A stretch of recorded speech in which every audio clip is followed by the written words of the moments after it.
Jiang, you can lose your job, fine. But how dare you lend our family's years of savings, those several 10,000 yuan, to your old comrade from your hometown? Now we only have 800 yuan left at home, and Xiao Yu is lying in bed, waiting for money to save his life. Tell me, what am I supposed to do? Jiang Yu was half asleep, listening to the shouting outside. His head throbbed with pain, and his mouth felt as dry as if he had run miles under the summer sun. He wanted to sit up and get a glass of water. When he opened his eyes and saw the ceiling, he hesitated for a moment, then suddenly shot upright, looking around in confusion and fear. White sheets, beeping machines from the next bed, the sharp smell of disinfectant. Where am I? This isn't right. I was in the presidential suite at the Marriott last night. Why am I now lying in a hospital room? And why does this place feel so familiar? Just then, the arguing outside stopped abruptly because of Jiang Yu's movement. A woman burst through the door. Xiao Yu, you're finally awake. My good son, lie down, don't move. Seeing the person who came in, Nan, the man following behind, heard Jiang Yu blurted out, Dad? Mom? He pinched his thigh hard under the blanket. Pain shot through him.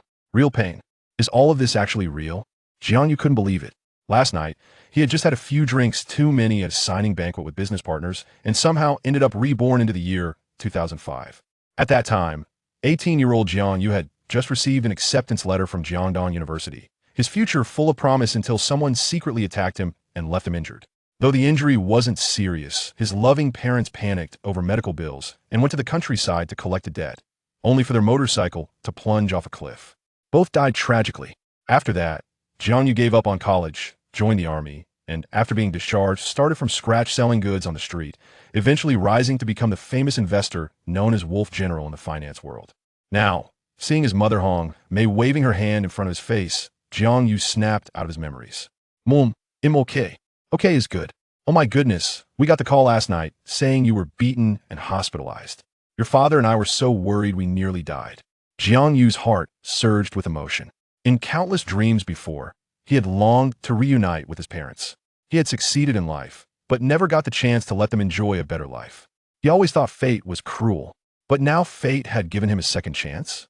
He almost laughed out loud. If there really was some mysterious God out there, he would run out and kiss him fiercely. Seeing her son suddenly laughing, Jiang Dai grew anxious. Hong Mei, could Xiao Yu's head injury have affected his mind? We should go back to the countryside and get that money from my comrade first. Don't go. Hearing his father mention going to the countryside again, Jiang Yu instinctively shouted out. Meeting his parents' confused gazes, Jiang Yu's mind raced. In his previous life, the tragedy began when they went to the countryside to collect that debt. He had to stop them at all costs only. Then could he prevent the disaster from happening again? Thinking for a moment, he quickly explained. Dad, Mom, I'm really fine. Who paid the hospital fees last night? The doctor or someone else? Before you go anywhere, we should repay whoever helped us first, shouldn't we? Oh right, we should pay the doctor first. The test results will come soon anyway. Wei can ask about it too. Hearing his son's words, Jiang Dai nodded while glancing at Hong Mei. Seeing she didn't object, he took her hand and headed toward the doctor's office. Seeing that the old couple had temporarily abandoned the idea of going to the countryside, Jiang Yu sighed in relief. Then someone barged into the room holding a fruit bouquet. Yuzi, how are you feeling? Seeing the familiar round on his face, Jiang Yu smiled. It was Lu Rong, his best friend since kindergarten, always in the same class from preschool to high school. While Jiang Yu got into #1 high school by merit, Lu Rong's father used money to get him in. In his previous life, Lu Rong had supported Jiang Yu in both obvious and subtle ways during his early entrepreneurial days. The hot-headed but loyal Lu Rong relaxed instantly upon seeing Jiang Yu unharmed. Hey, I heard you got beaten up and hospitalized. I thought something serious happened. Is everything still intact down there? Go to hell. I'm perfectly fine. And even if I wasn't, you'd still have to take care of me in my old age. Seeing Jiang Yu's condition, Lu Rong completely calmed down. Yuzi, who did you piss off lately? That guy hit you pretty hard last night. Though Jiang Yu had a strong suspicion, considering Lu Rong's fiery personality, he shook his head. I'm not sure. He attacked me from behind and was wearing a mask. I didn't see who it was. Come on, I remember you went looking for Huang Xuexing yesterday night. Be straight with mice that's connected to her? As he spoke, Lu Rong pulled something out of his bag and handed it to Jiang Yu. At the mention of Huang Xuexing, Jiang Yu's mind flashed to a figure. Huang Xuexing, the campus beauty, his classmate and secret crush. The girl who once made him love crazy and later filled him with hatred. He chased her for 3 years in his previous life, pouring every ounce of his youth into her. She accepted everything he offered without hesitation. One was the charming, sunny male star of the school, the other was the elegant, artistic female class monitor. Everyone around them believed a fairy tale romance was unfolding. Yet, every time Jiang You confessed, Huang Xuexin rejected him. Get first place in the mock exam, and it'll be your girlfriend. Wait until we both get into Jiangdong University. They'll be your girlfriend. After repeated rejections, Jiang You tried to give up. But as soon as he did, Huang Xuexin would act vulnerable, hurt, or sad, making him feel like she needed him. So he became the knight in shining armor again, chasing her with renewed effort. But fairy tales are fiction. Reality is harsh. Not long after his parents' death, Huang Xuexin publicly announced her new boyfriend on QQ Space, a hooligan named Yang Wenjie from another class, the so-called campus leader, the son of a gangster. When Lu Rong told him, Jiang Yu refused to believe it at first. He rushed to an internet CAF, logged onto QQ, and clicked into her space. When he saw the two of them together in photos, his heart turned cold. Devastated and broken, Jiang Yu fled reality and joined the military, heading to the most remote border regions of the country. In the long years that followed, what haunted Jiang Yu wasn't that Huang Xuexin didn't choose him, nor that she chose a delinquent son of a criminal. What truly enraged him was that the man she chose was Yang Wenjie, the very one who had ambushed and injured him the night before, causing his family's tragic end. Thinking of Huang Xuexin, Jiang Yu's anger flared. Without thinking, he accepted the item from Lu Rong. It was a bank card. He blinked in surprise. Bro, what's this? Your dad just got laid off? You're in the hospital, and in a month you'll need tuition for university. There's 30,000 in here, use it first. The password is your student ID. Jiang Yu pushed the card back. Come on, tell me the truth. Where did you get this money? Lu Rong proudly patted his chest. Who am I? I've been born with a silver spoon in my mouth. This is all my saved up New Year money over the years. Jiang Yu shoved it back further. Cut the crap. Last month you were whining about wanting to upgrade your Jialing motorcycle to a Suzuki, but your mom locked all your money into a 5-year deposit. So where did this really come from? What do you mean whining? Lu Rong scratched his head. Jiang Yu snapped. Never mind what whining means, just tell me where the money came from. You wouldn't steal, and you don't have the guts to rob. It must come from someone else. Realizing Jiang Yu had seen through him, Lu Rong waved his hands frantically. Okay, fine. The money came from Han Ningzi from class 3. I ran into her on the road earlier. She heard about your accident, her eyes red with tears, and handed me this card, asking me to deliver it to you. Jiang Yu hadn't expected it to be Han Ningzi. His interaction with her had been limited to polite greetings at the school gate every day. From what he remembered, Han Ningzi was a top student, never dropping below 3rd place in the entire school. But she was introverted, always alone, wore braces and thick black-rimmed glasses, along with long bangs that covered half her face. Once, when Jiang Yu greeted her for the first time, she had been feeding stray cats. She looked around nervously, making sure no one else was there, before robotically raising her hand to respond, then immediately lowered her head again. Thinking about it, Jiang Yu smiled slightly. Seeing him smile, Lu Rong frowned. Listen, maybe you should consider Han Ningzi. She may not be as beautiful, but she's way better than Huang Xuexin. You were the Kim Joo-hyuk of number 1 high, getting flowers and chocolates on Valentine's Day, enough to feed our whole class for 2 days. Why keep hanging yourself on Huang Xuexin's tree? There are too many guys trying to die on that tree. Already you'd have to push others off first. Isn't that exhausting? Or do you like being a masochist? Screw you. Right now, all I want is to make money. Romance is the last thing on my mind. Jiang Yu meant it. In his previous life, he had earned a lot of money, but his parents never got to enjoy a single day of it. Now that he was back, his main goal was to correct that mistake and make sure his parents lived well. How to make his parents live well? Make money. Make money. Make more money, nothing else matters. It was 2005 now. With just a few thousand yuan in startup capital, Jiang Yu believed he could dig up his first gold mine. But where would that first bit of money come from? Suddenly, inspiration struck. He grabbed the card from Lu Rong's hand. Tell Han Ningzi, I'll pay her back 40,000 in a month. Chapter 2. Jiang Yu, you scoundrel. Just as Jiang Yu seized the card, the phone in the ward suddenly rang. Lu Rong pulled out his mobile. Hello? Yes. Right next to me. All right, I'll hand the phone to him. Lu Rong passed the phone to Jiang Yu. It's Huang Xuexin calling. She's looking for you. Gazing at the Nokia 7610 in Lu Rong's hand, Jiang Yu felt a momentary daze. How long had it been since he last laid eyes on such an antiquated device with physical buttons? Upon receiving the phone, a sweet, sticky voice emanated from it. Jiang Yu, are you all right? I'm fine, Jiang Yu replied indifferently. There was a brief silence on the other end, as if Huang Xuexin was unaccustomed to his cold demeanor. After a moment, she continued, I heard you were injured and hospitalized. I was so worried last night that I couldn't sleep well. Listening to Huang Xuexin's words, Jiang You couldn't help but scoff internally. Did you really know about my incident last night? You claim you were up all night worrying for me? What, are you some kind of fortune teller? Truly. A green tea of the highest order. Yet, how could such poor tea art have once captivated me so profoundly? With that thought, Jiang You couldn't resist giving himself a slap. This is what you get for being a sycophant, for being a coward, for being a fool.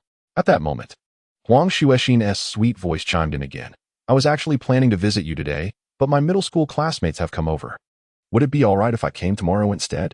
Thank you for your concern, but I'm fine, and you needn't come. Jiang You decisively rejected her. Jiang You, did I make you angry by refusing you yesterday? Not at all, Jiang You quickly denied. You rejecting me now only brings me joy. Angry? What a joke. I apologize for turning you down last night. It was simply because I wasn't ready for a relationship yet. I wanted to test you a bit more. But I don't wish for our relationship to become like this. There was a pause before Huang Xuexin continued.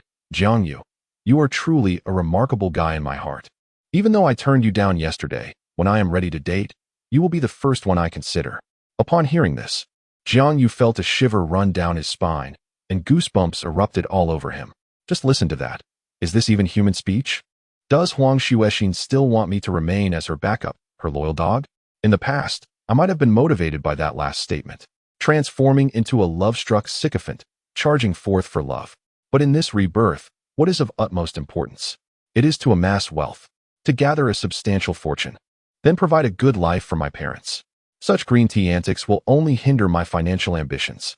Reflecting on his purpose in this new life, Jiang You took a deep breath and addressed Huang Xuexin on the other end. Miss Huang, please stop joking. I'm not joking. I mean it. As long as you don't associate with other girls, when I'm ready for a relationship, you will undoubtedly be my first consideration. However, I no longer harbor fondness for you. Miss Huang, high school has concluded, and we are no longer classmates. It would be best if we ceased our communication. On the other end of the line, Huang Xuexin's eyes widened in disbelief. Was it possible for a man to speak to her in such a manner? And this man was Jiang You? Anger surged within Huang Xuexin. You once claimed to love only me, to hold me in your heart eternally, and now you crumble under this minor test? You have utterly disappointed me. Upon hearing her words, Jiang You couldn't help but slap himself. How thick-skinned and foolish had he been? How could he have uttered such sentimental nonsense? His previous declarations of affection were merely a result of primal desires, a deceit to win her over. Now, I have resolved to be a better person and cease the charade. Please, find another to test your resolve. Listening to Jiang Yu's sarcastic tone, Huang Xuexin's voice trembled with fury. Jiang You, you scoundrel. I shall never speak to you again. Jiang Yu found amusement in her words, such a delightful turn of events. Thank you for your mercy, Huang Xuexin. It is settled. Whoever reneges shall be deemed a dog. Farewell. After hanging up, Jiang Yu noticed Lu Rong staring at him in a daze and inquired, What is the matter? Yu Zhu, I sense that you have changed, Lu Rong replied earnestly. Goodness. Could it be that I have grown more handsome? Just then, Hong Mei and Zhang De returned to the hospital room, and upon seeing Lu Rong, they greeted him warmly. During his childhood, Lu Rong's parents, preoccupied with their business, often entrusted him to Jiang De and his wife for care. They treated Lu Rong as their own son, nurturing him until he reached middle school. Lu Rong promptly stood up. Hello, Uncle Jiang, Aunt Hong. Jiang Yu immediately noticed a young man in a large cap accompanying the couple, Gao Yan, a police officer from Xingho Road Police Station, the very individual who had rescued him the previous night. He nodded at Jiang Yu. Classmate Jiang, I would like to gather further information from you regarding certain circumstances. Do you recognize the individuals from last night? Jiang Yu shook his head. I do not. Can you recall any features of these individuals?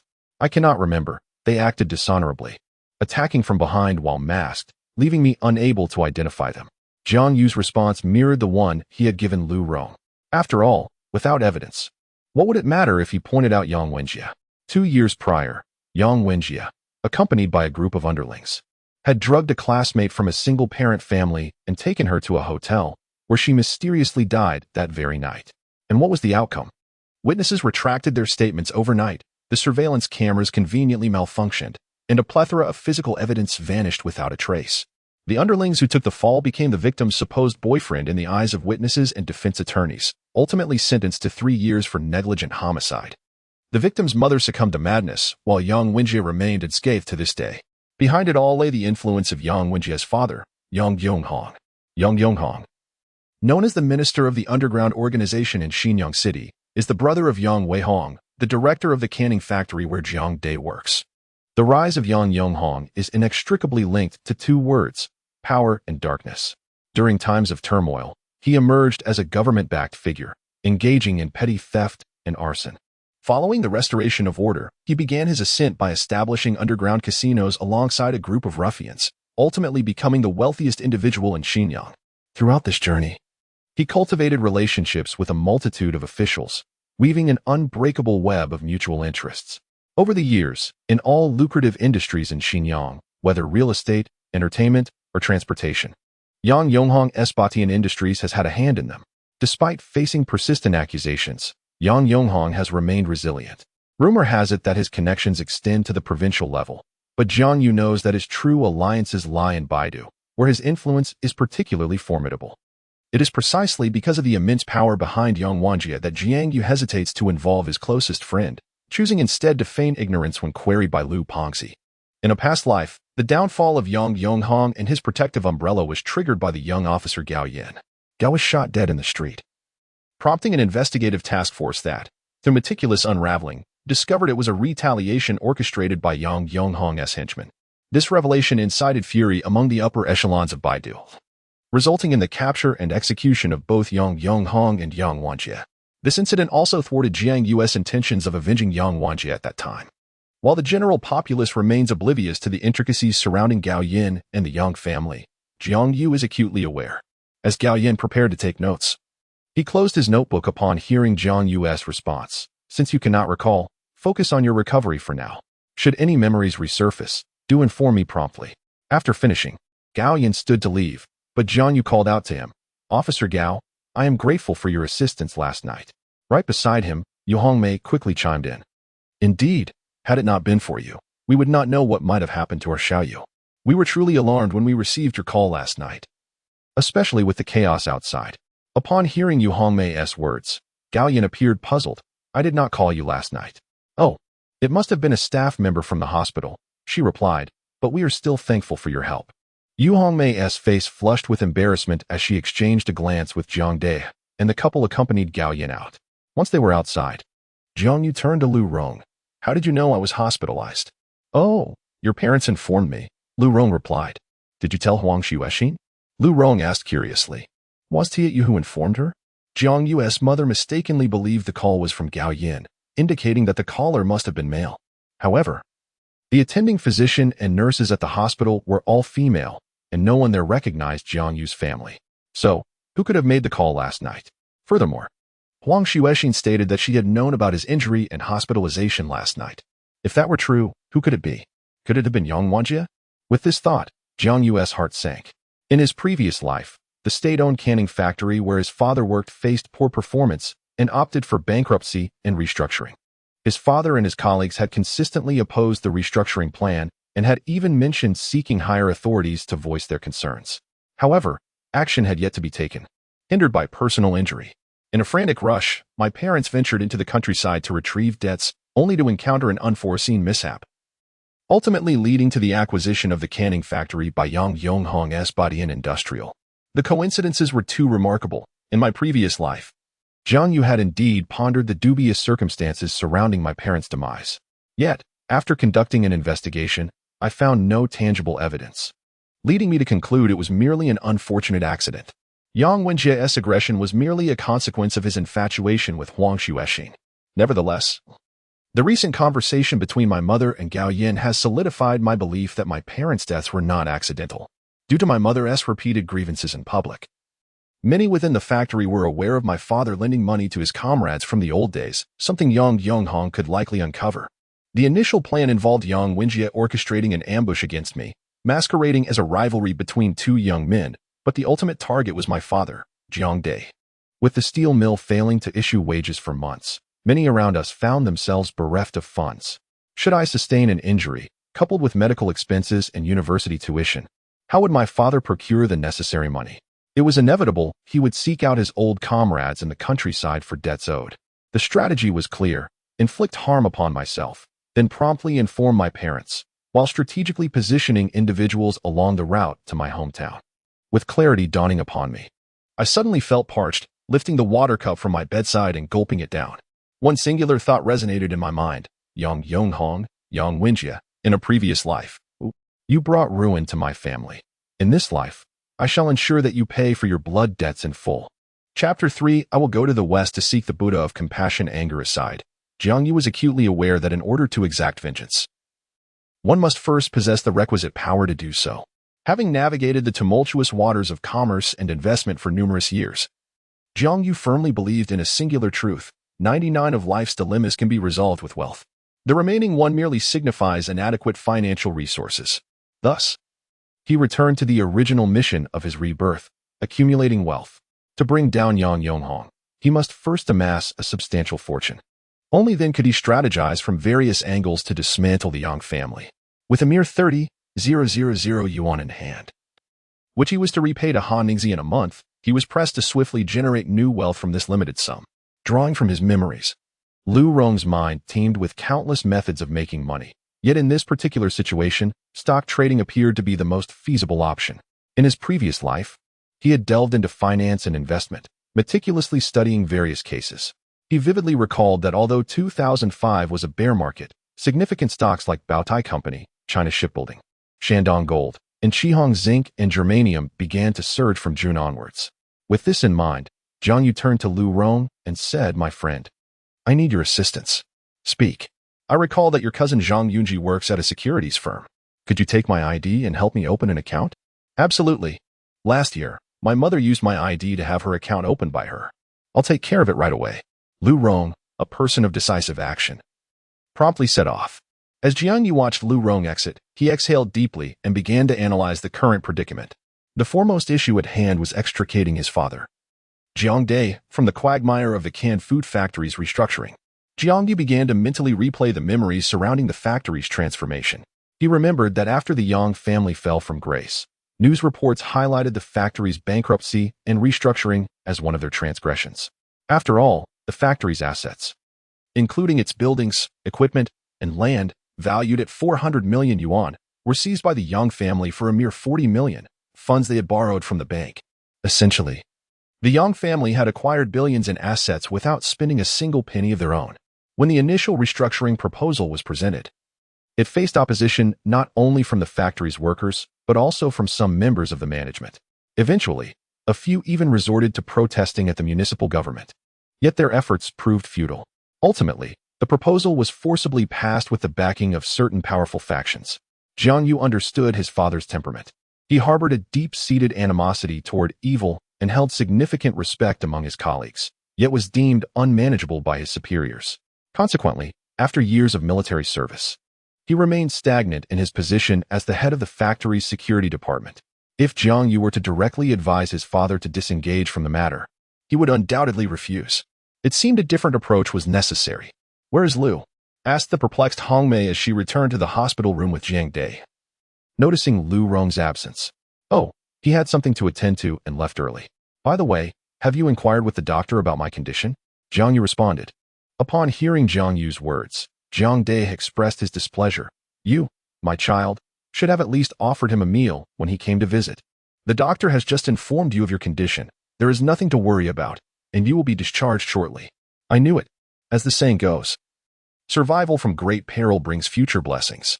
Father, I truly believe that I will achieve great wealth in the future and buy you an Audi. Is it not a bit boastful for someone of such tender age? Furthermore, what talk of life and death in a hospital?" Noticing Yu Hongmei's irritation, Jiang Yu immediately switched to a playful demeanor. "Mom, I'm hungry. I long for your sweet and sour ribs. Always thinking of food, from dawn till dusk. Very well. I shall first visit the market to procure some ribs to prepare for you. Day, you take the children and handle the discharge paperwork." Though Yu Hongmei feigned displeasure, her actions clearly indicated her affection for Jiang Yu. Once Yu Hongmei had stepped out, Jiang Yu turned to Jiang Dai. "Dad, yesterday I overheard some chatter among our neighbors, suggesting that some workers from our factory plan to protest at the city government's entrance. What business is it of yours, little one?" Jiang Dai retorted, slightly irked. Understanding his father's attitude, Jiang You realized that perhaps his father was one of the key figures involved in the matter. The ruffians loitering around our factory these past few days must be associated with the Vowing group, correct? They have heard the rumors and claim it will be fruitless. Yet, I believe they possess a modicum of truth. Come now, child, enlighten me. What truth do you discern? Jiang Dai glanced at Jiang You with disdain. Father, in my recent readings of Journey to the West, I discovered a compelling notion. Those monsters without backing are vanquished, while those with support are whisked away. Furthermore, each time Sun Wukong aims to dispatch a backed monster, its patron appears instantly. Are these patrons oblivious to the actions of the monsters they nurture? Certainly not. Hence their timely appearances. It is precisely because these patrons are deities that the suffering commoners, no matter how fervently they pray, never witness divine intervention. How does this relate to the factory's restructuring? Jiang Dai inquired, somewhat exasperated. The leader of Vowing group participating in this restructuring, Yang Hong, is the brother of Yang Weihong. Our factory personnel are well aware that Yang Weihong's ascent to the position of director was facilitated by his connections. Over the years, numerous old colleagues have reported Yang Weihong's issues to the city, yet he remains secure in his role. Moreover, Yang Yonghong has long been notorious for his unscrupulous practices, with countless complaints lodged against him, yet to no avail. Furthermore, the city should have initially rejected this restructuring proposal. The fact that it was approved implies that powerful influences were at play, likely those seated at the front during meetings. When workers approach the city government to voice their concerns, is it not akin to the common folk in Journey to the West seeking redress against the monster's patrons? What efficacy does it possess? Listening to Jiang Yu's articulate observations, Jiang Dai fell into silence. After a substantial pause, he finally asked, "What would you do then?" Jiang Yu, meeting his father's despondent gaze, laid bare his plans. "If it were me, I would journey to the West to beseech the Buddha." You were meant to discuss matters pertaining to the factory, not to delve into the tales of Journey to the West. Have you read a few books and assumed you possess comprehensive knowledge? Jiang Dai feigned the intention to strike Jiang Yu, but upon noticing the bandage upon his son's head, he restrained himself. "Ah, I recall our former factory director, Grandpa's son, who was associated with the Provincial State-Owned Asset Supervision and Administration Commission a few years ago. I wonder if he is retired. And what was the name of the factory secretary who was ousted by Yang Weihong?" "Wang Shitong," Jiang Dai interjected. "Yes, Wang Shitong.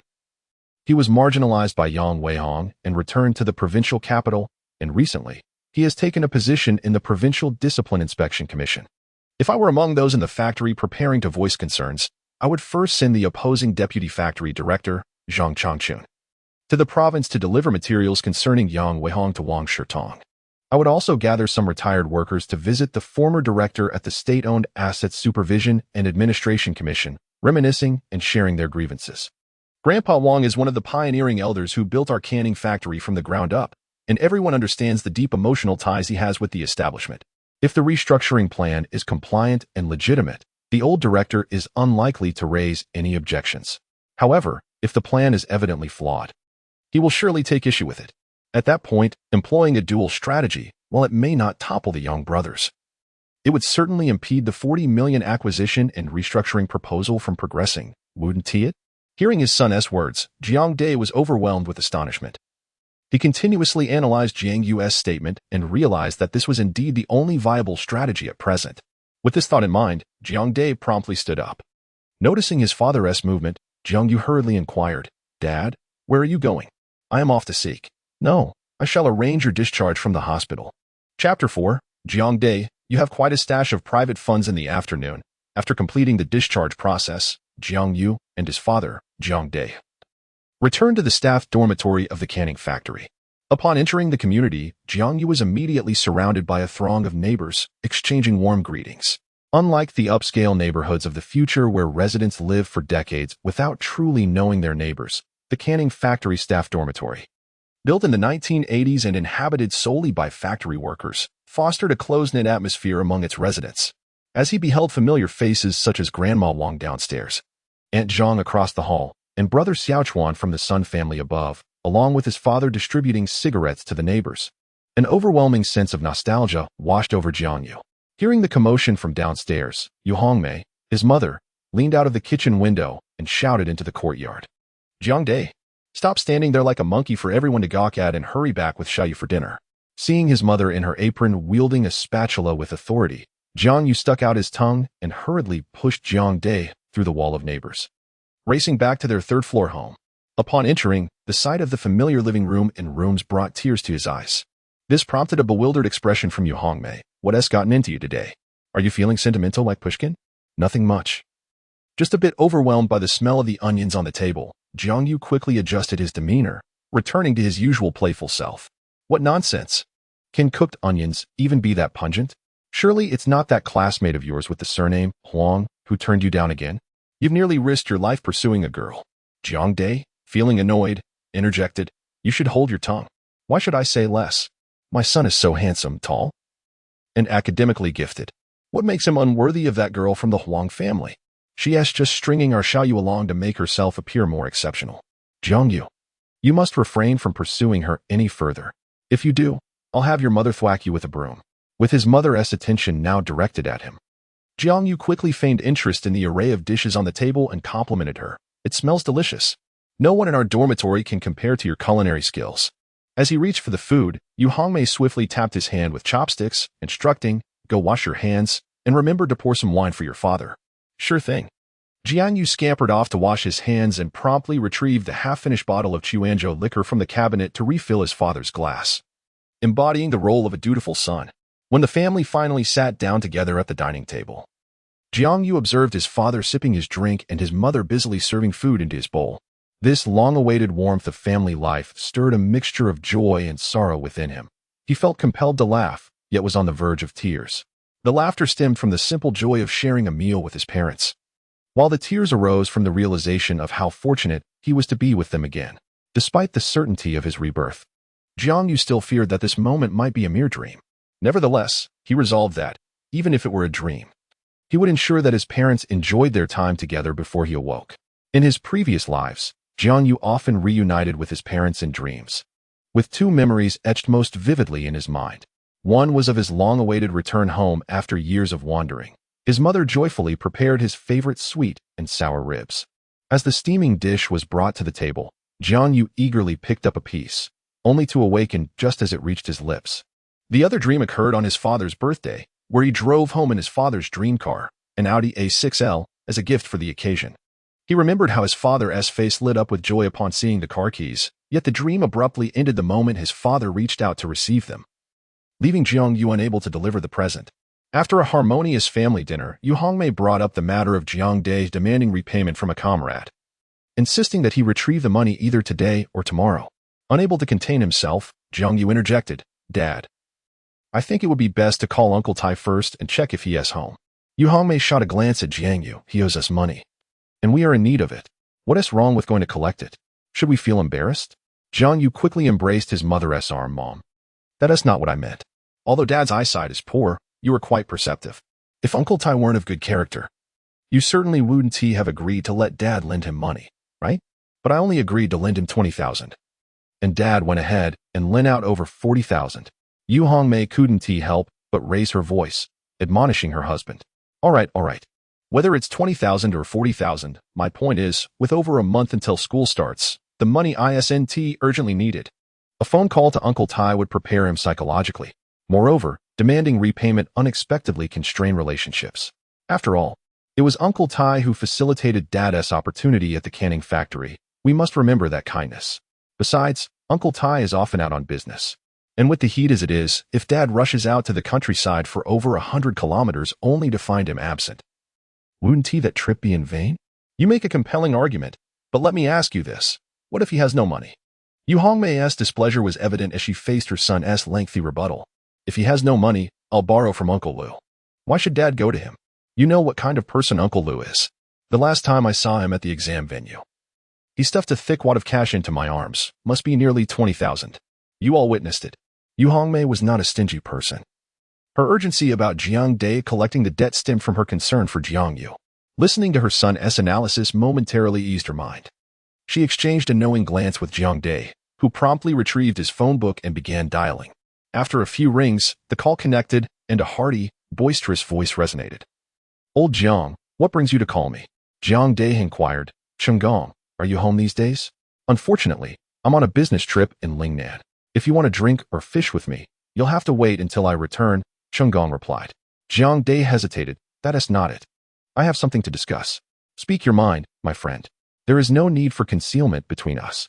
Jiang Dai glanced at Yu Hongmei and hesitantly began, success. Our Jiang Yu is heading to university. I am in need of a bit of assistance. How fortuitous. Why didn't you mention it sooner? I just received a settlement from a major distributor in Lingnan. I plan to return home in about a week and will stop by your place in Xinyang. However, I must retain a portion for circulation, so I can return 30,000 to you now, and the remaining 15,000 by the year's end. Does that sound agreeable? Jiang Dai responded, that sounds good. I shall treat you to a meal then. Let us have a drink together. Ah. Make sure to ask your wife to prepare sweet and sour ribs for me, along with stir-fried amaranth with cured meat. I've been craving those dishes daily. They tantalize my taste buds. I must visit clients now, but I will call you upon my return. Once Tai Qinggong ended the call, the couple exhaled deeply, relieved that their financial crisis had been averted. With their parents no longer needing to travel to the countryside, Jiang Yu could finally rest easy. The assurance that this call would yield results stemmed from Jiang Yu's unwavering trust in Tai Qinggong's character. In the previous life, his father's comrade had been plagued with guilt after the passing of Jiang Yu's parents. He had tirelessly provided initial funding and valuable connections during Jiang Yu's entrepreneurial journey. As Jiang Yu reminisced about Tai Qinggong, he suddenly noticed an eerie silence in the house, only to find his mother glaring menacingly at his father. Jiang Dai, how much money did we have at home? Was it 43,000? Yes, 43,000. What is the matter? 43,000. You claim to have borrowed 42,000 for Qinggong, correct? Indeed. And how much is the sum of 150,000 and 30,000? 45,000. Noticing that Jiang Dai was still oblivious, Jiang Yu inwardly lamented, Father, you are in trouble. At that moment, Yu Hongmei wore a cold smirk. Well, Jiang Dai, it appears you have quite a stash of private funds, 3,000. To be precise. I suppose it has been accumulating for quite some time, hasn't it? Chapter 5 Honningzi, how do you have 300,000 in this card? After being discovered for hiding private funds, Jiang Dai spent quite some time soothing Yu Hongmei before she finally calmed down. Ultimately, he was made to wash the dishes and mop the floor as a form of punishment. Meanwhile, Yu Hongmei leisurely went visiting. Father, where are you going? As Jiang Dai finished his household chores and prepared to leave, Jiang Yu hurriedly inquired. To the factory. I'll advise them not to go to the city government to voice their concerns the day after tomorrow. We'll discuss it after returning from the province, he replied. I think you should refrain from getting involved in this matter, Jiang Yu suggested. Jiang Dai's eyes widened at the remark. I'm not laid off yet. I'm still a member of the factory, and I have a responsibility to protect its assets. Calm down, Dad. Regarding the trip to the province, you should go quietly, without drawing attention. The less people notice you, the higher the chances of success. I suggest you consult Uncle Zhang Changchun in private, Jiang Yu advised. Jiang Dai was taken aback, pondering for a while before asking, Xiaoyu, who taught you all these intricate strategies? I learned it from the television. Those anti-corruption dramas discuss these tactics, he replied. Just don't mention that the idea came from me. I'm afraid if things don't go well, the factory elders will mock you for taking advice from a child. All right, I understand. You should stay home and rest this afternoon. Don't wander about. Without looking back, Jiang Dai exited the house. Before long, at Zhang Changchun's home, the vice director of the Xinyang canning factory, he and several employees opposed to the restructuring were left speechless after hearing Jiang Dai's thoughts. Zhang Changchun broke the silence. Well, old Jiang, you may appear straightforward, but I didn't expect you to be so cunning. This strategy is brilliant. A FA of openness while executing covert actions. Let us take a trip to the provincial capital tonight. You few former factory directors will take the materials to visit him, and I will seek out Wang Shitong. Remember to bring some gifts. Don't go empty-handed. I'll cover the expenses. Oblivious to the happenings at Zhang Changchun's home, Jiang Yu, after lying on the bed for a while, couldn't he resist the urge to get up and find something to occupy himself. It seemed he had truly grown accustomed to a busy life in his past. He chuckled at his own self-deprecation. Returning to his room, he wrote a promissory note and took the card that Han Ningzi had given him before heading out. Although Jiang Yu was unaware of Han Ningzi's exact home address, he knew she often spent her time at the city library engrossed in books, so he made his way there directly. Through the bus window, Jiang Yu gazed longingly at the familiar yet strange scenery outside. The city library stop was separated from the pedestrian street by a road, and many people were disembarking. At that moment, he noticed a small, skinny figure in a hat stealthily reaching into the handbag of a plump woman ahead. Shouting for others to make way, He squeezed beside the diminutive figure and unexpectedly tripped him by hooking his foot around the other's calf.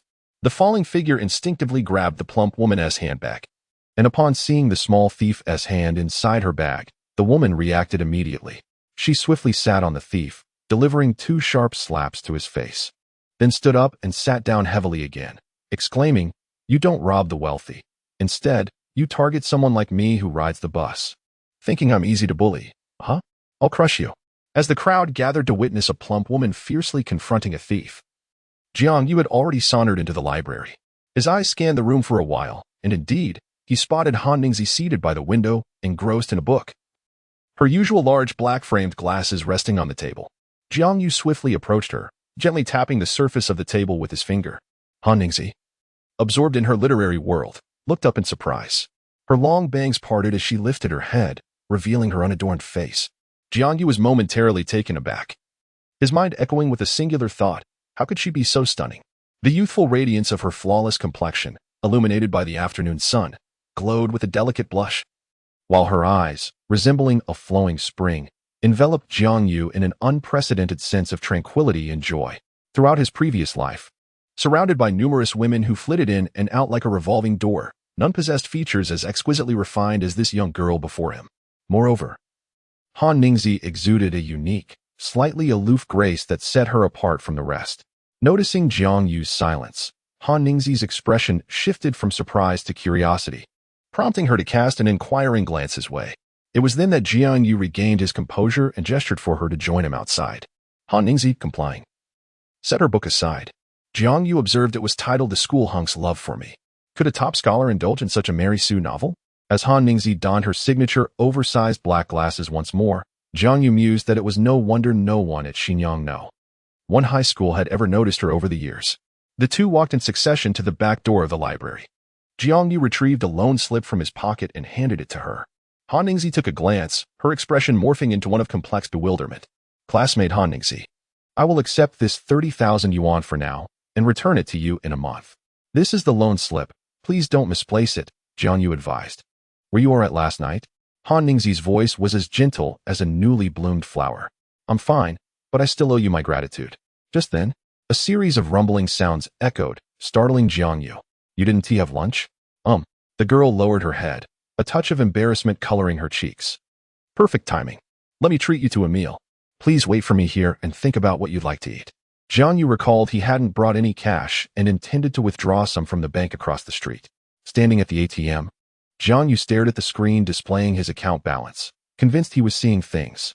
After rubbing his eyes and scrutinizing the numbers for a while, he confirmed he hadn't miscounted a zero. The card Han Ningzi had given him held not 30,000, but a staggering 300,000.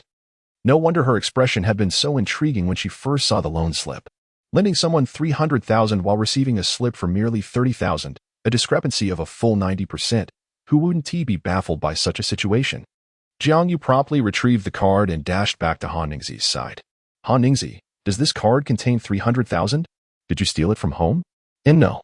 It's mine, Han Ningzi replied, her face a portrait of confusion. Then where did this money come from? The living allowance and pocket money provided by my father are insufficient, aren't they? I have some more here. With that, Han Ningzi retrieved a card from her backpack and handed it to Jiang Yu.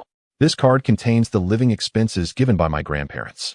Jiang Yu, somewhat uncertain, inquired, so, how much is on it? It should be 313. Oh no, it's 328. Yes, indeed, it's 328 million. After pondering for a moment, Han Ningzi provided her answer. Upon hearing the figure, Jiang Yu was utterly astonished. What kind of family is this? The pocket money and living expenses for a child amount to over 3 million. It turns out that this girl, who has worn a school uniform for 3 years, is actually a rather wealthy young lady. In his previous life, Jiang Yu had encountered many affluent families within his circle.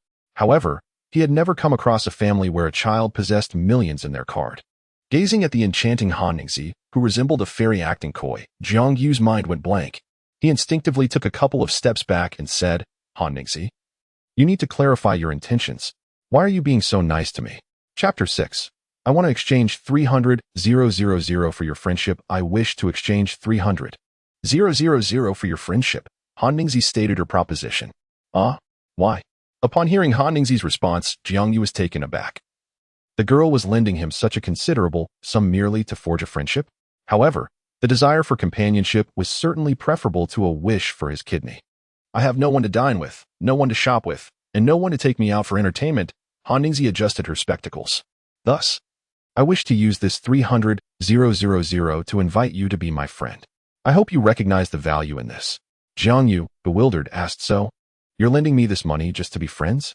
After a prolonged silence, he felt compelled to confirm once more. Yes. Have you considered what would happen if I am unable to repay this amount? After a moment's contemplation, Han Ningzi replied, if you take me out for meals and entertainment, then I shall require no repayment. Consider it an angel investment. Han Ningzi elaborated. Jiang Yu led her back to the library service desk, where he borrowed paper and pen to draft a new promissory note for 300,000. Do you not wish to be my friend?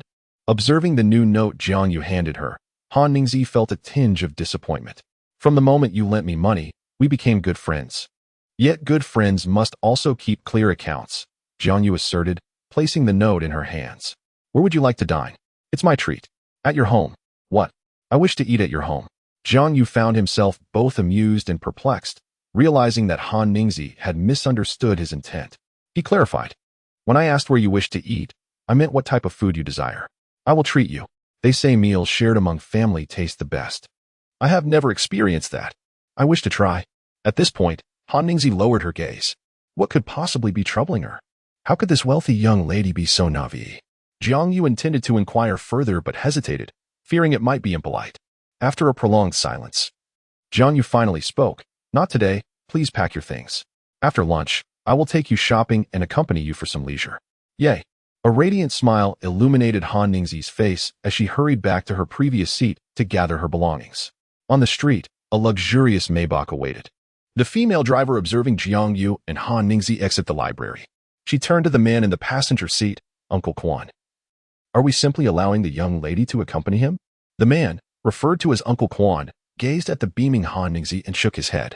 Tell me, when was the last time we saw the young lady smile so joyfully? But the third madam instructed. I'll call her shortly. I trust she will understand. After all, since that woman took charge of the Han family, the young lady has not smiled, and the third madam has suffered alongside her. Xiaoke, let us disembark and follow discreetly. Jiang Yu guided Han Ningzi through the pedestrian street, winding through various turns until they reached a rice noodle shop nestled in a small alley. This rice noodle shop prepares its broth daily from fresh beef bones, and their marinated delicacies are exceptional. Can you handle spicy food? Seeing Han Ningzi nod, Jiang Yu called out to the boss, Uncle Nio, 2 bowls of beef noodles. Add some dried vegetables, 2 braised chicken feet, a portion of braised tofu skin, and a serving of braised pig ears. Jiang Yu explained to Han Ningzi. Uncle Nio used to work at our canning factory, and after being laid off, he somehow acquired a recipe and opened this shop. What do you mean he acquired it from somewhere? This has been passed down through your Uncle Nio's family for generations. You brat. I'll tell your father to give you a good thrashing later, Uncle Nio chimed in cheerfully as he was busy preparing the food. When the 2 bowls of beef noodles arrived at the table, the enticing aroma wafted through the air. The vibrant red chilies, fresh greens, and white rice noodles, paired with the brilliantly colored broth, stirred an insatiable appetite. Dig in quickly. After we finish, I'll take you shopping, Jiang Yu said, instinctively reaching out to help Han Ningzi remove her glasses. Delicious, Han Ningzi exclaimed, her eyes widening as she tasted the noodles, her praise somewhat muffled. Eat slowly. If it's not enough, we can order more. At that moment, a man and a woman entered the restaurant. The middle-aged man, surveying the surroundings, pointed at Jiang Yu and Han Ningzi's table, instructing the boss, prepare a serving like theirs for us. Han Ningzi looked up and recognized the newcomers as Uncle Quan and Xiaoke, her expression revealing her displeasure. Jiang Yu, oblivious to her feelings, placed a pig ear into her bowl. Why aren't you trying this? Is it good? The frown on Han Ningzi's face vanished. You should try it. After some time and effort, the two finished every last morsel on the table, with Han Ningzi even slurping up the broth without leaving a drop. Once they stepped outside, Han Ningzi remarked to Jiang Yu, I never realized roadside eateries could be so delicious. Jiang Yu, I want to eat here again next time. Jiang Yu paused, surprised. You've never eaten at a roadside eatery before. My mother says a true socialite must maintain her dignity and should not frequent such places. Jiang Yu scoffed. Your mother is quite particular. It's not mother. It's mother with a more formal tone, Han Ningzi corrected him. It's the same meaning. Don't get caught up in these trivialities. Let us go shopping. All right. As they strolled down the pedestrian street, the new city of 2005 had yet to undergo extensive development. Even the central pedestrian area brimmed with the kind of warmth and vibrancy that future metropolises would nostalgically remember. While walking, Jiang You greedily absorbed the familiar yet foreign streetscape. Suddenly, he felt a tug on his shirt from behind and turned to find Han Ningzi pulling at the hem of his clothing. Her eyes pleadingly pointing towards a 10 yuan accessory shop by the roadside. Let us go. Watching Han Ningzi excitedly choose a variety of trinkets like a child. Jiang You instinctively insisted on paying. Would he let Han Ningzi pay for herself? What a joke. After all, she had entrusted him with a substantial sum of 300,000 yuan. 300,000. Not only would he treat her to meals and purchases, but if she asked him to be her shield against marriage proposals, he would charge forward without hesitation.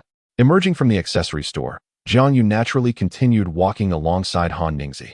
As they passed a shopping mall, Han Ningzi stopped and said, "You wait for me here, don't wander off." Without waiting for Jiang Yu to respond, Han Ningzi entered the mall, lost in her own thoughts. Upon hearing the words "do not move," a peculiar feeling surged within Jiang Yu. What was this infuriating sense of indulgence? Jiang Yu assumed Han Ningzi was merely searching for the restroom, so he struck up a conversation with the vendor selling counterfeit shoes outside the mall. Having come from a background of street vending himself and enjoying discussions with small vendors during various market research endeavors, Jiang Yu engaged the young shoe seller in a lively exchange about sourcing and rental prices, to the latter's delight, who felt as though he had found a kindred spirit. After a while, the vendor suddenly said to Jiang Yu, "Brother, I need to step away to the restroom. Could you keep an eye on my stall? But I don't know the prices." Jiang Yu protested. "The base price is 35. Anything above that is yours." The vendor replied, walking away without a backward glance.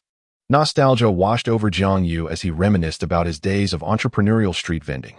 So he settled himself in front of the stall and recorded a new announcement over the loudspeaker, promoting the shoes at 49 yuan a pair, while also lamenting the unfortunate closure of the Jiangnan leather shoe factory in Wenzhou, Zhejiang, due to the owner's extravagant lifestyle and debts amounting to 350 million. "We have no choice but to exchange shoes for wages. Originally priced over 500, now just 39.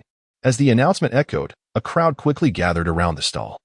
And with Jiang Yu's eloquence, he managed to sell several pairs of shoes within just 10 minutes. Upon returning, the shoe vendor was overjoyed to see the throng of customers, his face lighting up with delight. "Well done, brother. Let us see how many pairs you've sold. I'll settle up with you based on our agreement," he whispered, squeezing in beside Jiang Yu. While the shoe vendor was in high spirits, Huang Xuexin, who had been dragged out shopping by her friends Wang Dandan and Yang Qian, was feeling quite the opposite. She could not comprehend why Jiang Yu had suddenly stopped paying attention to her. After all, she merely intended to give him a slight test. If he truly liked her, how could he not endure this small trial? Huang Xuexin felt that Jiang Yu was becoming a bit too aloof, drifting beyond her grasp. A situation she found unsettling. It was imperative that he realized his mistake, she thought resolutely. Noticing Huang Xuexin's furrowed brow, her friend Wang Dandan reassured her, "Xuexin, don't be upset. Although Jiang Yu is decent-looking, consider his family background. Being with him would surely bring endless hardships." Indeed, Yang Qian chimed in. "If I were in your shoes, I would definitely choose young Master Yang from Batian Industries. Marrying him would secure everything you could desire. And with your family's good standing, you two would be a perfect match." Encouraged by the support, Wang Dandan continued, with Jiang Yu's background. No matter how academically gifted he is, he won't amount to much. Just the other day, I saw Yang Wenjie at a bar, and everyone was calling him Young Master Jia. He looked quite impressive. Wang Dandan's concern for Huang Xuexin stems from the numerous benefits she has received from Yang Wenjie. At that moment, Yang Qian pointed ahead and exclaimed, "Xinxin, Dandan, look. Isn't that Jiang Yu, who was selling shoes at the street stall?" Chapter 7. Have they reached that point? Huang Xuexin and Wang Dandan followed Yang Qian's finger and gazed in the direction indicated. The figure animatedly bargaining with the elderly women by the shoe stall was none other than Jiang Yu. At that moment, Jiang Yu wore a sycophantic smile as he interacted with customers, utterly devoid of the spirited demeanor typical of a promising university student. With a smug expression, Wang Dandan remarked to Huang Xuexin, "I told you so. Jiang Yu, a dullard who can only study, will never amount to anything. He'll never catch up to Jie Xiao. Let us go, Xuexin." The instant Huang Xuexin laid eyes on Jiang Yu, her blood boiled. Nearly a day had elapsed. And Jiang Yu preferred selling shoes at this stall rather than seeking her out to apologize. How could he act in such a manner? Determined, Huang Xuexin approached Jiang Yu, intent on demanding an explanation for his refusal to apologize and seek her forgiveness. Amidst the praises of the boss is really nice. And this young man truly knows how to do business. Jiang Yu noticed that only a handful of shoes remained on the stall, reminiscent of the days when he first started his street vending venture. Suddenly, the crowd parted as a girl approached the shoe stall, none other than Huang Xuexin herself. Today, she donned a side-slit denim skirt paired with a sleeveless t-shirt and white Converse sneakers. Her tall figure and delicate features made her stand out like a swan amidst a flock of chickens, captivating the attention of all. Jiang You, a soon-to-be university student. Selling shoes here, what are you thinking? Moreover, why would you rather sell shoes than apologize to me? The striking girl, evidently from a wealthy family, elicited curiosity from the nearby elderly women, who were so engrossed in her words that some forgot to pay for their purchases. Jiang Yu momentarily froze, retorting, "What does it have to do with you?" Jiang Yu. Huang Xuexin stamped her foot. "I don't care. You must apologize to me now. Then close the stall and accompany me shopping. I will forgive you." Jiang Yu was taken aback. Was this young lady truly so willful and unreasonable? This was absurd, ridiculously absurd. At that moment, the stall owner handed him a stack of cash. "Brother, this is the money from the recent sales. Count it. Thank you for today. Now go spend time with your girlfriend."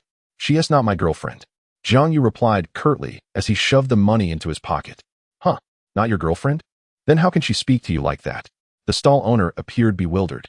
Yang Qian, noticing Jiang Yu's indifference, chimed in, "Jiang Yu, you've upset our Xuexin. Shouldn't you apologize?" Fuming, Jiang Yu smiled sarcastically. "If she belongs to you, then take her away quickly and spare me the embarrassment. Why should I apologize? Apologize for not being her devoted follower? Go play somewhere else. Don't disrupt my business." Upon hearing this, Huang Xuexin's eyes glistened with tears. Wang Dandan, seeing her distress, stepped forward, pointing at Jiang Yu. "Our Xuexin simply didn't agree to be your girlfriend. Is this necessary?" Yang Qian echoed. "Jiang Yu, are you even a man?" "He is," came the retort. Jiang Yu was preparing to retort when a crisp and lively voice interjected, replacing his response. A graceful silhouette, holding a handbag, approached Jiang Yu. The crowd, drawn by the sound, was left in a state of astonishment. Huang Xuexin, unable to recognize the newcomer at first, felt that the girl before her was so stunning that it bordered on the celestial. However, Yang Qian, with keen eyes, pointed towards the girl while shaking Wang Dandan's arm, exclaiming, "Isn't that Han Ningzi?" "What?" Wang Dandan was momentarily taken aback. "Han Ningzi, the girl from the neighboring class who wears braces and glasses," Yang Qian reiterated emphatically. The flames of gossip ignited fiercely within Wang Dandan and Yang Qian. Han Ningzi claimed that Jiang Yu was a man. What could that imply about their relationship? Had it reached that level? Moreover, how had Han Ningzi become so beautiful? Had she undergone cosmetic surgery? As Jiang Yu turned to look at Han Ningzi, she happened to glance back at him, her starry eyes leaving him momentarily entranced. At that moment, Han Ningzi had exchanged her school uniform for a high-waisted gray skirt and a black long-sleeved shirt, revealing her delicate, fair legs. Her large black-rimmed glasses were removed, and her hair was styled into a high ponytail. The cool tones of her attire, paired with her ethereal beauty, exuded an air of aloof nobility that felt almost unapproachable. If Huang Xuexin was a swan that had wandered into a flock of chickens and ducks, then Han Ningzi was a phoenix that rendered all swans pale in comparison. Pulling at Jiang Yu's sleeve, Han Ningzi urged, "Let us go, continue shopping with me." Observing her expression, Jiang Yu felt an unexpected calm wash over him. However, Huang Xuexin suddenly erupted, stepping forward. "You can't leave, Jiang Yu. I haven't finished talking to you." Jiang Yu cast a glance at her, grasped Han Ningzi's hand, and walked into the throng of the pedestrian street without looking back. Explain? Continue arguing? Was there any point to it? Jiang Yu's thoughts were simple. Having returned to the earthly realm, life was finite, and he should not squander time on inconsequential individuals. Watching Han Ningzi and Jiang Yu retreat, Huang Xuexin was bewildered. Jiang Yu had another girl by his side? This girl was even more attractive than her. And why did Jiang Yu's gaze towards her just now seem so filled with disdain? How could he be so cruel? Huang Xuexin felt a surge of grievance as tears began to cascade down her cheeks. Wang Dandan and Yang Qian, witnessing Huang Xuexin's distress, hurried to comfort her. At that moment, murmurs arose from the crowd nearby. "I thought she was just a girl he toyed with and cast aside. Turns out he was rejected after confessing his feelings." Exactly. Why persist with someone who turned you down? Honestly, it's only natural to feel unbalanced when someone you desire chooses another. If he had found someone less attractive, I wonder if she would still be upset. And let us be honest, that girl who just passed was truly beautiful. She and that young man are quite the match. Both the boy and girl have excellent taste. Jiang You and Han Ningzi, now distanced from the crowd, remained oblivious to the chatter surrounding them. Once out of the sight of those individuals, Jiang You gently released Han Ningzi's hand. "Thank you for your timely intervention," he said. "Friends have an obligation to assist one another." Han Ningzi maintained her characteristic cool demeanor. While passers-by nearby were momentarily entranced, one even collided with a telephone booth. Jiang You took a moment to appraise Han Ningzi. "Why have you changed your attire?" "In order to assist you," she replied, handing him a tote bag. "This is for you. I hope you like it." Jiang You opened the bag and gasped. Inside lay an unopened Nokia N90, the latest model, a flagship device that had retailed for 8 or 9,000 yuan in 2005. The SIM card is also included, and I've preloaded it with 10,000 yuan in call credit. Is it truly necessary to spend so extravagantly? Jiang You hesitated. "You have gifted me something. It is only fitting that I reciprocate," Han Ningzi remarked, her expression one of confusion. "What have I given you?" Jiang You mirrored her bewilderment. "This," Han Ningzi said, pointing to the earrings dangling from her ears. Earrings Jiang You had just purchased for her at a jewelry store. Jiang You could not help but interject, "My dear, those accessories were quite inexpensive. This phone, on the other hand, is worth a fortune." Han Ningzi tilted her head thoughtfully. "As your angel investor, it is only right that I provide you with a phone, enabling you to keep me updated on the progress of our project. Would that be acceptable?" At that moment, she gestured towards two figures in the distance, Uncle Quan and Sister Xiaoko, who were approaching. Jiang You recognized them as the pair he had encountered earlier at the rice noodle shop. Han Ningzi then addressed Jiang You. "Let us conclude our meeting here. I must attend class now." "Thank you." Unable to contain his curiosity, Jiang You inquired, "Haven't you already graduated? Why are you still attending classes?" "For a karate class," Han Ningzi replied, her steps light as she walked away. Xiaoko, trailing behind her, suddenly turned back to Jiang You. "You better behave. Our lady is a 5th-degree black belt in karate." Upon hearing this, Jiang Yu glanced at the departing Han Ningzi and recalled the instinctive moment he had held her hand. A chill running down his spine. Chapter 8. Jiang Dai was attacked as Han Ningzi settled into the car. Uncle Quan in the passenger seat handed her a stack of documents. "Miss, these are the reports from several companies in Shanghai sent by the third madam, and they require your review and signature." Upon seeing the pile of papers, Han Ningzi furrowed her brow. "Please take me to the dojo first. I will review these tonight." "Of course, Mississippi." Additionally, the third madam mentioned that you haven't called her in a while. "What do you think?" At this, Han Ningzi picked up the phone and dialed. "Auntie," a gentle and cultured voice responded. "Oh, my dear Ningzi, you finally decided to call me. How have you been? Have you been eating regularly and sleeping well? Do you miss me?" "I'm doing well," Han Ningzi replied nonchalantly, though warmth flickered in her eyes. A brief silence ensued, and sensing the conversation was waning, the woman on the other end quickly introduced a new topic. "Ningzi, I heard your father arranged for you to study in the United States, but you turned it down. Is it because you can't bear to leave me?" "Yes, I have enrolled in Jiangdong University." Her aunt sounded quite surprised. "Why? Your scores could easily get you into Baidu University?" "I do not wish to return to Baidu." "Oh, I see. That girl from the second branch has been incessantly nagging about marrying you off to that young man from the Wang family, Ming Yuan. What a joke. That boy is either in nightclubs or bars. He is only suitable for marrying a nightclub princess, certainly not for our dear Ningzi. Jiangdong University is a good choice. Hangqing is so close to Shanghai. You can visit me on weekends. Ningzi, since you aren't returning to Baidu, please find some time to visit me in Shanghai. It has been such a long time, and I miss you dearly. Next month. Auntie, I must hang up now. Wait, you haven't even said you miss me yet." After finally managing to appease her aunt, Han Ningzi hung up the phone, only to find an unread message from Jiang You. "I will mention to my parents tonight. I'll invite you over for dinner in the next few days." "Great," Han Ningzi replied to the message, her worries dissipating instantly. At that moment, Jiang Yu had just finished a call with Lu Rong, inquiring about the progress of opening a stock account. The response was reassuring. The process had been completed, and approval would come through tomorrow. With this knowledge, Jiang Yu felt relieved.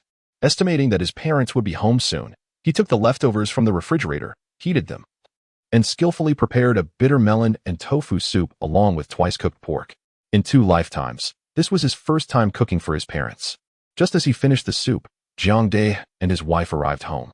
Upon seeing the dishes on the table, Jiang Dae exclaimed, "Is the sun setting in the west today? Or has this child's brain been scrambled after being beaten yesterday? You actually know how to cook now? You haven't poisoned it, have you?" Jiang You wiped his hands, gently pressed his mother into a chair, and served each of his parents a bowl of soup. "Mom and Dad, please try my cooking. It's bitter melon and tofu soup, which helps cool the body and reduce fire. I learned it online. Let me know what you think." Jiang Dae took a sip and exclaimed, delicious. Hongmei, you should try it as well. Xiaoyou's culinary skills are commendable." Upon hearing this, Hongmei took a sip and cleared her throat with a soft hum. The father and son instinctively set down their chopsticks, their expressions grave as they awaited her instruction. Satisfied with their demeanor, Hongmei turned to Jiang You and asked, "Xiaoyu, have you encountered that classmate of yours with the surname Huang today?" Jiang You immediately adopted a playful grin and picked up his chopsticks. "Mom, your intuition is as sharp as Jiang Ziya's divination, spot on. However, it wasn't me seeking her out. We simply crossed paths on the road." Just then, Jiang Yu paused, his chopsticks hovering midair. Noticing his hesitation, Hongmei gently pulled the chopsticks away and reprimanded. "What did I tell you at noon? I instructed you not to seek out that girl with the surname Huang, and yet you disregard my words? If you're so fond of her, you might as well go to her home and become her live-in son-in-law. I can always have another child with your father." Seeing Jiang Yu's bewildered expression, Jiang Dae quickly clarified, "Your uncle Nyo mentioned that you brought a female classmate to his restaurant for a meal today." Instantly enlightened, Jiang Yu took a sip of water and firmly asserted, "Mom, you've got it wrong. The classmate I had lunch with is surnamed Han, not Huang." Hongmei, skeptical, replied, "Really?" "Indeed," Jiang Yu reassured her. "As long as she's not the one with the surname Huang, that's a relief." She sighed in relief, then turned to Jiang Yu. "Why didn't you clarify this sooner?" Jiang Yu filled a bowl of soup for her and said, "Speaking of which, I have something else to discuss. In a few days, I would like to invite that classmate of mine over for dinner." You mean your classmate with the surname Han?" Jiang Dae prodded with his chopsticks, "A girlfriend?" "No," Jiang Yu quickly denied, then pondered, "Yes, more like a close friend." With a sweeping gesture, Hongmei dismissed his words. "Look at you. What is the difference between a good friend and a bad one? Isn't she just the future girlfriend in the hearts of boys like you?" "Jiang Yu, I have no objection to you finding a girlfriend, but she cannot be like that Huang girl. Bringing her over for dinner is perfectly fine. I'll set the table. Just let us know in advance so your father and I can prepare." Jiang Yu grinned widely. I told you. No number of stepmothers can compare to a real mother." "What? You have a stepmother?" Hongmei shot him a glare, then added, "Just so we're clear, you can invite a few classmates over for dinner, but you must wash the dishes and chopsticks afterward." After dinner, Jiang Dae took a flashlight and stepped outside. The mother and son remained at home, watching television. Jiang Yu initially intended to re-watch Chinese Paladin, but since the remote was in his mother's hands, he reluctantly settled for The Mute Bride instead. This is a television drama produced across the strait, centering on a woman who, due to an unfortunate accident in her childhood, is rendered mute and marries into a prominent family. Originally betrothed to the ailing elder brother, she ultimately weds the younger sibling during the ceremony. The narrative unfolds a series of events involving the mute woman, her brothers-in-law, a biased mother-in-law, and a malicious female antagonist. Such dramas predominantly evoke heart-wrenching emotions, making them particularly appealing to homemakers. Jiang Yu sure finds it difficult to immerse herself in this genre, yet she cannot resist the allure it holds for her mother, Yu Hongmei, who is completely captivated. Observing her mother's fervent engagement, Jiang Yu sure feigns enthusiasm, occasionally mustering the courage to discuss the plot developments with her mother. "This cousin is truly despicable. How could such a person exist?" Yu Hongmei remarked, pointing at Lu Xiangjuan on the screen. Just as Jiang Yushir was about to respond, a series of loud knocks echoed from the door. Yu Hongmei called out, "Who is it?" "Sister-in-law, it's me, old Xiang. Day has been attacked outside our courtyard. You must come down and see." Chapter 9. The first act of violence. Upon hearing that Jiang Dade had been assaulted, right Hongmei gasped and, like a spring uncoiling, sprang into action, rushing to the door without even putting on her shoes. "Has our Dade been beaten? Who did this? Is it serious? He is bleeding. We must take him to the hospital," old Xiang remarked. The sudden turn of events sent Jiang Yu's mind racing. What was happening? Who was responsible? Was it Yang Wenjie? Without further contemplation, Jiang Yu followed suit and exited the house. Upon reaching the entrance of the workers' compound, he found Jiang Dai slumped against the gate, bloodied and unresponsive. Jiang You could not suppress a desperate cry. Dad.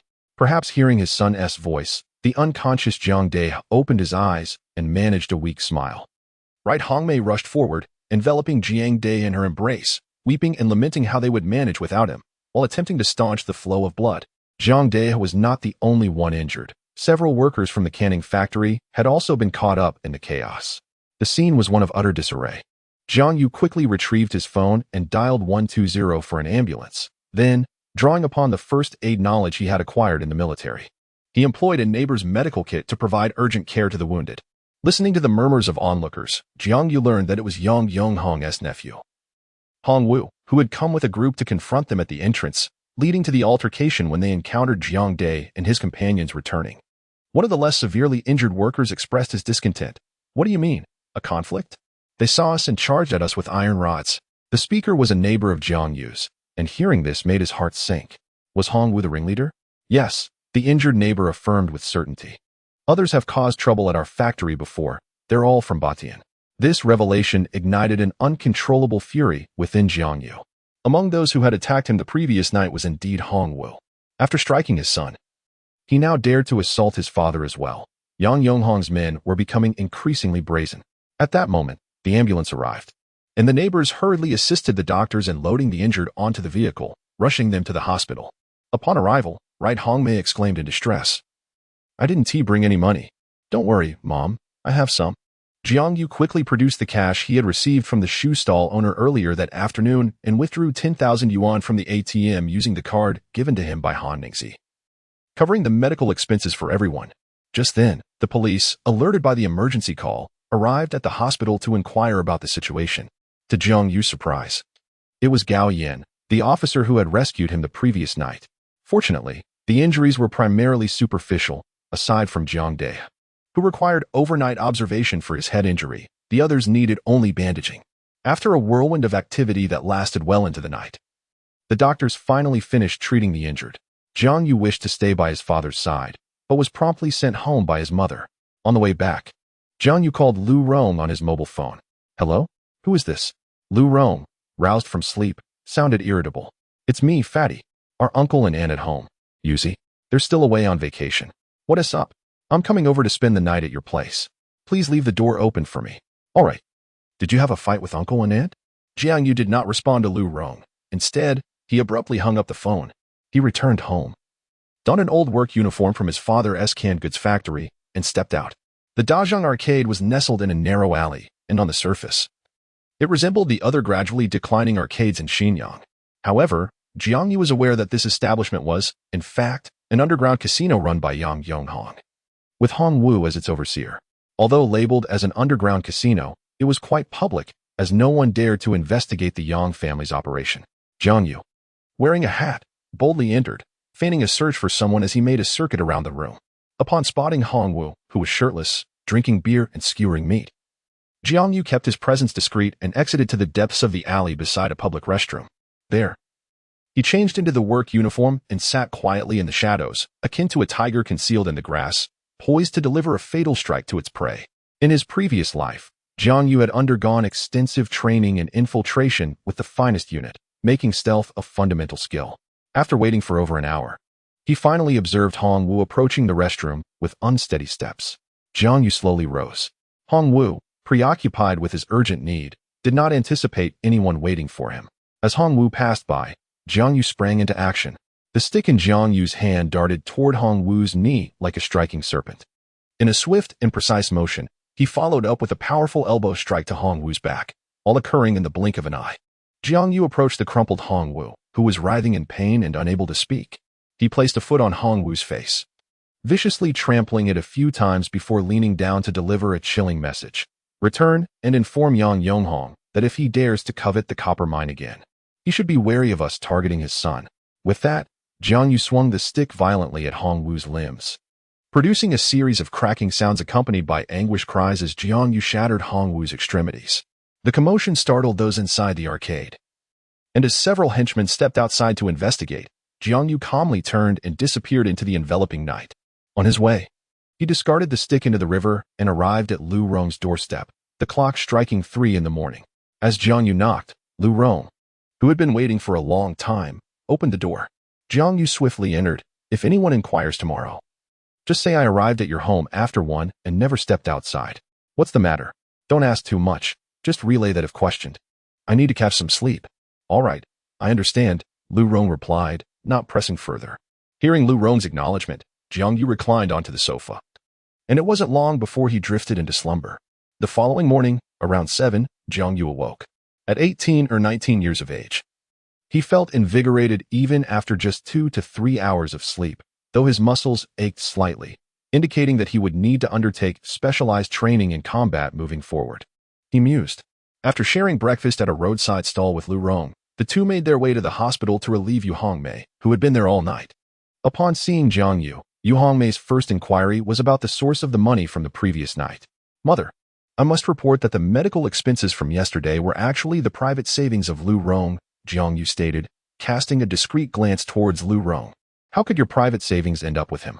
Yu Hongmei questioned, her skepticism evident. Realizing the situation, Lu Rong responded, indeed, Aunt. Yesterday, Yuzi visited my home and informed me of this matter. My mother confiscated my New Year's money, and the remaining amount was given to me by my sister. I was concerned my mother might discover it, so I entrusted it to Yuzi.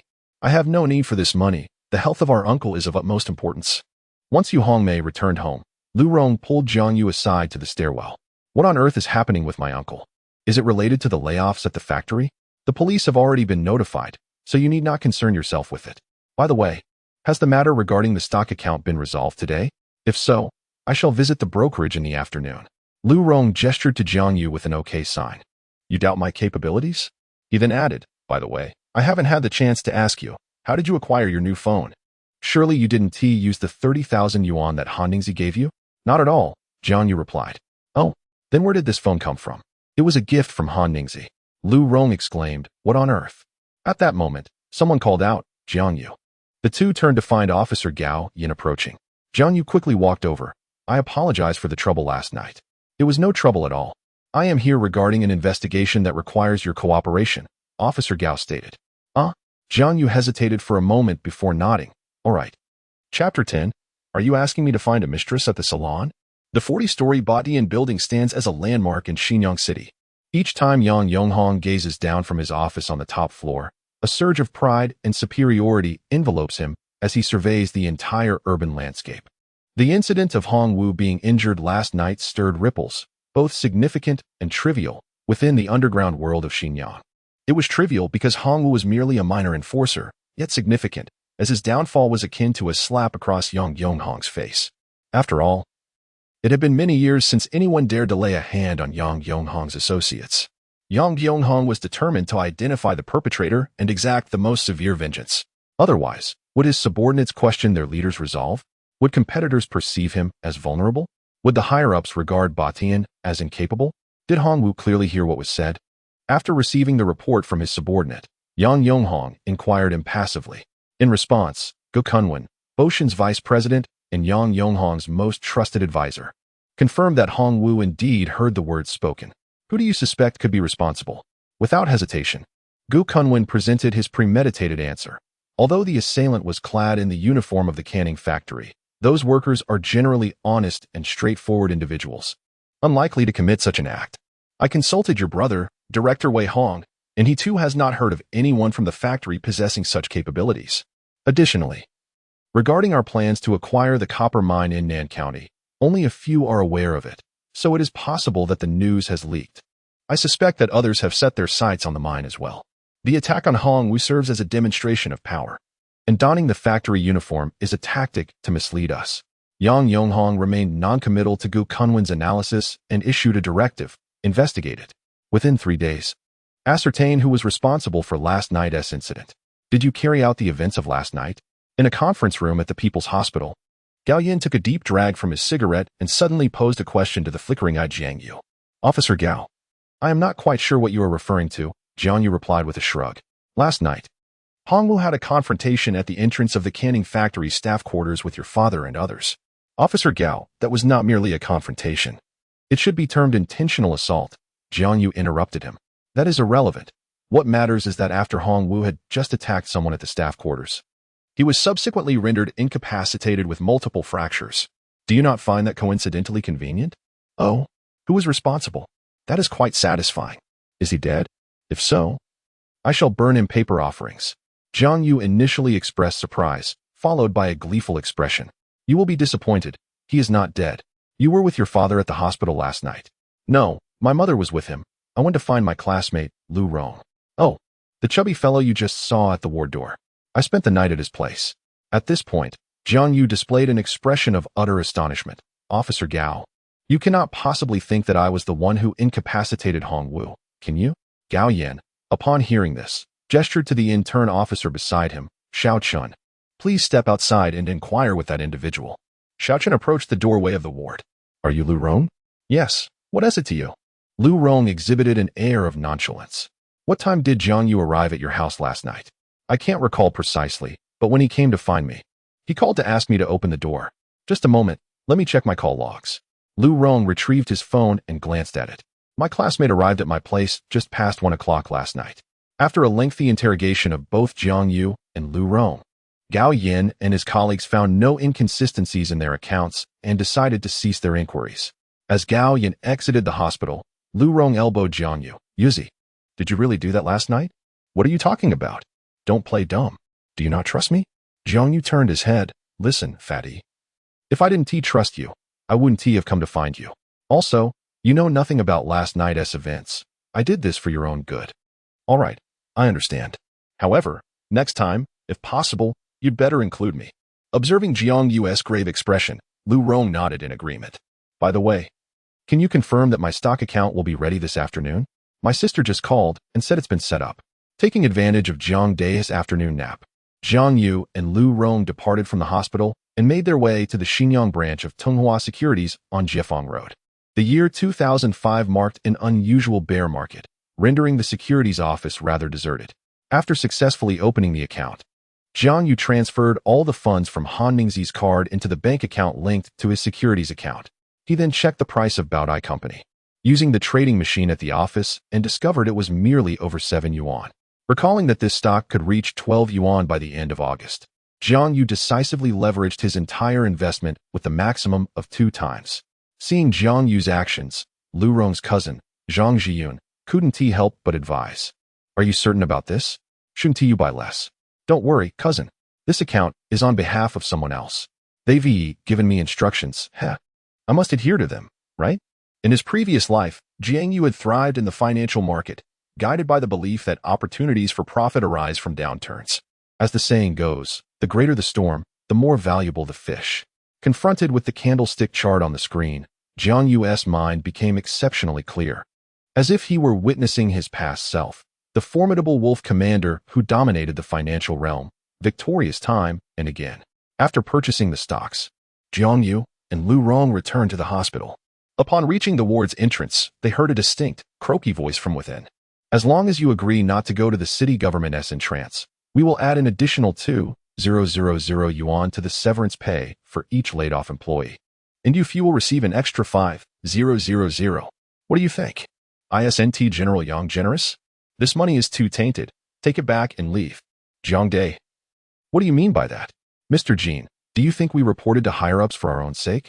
This canning factory was built through the hard work of 2 generations. Several hundred million in state assets. The Yang brothers aspire to pocket 40 million. What a fanciful dream. Impossible.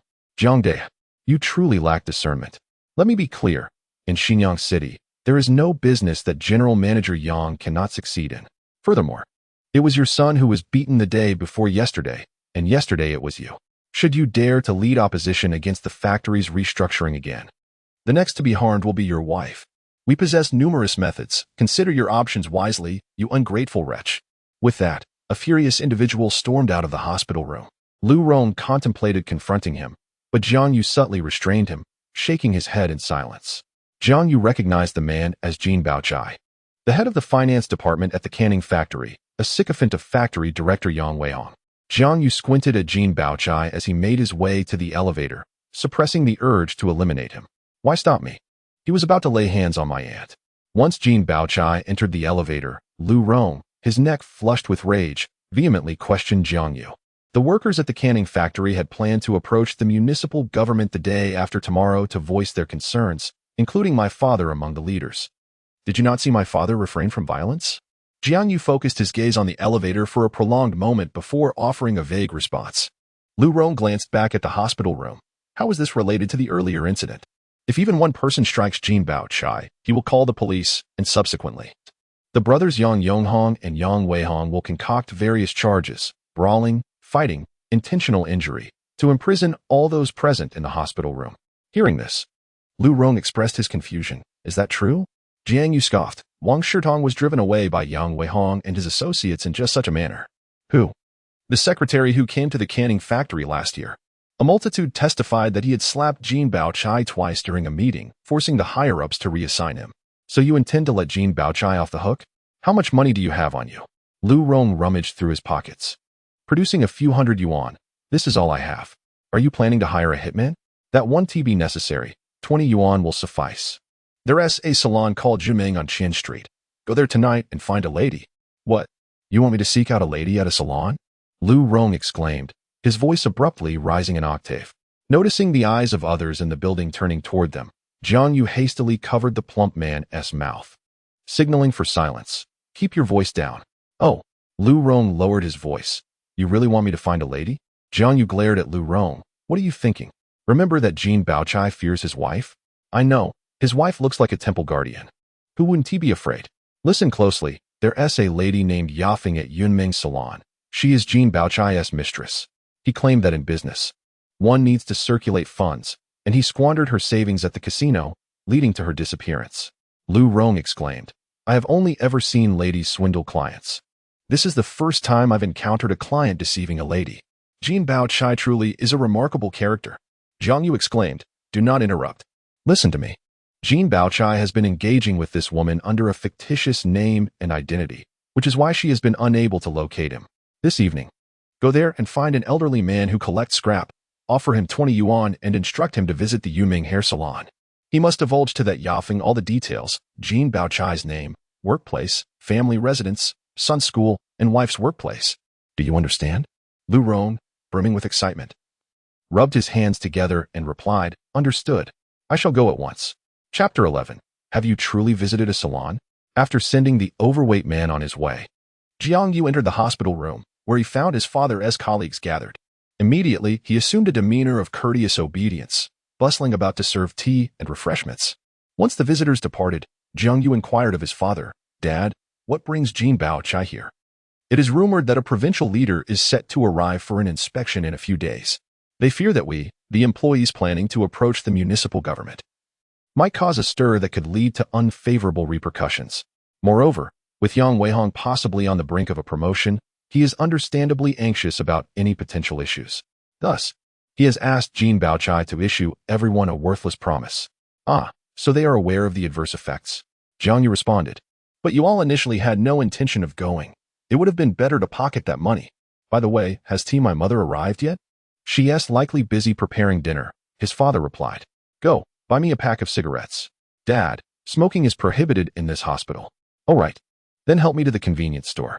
Today, I must have a puff to celebrate my discharge tomorrow. After a few puffs, you'll be accustomed to it. In the garden of Villa Number 3 at Lake Mountain Resort, Uncle Quan held up a bottle of Lao's herbal tea, observing the squished features of Xiaoku. Why are you so kind? The moment I return, you're already offering me water. How can there exist such an unpalatable beverage? It tastes like a foul damp mat. Uncle Quan, how can you stomach it? Xiaoku exclaimed in exasperation, her breath fogging the air. What do you know? This drink clears heat and detoxifies, making it ideal for summer, Uncle Quan declared, then downed the herbal tea in one gulp, expressing immense satisfaction afterward. Is Sister Xiaoka back?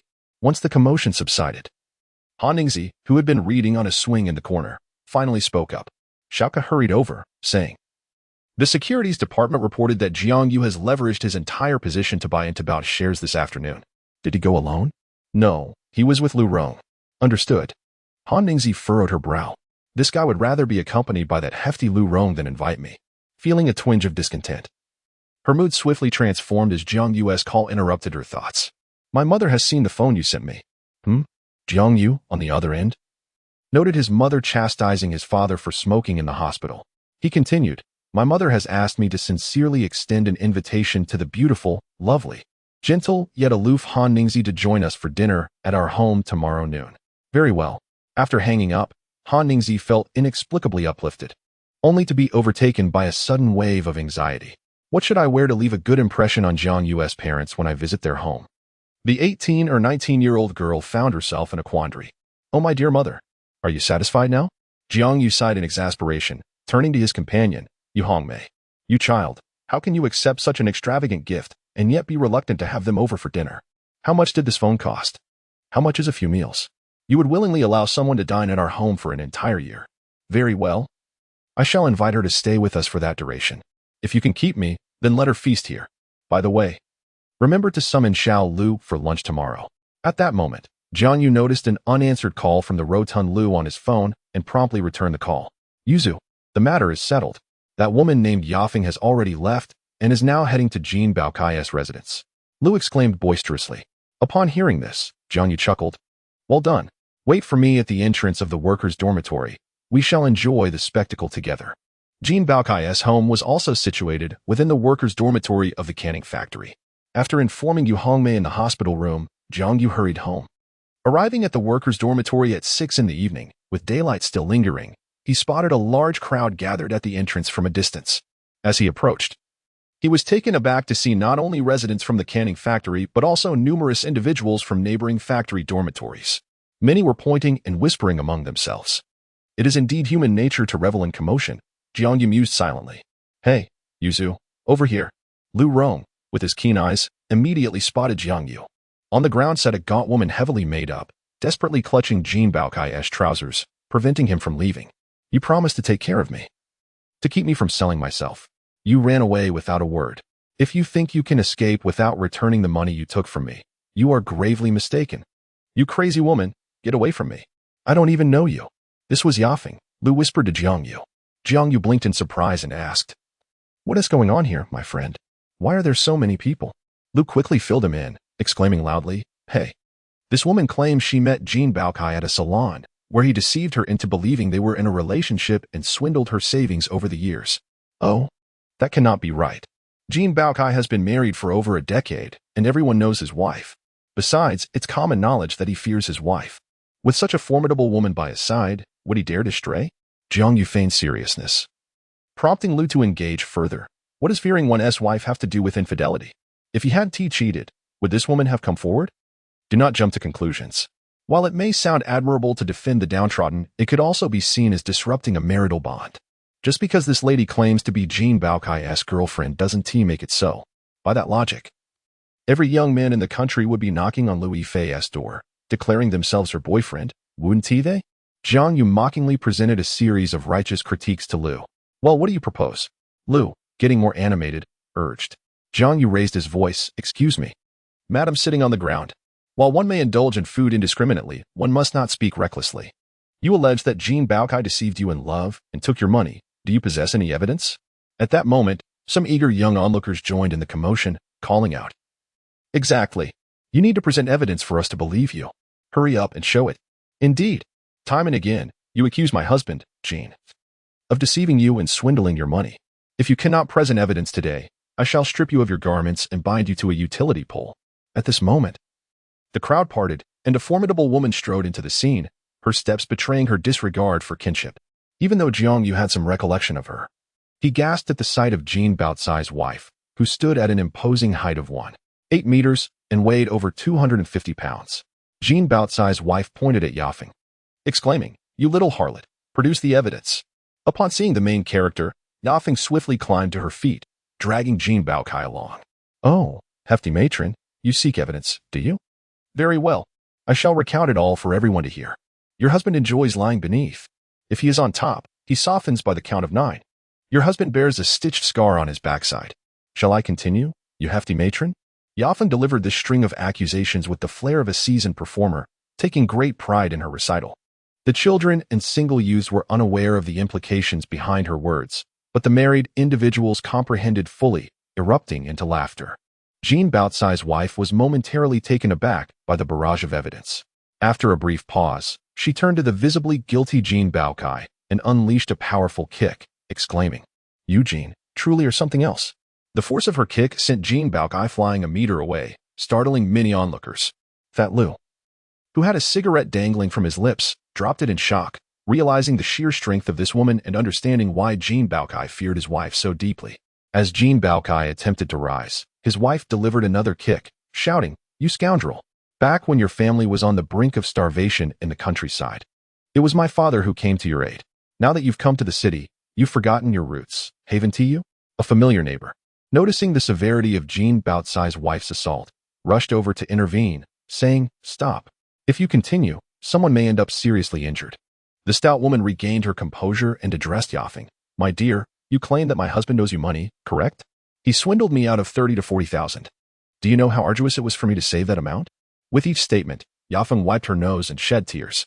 Jiang You scoffed at this point, reflecting on her circumstances: a gambling father, ailing mother, and a younger brother in school, all while she bore the burden of providing for her family. Fat Lu was about to inquire about Jiang Yu's comment when Yafeng's lament grew louder.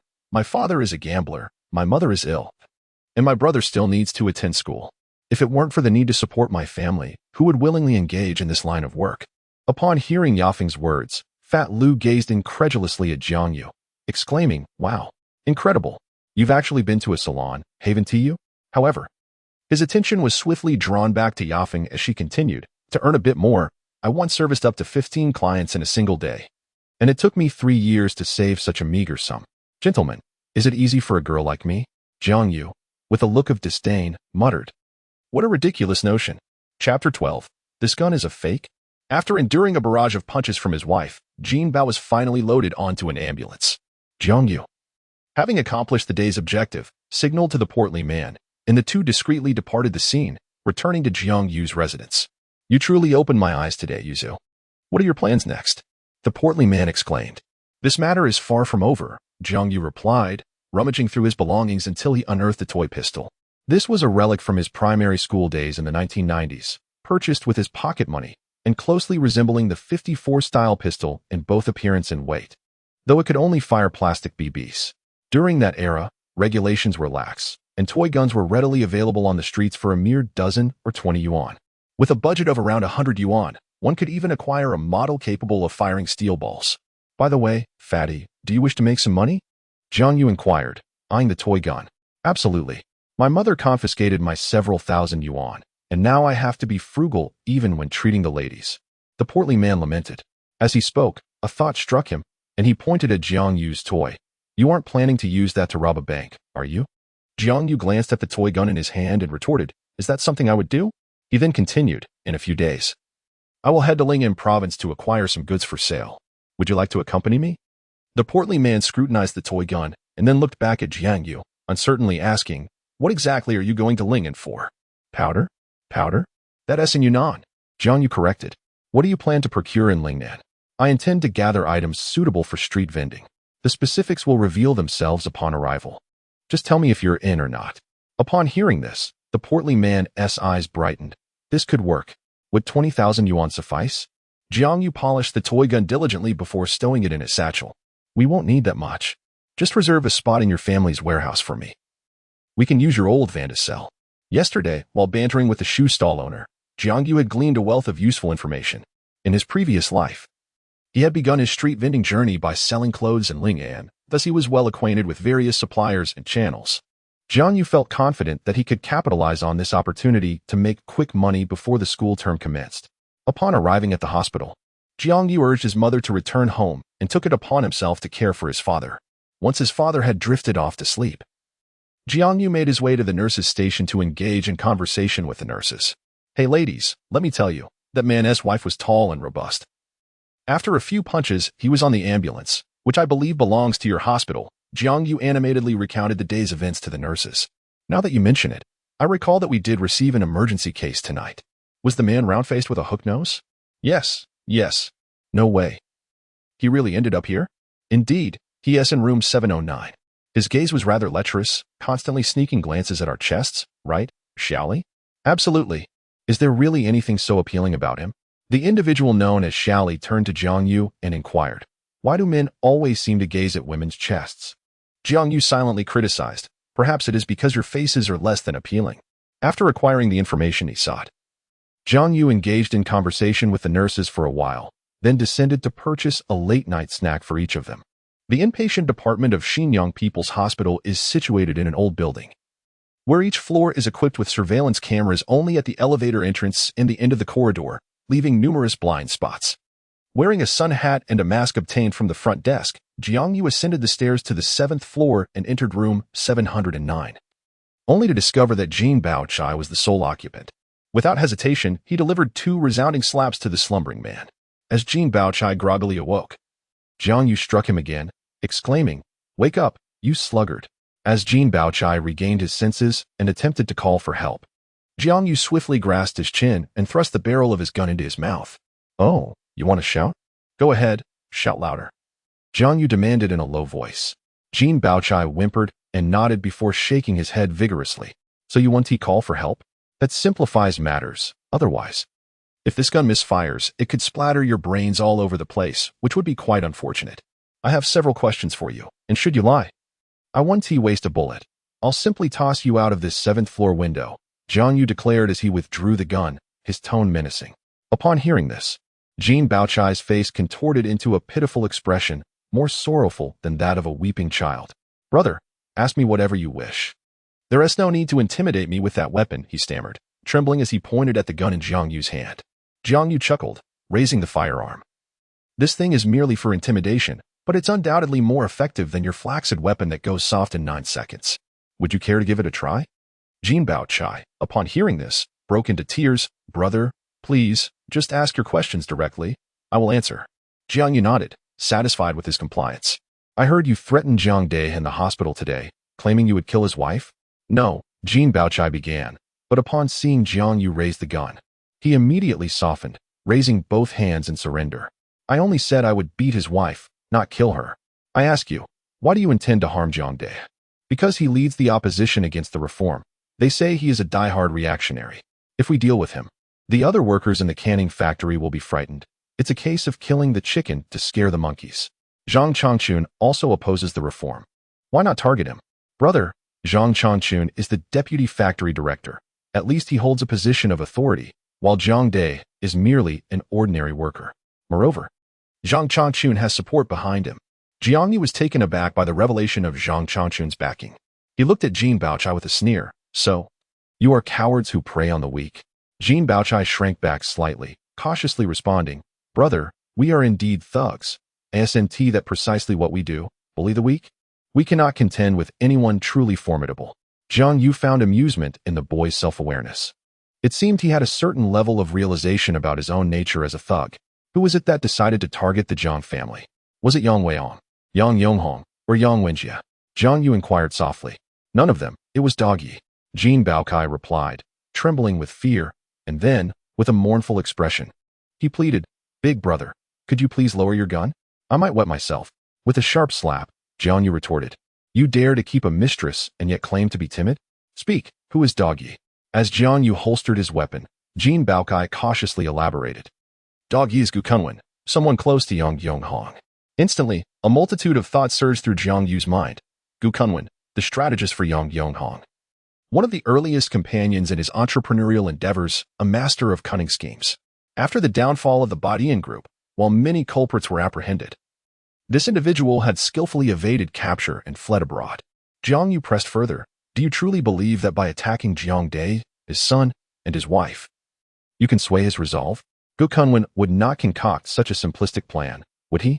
Jin Baochai tilted his head in surprise. "Hey, big brother, you truly possess a prophetic insight. Enough with the chatter, speak quickly." Dog Yi has stated that Jiang Dai's finances are tied up with comrades in the countryside of Nan County, and if we severely injure his son, Jiang Dai will certainly seek financial assistance from them. To reach Nan County, one must pass through Baihu Path. We can wait for him there. As you are aware, Baihu Path is perilously close to the cliff. At that moment, we can dispose of him by casting him down. Upon receiving the answers he sought, Jiang Yu clenched his jaw tightly. After a lengthy pause, he finally addressed Jin Baochai. "You performed admirably today. Do you understand the rules?" "Yes, big brother. Tonight I did not see you. I implore you, please leave quickly." Jiang Yu rose to his feet. "Do you know who informed your wife about today's events?" Upon hearing this, Jin Baochai's eyes widened in shock. "I." Noticing Jiang Yu raise his gun, Jean Baokai immediately fell silent. Jiang You leaned closer. Not only do you keep a mistress, but you also dare to sleep with Li Qianwen from the publicity department. You have quite the audacity. Even to approach Yang Weihome's woman. At this revelation, Jean Baocai's eyes widened in terror. Consider this a gift for you. It was not until Jiang You reached the door of the hospital room and tossed an object that struck Jean Baokai on the head that he finally comprehended. As he picked it up, he realized it was the very gun that had been in the hands of the earlier individual. Damn, this gun is fake. Chapter 13. How wonderful it would be if Han Ningzi were my daughter. Early the next morning, Jiang You and the chubby Lu helped Jiang Dai complete his discharge procedures. After a deposit of 10,000 yuan, over 8,000 remained. They aimed to double that amount. Jiang Yu waved the cash in his hand toward Lu. Together with Lu Rong, they assisted Jiang Dai back home, where Yu Hongmei had prepared an abundant feast. Where is your classmate? It's already 11 o'clock. You haven't forgotten to inform her, have you?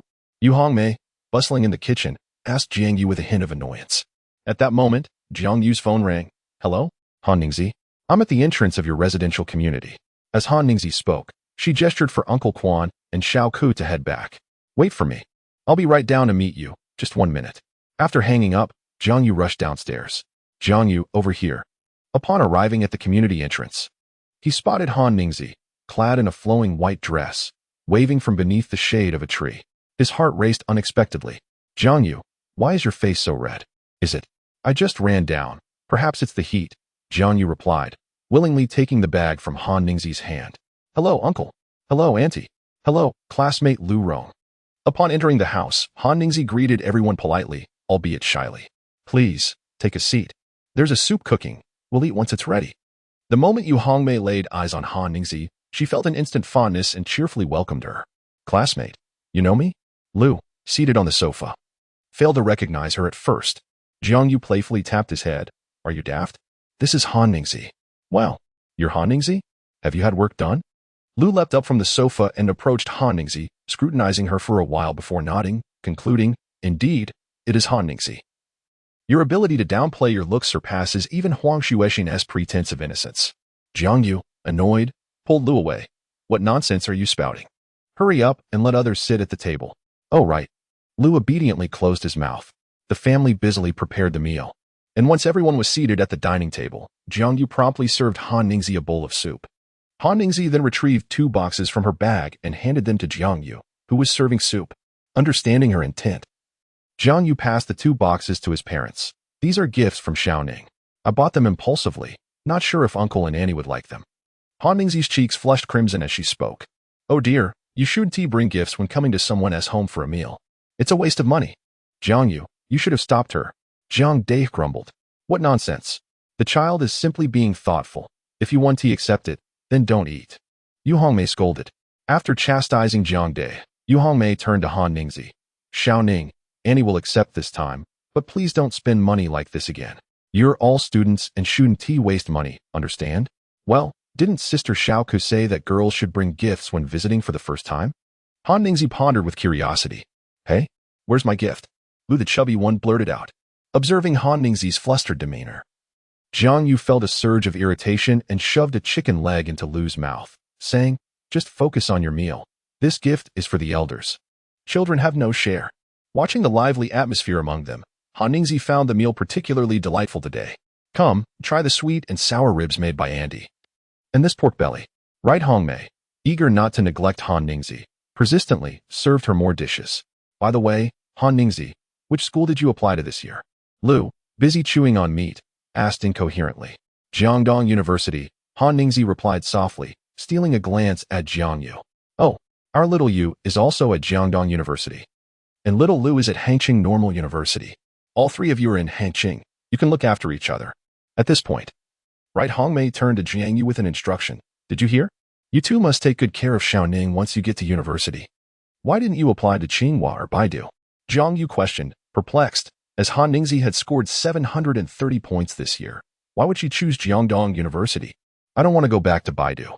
Upon hearing this, right, Hongmei's interest peaked. Xiaoning, your family is from Baidu? Yes. Jiang Dai chuckled at this. Your aunt's family is also from Baidu. You truly have a connection with our Jiang family. Lu's face was filled with confusion. Aunt, your family is from Baidu? Why have I never heard you mention it? What is there to say? When I married your uncle Jiang, my family opposed it, and the relationship faded over time. Right Hongmei cast a tender glance at Jiang Dai. Xiaoning, how did you spend the new year? Right Hongmei had already guessed that Han Ningxi's relationship with her family was likely strained. I spent it in Xinjiang. As Right Hongmei was preparing to serve more dishes, her chopsticks froze mid-air upon hearing this. Alone? With Uncle Quan and sister Xiao Ku, Han Ningxi replied, taking a small bite of rice and chewing gently. The room fell suddenly silent. This year, come spend the new year with Auntie. I'll prepare a big red envelope for you. Hearing this, Han Ningxi felt a mist welling up in her eyes. Observing this, Right Hongmei set down her chopsticks, gently stroked Han Ningxi's head, and then embraced her, her gaze filled with affection and tenderness.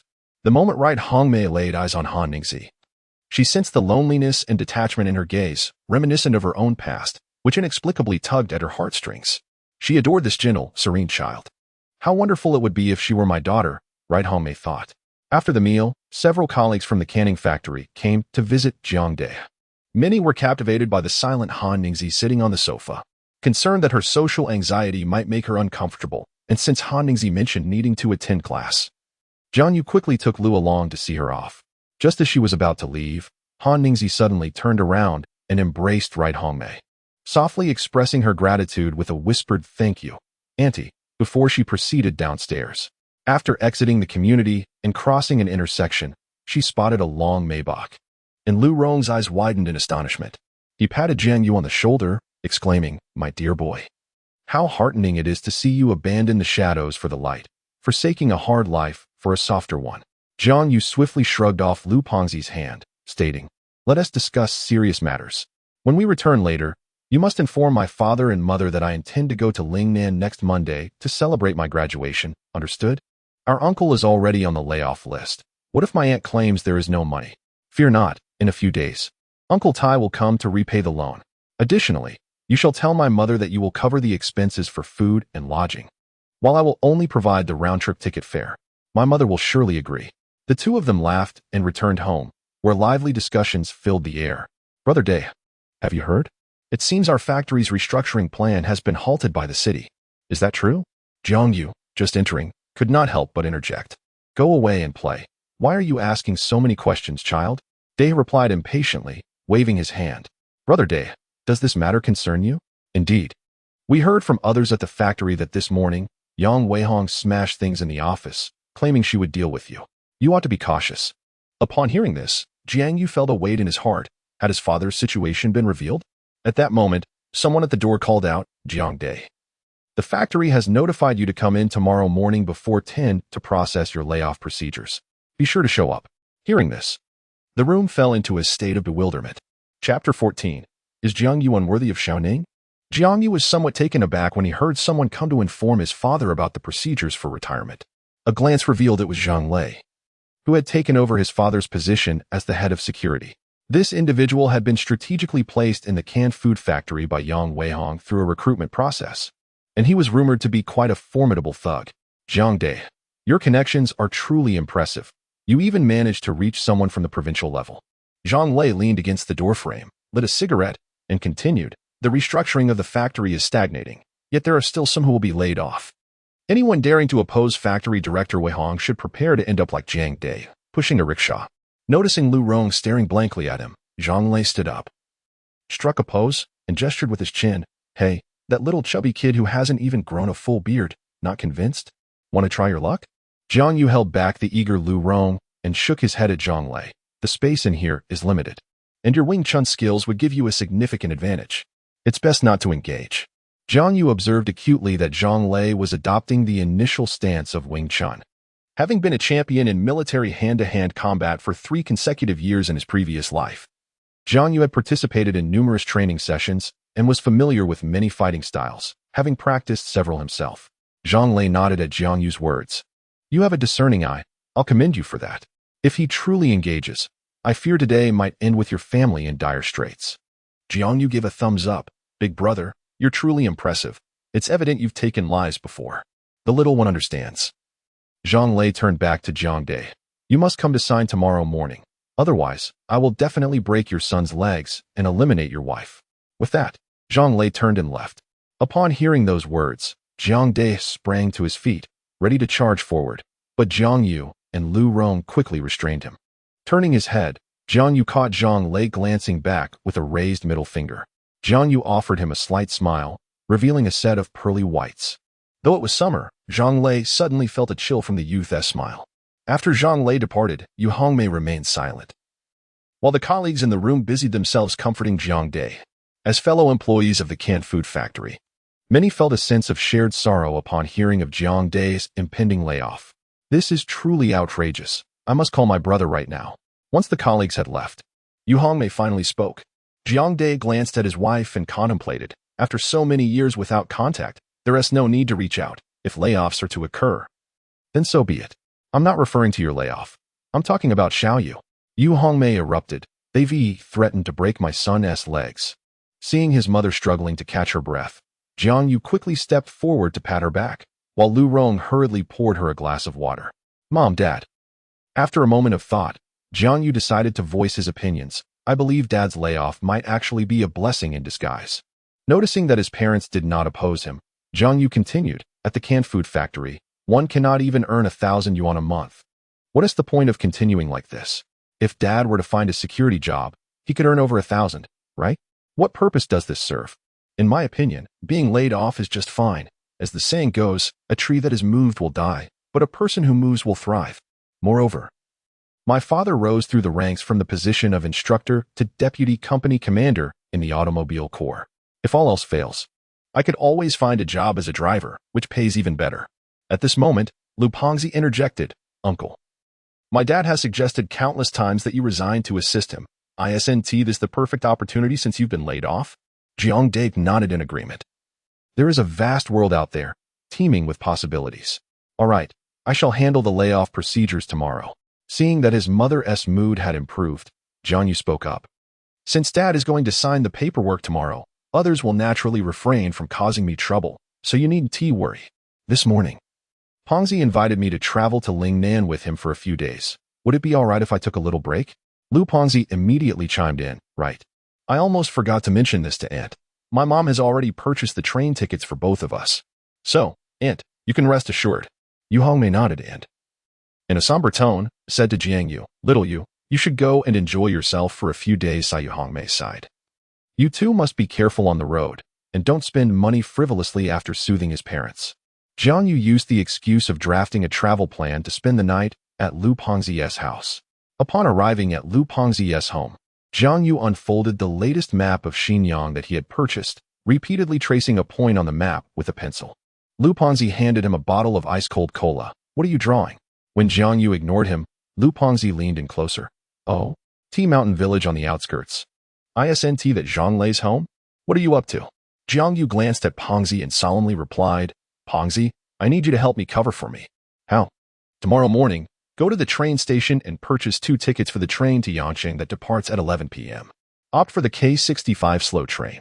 Then, find any ticket agency to buy a ticket for the Z33 express train to Yanqing that leaves at 4:30 a.m. the day after tomorrow. Remember, the K65 ticket must be for standing room. Please endure the discomfort of standing on the way. And what next? Hand me the Z33 ticket. While you take the 2 K65 tickets and board the train, I will arrive an hour later, so wait for me at the square of Yanqing train station. During those years, train tickets didn't require real name registration, and this is not a peak travel season, so tickets are quite easy to procure. Lu Pengzi felt a bit uneasy. I've heard Zhang Lei is quite formidable. Can you manage alone? Hongwu is the one I incapacitated. Lu Pengzi's eyes widened. Is it really you? In that case, take care of yourself. If you can't win, just run. All right. That night, Jiang Dai lay in bed beside Yu Hongmei, his brow furrowed with worry. Yu Hongmei turned and embraced her husband. It's just a layoff. Our family of 3 has hands and feet. We won't starve. Will we? Though she said this, it had been years since the old factory director led us to establish the canning factory, and watching it grow felt akin to nurturing one's own child. It's hard to let go, isn't it? Yu Hongmei glanced at Jiang Dai. Indeed. Dai, how about I set up a small stall first? It is indeed a valid point. Previously, the severance pay was stated to be 10,000 for each individual. They feared I might cause a commotion, and I speculated they might offer a little more. Moreover, regarding the success from that side, it said that we would first receive 30,000? Let us reserve 20,000 for Xiao Yu and keep a few thousand for emergencies. Then, we can look for items to sell at a stall, and I must also hasten to find some work. I apologize for the hardships you have endured alongside me over the years. Jiang Day embraced his wife. Day. Yu Hongmei rested her head on her husband's shoulder and remarked, "Why do I feel that Xiao Yu has become increasingly sensible lately? I share that sentiment. That little rascal seems to have transformed into a different person entirely." With that thought, Jiang Day confided in Yu Hongmei, "I must tell you. Sending Zhang Changchun and the others to the province to seek out the old factory director and secretary Wang was actually this little one's suggestion." Really? Yu Hongmei lifted her head, her expression filled with disbelief as she glanced at her husband. "Why would I deceive you? Is it that you do not trust me? Or do you doubt our son?" Jiang Day inquired. Yu Hongmei laughed until her eyes nearly closed into slits. "Indeed, if our son were not exceptional, how could he attract someone as beautiful as Xiao Ning?" Coughing slightly, Jiang Day was momentarily startled. "What partner? The girl from today? Is she dating our son? Look at how you're acting, as if I've become a widow." Yu Hongmei shot him a sidelong glance, her face brimming with pride. "The way Xiao Ning looks at our son is unmistakably reminiscent of how I used to gaze at you. She is undoubtedly destined to be our daughter-in-law." Upon hearing this, Jiang Day affectionately cradled his wife's head. "Speaking of Xiao Ning, we have yet to open the gifts that girl brought today. Shall we take a look?" "All right." Yu Hongmei rose and brought the 2 boxes gifted by Han Ningxi to the bed. Opening the first box revealed a watch. Yu Hongmei examined it, trying it on her husband's wrist. "Day, this watch suits you perfectly. Xiao Ning truly has a thoughtful disposition." After they had both tried on the watch, they opened the second box. A gasp escaped Yu Hongmei, and both of them stared in astonishment. Inside lay a gold necklace adorned with a large jadeite, evidently worth a small fortune. "Xiaomei, how much do you think this costs?" "Several tens of thousands. No, surely over 100,000 at least?" Realization dawned on Jiang Day. Then the watch must not be inexpensive either. Yu Hongmei remained silent for a moment before finally speaking. "Day, do you think our son Jiang Yu might be somewhat unworthy of Xiao Ning?" Chapter 15. Han Ningxi's gift becomes a family heirloom. As Yu Hongmei questioned whether her son was worthy of Han Ningxi, Jiang Yu was cycling near Tea Mountain Village. The bicycle, a dilapidated second-hand model purchased from a repair stall in the evening, carried him through the surrounding paths of the village under the cloak of twilight.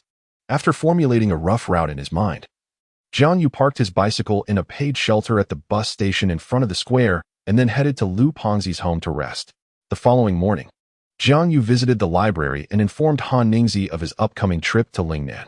Observing her eagerness to accompany him, he swiftly negotiated with her, promising a visit to the amusement park upon his return, which successfully persuaded her to stay behind. By noon, Jiang Yu reunited with Lu Pengzi, who had already purchased their train tickets, and they returned home for lunch. Upon entering, they found Jiang Yu's father sitting despondently on the sofa. "Father, you haven't had your secret stash of money discovered by Mother again, have you?" Jiang Yu jested. "Stop talking nonsense. Your father just completed his layoff procedures this morning and is in a foul mood. You, being so thoughtless, should refrain from making sarcastic remarks, or you'll find yourself eating lunch in the corner," his mother admonished, wielding a spatula. Once everyone was seated at the dining table, Jiang Yu, like a dutiful son, poured his father a drink and, together with Lu Pengzi, attempted to lighten his mood. "Where's Xiao Ning?" Yu Hongmei interrupted the conversation. "Look at you. You let that young lady come over to our home every day. What will others think? What about taking Xiao Ning along on your trip to Lingnan?"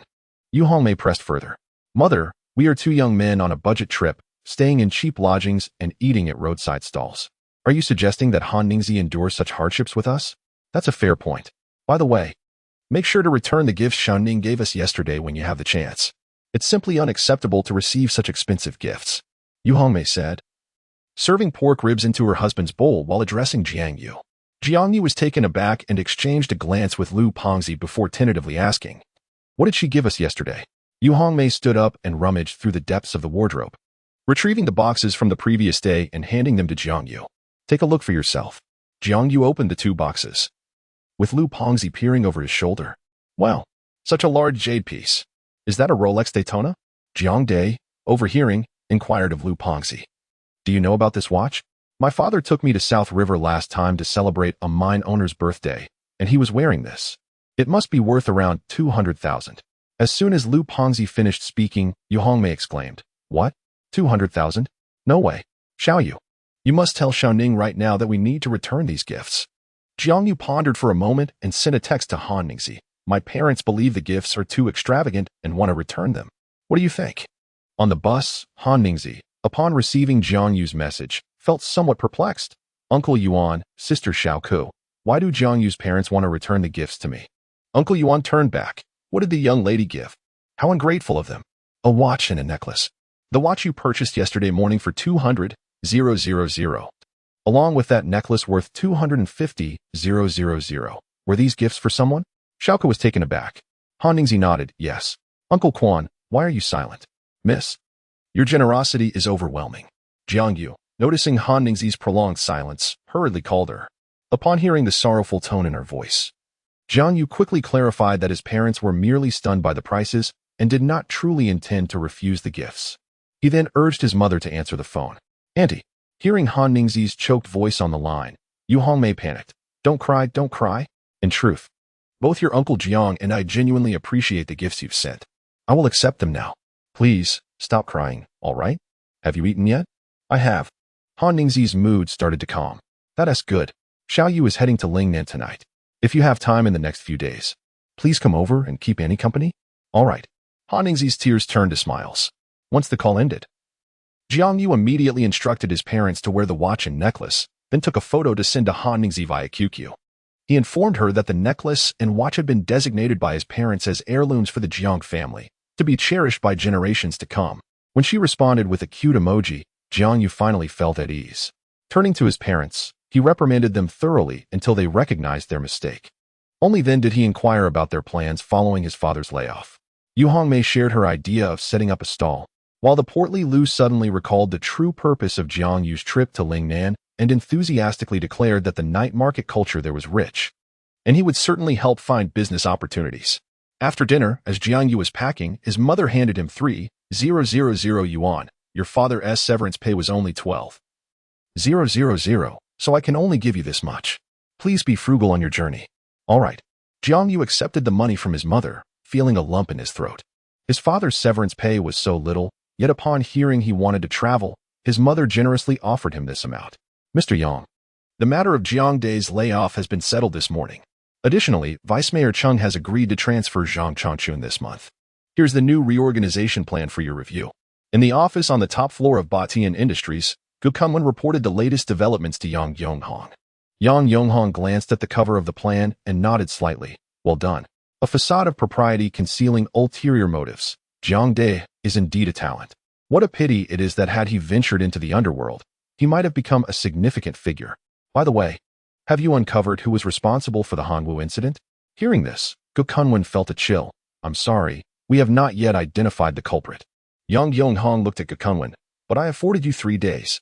At present, the Yi family, the Qi family, and the Wan family all hold potential involvement. Furthermore, Hongwu has ruthlessly dealt with numerous debtors, leaving open the possibility of retaliation from others. After Gu Kunwen concluded his statement, Yang Yonghong remained silent for quite some time before speaking. Could it be Jiang Day's doing? Gu Kunwen pondered briefly and replied, it is unlikely. Although Jiang Day has seen combat and earned a second-class merit for delivering supplies to a high ground under fire, he served as a driver and lacks the necessary skills for such a feat. Yang Yonghong narrowed his eyes and said, I will give you 3 more days. If you cannot uncover the truth, Hongwu's settlement will be deducted from your share. Understood. By the way, enlist a few individuals to test Jiang Day's abilities. Certainly. Gu Kunwen accepted the task and turned to leave.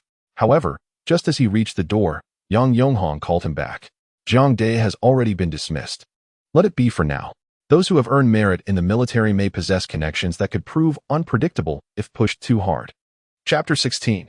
You ought to thank the law. At 5 in the afternoon, rejuvenated after a midday slumber, Jiang Yu awoke, and soon thereafter, Lu Pengzi arrived at Jiang Yu's home, having packed his belongings. Under the watchful eyes of his parents, Jiang Yu and Lu Pengzi shouldered their bags and stepped outside, with Lu Pengzi sporting a pair of sunglasses, exuding a distinctly tourist-like air. This prompted many neighbors in the workers' compound to greet them with inquiries about their destination, to which the answer was invariably the same, a trip to Lingnan. Consequently, it wasn't long before the entire neighborhood was abuzz with news of Jiang Yu's imminent departure on the evening train to Lingnan. The two pretended to nonchalantly take the bus to the train station. After disembarking, Jiang Yu hastily shoved his clothes into Lu Pengzi's bag and turned to leave with his small backpack. Be careful, Lu Pengzi called out to Jiang You. Jiang You waved and smiled. Don't worry. Lu Pengzi, with a hint of concern in his voice, added, you really must be careful. Don't let anything happen. Jiang Yu patted Lu Pengzi on the shoulder, reassuring him, rest assured, nothing will go awry. Besides, if something does happen, what could you possibly do about it? Lu Pengzi gazed intently at Jiang Yu and solemnly declared, if anything were to happen to you, I would procure a real gun in Yunnan and deal with that young fellow. Upon hearing this, and recalling the deeds Lu Pengzi had done for him in a previous life, Jiang Yu stepped forward and embraced him tightly. Don't worry. I'll see you in Yanqing tomorrow morning. With that, Jiang Yu entered the adjacent bicycle shed, settled the parking fee with the matronly attendant, and rode off on the second-hand bicycle he had left there the day before, not looking back. Lu Pengzi stood beneath the bus stop sign, watching the silhouette of Jiang Yu recede into the sunset on his bicycle until it vanished from view, before finally turning to head into the waiting hall. Chashan village lies across the river from the urban area of Xinyang. Although in close proximity to the city, Chashan village retains much of its rural character. For instance, many households keep a local dog as a guardian. In the stillness of the night, the barking of dogs can disrupt the tranquility whenever someone wanders through the village. Many dogs even emerge from their dens to chase and bark at passers-by, which could terrify the timid into immobility. At this moment, the cacophony of barking echoed down the street as Zhang Lei observed a black dog pursuing him, feeling somewhat annoyed. When the dog approached, growling and barking, Zhang Lei swiftly kicked out. Watching the dog writhe on the ground, whimpering in pain, he picked up a nearby stick and struck the dog's head with ferocity. 1 blow, 2 blows, 3, until the dog's head was reduced to a pulp. Zhang Lei finally ceased his assault. Breathing heavily, Zhang Lei relished the exhilaration that arose from this violent release of pent-up emotions. In the first grade, without the presence of his parents, Zhang Lei had often been bullied by his classmates. His elderly grandfather attempted to confront the situation, only to be met with slaps from the other parents, which ultimately led to his demise. Left to fend for himself, Zhang Lei became a homeless child in Xinyang, enduring further bullying even while scavenging for food in garbage bins. Thus, to survive, he adopted a philosophy of bravado and aggression. Eventually, by sheer chance, Zhang Lei learned a bit of martial arts from others. With his formidable martial arts skills, Zhang Lei triumphed over numerous adversaries, swiftly instilling a sense of fear in those who once dared to bully him. His prolonged existence at the lower echelons of society shaped his perception of the world as one where the weak are preyed upon by the strong. In such a realm, if one displays sufficient ferocity, certain individuals would not only refrain from bullying, but would also hesitate to make a move against him. For instance, yesterday afternoon at the canning factory staff quarters, there was a multitude of people in that individual's household, perhaps a dozen or more. They brazenly proclaimed their intent to cripple a young boy and even threatened to eliminate that man's wife. Yet, amidst that crowd, not a single person dared to act. With this thought, Zhang Lei hummed a tune, his steps light as he returned to his home on the edge of the village. Upon entering, he turned to switch on the light when suddenly, a fierce punch, imbued with lethal intent, surged towards him. Reacting instinctively, Zhang Lei crouched and rolled out of harm's way, swiftly regaining his footing. Illuminated by the neon glow from the city outside, he recognized his assailant, the son of the family from the canning factory. Weren't you the one who said you would break my legs? Here I am, he taunted. Jiang You wore a seemingly harmless smile, revealing a set of gleaming white teeth. Zhang Lei licked his lips, excitement coursing through him. He felt a thirst for blood. The last time he had taken a life was years ago, alongside Yang Yonghong, Qing Long, and He Hu, when they had collectively ambushed and fatally wounded a police officer. That experience had been both his first and only act of murder, and he relished the thrill of plunging a blade into another's body. He yearned for a repeat of that feeling. However, their boss had since prohibited any killing. Yet today felt different. The young boy had stealthily invaded his home. If he were to eliminate him and dispose of the body in the river, who would ever know? After all, was it that how they had dealt with the police officer years ago? With this thought igniting his resolve, Zhang Lei advanced, unleashing a Wing Chun punch. Jiang You effortlessly blocked the strike with an elbow guard and retaliated with a series of swift punches. Didn't you practice Wing Chun for many years? How is it that you can't even best someone who has only trained for 2 months? Jiang Yu jeered as he observed Zhang Lei's retreating stance. This provocation stirred a primal rage within Zhang Lei. Seizing an opening while defending against Jiang Yu's onslaught, he delivered a punch to Jiang Yu's abdomen, sending him staggering backwards several steps. Is this all you've got? Zhang Lei, emboldened by his momentary advantage, swung his fist toward Jiang Yu. Jiang Yu deftly sidestepped, and in a split second, He seized Zhang Lei's arm and yanked it back while delivering a swift kick aimed at Zhang Lei's ankle, executing a classic wing chun leg sweep. Is this all you've got? Jiang You echoed Zhang Lei's earlier taunt as he watched him fall to the ground. The exchanges had left Zhang Lei feeling somewhat uncertain. He resolved to injure the boy first and then finish him off with his fists. Struggling to his feet, he contemplated his next move and drew forth a dagger that had been his companion for many years. Playing with knives, are we? Jiang Yu lifted his shirt and drew forth 2 pre-prepared batons. Come. He beckoned Zhang Lei with the batons, provoked by Jiang Yu's challenge. Zhang Lei lunged forward wielding a dagger. However, this body lacked specialized training, and Jiang Yu was already feeling fatigued. He employed an unorthodox and agile technique with the batons, aiming for a swift conclusion. The dual batons faced the single knife, one defended while the other attacked, leaving Zhang Lei in a precarious position. After a flurry of clashing weapons, a sharp sound echoed as Jiang Yu struck Zhang Lei's wrist, causing the dagger to fall from his grasp. Seizing the opportunity, Jiang Yu pressed forward with the batons, delivering fierce blows to Zhang Lei's body. After several strikes, the unarmed Zhang Lei could no longer move. Observing Zhang Lei sprawled on the ground, Jiang Yu approached and thrust one baton towards Zhang Lei's mouth. Why is your mouth so vile? Jiang Yu inquired, squatting down. He maliciously twisted the baton lodged in Zhang Lei's mouth, causing broken teeth to rattle, leaving Zhang Lei speechless. You said you would break my legs, and I could dismiss you as a fool. But when you threatened my mother, how could I possibly let you go? Jiang Yu rose, swinging the other baton menacingly towards Zhang Lei's head. Ugh, please. Jiang Yu's baton halted just above Zhang Lei's head. What did you say? No? Zhang Lei, his mouth obstructed, nodded vigorously, his expression one of relief at surviving the encounter. Good to see you're scared. You know, you really should be grateful to the law, for it is the only thing preventing me from ending your life. With that, Jiang Yu rose and brought the baton down forcefully upon Zhang Lei's knee. Chapter 17. Zhang Lei has been incapacitated by me. I bound the injured Zhang Lei with ropes, and, whistling a tune, Jiang Yu made his way to the grassy embankment by the village river, where he retrieved a second-hand bicycle. From his backpack, he took out clothes, shoes, and pants, changing out of his entire outfit, including the baton, which he stuffed into a plastic bag. Once he completed these tasks, Jiang Yu clutched the discarded items in one hand and the bicycle in the other, wobbling as he pedaled toward the city. Upon reaching the Liberation Bridge over the river, Jiang Yu glanced around and, seeing no one in sight, tossed both the bicycle and the plastic bag containing his clothes and baton into the river. He donned a hat and strolled toward the city. Hey there, need a taxi? A cab pulled over after he had walked a short distance. Do you go by the meter? Jiang Yu flashed his characteristic harmless smile and asked in a Mandarin accent learned from his comrades in his past life. To the Peace Hotel. He replied upon receiving an affirmative nod from the driver. Care for a smoke?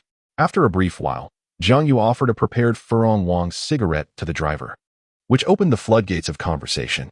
They chatted about various topics, weaving through the fabric of their lives. Suddenly, Jiang Yu asked, do you know where I might find a place for bathing? If there's one, I might skip returning to the hotel. Huh. Are you interested in that, young man? What is your preference, something more lavish or more modest? Jiang Yu feigned embarrassment, replying, anything will do. After all, I've been on a business trip for nearly a month, and my patience is wearing thin. The driver gave a knowing smile. For something upscale, try the Jinyuan Club. If you prefer something more budget-friendly, there are plenty of small salons around the train station. I think I'll go with the cheaper option. My wife controls the finances, Jiang Yu said sheepishly. As they neared the salons by the train station, Jiang Yu pretended to be shy and asked the driver to stop early, generously tipping him an additional 20 yuan. Once the taxi drove away, Jiang Yu found a public telephone booth and inserted a prepared IC card, dialing a specific number. I know you're secretly investigating the Guchunhua case. Upon connection, Jiang Yu adopted a disguised voice and delivered his blunt opening line, startling the person on the other end. Gao Yin. Who are you? There's a man named Zhang Lei. He is one of the perpetrators in the Guchunhua case, and he is currently lying in a desolate courtyard in the northwest corner of Chashan village. You need to hurry, or he may not last much longer. After speaking, Jiang Yu hung up and dialed another number. Hello, who is this? The sleepy Gu Kunwen, cradling his lover, was roused by the call, pressing the answer button with annoyance. I've incapacitated Zhang Lei on Station Front Street. He is currently lying by the roadside like a dog. Aren't you coming to check on him? Who are you? Gu Kunwen, still groggy, struggled to grasp the situation. Zhang Lei has been dealt with. My next target is Yang Wenjie. Are you sending someone skilled to protect him? Let me think. Who should I send? Xiao Dao Qinglong, Taekwon Heihu, or perhaps the swift-legged Gao Fei? Perhaps we should dispatch that enigmatic and skilled widow. After all, your esteemed Jia's tastes lean towards the allure of female bodyguards. Wouldn't you agree? Listening to this barrage of inquiries over the phone, Gu Kunwen took a deep breath and inquired, "What is it that you desire?" "Terms are negotiable." Jiang You, using his head and shoulder to cradle the phone, applauded with fervor, exclaiming, "Indeed, you are quite the adaptable one, Gu. My demands are rather simple. Relinquish the copper mine at Nanha." "That is impossible," Gu Kunwen interjected sharply. "So, there is no room for negotiation? Farewell." "It's not that there's no negotiation," he began, but was met with the sound of a dial tone. Enraged, Gu Kunwen hurled his phone to the ground, cursing vehemently. After regaining his composure, he picked up the landline and dialed a number. "Inform President Yang that I have urgent matters to report." "What? President Yang has gone fishing with Deputy Mayor Chung?" After concluding the call, Jiang You entered the waiting hall with a train ticket directly to Yang City, patiently awaiting the departure time. Overnight, the news of another of Yang Yonghong's subordinates being incapacitated spread like wildfire through the underground world of Xinyang City. Zhang Lei, known for his ruthless nature and formidable combat skills, had recently risen to prominence among Yang Yonghong's ranks. Yet, in a single night, he had suffered the loss of both legs and had his teeth shattered. Speculations ran rampant among various factions in Xinyang City, with many wondering who was behind this act and whether someone was attempting to challenge Yang Yonghong's dominance in the underworld. At Badian Tower, Gu Kunwen arrived in the dead of night and promptly followed Yang Yonghong into his office to report on the previous day's events. Upon hearing Gu Kunwen's account, Yang Yonghong remained silent for a considerable time. Eventually, he spoke. "No wonder the police visited Zhang Lei's residence last night while you all went to Station Front Street. Hongwu and Zhang Lei both sought out Jiang Dai before their misfortune, correct?" Gu Kunwen offered his conclusion. "I believe this is unrelated to Jiang Dai. Is it merely because that individual demanded we abandon the copper mine at Nanha last night?" Yang Yonghong inquired, fiddling with his pen. "Indeed, their intentions were quite clear." "Do you think I can afford to relinquish this mine?" Noticing Gu Kunwen's hesitation, Yang Yonghong rose to gaze out at the panoramic view of Xinyang City. After a long moment of contemplation, he remarked, "Old Gu, we have spilled so much blood and yet remain unscathed because some individuals require our services. Essentially, we are merely laborers carrying out their dirty work. Do you understand?" "I comprehend. It is those in higher positions who desire that copper mine. They have not instructed us to relinquish it, and regardless of how perilous it may be, we must retain it," Gu Kunwen replied, lowering his gaze. "That is good to hear. By the way, friends at the police station mentioned that Zhang Lei is currently in critical condition at the second hospital. I fear he may divulge details about that incident. Please arrange for the widow to intervene and ensure he remains silent." "Understood, President Yang. I shall make the necessary arrangements." Gu Kunwen responded, turning to leave. Yang Yonghong called him back. "Isn't there a son in the Jiang family? Could he possibly be involved?" Taken aback by the question, Gu Kunwen hesitated before responding. "It seems rather unlikely." Elaborate on your thoughts." "If he possessed the skill to surpass Zhang Lei, he would not have been so severely beaten by Jia Xiao last time." Gu Kunwen pondered aloud. "Let us find a few individuals to further test him. Additionally, for the next few days, have Gao Fei accompany Xiao Jia when he goes out." Upon finishing his words, Yang Yonghong waved his hand, signaling Gu Kunwen to withdraw, and he sank into deep contemplation in his office chair. Lying in his hospital bed, having just undergone surgery, Zhang Lei was still haunted by the events of the previous night. He was fierce and ruthless, yet that did not imply he was unafraid of death. Deep down, Zhang Lei understood that although the individual had repeatedly claimed that the law prevented him from killing, had he not begged for mercy at that moment, he would undoubtedly have met his demise. Why had he been so reckless with his words, threatening someone's mother in another's home? Zhang Lei mused that if he could return to that moment, he would adopt a submissive demeanor towards Jiang Dai, just as he had been with Dog Yi and General Yang. However, the incident of having his leg broken could not simply be overlooked. Once he recovered, he would ensure that General Yang would intervene to summon Kuai Tui Gao Fei, along with Qin Long and Heihu, to collectively deal with that scoundrel. Much like how they had eliminated that police officer years ago, it would be ideal to enlist the help of the elusive crafty widow, bringing their numbers to 5. As Zhang Lei schemed his revenge, he failed to notice a sharp-eyed nurse entering the ward. It was not until a pillow was pressed over his face that he realized he had lost the chance to avenge himself. with a heart full of reluctance. He struggled desperately, fighting against the inevitable, until all his strength and vital signs faded away. Chapter 18. The beautiful woman's wallet was not stolen by this scoundrel. How impressive you all are. In the conference room of the Xinjiang Public Security Bureau, upon hearing the news of Zhang Lei's demise in the hospital, the head of the criminal investigation team, Cheng Guizhang, slammed his hand on the table and erupted into a tirade of curses. How utterly shameful. 2 officers were stationed at the hospital, and yet the subject of the case was stealthily murdered without a trace. This incident led to a full hour of interrogation from the newly appointed director, Zhu Chang, at the Xinjiang Public Security Bureau. Forget about this year's bonuses.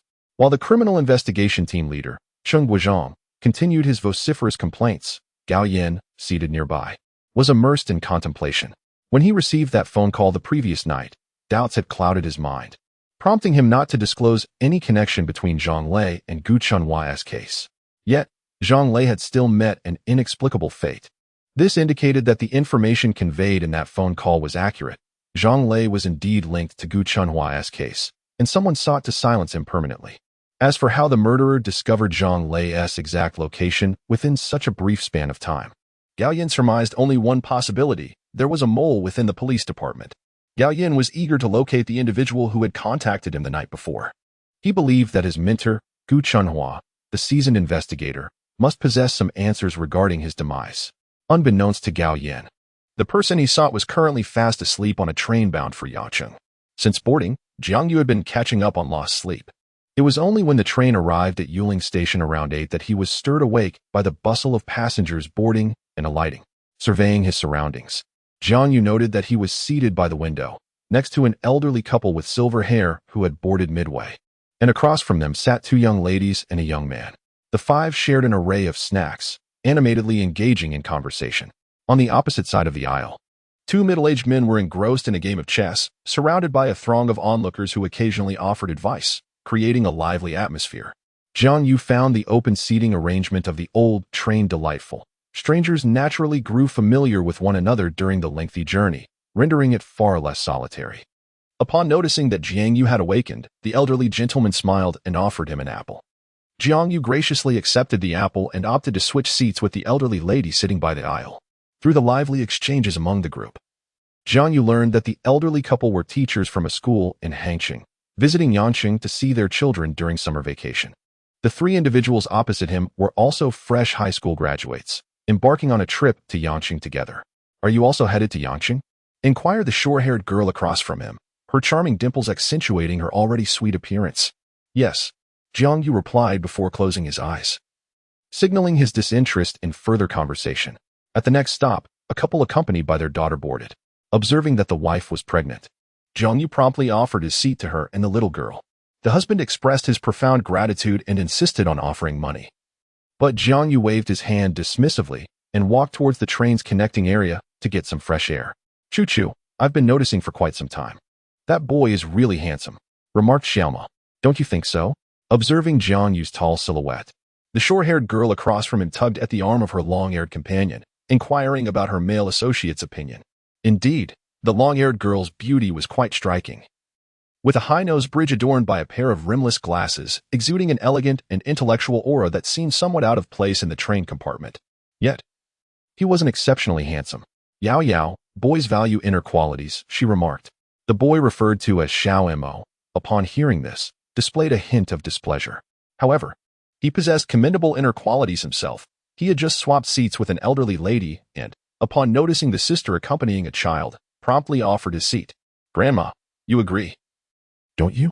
Yao Yu sought assistance from the elderly woman. You are all good children, the old lady cheerfully intervened. As the train approached Yangqing Station, Jiang Yu returned from the carriage connector, retrieved his bag from the overhead rack, and assisted the elderly couple and the pregnant woman with their luggage before preparing to disembark. Handsome, handsome. My name is Lu Yao. May I have your phone number? The short-haired girl, with a starry-eyed expression, held her phone eagerly, her gaze so fervent that Jiang Yu felt somewhat overwhelmed. I'm sorry, but I can't. My family is poor and I don't have a phone. Jiang Yu gently declined, waving his hand. Then, can I have your QQ number? 5-1-91. Jiang Yu realized he could not recall his QQ number in its entirety. After all, in his previous life, As he reached middle age, he had solely relied on WeChat. Who still used QQ? I'm sorry, classmate. I've forgotten my QQ number. It's too long for me to remember. Noticing Lu Yao's hopeful expression, Jiang You felt a pang of embarrassment. Uffed. The long-haired girl named Chu Chu could not contain her laughter. Xiaomo stood nearby, utterly dumbfounded. Observing Lu Yao's tearful demeanor, Jiang You felt increasingly awkward and waved his hand, saying, I'm preparing to get off. Perhaps we shall meet again. Watching Jiang You depart, Lu Yao, flustered and irritated, asked Chu Chu, what are you laughing at? I find it amusing how he declined you, so direct yet tactful. He conveyed his stance while preserving your dignity. Chu Chu gently ruffled Lu Yao's hair. Don't mess with my hair. I want to grow taller. Lu Yao pouted, then turned back to Chu Chu. Hey, Chu Chu, you just laughed. It was charming. Come on, give me another smile. Once off the train, Jiang You inhaled deeply, savoring the fresh air, when suddenly he heard a commotion nearby. Turning his gaze, he saw Lu Yao and her two companions surrounded by a throng of people. The boy who had harbored subtle hostility towards him was gripping the arm of a short, middle-aged man, preventing him from leaving. The tall girl named Chu Chu looked utterly helpless. Jiang You approached, only to hear Lu Yao exclaim, give me back my classmate's wallet. I saw you take it. As Jiang You made his way toward the crowd, Lu Yao's expression brightened with anticipation, but upon seeing him halt at the periphery, disappointment clouded her eyes. Jiang You stood on the outskirts, carefully observing the scene, unaware that Lu Yao was watching him intently. Beautiful girl, you claim to have witnessed me pilfering your classmate's wallet. Do you possess any evidence? The man retorted, evidence? The wallet is right there on your person. Lu Yao exclaimed, her voice filled with indignation. Then search me. I grant you permission to do so, she challenged Xiaomo. The short man, upon hearing this, became displeased. I must ask, young man, do you hold any authority to conduct such a search? How dare you presume to search someone at will? Just a mere child, yet you fancy yourself a lawman? At that moment, a few individuals from the crowd joined in with jeers. Observing Xiaomo's hesitation, the short man turned to Chu Chu, saying, it is your wallet that has gone missing. If a search is to be conducted, it should be by you. He then turned back to Lu Yao, adding with a laugh, or you may do it as well. Ha ha ha. Go ahead and search. Enraged, Lu Yao moved forward. But the short man obstructed her path. You may search me. I shall allow you to touch me wherever you wish, even remove my clothing if you desire. However, what shall we do if you fail to uncover the wallet? Indeed, what will happen if it is not found? Echoed voices from the crowd, stirring further commotion. Lu Yao, fuming, demanded, what do you propose we do? The short man leered, if the wallet remains undiscovered, then both of you ladies must allow me to search you as well.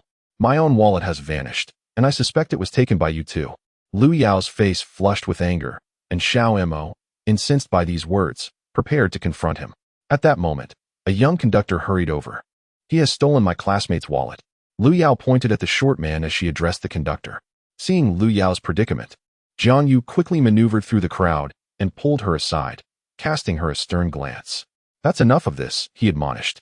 Turning to the conductor, he asserted, Officer, I can attest. He gestured toward Chu Chu and then pointed at the lecherous man. This young lady's wallet was not taken by this despicable individual. Chapter 19. Did you not mention that your family is impoverished? Why do you defend this scoundrel? Upon hearing Jiang Yu's words, Leo felt a surge of anger.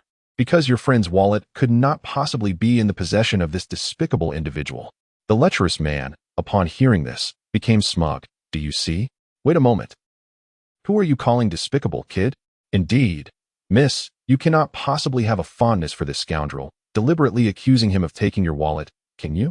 The crowd of onlookers began to jeer once more. You are speaking nonsense. I clearly saw. Lu Yao stamped her foot, overwhelmed with indignation, rendering her speechless as tears cascaded down her cheeks. This boy is so handsome, but why does he defend a thief? Lu Yao had never endured such humiliation throughout her life. The trio encountered such a predicament on their first train journey, and Lu Yao felt a pang of regret, wishing they had flown as advised by her family. It was all her fault for insisting on experiencing the train ride. Now, Chu Chu and Xiaomo were also suffering alongside her. A young police officer intervened to quell the crowd's raucousness, pointing at the lecherous man and addressing Jiang You. How do you know this person did not take the wallet? Officer, stop. Let's stick to the matter at hand and refrain from being familiar. I'm not that much older than you for you to call me officer. The policeman waved his hand, halting Jiang Yu's playful demeanor. All right, police brother, I can attest that this scoundrel did not take this classmate's wallet because... Because of what? The young officer inquired. Because the wallet is on this person. Jiang You took a step back, swiftly turned, and seized the raucous Huang Mao, dragging him to stand before the young officer. Is this your wallet? Jiang You asked Chu Chu, holding up the wallet he had retrieved from Huang Mao's pocket. This is it. This is it. Chu Chu nodded vigorously, while Lu Yao leapt in excitement. Jiang You handed the wallet to the young officer, who inspected the identification within and returned it to Chu Chu. Kid, you have guts. The lecherous man spat venomously. Jiang You ignored the man's threats and, while the officer was still present, approached the trio, helping Lu Yao with her suitcase, whispering, "Let's hurry." "Oh, okay." The three finally reacted, following Jiang You towards the underground passage. "Handsome classmate, I apologize. I misjudged you earlier." Liu cooed to Jiang You. "Thank you, classmate." Xiaomo's animosity had dissipated entirely. At that moment, Jiang You was solely focused on reuniting with his friend, Fatty, and did not acknowledge the two girls. "Handsome classmate, I was wrong. So how about you give me your QQ number and phone number? I'll treat you to a meal as an apology sometime, all right?" Seeing Jiang Yu silent, Lu Yao assumed he was genuinely upset. "I apologize, but as I mentioned, I do not possess a phone, and I truly cannot recall my QQ number." Upon hearing this, Lu Yao suddenly conceived a brilliant idea. "Then, how about I gift you a phone later? Consider it a gesture of apology, if you will." "No." Jiang Yu rejected Lu Yao's audacious suggestion and turned to Chu Chu. "Is this your first time traveling far?" "It is, more or less." "What do you mean by more or less?" "In the past, I had ventured out with my parents, but this time marked my inaugural journey alone." Upon hearing this, Jiang Yu pointed to Chu Chu's single shoulder bag and advised, "When venturing out, it is prudent to only carry cash in your wallet. Keep your ID and bank cards in a separate place." "Understood. But why?" While Chu Chu grasped Jiang Yu's meaning, Lu Yao remained perplexed. Noticing that Lu Yao was not ill-natured, Jiang Yu patiently elucidated, "Thieves specifically target wallets, but seldom go after bank cards and identification. If your wallet is stolen, as long as your bank card and ID remains safe, you can manage." "Wow, you are quite knowledgeable, handsome classmate. May I add you on QQ? I have many questions to ask you in the future." Lu Yao persisted with her hopes.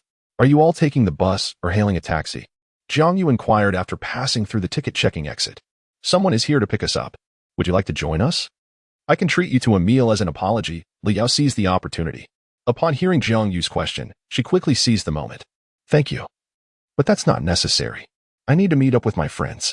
Seeing that the trio had someone to greet them, Jiang Yu felt a sense of relief.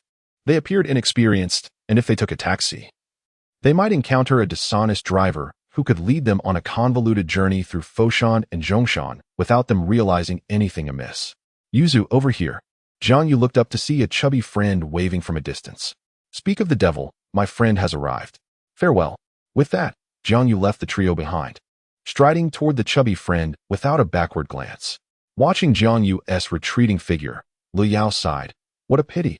I finally encountered my ideal Prince Charming. Yet he wouldn't even share his QQ. Yao Yao." Chu Chu interrupted. "You have a pen and paper in your bag. Why not write down your phone number and QQ, then pass it to him?"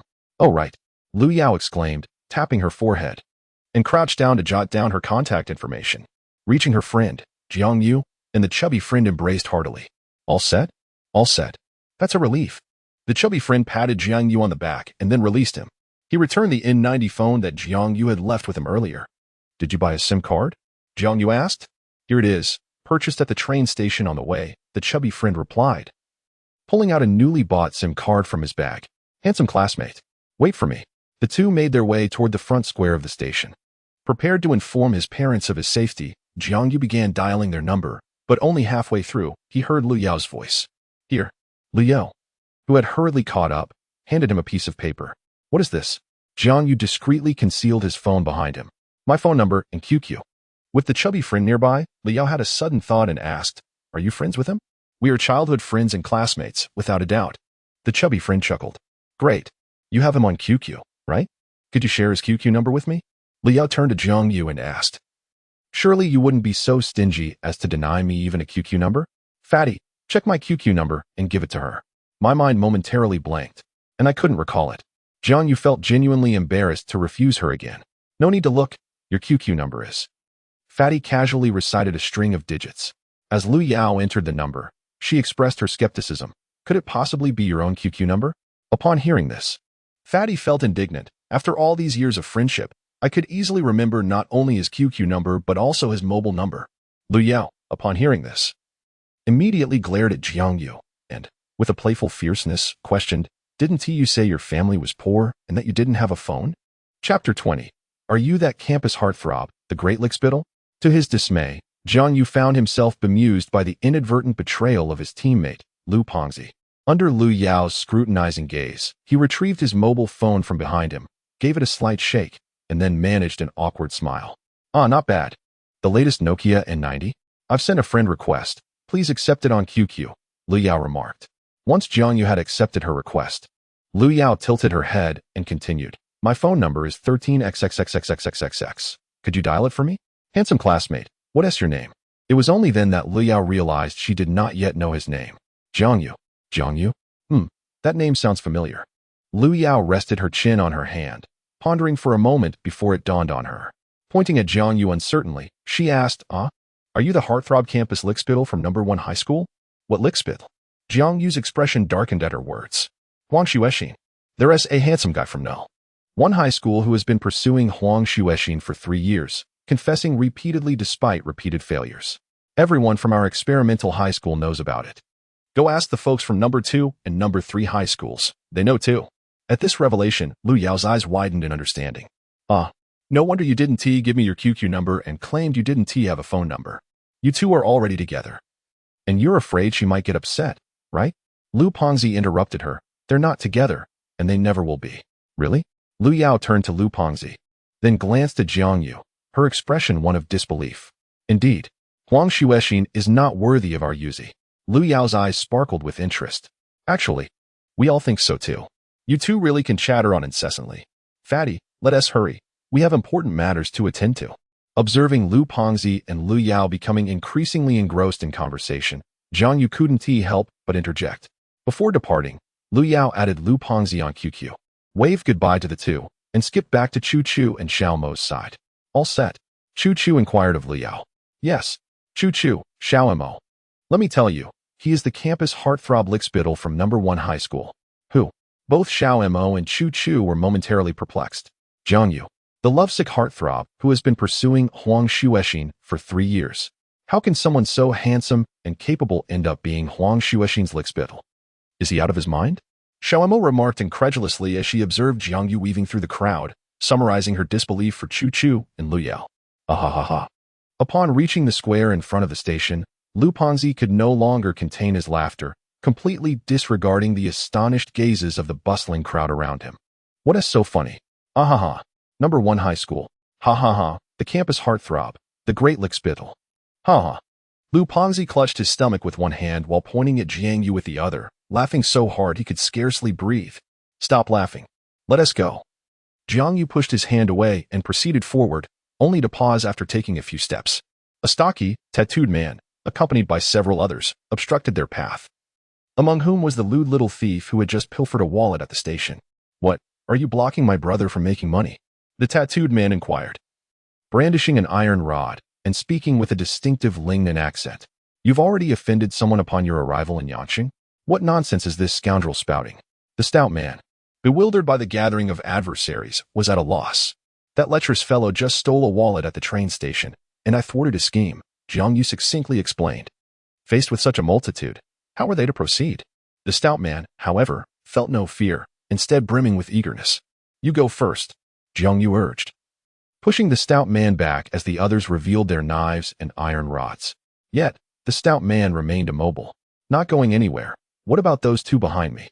he snarled, his expression twisted as he spotted 2 more individuals closing in. "You caused me to lose my wallet. Do you think I'll let you leave without compensation?" The lewd man threatened, his demeanor menacing. Jiang Yu, upon hearing this, removed his backpack and extracted his wallet, stating, "There are 3,000 here. I'll give it to you if you let us go." 3,000 isn't enough. How about 10,000? 10,000, and I'll let you both go." The lewd man stepped forward, ready to seize the money. Seizing the moment as the lewd man grasped the wallet, Jiang Yu delivered a swift kick while tossing the backpack to the stout man. As the leading tattooed man charged forward with the iron rod raised, Jiang Yu timed his attack perfectly, delivering a powerful elbow strike to the man's head. With two adversaries down in an instant, the remaining onlookers hesitated. Jiang You picked up the fallen iron rod, relieved to see the stout man had secured the backpack tightly against his chest, and they quickly positioned themselves back to back. Yuzu, when did your skills improve so remarkably? The stout man remarked, now burdened with a backpack in front and behind, resembling a thick bulletproof vest. The chaos of Yangqing's train station had become infamous nationwide in earlier years, so despite the crowd gathering, none dared intervene. Damn it, I'll make him pay. The tattooed man struggled to his feet, pointing at Jiang You and the stout man with fury. Jiang You seized the opportunity, jabbing the iron rod forcefully into the wrist of one assailant wielding a knife, then swiftly striking another in the neck. With lightning speed, he dispatched two adversaries, picking up the knife from the ground as the others faltered, passing the iron rod back to the stout man. Well done, these two are mine, the stout man proclaimed, brandishing the rod and charging at the remaining foes, ready to take the initiative. Having always been a bold fighter, he possessed extensive experience in confrontations. All right, with the stout man engaged, Jiang You also surged toward the tattooed man, aiming to capture the leader first. As the two assailants lunged at the stout man with their knives, they merely struck his backpack, causing him no harm, while one of their knives became ensnared. Fools! Your knife is shorter than my backpack is thick. Thanks to his substantial defense, the stout man quickly dispatched the two in front of him with a few deft strikes of the iron rod. Upon turning his head, Jiang You noticed that 4 or 5 individuals on his side had already collapsed to the ground, leaving only the tattooed man still kneeling. Impressive. Fat Lu gave Jiang You a thumbs up. Under the watchful eyes of the crowd, the tattooed man was reluctant to kneel. However, he had no choice. The dagger was poised at his throat, far more threatening than anything in a Jackie Chan film. Handsome. I was wrong, he stammered. What was your error? Fat Lu leaned closer, playfully tapping the tattooed man's face. I did not recognize your might. Please forgive us. The kneeling man continued to bow repeatedly. Forgive you? Just moments ago, when I mentioned 3,000 for passage, why did you not spare us? Jiang You thrust the dagger downward, halting just before it reached the tattooed man's eyes. Damn, Yuzu, this scoundrel has soiled himself, Fat Lu remarked, pointing at the tattooed man's wet pants. You come here, Fat Lu commanded, scanning the surroundings and pointing at the short, sleazy man who had been pickpocketing. What's the matter, big brother? The sleazy man replied, his face a mask of obsequiousness. Fat Lu gestured towards the tattooed man. His face is far too square. It irks me. Go. Slap him 100 times until his face resembles mine. Ah, this? Then you kneel and let him slap you? Seeing the sleazy man's hesitation, Fat Lu brandished a metal rod as a threat. Reluctantly, the sleazy man approached the tattooed man, took a deep breath, closed his eyes, and delivered a sharp slap. Haven't you eaten? Hit harder, harder. Yes, that's it. Good. Suddenly, Jiang You spotted 2 police officers approaching in the distance, and he dragged Fat Lu into the crowd to escape. Chapter 21. My intent to castrate and subsequently eliminate your son amidst the bustling crowd. Jiang You, accompanied by the rotund Lu, evaded the 2 local police officers and boarded a bus, ultimately arriving at Kangle Village in Haifan District, a hub teeming with family-run garment factories in Yang City. After a brief exploration, the duo discovered an affordable yet tidy inn, having deposited their belongings. The famished pair descended to the ground floor in search of a hearty meal of claypot rice. What will the 2 handsome gentlemen be having? The innkeeper inquired warmly. 2 servings of beef brisket claypot rice, along with some roasted meats and a poached chicken, they ordered. While awaiting their meal, Lu turned to Jiang You and asked, what does handsome mean here? Jiang You casually replied, it refers to a good-looking guy. Upon hearing this, Lu examined his reflection on his phone screen and concluded, Yo-yo, is the innkeeper blind to think I'm handsome? Jiang Yu retorted, of course, he is not blind. He merely averaged out our appearances. After their lunch, Jiang Yu switched to the phone card purchased by Lu and dialed a number from his contacts. Yang Yonghong, do you truly wish to abandon your son? Who are you? What do you mean? Yang Yonghong, engrossed in reviewing bidding documents for the Nanha copper mine, felt utterly perplexed. I had a conversation with Gukunwen. If you do not relinquish your claim to the Nanha copper mine, I shall castrate your son. What? Didn't he inform you? Is it you? Yang Yonghong sat up straight, aghast. You would forsake your son's safety for a mere 300,000-ton copper mine? Or would you prefer I simply eliminate your precious son outright? Tell me, how should I proceed with that? Yang Yonghong responded with resolute defiance, in Xinjiang. No one dares to threaten me, Yang Yonghong. Oh, I am quaking in fear. Jiang You scoffed from the other end of the line. Just because others call you President Yang, do you truly believe yourself to be formidable? What will you do if one day the Wang family from Baidu decides they no longer need your services? At this, Yang Yonghong's pupils constricted. The nature of his clandestine connection with the Wang family was a closely guarded secret. How could this individual possibly know? Who exactly are you? Me? I am merely someone intent on first castrating and then eliminating your son. With that, Jiang You ended the call and promptly dialed a second number. Do not inquire about my identity, Qi. In a few days, your Qin and mining company will be bidding for the Nanha copper mine, which actually has a confirmed reserve of 5 million tons. Yang Yonghong paid 1 million to have the figure altered to 300,000 tons. What? Qi Kailai was taken aback by the revelation. There are multiple parties involved in the exploration of that copper mine. You can verify my claims through your own channels. Jiang You then proceeded to contact several other potential contenders for the mining rights to the Luojiawan copper mine in Nanha County. Without exception, all those who received his call were left astounded and immediately set about corroborating the information through various means. A copper mine with a reserve of 300,000 tons is a modest venture, but one boasting 5 million tons is indeed substantial. Under the auspices of his powerful backer, Yang Yonghong resorted to coercion and inducement. Employing hush money and leveraging his connections to pressure mineral exploration personnel, manipulating the confirmed reserves from 5 million tons down to 300,000 tons. Consequently, when the mining rights were publicly auctioned, the average person would hesitate to compete with Yang Yonghong. And those bold enough to challenge him would only bid according to the price of a mine with a reserve of 300,000 tons. Thus, even if Yang Yonghong acquired the copper mine at double the price offered by others, he would ultimately reap substantial profits. Jiang Yu's intention in exposing this matter was straightforward: to erode the trust of Yang Yonghong's powerful backer. It was evident that Yang Yonghong alone could not have coerced the geological exploration personnel to alter the reserve data and the reports. The underlying power play and machinations were likely orchestrated by the Wang family of Baidu, with Yang Yonghong merely serving as a visible executor. The leak of this information would compel various factions to reassess the valuation of the mining rights for the copper mine in Nanha. Consequently, should the Wang family of Baidu wish to acquire this copper mine, they would be required to pay a far greater price. As the executor, Yang Yonghong would also bear responsibility for the consequences of the leak. The interest group led by the Wang family might even consider abandoning Yang Yonghong altogether. With his powerful backing, Yang Yonghong is a ruthless specter. However, stripped of that support, he would merely become a wandering ghost, indistinguishable from the other criminal elements in Xinjiang. Beside him, Lu Pengzi listened to Jiang Yu's phone calls in disbelief, yet wisely refrained from probing further. After finishing the calls, Jiang You and Lu Pengzi returned to their modest inn to rest. After a long day of travel, they collapsed onto their beds, and upon awakening, it was already past 8 in the evening. Jiang You roused Lu Pengzi, and they set off towards the local night market. En route, Lu Pengzi curiously glanced at a nearby salon, only to find himself immediately surrounded by several streetwalkers. The more attractive Jiang You became the target of their playful banter. With one saying, "With looks like yours, handsome, if you're willing to spend time with an older sister, it can be free." Another, unwilling to be outdone, chimed in, "What as free? Handsome, come with me, and I'll even pay you." After a clumsy escape from their advances, Lu Pengzi no longer dared to look around aimlessly. Instead, he maintained a demeanor of propriety, following Jiang You as they ventured into the local night market. The night market in Lingnan offered an abundance of food, entertainment, and leisure activities. The pair arrived at a stall selling socks. Jiang Yu inquired, "How much are these?" 2 yuan for a pair, 5 for 3, replied the vendor. Nodding in acknowledgement, Jiang Yu led Lu Pengzi to a stall selling t-shirts. "Vendor, what is the lowest price for a t-shirt?"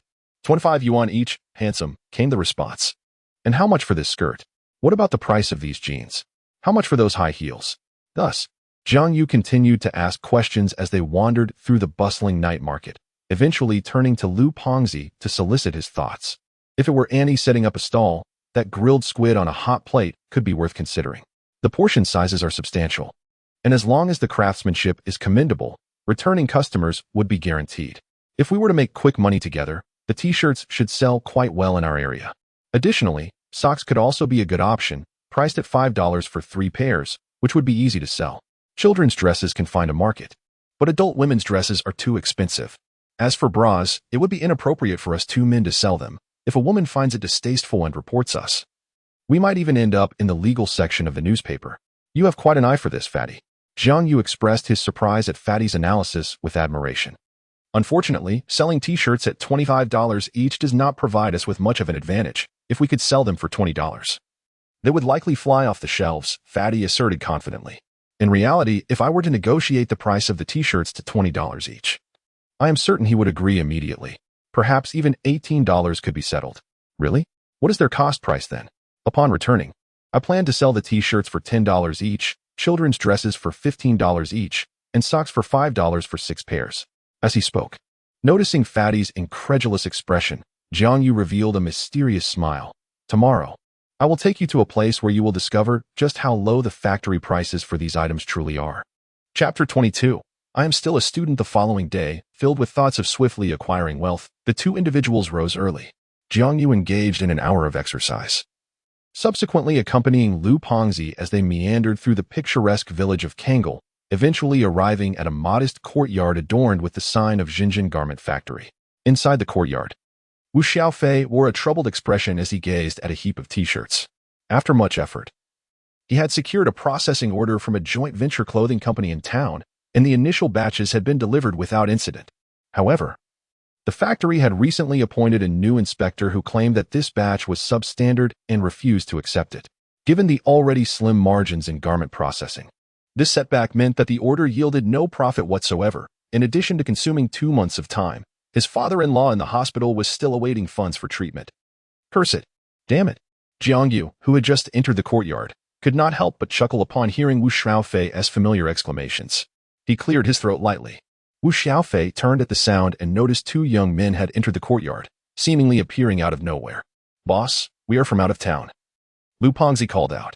I am Jiang You, and this is my partner, Lu Rome. May I inquire how to address you? Jiang You initially considered using a nickname but recalled that business people often instinctively resist unwarranted familiarity, thus opting for a more conventional approach. You can call me a Fei.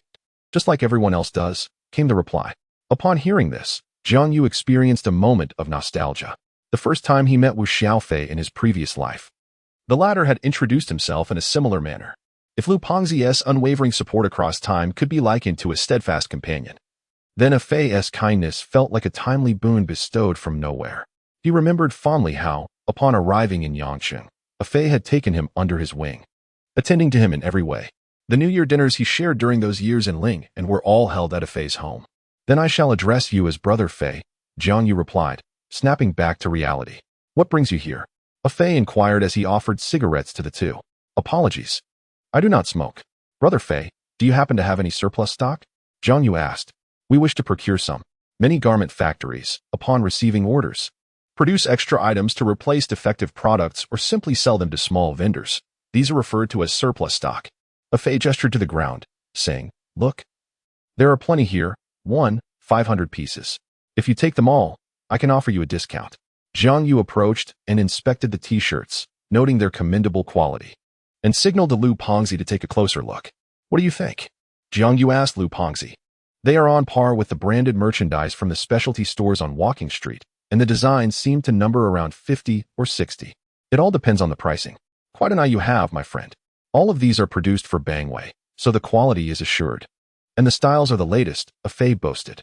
Do you have any socks in your warehouse? Jiang You inquired without preamble. How do you know I have socks in my warehouse? A Fei responded, intrigued. Others mentioned it. We traveled all the way from Xinjiang and wish to acquire a larger assortment. Brother Fei, how about we take a look at your storeroom? The so-called storeroom is merely a slightly smaller room adjacent to the production workshop.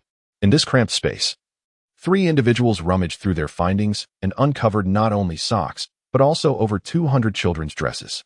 After exchanging glances, Jiang You spoke up, Fei Ge. We'll take the 10,000 pairs of socks, as well as the t-shirts and children's dresses. What is your offer?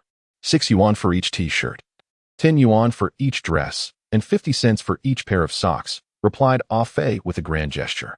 That's too expensive. 4 yuan for each t-shirt, 8 yuan for each dress, and 40 cents for each pair of socks, interjected Lu Pengzi before Jiang You could respond. Hey, if you keep this up, I want to make a profit, protested Ah Fei. Fei Ge, at this moment, what matters most is not profit but how to swiftly clear this batch of goods, right? This inventory ties up your capital and occupies your storeroom, doesn't it? If you're only focused on profit, you'll be waiting for buyers for ages to sell this stock. Moreover, if you receive any processing orders, you would need to cover the costs of materials and labor up front. If funds are tight, you might have to resort to loans. And then what about the interest? So, offer a break-even price, and we'll help you clear your inventory and quickly recoup your funds. Upon hearing Lu Pengzi's persuasive remarks, Jiang You realized that bringing him along was a wise decision. He quietly squatted on a nearby step, intrigued by the ongoing negotiation between Lu Pengzi and Ah Fei. After considerable back and forth, Ah Fei eventually acquiesced to the price proposed by Lu Pengzi. Fei Ge, do you intend to remain a mere subcontractor? Jiang You asked from his seated position. Of course not. Let me tell you, being a subcontractor is akin to begging for alms under the patronage of big factories. Every boss in our line of work aspires to establish their own brand. But as you know, the competition in the garment industry is fierce. Creating a brand is no easy feat thus. Fei Ge, I want to take your money without giving something in return. I'll share a few ideas with you that are worth far more than the few thousand yuan. Jiang You remarked with a cheerful demeanor as he saw Ah Fei readily agree. Upon hearing this, Ah Fei joined Jiang You on the step. You, share your thoughts with your elder brother, he encouraged. With an effortless gesture, Jiang You draped an arm over Ah Fei's shoulder. Fei Ge, you should consider opening a Taobao store to sell your own e-commerce brand online, not just a wholesale site for merchants, but directly to individual consumers. Sell online. What would I sell? Although Ah Fei was unfamiliar with the concept of an e-commerce brand, he displayed interest. Specialized athletic socks, such as running socks, basketball socks, and football socks, or perhaps unique ladies' undergarments.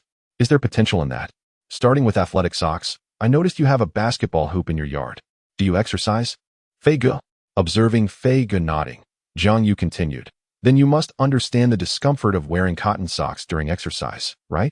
Cotton socks absorb sweat but do not wick it away, leading to stuffiness, itchiness, chafing, and a clammy feeling quite uncomfortable indeed. Jiang You spread his hands. Therefore, I suggest you focus on athletic socks. Currently, brands such as Langsha and Bayanasi primarily focus on stockings. Meanwhile, sports socks from Nike and Adidas can cost dozens of dollars per pair, which many people are reluctant to spend. Fij, you could certainly establish a domestic sports sock brand, targeting the niche market of socks priced around 5 to 10 yuan. At this moment, Ah Fei, who was beginning to grasp the concept, interrupted Jiang You. So the key is to refine and perfect the product, ensuring that when consumers think of purchasing sports socks, the first brand that comes to mind is ours, correct? Precisely. Seeing that Ah Fei understood his point, Jiang You excitedly slapped his thigh. Then, you, why do you want me to sell exclusively online? Fij, haven't you noticed the increasing number of people shopping online? E-commerce is poised to become the future trend. It can save you from channel fees and rental costs, allowing for a truly light asset operation. Isn't that far superior to the financial burden of a manufacturing partnership? At this juncture, Jiang You earnestly advised Ah Fei. Fij, I sincerely suggest you explore the burgeoning field of e-commerce. Ah Fei, seemingly enlightened, nodded in agreement. If what you say is true, I must venture into e-commerce. By the way, apart from sports socks, you mentioned a particular type of women's lingerie. What potential does that hold? Upon hearing Ah Fei's inquiry, Jiang You chuckled awkwardly. Fij, as I am merely a newly adult student, discussing this feels somewhat inappropriate. Chapter 23, Is the Fat Man a Natural Merchant? At Ah Fei's request, Jiang You analyzed the market prospects of a unique category of women's lingerie from the perspectives of user psychology and market demand.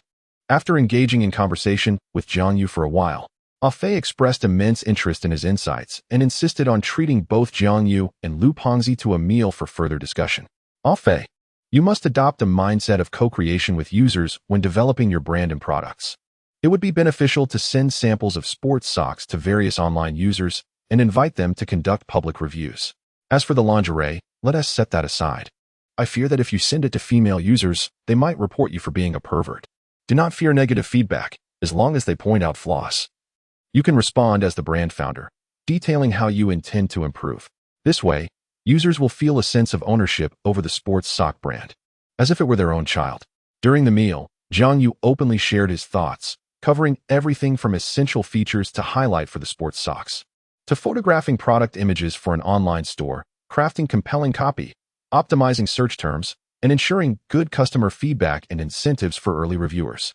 After the meal, Ah-Fei remained eager for more information, prompting Jiang You to take him to an internet CAF, where he showcased several e-commerce website storefronts and product detail pages, granting Ah-Fei a more tangible understanding of the online marketplace. In his previous life, Ah-Fei had only ventured into e-commerce a decade later, selling women's hats. Despite starting so late, he managed to secure a position among the top 3 in that niche. Jiang You believed that this time around, with his guidance, Ah-Fei would strategically position himself in e-commerce earlier and achieve even greater success. Jiang You had illuminated a path for transformation, and the naturally generous Ah-Fei became even more enthusiastic. The 3 of them spent the afternoon packing t-shirts, children's dresses, socks, and other goods, with Ah-Fei driving an electric tricycle to deliver them to the logistics point. That evening, the 2 treated Ah-Fei to a meal, during which Jiang You shared more of his perspectives, and Ah-Fei's thoughts became increasingly coherent.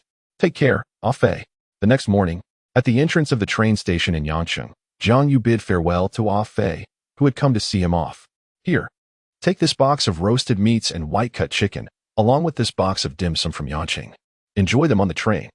Ah-Fei handed Jiang You 2 lunchboxes and then turned to Lu Pengzi, saying, Arong, be a bit gentler when negotiating next time.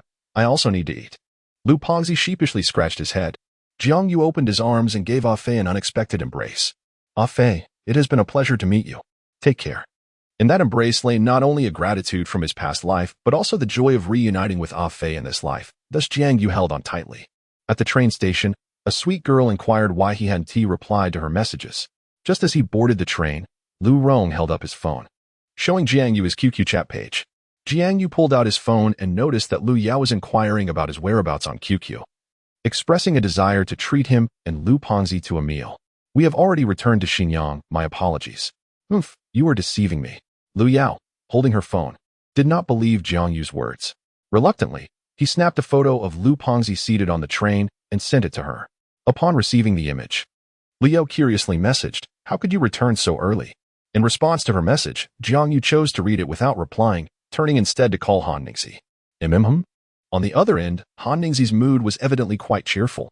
I'm heading back to Xinyang with Pengzi tonight, but it may take me a while before I can take you to the amusement park.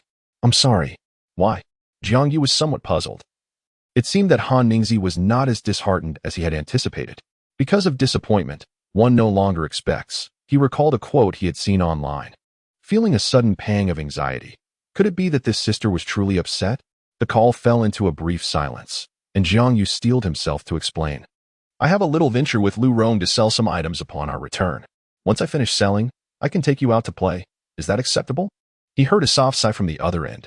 Han Ningxi's voice as smooth as silk. Oh, I see. So is that all right? Jiang You asked with a hint of worry. I want to ride the Ferris wheel. Huh. Jiang You was puzzled. Was that a yes or a no?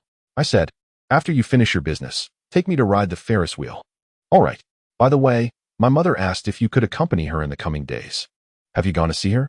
Han Ningxi glanced nervously at Zhang's mother, who was busy in the kitchen making ginger tea for her. Well then, I shan't keep you. I'll hang up now. The roaming charges are exorbitant, Jiang You remarked as he ended the call and began discussing sales strategies with Lu Pengzi. Yuzu, what pricing do you plan for these goods? T-shirts at 10 yuan each, children's skirts 15 yuan each, and socks at 5 yuan for 6 pairs. Jiang You proposed. Yuzu, is this the price you mentioned that night? Yes, I want to try a low-price strategy to quickly boost sales. After pondering for a while, Lu Pengzi shook his head. I don't think that will work. This pricing is too straightforward and simplistic. Oh, then do tell. Jiang You sensed that Lu Pengzi had an idea. T-shirts at 15 yuan each, 25 for 2, and 10 yuan each for 3 or more. Children's skirts at 20 yuan each, 35 for 2, and 15 yuan each for 3 or more. Socks at 5 yuan for 4 pairs, and 10 yuan for 9 pairs. In the rural areas around Xinyang, many families have several children, and they tend to buy clothes in bulk. If the price per item is the same whether they buy one or several, they are likely to opt out of the purchase. However, with my pricing strategy, they will feel that buying 2 or more is a great bargain. Moreover, to save costs, they might even rally their neighbors to make a combined purchase, right? At that moment, those who were reluctant to make a purchase found themselves swayed by the enthusiasm of eager buyers. Listening to the plump fellow's analysis, Jiang You was taken aback. Could it be that this rotund individual possessed such a remarkable talent for business? Was he truly the fabled innate merchant saint, a direct descendant of Tao Zhugong? Upon disembarking from the train in the afternoon, the two hurried to the home of their chubby friend, driving his family's dilapidated Changha, which had long been left idle, to the logistics company to transport the consignment of clothing and socks to a storage facility belonging to Lu's family. Weren't you just in Yanqing 2 days ago? How have you returned so soon? Just then, Lu Fatty's father, Lu Hu, happened to be inspecting the storage facility and was astonished to see the two unloading cargo. Lu Hu, with a face that mirrored his son's roundness and a hearty disposition, had always treated Jiang You as if he were his own son. "Hello, Uncle Lu. Where's Aunt?" Jiang Yu greeted Lu Hu respectfully. Old Bean. The plump fellow had managed to learn some local colloquialisms during their brief visit to Ling'an. Yo-Yo and I brought back some clothes to sell from Ling'an. Quick. Take a look, Old Bean. Lu Hu, upon hearing this, playfully swatted the top of his son's head. What do you mean by Old Bean? It's only been a few days since we last met, and you don't even call me Dad. Chapter 24. Two gentlemen in matching outfits at the market as you venture to Ling'an. Are you planning to sell clothing? Upon hearing the words of the portly man, Lu Hu wore an expression of disbelief, yet he approached and rummaged through the garments and socks the two had brought. Jiang Yu shared with Uncle Lu the cost of their inventory, as well as the pricing structure established by Lu Rong. Lu nodded in acknowledgement and patted his son's shoulder, saying, "Well done, my boy, you have truly surprised me this time." The stout fellow, puffing out his chest with pride, inquired, "Dad, we intend to head to the countryside for the market. Do you have any uncles in your employ who are well-versed in the rural fairs?" Upon hearing this, Lu Hu waved to a driver assisting with unloading, Lao Wang. "Come over." Lao Wang was specifically responsible for deliveries to the countryside, so they could ask him anything they wished to know. After learning about the market schedules in Xianyang and the neighboring counties from Lao Huang, Jiang Yu and the stout fellow began plotting their route on a map. "Shall we first gather a batch of goods and practice at the night market tonight?" suggested the stout one, noting that the day was still young. "All right. Let us take some socks and t-shirts to sell. We'll bundle one large and one small of the same design together," Jiang Yu replied. "Why bundle them together?" the stout one asked. "Many young couples enjoy strolling through the night market together, so we can sell them as matching outfits," Jiang Yu explained. "We'll charge 39 yuan for the pair. By the way, let us ensure each design comes with a complete set." "Well, you're brilliant, Yuzi." The stout fellow gave his best friend a thumbs up. After a moment, he added, "With our contrasting figures, we should wear the same style of couples t-shirts. It'll create quite a spectacle." "Wow, you certainly have the audacity to think big." Jiang Yu was thoroughly impressed by the stout fellow's entrepreneurial talent. The night market, nestled by the riverside, though not as diverse as the one in Ling'an, was still a gathering spot for various street vendors. In Xianyang, where nightlife options were limited, the night market served as an excellent venue for citizens to unwind in the evenings, especially during the summer months when it was particularly lively. The two arrived in their modest van, paid the 30 yuan stall fee to the elderly market manager, and set up their stall. Jiang Yu shouted at the top of his lungs, "Unique limited edition couples t-shirts. 39 for 2. 39 for 2.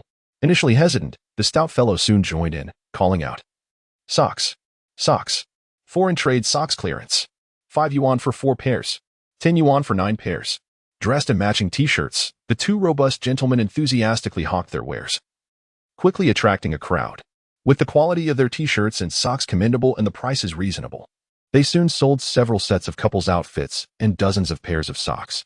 "Stout one, please pack 2 more pairs of socks for this lady and her brother-in-law. Oh, I mean her husband, as a gift," exclaimed a young woman who had just purchased a set of couples t-shirts. "Oh my. This young lad is quite handsome and his voice is rather pleasant," she remarked. "But he can't compare to our brother-in-law's impressive physique. I dream of having a figure like his." As Jiang Yu spoke, he handed the money and clothes to the other person. "Oh, my dear brother. Even if you desire it, it is of no use. Your brother-in-law will only bestow it upon me," the young woman teased, receiving the garments. Just then, a voice interrupted, prompting Jiang Yu to look up and find his classmate Qin Zheng, who was holding hands with another classmate, Wang Xinyo. Jiang Yu pointed at them, inquiring, "Are you two in a relationship?" Wang Xinyo shyly lowered her head, while Qin Zheng nodded proudly, feeling quite pleased with himself in his Nike attire, having even spritzed on cologne. Qin Zheng gestured towards their matching couple t-shirts, exclaiming, "No way. Are you two also together?" Jiang Yu laughed heartily. "If I said I was, would you believe me? If you don't, Even if you fancy me, you wouldn't consider the chubby heir. Hearing this, the chubby boy, who had been eavesdropping, felt a twinge of annoyance. What's the big deal about watching someone else's stall? We have our own. Jiang You, whose parents had lost their jobs, remarked on his own street vending endeavors, questioning, "You, the chubby heir, are out here vending? What's the matter? Did your family go bankrupt?" Both the chubby boy and Qin Zheng belonged to the wealthy second-generation circle of a small town, and while they maintained a decent friendship, they often looked down upon each other's behaviors. Thus, Qin Zheng couldn't resist a jab. "Indeed, my family has gone bankrupt. Qin, dear heir, care to support our ventures? Perhaps purchase us a couple of those couple t-shirts to keep us fed?" The chubby boy had shed his domineering school persona. Feeling somewhat humbled in the presence of Qin Zheng and Wang Xinyuo, who appeared so enamored with each other. "2 sets, 1 tea suffice." Jiang Yu whispered to Qin Zheng while Wang Xinyuo browsed for clothes. "If you buy 7 sets, I'll help you charm Xinyuo." Qin Zheng glanced at Wang Xinyuo, then back at Jiang Yu, intrigued. "Really? You shout for 7 sets, and we'll act it out together. Just like when we helped you pursue Xie Ying from the adjacent class." Before Jiang Yu could finish, Qin Zheng shouted, "Absolutely. 2 sets are not enough. I want 7 sets." Wang Xinyuo turned, her expression one of confusion. The chubby boy, who was helping Wang Xinyuo choose clothes, caught Jiang Yu's wink and instantly understood. "What are you trying to pull, Qin? Do you really think you need 7 sets? Or are you buying that many to wear with other girls?" At this, Wang Xinyuo shot an angry glance at Qin Zheng. "Other girls? I want 7 sets so that from Monday to Sunday, I can wear couple outfits with Xinyuo every day." Upon hearing this, Wang Xinyuo's heart swelled with joy. Witnessing her lover's bashful demeanor and the chubby boy's submissiveness, Qin Zheng indeed purchased 7 different patterned couple t-shirts, proudly linking arms with his beloved as they continued their shopping spree.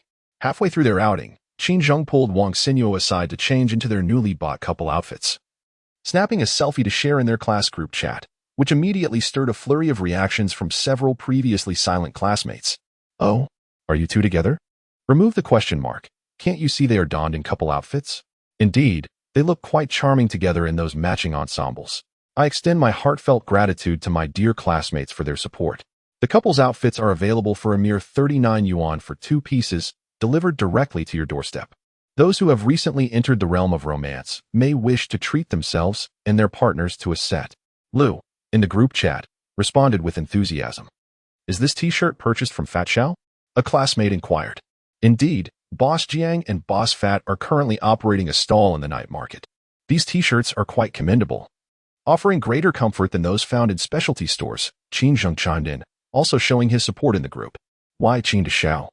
Do you refer to Jiang Yu as Boss Jiang while calling me Boss Fat?" Lu queried, his expression one of indignation. Under Qin Zheng's broad announcement, several classmates nearby decided to visit the night market to witness the stall's charm, further boosting its popularity. "Hey, Shui Xian and Dan Dan, quickly check the group chat. Jiang Yu and Lu Rong are setting up a stall nearby." Yang Qian exclaimed, sharing the news with her close friends while they strolled through the night market. "Oh, so these two are selling couple outfits? How fortuitous. Shui Xian, why don't you and Jie Xiao purchase a set?" Wang Dan Dan suggested, glancing at the group message and then at Yang Wenjie, who was accompanying them. "Limited edition couple t-shirts. Just 39 for 2. Socks. Extravagant clearance on foreign trade socks. 4 pairs for only 5 yuan. 9 pairs for 10 yuan. Huang Shui Xian intended to protest but was interrupted by the enthusiastic shouts nearby. Seeing Jiang Yu energetically promoting his wares ignited her frustration. She glanced at the tall and sturdy Yang Wenjie and declared, "Let us go.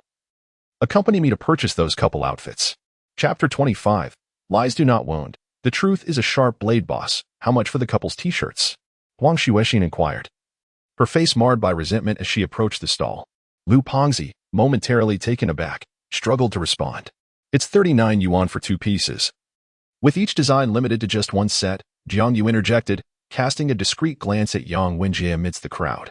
Yang Wenjie was accompanied by a solemn young man sporting a mohawk, who shadowed him closely, his eyes scanning the surroundings warily. It was none other than the agile Fei Gao. Jiang Yu recognized him and realized that his earlier threat to castrate Yang Wenjie had indeed instilled fear in Yang Yonghong. At that moment, several customers arrived, prompting Jiang Yu to attend to them while leaving Huang Xuexin to Lu Pongzi's care. Huang Xuexin's fury intensified as she felt abandoned by Jiang Yu, who seemed indifferent to her feelings. The last time on the pedestrian street, Jiang You had shown no regard for her emotions, allowing her to become the subject of ridicule. How could he subject her to such humiliation? Reflecting on her life, she pondered when she had ever endured such disgrace. Even after all this time, Jiang You had yet to seek her forgiveness. Did he truly remain unaware of his transgressions? Now that she had begun a relationship with Yang Wenjie, Jiang Yu's lack of response only deepened her sense of betrayal. How could he be so callous? Jiang Yu's indifference only served to amplify Huang Xuexin's perception of his unattractiveness and grating voice. A profound sense of psychological discomfort enveloped her. She stepped closer to the stall and asked Lu Pengzi, "Do you have any designs that are a bit more adorable? This one, how about the Teletubbies? If you like it, I'll throw in 2 pairs of socks," Lu Pengzi suggested, presenting a garment. "Too childish. Let us see something with anime designs," she replied. "This one, Tom and Jerry, eternal rivals, constantly in a love-hate relationship," Lu Pengzi offered. Huang Xuexin remained non-committal, shifting her request, "Could you find something more artistic?" Lu Pengzi then showcased a t-shirt emblazoned with the phrase, "Love knows no bounds. Mountains and seas can be conquered." Yet, Huang Xuexin was still dissatisfied and requested further options. Thus, Lu Pengzi displayed the remaining 10 or so styles from the stall, but none captured Huang Xuexin's interest. Observing the scene, Yang Wenjie could sense the growing tension. He squeezed into the stall and seized Jiang You by the collar. "What kind of business are you running? How can you not have a single satisfactory outfit?" Yang Wenjie's actions drew a sizable crowd around the stall. "Your stall offers nothing of value. You might as well close up shop and stop taking up space," shouted Fei Gao. "Lift their stall for me." Upon hearing Yang Wenjie's command, Lu Pengzi bristled. "Yang Wenjie, we haven't wronged you, have we? My girlfriend entered here with joy, and now she is unhappy. Isn't at your stall that has caused her discontent? If I topple this stall to restore her happiness, what is wrong with that?" Lu Pengzi's face contorted into a mocking expression. "You think you can just topple our stall? Is this market owned by your family? Just because Yang is in the name of Xinyang, do you truly believe it belongs to the Yangs? In Xinyang, the surname Yang is not merely a name. It is dictated by my father. What? Do you contest this? I fully concede, especially so. However, I cannot fathom how such an impressive figure as General Yang could have fathered a son who cannot even pass the entrance exams for a third-rate university. Does your father not feel ashamed? Gao Fei, seize the opportunity. Strike this glutton until his mouth is battered. Lies cannot inflict harm. It is the truth that wields the sharpest blade." The chubby one's words ignited Yang Wenjie's fury. Seizing an opportune moment while Gao Fei was distracted, Jiang You discreetly exerted his strength to free himself from Yang Wenjie's grasp. As the chubby one prepared to charge forward, Jiang You promptly restrained him. Turning to Yang Wenjie, Jiang You remarked, "Jia Xiao, we are classmates after all. Isn't this a bit excessive? Apologize to Huang Xuexin, and I shall spare the chubby one. Merely dismantling your shabby stall." As he spoke, Yang Wenjie gestured for Gao Fei to halt. Jiang Yu glanced at Huang Xuexin before addressing Yang Wenjie. "If my memory serves me correctly, this night market falls within the territory of the Yi family, does it not? Are you aware that if you intend to wreak havoc here, Yi Ying, the leader of the Yi family, will be informed? In Xinyang, whatever I, Yang Wenjie, wish to undertake requires no one's approval. What is the Yi family to me?" Yang Wenjie displayed an air of defiance. Truly, he is the son of Yang Yonghong. His words exude authority, though his intellect pales in comparison to his father's youthful brilliance. The speaker was an elderly man, the night market administrator who had just collected a stall fee of 30 yuan. "Who do you think you are?" Yang Wenjie pointed at the old man and inquired. "I am the administrator of this night market. My name is Yu Shanpao. Inquire with your father whether he knows me," the administrator retorted, casting a glance at Gao Fei. Using a swift leg as a mere tool, Yang Yonghong has indeed raised a fine son. Jiang You noticed a flicker of movement in Gao Fei's eye upon hearing this. "Indeed, young man, having paid the management fee, you may conduct your business here without fear. Should he attempt to overturn your stall, simply call the authorities, and we shall testify on your behalf. However, once you exit the night market, you are on your own," Yi Shanpao advised Jiang You and the chubby one. "You are the third son of the Yi family." Yang Wenjie suddenly recognized Yu Shanpao's identity. "It is good that you know. Grant the old man some respect." "Young Master Yang," Yi Shanpao replied nonchalantly. "Very well, I shall concede you this favor today." After saying this, Yang Wenjie approached Jiang You and whispered, "Last time, I spared your life. Consider yourself fortunate. This time, someone else has intervened on your behalf. Your luck is truly remarkable." With that, Yang Wenjie turned and departed. Jiang You cast a glance at him, then exchanged a significant look with Huang Xuexing. Was it he who assaulted you last time? Not Jin Baokai? The chubby one inquired. Observing Yang Wenjia's retreating figure, he had heard every word Yang Wenjia uttered clearly. It was indeed him, Jiang You affirmed. Before taking a cigarette from the chubby one's seat, offering one to Yi Shanpao, and bending down to light it for him. Thank you. Jiang You expressed his gratitude to Yi Shanpao. You, young man, possess both humility and the acumen for business. You are truly a talent, Yi Shanpao commended. Limited edition couple t-shirts. 2 for 39. Socks. Foreign trade socks clearance. 4 pairs for 5 yuan. 9 pairs for 10 yuan. As the events came to a close, Jiang You and the plump fellow resumed their sales, swiftly depleting the remaining 10 or so t-shirts.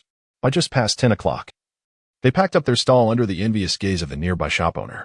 Remarkably, they had sold over 400 pairs of socks and 110 t-shirts in a single evening, amounting to nearly 3,000 yuan. Upon returning to the storage room, they tallied their earnings for the night, and the plump man wore an expression of disbelief. Are you not aware of how lucrative business can be when you run your own? Jiang Yu replied with a look of disdain. Let us head home and rest. We have a market to attend tomorrow in the countryside. We should rise early to pack the goods we plan to sell. Chapter 26. Have I become someone else's child? Yuzu, what do you intend to do about Yang Wenjia? We can't just let this go, can we? After leaving the warehouse, the plump man inquired of Jiang Yu during their journey. Get 2 longer knives or sticks and put them in the car for tomorrow, Jiang Yu instructed. What is going on? The plump man asked, puzzled by Jiang Yu's arrangements. I'm concerned that when we head to the countryside to sell goods, we may encounter members of the Yang family. Why? The plump man grew increasingly bewildered. Because I remained too calm today. If Yang Yonghong and Gu Kunwen find out about today's events, they might associate the issues with Han Wu and Zhang Lei back to me. After speaking, Jiang Yu slapped his forehead, his expression filled with distress. He had not anticipated making such a significant blunder.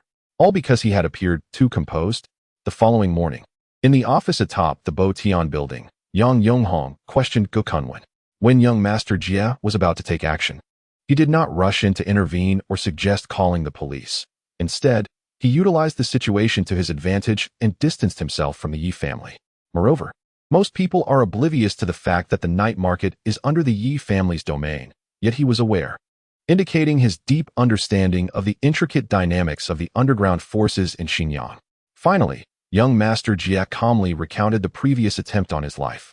As if it were all foreseen, Gu Kunwen offered several of his insights before waiting silently for Yang Yonghong's judgment. 2 questions arise. How does he know about the incident at the Luo family's copper mine in Nan County? Is this boy truly more skilled than Zhang Lei, despite being a high school student? Yang Yonghong expressed his doubts. Gu Kunwen pondered. Could there be someone behind him providing information regarding his skills? I had arranged for someone to test him, but he went out of town. I will continue the arrangements after I descend. Yang Yonghong glanced at Gu Kunwen. Send Heihu. Ensure he acts decisively. Heihu has been dispatched to monitor the Nan copper mine. I believe both Han Wu and Zhang Lei have mentioned wanting to eliminate Jiang Dai's wife. And shortly thereafter, incidents arose. Perhaps we should find a few people to make a move against Jiang Dai's wife in front of this child. To see if we can provoke him into action? Yang Yonghong nodded. All right, proceed as you suggest. By the way, the bidding for the copper mine is about to commence. Are we certain the information hasn't leaked? Rest assured, the exploration teams have all been accommodated at the CNNV Mountain Scenic Area. There is no chance of a leak. After completing the loading of goods in the warehouse with the plump man, Jiang Yu made a detour to the Tunghua Securities Xinjiang branch on Jiefang Road before heading home.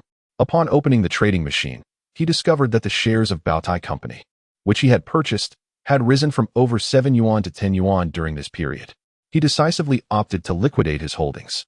After calculating, Jiang Yu noted that he had borrowed 300,000 from Han Ningzi, allocated 10,000 for his father's medical expenses, invested 280,000, and with a twofold leverage, had acquired over 90,000 shares. After deducting various fees and interest, he had made nearly 300,000 in profit this time. After clearing out his possessions, Jiang Yu contemplated for a moment before stepping into the futures trading department on the same floor.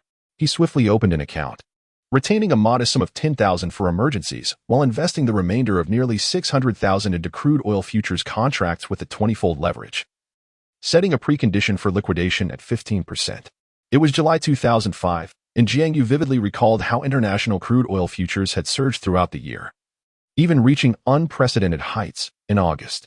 Having completed these transactions, he exited the trading office. The glaring July sunlight illuminated his path ahead with promise. On his way home, buoyed by his newfound wealth, Jiang You purchased a bottle of Guojiao 1573 for his father and 2 boxes of Ajiao for his mother. Upon returning home with these gifts, he found his mother bustling in the kitchen. Spotting him, she quipped with a hint of sarcasm, "Oh, whose child is so thoughtful? Coming to my house as a guest and bringing gifts?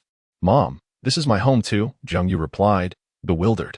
"Oh, you still remember that this is your home? Yesterday, you went to stay at old Lu's place, and I thought you were going to be a son to your Uncle Lu." His mother, Yu Hongmei, continued while wielding a spatula. All right, I was wrong. It smells delicious. I could never forget your culinary skills, even if I crossed the bridge of helplessness," Jiang Yu remarked as he stepped into the kitchen. "Wow, so many dishes. Mother, you didn't need to go to such lengths for my return?" he teased. "You certainly have a high opinion of yourself," she replied, swatting his hand away as he reached for the food. "Your Uncle Tai is visiting from Xinjiang for lunch, so mind your manners." "What? Uncle Tai is coming? Dad went to pick him up. You just got back, so go rest in your room for now. I'll call you when the meal is ready." "All right, hopefully, it will be soon. I'm absolutely famished," Jiang Yu said, preparing to retreat to his room for a moment. However, as he opened the door, he was taken aback. His bed was adorned with Hello Kitty-themed sheets and pillowcases, accompanied by a plush Hello Kitty cushion. The black desk lamp had been replaced with an adorable bear-themed lamp. A pair of women's slippers, also in a Hello Kitty design, lay beneath the bed, and the walls were plastered with an array of posters featuring various anime characters. Everything indicated that this was a girl's room. Did I enter the wrong house?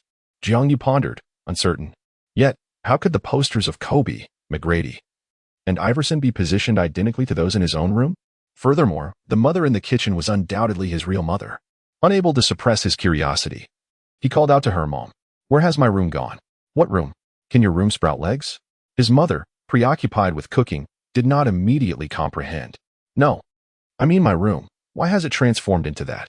Jiang Yu stammered, bewildered. "Oh, you're referring to your room? I've let Xiaoning stay there. And I've moved your things into the small room. You can tidy it up this afternoon and sleep there from now on." "Which Xiaoning?" Jiang Yu was momentarily at a loss. Yu Hongmei turned to him. "What are you playing dumb for? It's only been a few days. And you've already forgotten your classmate?" Hearing his mother's words, Jiang Yu tentatively inquired, "Han Ningzi, is that her? She went to buy soy sauce as we have run out." No sooner had he spoken than the sound of footsteps echoed in the corridor. Auntie, I've brought back the soy sauce." Jiang Yu turned to see a lovely young lady, holding a bag of soy sauce and sporting an elegant topknot. It was none other than Han Ningzi. Upon returning home, Han Ningzi did not greet Jiang Yu but proceeded directly to the kitchen. "You've arrived just in time. Come and help me taste this rib soup," his mother beckoned. She ladled a small bowl of soup for Han Ningzi, cautioning, "Take care, don't burn yourself." Han Ningzi took a delicate sip, her eyes narrowing in satisfaction. Andy, your soup is the best." Jiang Yu observed this scene of maternal affection and filial piety, his mind racing with confusion. What was happening? In the past, whenever his mother prepared a delicious dish, she would always call him to taste it first. Now, it seemed as though she was genuinely treating Han Ningzi as a guest. Chapter 27. A mother's heart ached for Xiao Ning. Jiang Yu rubbed his face, taking a considerable amount of time to come to terms with the scene before him, silently awaiting the completion of the kitchen tasks by his mother and Han Ningzi. Jiang Yu finally ventured to inquire, "Han Ningzi, how did you come to stay here? I didn't accompany you to the amusement park." "So I came to spend time with Auntie," Han Ningzi replied nonchalantly. "Xiaoning, please help Annie with the dishes," said Yu Hongmei, emerging with a pot of soup. "Xiaoning arrived the day after you left. I thought, since she is alone, I might as well let her stay with us for a few days." Jiang Yu couldn't help but furrow his brow. "Mom, how can you allow an unmarried female classmate to live in our home? She has been dining alone in Xinjiang for so many years. How pitiful. As a mother, it pains my heart to hear that. Since you are not home, I thought it would be nice for her to stay and keep me company, to talk and alleviate the loneliness," Yu Hongmei explained. Upon hearing his mother refer to herself as a mother, Han Ningzi playfully and defiantly glanced at Jiang Yu. "But, Your Majesty, isn't this somewhat inappropriate? Is this your home or mine?" Jiang Yu countered. "What is inappropriate about it?" Yu Hongmei shot back, narrowing her eyes at him. "I'm a young man. And she asks, young lady, what will others say if they find out? Jiang Yu replied solemnly. Scared of what others might say? That's simple. Let Xiao Ning be my goddaughter. Then you two will be siblings. Xiao Ning, what do you think? Not good. Not good. The two young individuals exclaimed in unison. Yu Hongmei regarded Jiang Yu, then turned her gaze to Han Ningzi. After a moment's thought, she said to Jiang Yu, if you don't wish to share a roof with Xiao Ning, then I suppose you'll have to endure a bit of inconvenience and stay at Uncle Lu's for a while. After all, you returned last night and went straight to Uncle Lu's. Jiang Yu. Having tidied up the kitchen, Yu Hongmei noticed Jiang Yu still lost in thought and playfully poked his forehead. All right, I won't tease you any longer. You can manage in the small room for a couple of days, and in a few days, you can move to the house across the street. Huh? Our house across the street? Isn't that Grandma Li's house? Jiang Yu felt the conversation was becoming increasingly absurd. Grandma Li intends to relocate to Shanghai with her son, and Xiao Ning has purchased her house. The paperwork is already completed. Once they move out, Xiao Ning will continue to live with us, while you, Uncle Quan, and Xiao Ke will stay across the street. Hearing this, Jiang Yu helplessly gave Han Ningzi a thumbs up. You stealthily acquired my home. Truly impressive, sister. As Jiang Yu was discussing his living arrangements with his mother, Yu Hongmei noticed the wine and medicinal gelatin on the table. Did you buy such expensive items? I did. The wine is for Dad, and the gelatin is for you. Mom, and what about Xiao Ning's gift? You didn't forget to buy something for her, did you? Yu Hongmei asked. I forgot. Jiang Yu replied, pulling out 3,000 yuan from his pocket. Here is the money to return to you. Where did you get this money? His mother's expression shifted from disdain to astonishment. I went to Lingnan with Fatty and managed to earn a bit by helping him out, Jiang Yu explained. At that moment, two individuals entered the house. Jiang Yu turned to see his father and Uncle Tai. Behind Jiang Dai was a tall, slender middle-aged man with a gleam in his eyes, who, upon spotting Jiang Yu, broke into a smile. Xiao Yu, have you missed your Uncle Tai? Jiang Yu, with a look of disdain, replied, Uncle Tai, you have been asking me that since I was born. Haven't I always answered that I miss you? Aren't you tired of asking? Qinggong has arrived just in time. The meal is ready. Dave, you keep Qinggong company while Xiao Yu. Open the wine you bought and pour some for your father and Uncle Tai. Xiao Ning, if you want a drink, let Jiang Yu pour one for you. Warmly called out Yu Hongmei. Uncle Tai Qinggong noticed Han Ningzi standing nearby. Well, Dave, is this your daughter-in-law? Jiang Dai glanced over and chuckled. Xiao Ning, this is my comrade. You should call him Uncle Tai as well. Hello, Uncle Tai, Han Ningzi replied with utmost politeness. Ah, Guiju 1573? Where did you get that? Jiang Dai exclaimed upon seeing the wine in Jiang Yu's hands. I bought it, Jiang Yu said as he filled the glasses for the two elders. Uncle Tai Qinggong, displeased, chided Jiang Yu. You child, your parents are out of work. How can you spend money so frivolously? Uncle Tai, I earned this myself. Knowing you were coming to my house, I bought it for my dad, which is equivalent to buying it for you, Jiang Yu said, looking at his elder with a flattering expression. Upon hearing Jiang Yu speak about his ventures in the clothing industry in Ling'an, Uncle Tai Qinggong patted Jiang Yu on the shoulder. Good lad, you are ambitious, more mature than your Uncle Tai at your age. At the dining table, Jiang Yu focused solely on pouring wine for his father and Uncle Tai. Han Ningzi, perhaps intimidated by the presence of strangers, did not utter a word. Yu Hongmei, noticing this, continuously served dishes to Han Ningzi. After the meal, Uncle Tai Qinggong pulled out a stack of money from his bag and handed it to Yu Hongmei. Sister-in-law, this is 30,000 yuan, please count it. I fear I may have miscalculated. Jiang Dai, upon hearing this, gestured, Hongmei, you should count it. Qinggong is afraid he might have given too little. After speaking, Uncle Tai Qinggong took out another bundle of cash, counted a few bills, and handed them to Jiang Yu, then produced a bulging red envelope for Han Ningzi. Qinggong, what is this? Jiang Dai and his wife were momentarily taken aback.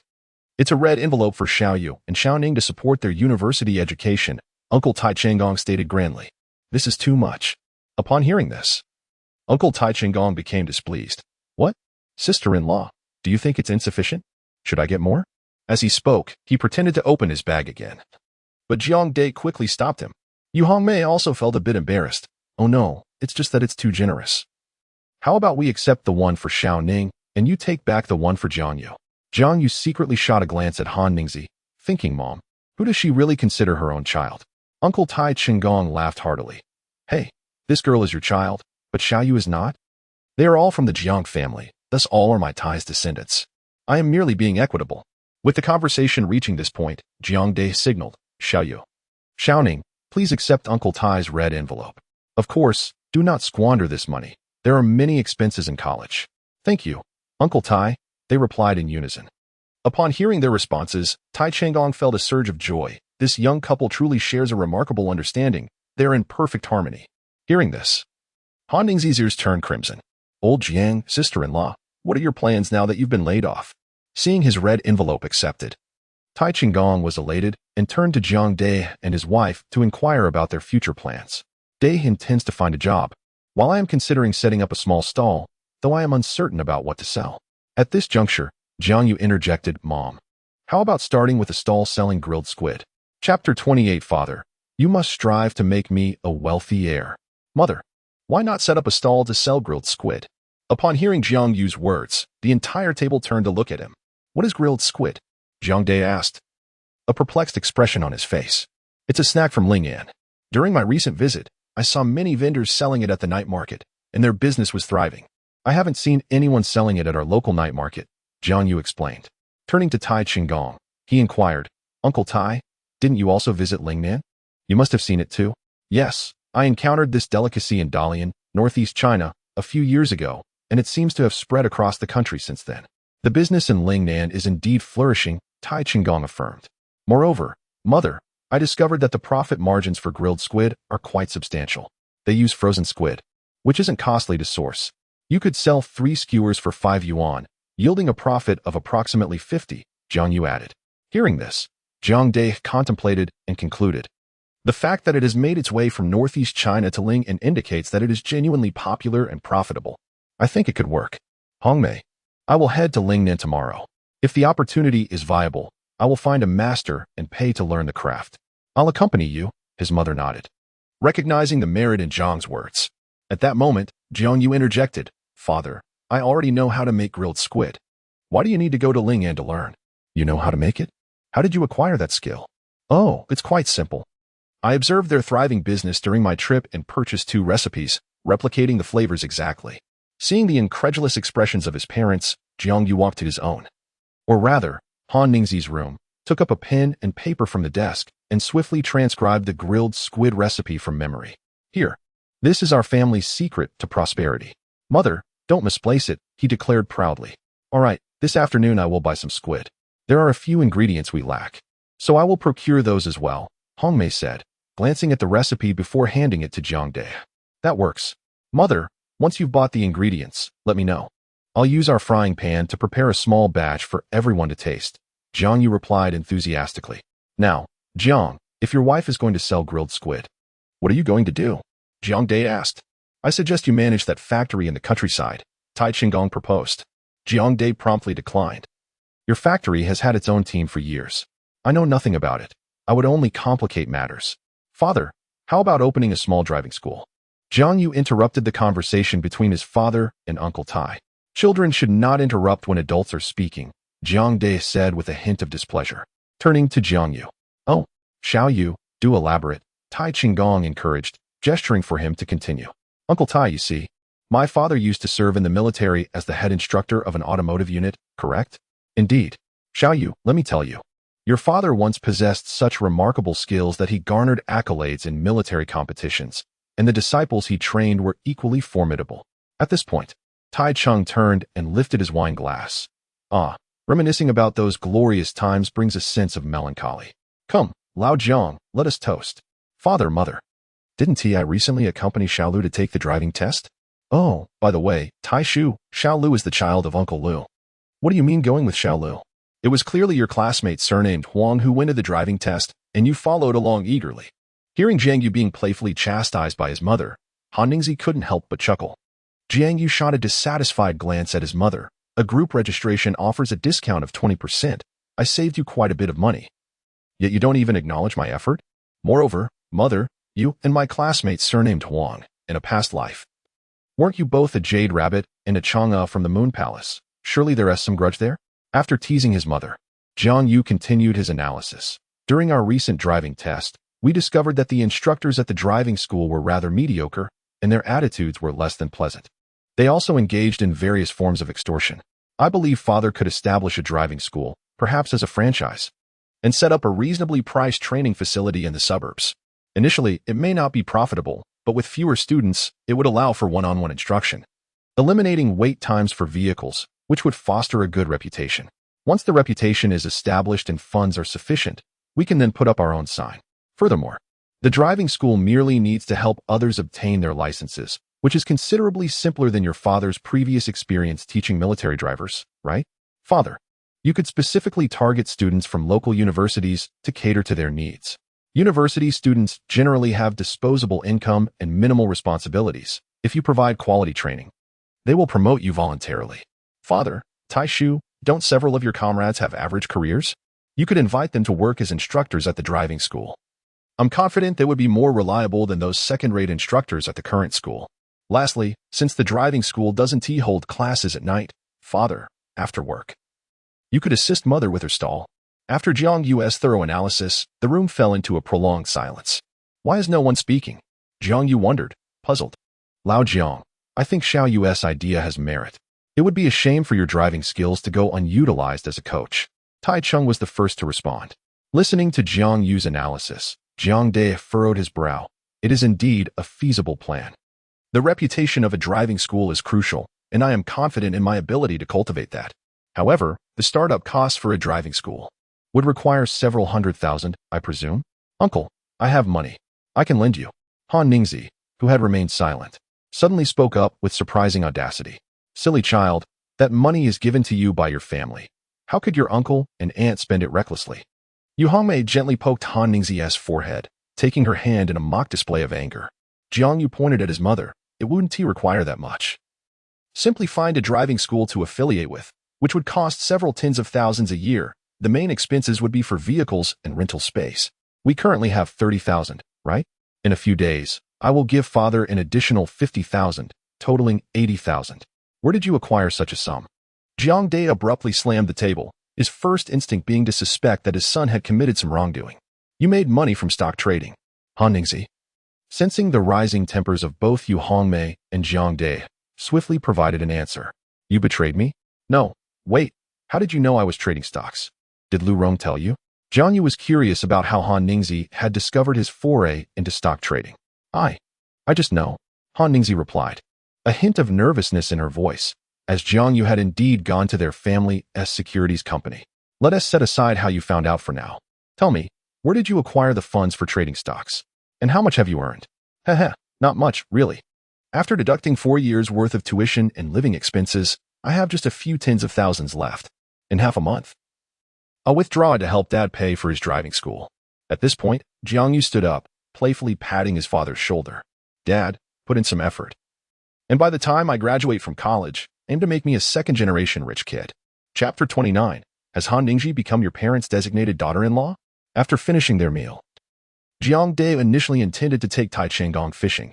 However, Tai Changong was in a hurry to return to the countryside factory to distribute wages to the workers. So the plan was reluctantly abandoned. In the afternoon, Jiang Yu tidied up the small room alone, and just as he completed the task in the evening, his mother returned from the market, laden with a plethora of seasonings and several pounds of squid. You too should try this. Jiang Yu, drawing from his memory, prepared a sauce and used the family's frying pan to cook 2 portions of grilled squid. Feed me, Han Ningji said, opening her mouth expectantly. Noticing his mother watching intently, Jiang Yu chuckled helplessly and placed a piece of squid in Han Ningji's mouth. The moment it touched her palate, her eyes widened in delight. This is delicious. Andy, you should try some too. With that, Han Ningji picked up a piece of squid, supporting it with one hand, and offered it to Yu Hongmei. Quite good, indeed, Yu Hongmei remarked after tasting it, then directed Jiang Yu, make the rest of the squid. I'll take it to the yard for the neighbors to sample. Auntie, I want to go too, Han Ningji chimed in. Hearing this, Jiang Yu scrutinized her. Aren't you socially anxious? Aren't you afraid of being stared at in the yard? With Andy around, I'm not scared. Besides, everyone in the yard knows me. They're all very nice. Han Ningji replied, her expression imbued with a hint of pride. Wait, Han Ningji, have you become quite familiar with the people in the yard? Jiang Yu's mother interjected, slightly displeased. Look how thoughtful Xiaoning is. She greets everyone she sees. If you ask the uncles, aunts, grandparents, and children in the yard, who wouldn't tea like her? Unlike you, who could use a fraction of Xiaoning's thoughtfulness to avoid being so disliked. Jiang You retorted as he continued preparing the squid. I must say, Mom, it seems I am indeed your biological child, he joked. Your biological child who is less obedient than Xiaoning? How can you even claim that? His mother scoffed. After finishing the remaining squid, Jiang You had hoped to take a break. But his mother insisted he accompany her to share the squid with the neighbors and the community. In the courtyard surrounded by several buildings of the canned food factory's staff quarters, a small open space served as a place for residents to air their bedding during the day and transformed into a small activity square for them in the evening. Xiaoning Jia, look at my little windmill, a child exclaimed, running around the square. Jiang You recognized her as the granddaughter of Grandma Wang from the adjacent unit. Xiaoning Jia, is my braid pretty? Asked the granddaughter of Grandpa He, who had come to stay for the summer. Grandpa's son, this grilled squid was made by Xiaoyu. Please have a taste. Wang Xiaobao, how does this grilled squid taste? Ah, Hongmei, your Jiang family is truly fortunate. Look at how such a wonderful girl has become part of your family. Indeed, Xiaoning and Xiaoyu are quite a match, someone remarked. Upon hearing this, Han Ningji shyly lowered her head, while Yu Hongmei laughed heartily, graciously replying, Oh, not at all. Only Jiang Yu's mouth formed an O shape. Observing Han Ningzi mingling effortlessly with the neighbors in the square, Jiang Yu's mind gradually short-circuited, leaving him with a singular question. Is this truly the same Han Ningzi I know, the one who is reclusive, introverted, and utterly oblivious to social interactions? To Yu Hongmei's surprise, the neighbors unanimously praised the grilled squid, which solidified her determination to embark on a street vending venture. Upon returning home, Jiang You meticulously conveyed to his mother the envisioned design for the grilled squid cart and the essential preparations required for stocking it. Midway through his explanation, he noticed his mother's spirited demeanor, which prompted him to ask, Mom, running a business is quite challenging. You must prepare yourself mentally. Jiang Dai, returning from fishing, overheard his son and scoffed, Ha! When your grandparents were sent down, they were utterly inept, and there were those who targeted them. Can you guess who sustained them? Jiang Yu swallowed hard, incredulous as he pointed at his mother. It couldn't possibly be my mom, could it? Haha, glad you know, his father replied. When your mother first went to the countryside at the tender age of 8, she was already bartering rubber bands for eggs, then trading those eggs for the mudfish and eels caught by others, and sneaking to sell them to affluent workers at the county hospital. At this, Yu Hongmei beamed with pride. Besides mudfish and eels, there were also hens, medicinal herbs, and soft-shelled turtles. Your mother earned 7 or 8 yuan a month at that age. What were you doing when you were 8? Jiang Dai sighed heavily. Truly, each generation seems to surpass the last. Hearing this, Han Ningzi gazed at Yu Hongmei with admiration. Auntie, you are remarkable. Yu Hongmei, filled with pride, tilted her head at Han Ningzi, and, noticing Jiang Yu's astonished expression, playfully patted his head. Aside from what you just mentioned, is there anything else we should consider? Oh, Jiang Yu snapped back to reality and replied to his mother, if it becomes overwhelming, it would be wise to enlist the help of the aunties and grandmothers in the neighborhood to assist with the skewers. Furthermore, if business flourishes, I fear jealousy may arise. I have several street food recipes on hand. If any of the neighbors wish to set up their stalls, they can come to me, and I'll charge a few hundred yuan to teach them. That way, if there are many of you vending, you can look out for one another. Jiang Yu's words elicited nods of agreement from his mother. After briefing his mother on all these matters, Jiang Yu had intended to sleep at home. But remembering the early outing with Fatty the next morning, he informed his parents and dashed off to stay at Fatty's house. Upon opening the door, Fatty greeted Jiang Yu. Even if we need to wake up early to sell tomorrow, shouldn't you be staying home? Don't even mention it. My house was robbed. Jiang Yu's response left Fatty utterly baffled. What do you mean your house was robbed? Is it possible my uncle brought a woman back? It's not my dad who brought a woman home. It's my mom. Fatty's expression morphed into one of disbelief. And he actually prefers women? Jiang Yu observed the expression on Fatty's face and discerned that his thoughts had taken a less than savory turn. With an irritated tone, he remarked, Could you please rein in the sordid notions swirling in your mind? The woman my mother brought back is named Han Ningzi. What? Fatty exclaimed, leaping from his chair in shock, clearly taken aback by this revelation. What do you mean? Not only has Han Ningzi moved into my home and taken residence in my room, but she has also usurped my parents. Upon finishing his lament, Jiang Yu resignedly flopped onto Fatty's bed. So, Han Ningzi has now become your parents' chosen daughter-in-law? Jiang Yu, upon hearing this, found himself at a loss for words. After a prolonged silence, he finally said to Fatty, Let us just get some rest. We need to rise early tomorrow for the market. Chapter 30. Setting up stall in the countryside before dawn on the second day, Jiang You and the stout Lu set off in their dilapidated van, heading toward Kaishan Town in Yifeng County. Yifeng County, situated near Xinyang City, features Kaishan Town to the north, which serves as a vital thoroughfare for several townships traveling to the county and city. On the 13th day of each lunar month, a bustling market draws crowds from the surrounding villages and even residents from the county town. After taking turns driving for over an hour, they arrived in Kaishan as the first light of day began to emerge. Inquiring with some local vendors, they learned that setting up stalls at the market was free, and there were no designated spots. Consequently, Jiang You directed Lu to quickly secure a favorable location. Once they hastily erected their stall, Jiang You and Lu grabbed a quick breakfast. Noticing the market was still sparsely populated, Jiang Yu stepped aside to switch his phone card to the one Lu had previously purchased in Yangqing. He dialed the number of Qi Kailai at Qinan Mining. Mr. Qi, have you confirmed the matter we discussed last time? Who the hell are you? Are you out of your mind calling so early? Qi, having been out late the previous night until 2, was still in a state of half-sleep. Mr. Qi, are you intimidated by the immense reserves of the copper mine at Nanxi? At this remark, Qi jolted awake, his tone shifting to one of subtle flattery. Brother, I've looked into this matter, and it appears to be true. Thank you. No need for thanks. It's primarily due to your formidable connections. How could I take credit? Don't say that. If it weren't for your warning, I would have made a grave mistake. Brother, give me your account number. I'll transfer 200,000 today. Mr. Qi's generosity was evident. I'll provide the account number shortly. The purpose of my call today is to offer you a word of caution and a piece of advice. Are you willing to listen? Please, I am all ears. Qi replied, now serious. Mr. Qi, you cannot handle 5 million tons of, or, even if you could, you wouldn't be able to protect it. What do you mean by that? Qi's tone reflected irritation. I understand you have backing, but Yang Yonghong has the Wang family from Baidu behind him. What? Then what use is it for me to compete for this mine? Qi, now sitting up in bed, was taken aback by this revelation. Not competing for this mine does not imply that you cannot profit from it, Jiang Yu said, anticipating Qi's reaction and maintaining his composure. Upon hearing this, Qi regained his calm. Brother, do you have a plan? If it's feasible, I will certainly follow your guidance.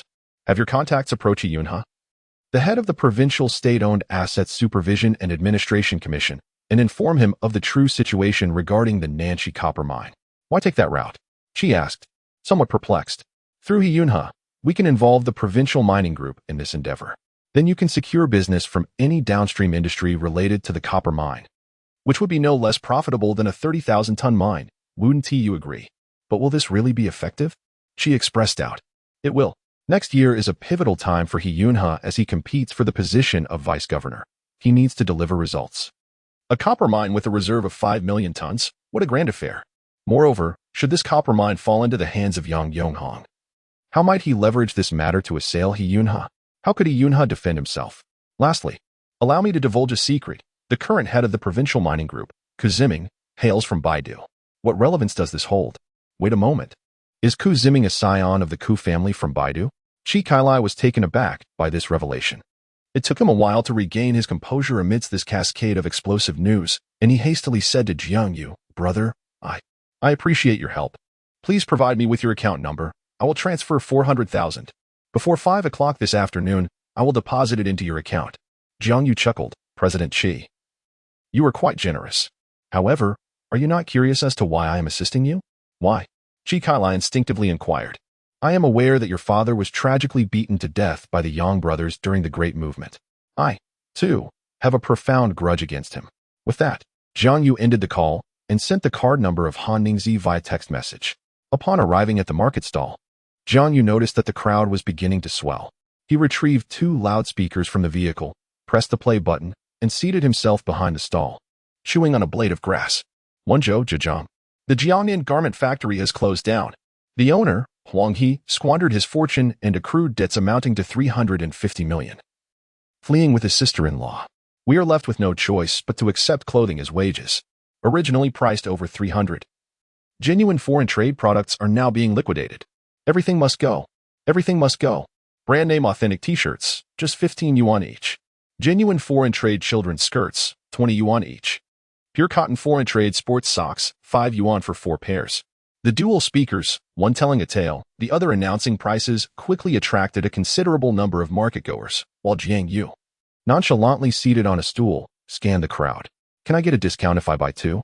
A woman approached with her two children, inquiring. Sister, this is already the lowest price, the chubby vendor replied, his face filled with embarrassment.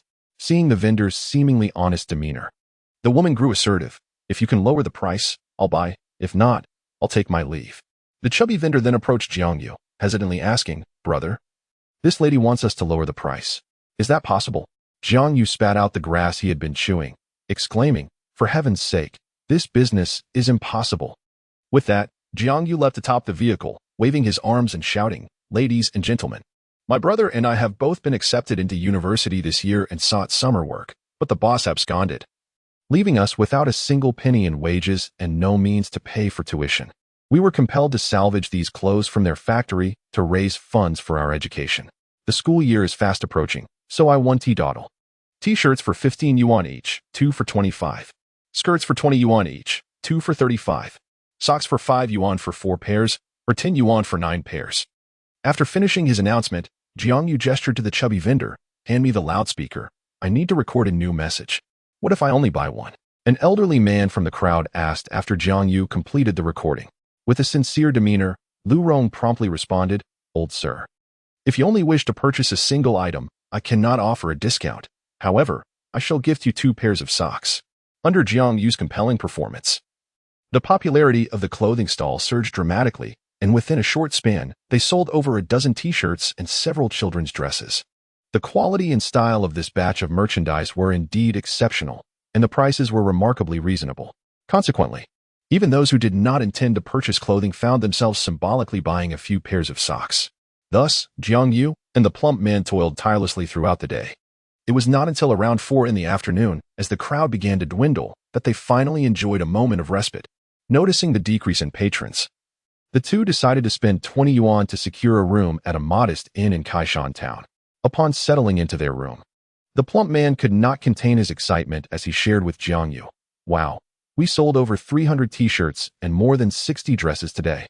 Additionally, we moved over 1,200 pairs of socks. Chapter 31.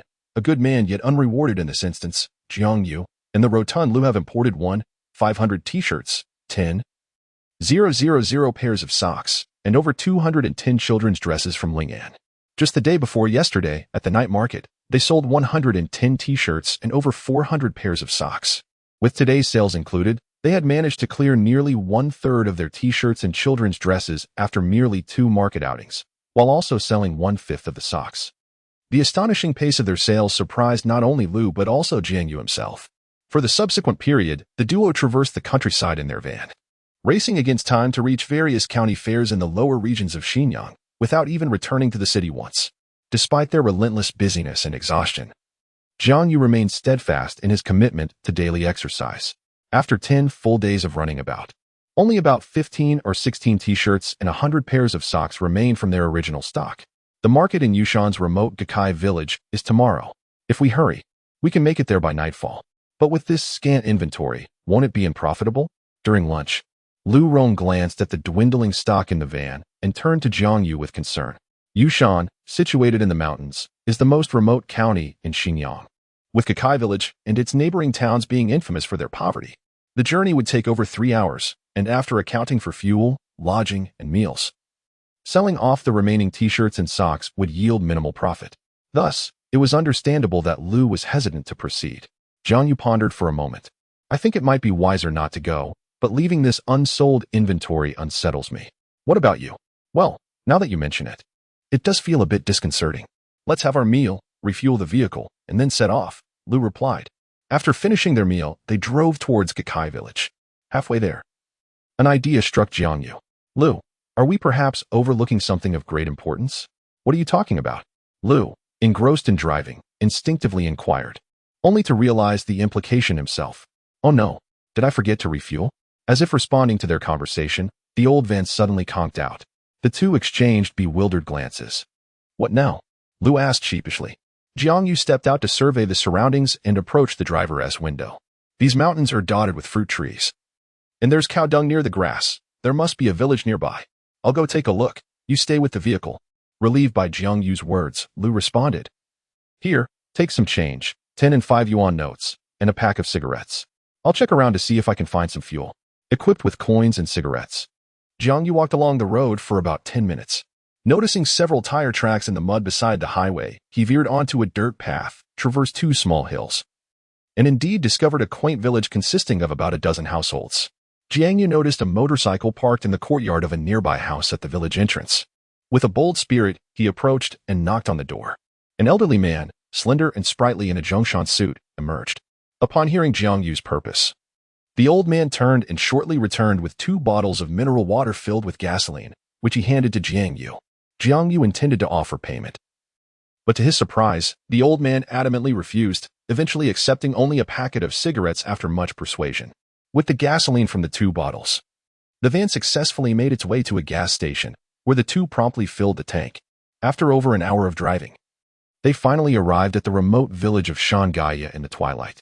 The following morning, as they set up their stall at the market, Jiang Yu was astonished to see that the vendor at the neighboring stall was none other than the elderly man from the day before. The old man was selling honey alongside various mountain goods such as cured meats, dried radish, and beef tripe, still clad in the same faded Zhongshan suit, worn yet tidy. Principal Jiang greeted a vendor accompanied by a child. Jiang Yu offered a cigarette to a middle-aged vendor selling bamboo mats. That old man is still a principal? He inquired. Indeed, he is the principal of our village school in Shaoshi village, came the reply. As Jiang Yu lit the vendor's cigarette with his lighter, he pondered aloud. Isn't the principal supposed to be on the government's payroll? Why is he out here selling goods? Ah, that old man is simply foolish, the vendor remarked, piquing Jiang Yu's curiosity. What do you mean? The meager salary he receives was long ago spent on his students' tuition. Now, with his granddaughter attending university, he finds himself without the means to support her education. Jiang Yu was taken aback. Shouldn't his son and daughter-in-law be responsible for that? He questioned. His son has been disabled for several years. How could he manage? At this point, the bamboo mat vendor shook his head. Principal Jiang is a good man, but alas, he receives no reward for his kindness. Jiang Yu was momentarily stunned, just as Principal Jiang recognized him and offered a warm smile. The chubby man beside Jiang Yu whispered, "What is going on? Do you know him?" "Yes," Jiang Yu replied. "Chubby, get me another packet of cigarettes." "No way, I already have 2 packs. Besides, you don't even smoke," the chubby man retorted, counting money with glee. Jiang Yu explained, "The gasoline we received yesterday was a gift from that old gentleman, who firmly refused our payment." Upon hearing this, the chubby man turned and retrieved both packs of cigarettes from the vehicle, then gestured to Jiang Yu for money. "Lend me 100 from the public funds." "What for?" Jiang Yu asked, perplexed. "He helped us immensely yesterday. 2 packs of cigarettes are hardly sufficient. I'll buy 2 bottles of liquor from the nearby shop," the chubby man declared. Upon hearing this, Jiang Yu willingly handed over the money. Before long, the chubby man returned with 2 bottles of Yushan Daku and approached Principal Jiang's stall, presenting the liquor and cigarettes to him. The elderly man attempted to refuse, but the chubby man pointed at Jiang Yu and seemed to say a few words. To Jiang Yu's delight, Principal Jiang accepted the liquor with a smile. Upon the return of the plump fellow, Jiang Yu, brimming with curiosity, inquired, "What did you discuss with that old man?" He seemed quite elated to accept the cigarettes and liquor. The plump one, wearing a sly grin, replied, "I told him that saving a life is worth more than constructing a grand pagoda. If he were to refuse our offerings, we would have no choice but to erect a longevity shrine in his honor, worshipping him with incense and bows on the 1st and 15th of each month." Jiang Yu cast a sidelong glance at him. Offering incense to the living is akin to wishing for their demise. How did the old man not retaliate? "Speak seriously. What did you actually say?" "I mentioned that he resembles your late grandfather, and seeing him evokes memories of your familial bond, stirring sorrow within you, which compelled you to buy the cigarettes and liquor as a means of atoning for not having honored your grandfather properly." The plump one nodded sagely. Upon hearing this, Jiang Yu could not help but give him a thumbs up. "You truly possess an extraordinary talent for fabrication. Enough of this chatter. Let us swiftly sell our remaining goods and return home." Perhaps due to the remote and rugged terrain, the market in the mountain hamlet primarily offered local produce and agricultural goods, making the t-shirts and socks sold by Jiang Yu and the plump one unexpectedly popular. Without the need for shouting, they sold out before noon. Thus, their entrepreneurial endeavor could be deemed a resounding success. "Yuzu, since we both attended university in Hangzhou, should we consider embarking on another business venture?" the plump one asked eagerly after they had finished packing up. Jiang Yu glanced at him skeptically. "Engaging in business is quite challenging, We were merely fortunate this time. The plump one raised his hefty hand, striking a pose to flex his muscles. I currently feel extraordinarily formidable. If you are so remarkable, why not evolve into a super scion? Jiang You quipped, let us go, we're driving home. He promptly took his seat in the passenger's side, and due to the sweltering heat, the plump one had removed his shirt. Barely a few seconds after the dilapidated van pulled away, it came to an abrupt halt. Jiang You turned to the plump one. Is the vehicle malfunctioning? Not at all.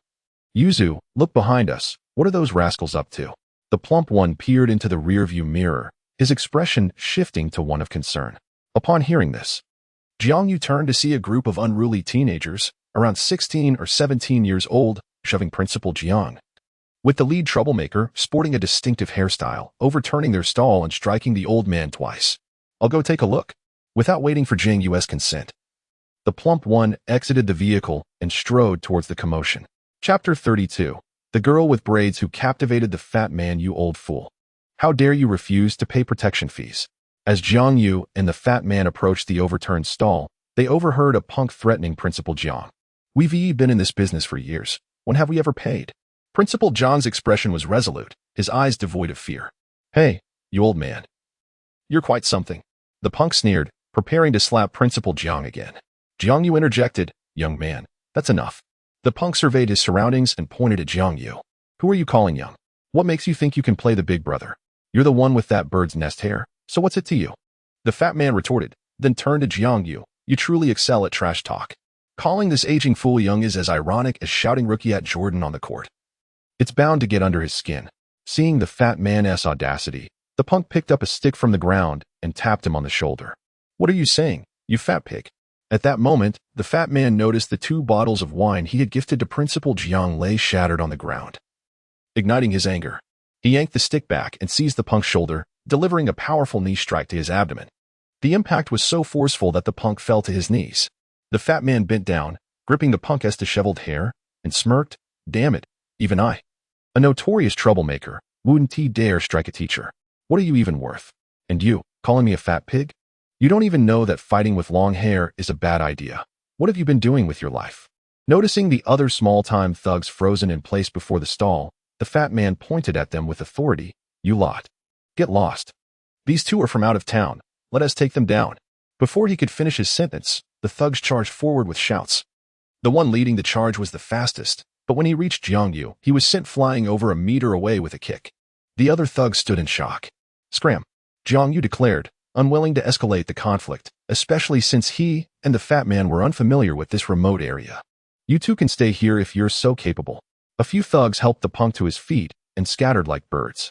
One even turned back to threaten them. Kid, you better run. This boy's father works for the local tyrant overseeing the mines. A kind-hearted bystander warned. Old man, I see your nose is bleeding. Should you get it checked at the clinic? Jiang You inquired with concern upon noticing Principal Jiang's injury. Thank you, but around here, life is cheap. This little injury is nothing to worry about. Principal Jiang, preoccupied with gathering the scattered honey and dried vegetables, looked at the mess with a pained expression. The fat man pulled Jiang You aside. Let us each buy a jar of honey to take home. I'll give one to my mom, and you can give one to yours. What do you say? Seeing Jiang You nod, Fatty Lou squatted down to assist Principal Jiang in tidying up. Old man, is this honey wild honey? It's not wild. It's from the bees my daughter-in-law raises. Then it must be pure and natural, right? My mother suffers from insomnia and is looking for such honey. Name your price. How much for this jar? Principal Jiang waved his hands repeatedly. Forget the money. I can't accept cigarettes or liquor for free either. This honey is a gift for you. Grandpa, it's time for dinner. Just as Fatty was about to decline, he was captivated by the melodious voice, his expression turning blank. Following Fatty's gaze, Jiang You first noticed a bicycle with an aluminum lunchbox hanging from the handlebars. Upon a closer look, he saw a girl of similar age to himself. To be fair, the girl with braided hair was not conventionally beautiful, but her eyes sparkled with clarity, radiating a vibrant charm nourished by the mountains and earth. Grandpa, what's wrong? The girl steadied her bicycle and rushed over to the frail old man. Seeing Fatty helping to clean up, she asked suspiciously, Did you all do this to my grandpa? No. Noticing Fatty seemed a bit lost, Jiang You intervened. It wasn't us. It was a group of rascals. We're just here from out of town to set up a stall. Oh, I'm so sorry. The girl with the braids repeatedly apologized. Jiang You pointed at the 2 jars of honey Excuse me, miss, how much for these 2 jars of honey? As I said, it's free, Principal Jiang insisted stubbornly. Jiang You smiled helplessly and squatted down to help tidy up the mess. Old man, we're students who set up a stall for the summer vacation. We want to use our first earnings to buy something for our elders. If you insist on giving it to us for free, it's as if you're gifting something to our elders instead. This statement left Principal Jiang momentarily speechless. After a long pause, he finally said, "Then how about 10 yuan per jar?" "Old man, that's not a fair price," Jiang You replied. "What do you mean unfair?" The girl with the braids looked displeased at Jiang Yu's words. "This is our first time earning money. If I go back and tell my mom I bought something worth 10 yuan for you, what will she think?" At that moment, Jiang Yu noticed another stall nearby selling honey and walked over to inquire, "Boss, how much is your honey per pound?" 30 yuan per pound. After receiving the answer, Jiang Yu returned and asked the girl with the braids, "I see this jar of honey weighs about 4 to 5 pounds. How about we settle on 150 yuan for it?" "No way, that price is too high." Seeing Principal Jiang about to protest again, Jiang Yu added, "Old man, listen to me. Honey in the city costs 30 to 40 yuan per pound, and much of it is adulterated. Allowing me to purchase this pure honey at this price would be a tremendous favor to me. Fatty, go ahead and take the honey." Jiang Yu and Fatty Lu directly carried the honey away, then without further ado, stuffed 3 red bills into the hands of the girl with the braids. At this moment, Principal Jiang had tidied up the scattered items on the floor. Jiang Yu, gazing at the dried vegetables, suddenly had a thought and tapped the chubby boy. "Has Qin Jing's sister opened a new restaurant?" "Indeed, it's quite popular. What is on your mind?" Jiang Yu replied with a mischievous grin. "What do you think about us acquiring a batch of mountain goods and selling them at a restaurant?" The chubby boy appeared somewhat perplexed. "How do we sell it there?" "You could give Qin Jing a call and mention that we've procured a batch of all-natural mountain produce. If we can get it into his sister's restaurant, we can split the profits 50-50. The chubby boy stroked his stubble thoughtfully. "I reckon he might be interested. This fellow has been dating lately and must be short on cash. I'll call him right away." Just as he took out his phone, they heard someone shouting, "Dad." These 2 outsiders refused to pay protection fees and even attacked us. They looked up to see the same punk and his group of followers returning with a middle-aged tough guy. Chapter 33. Testing the waters with my hard-earned money? "Quick, Fatty, fetch a knife from the car."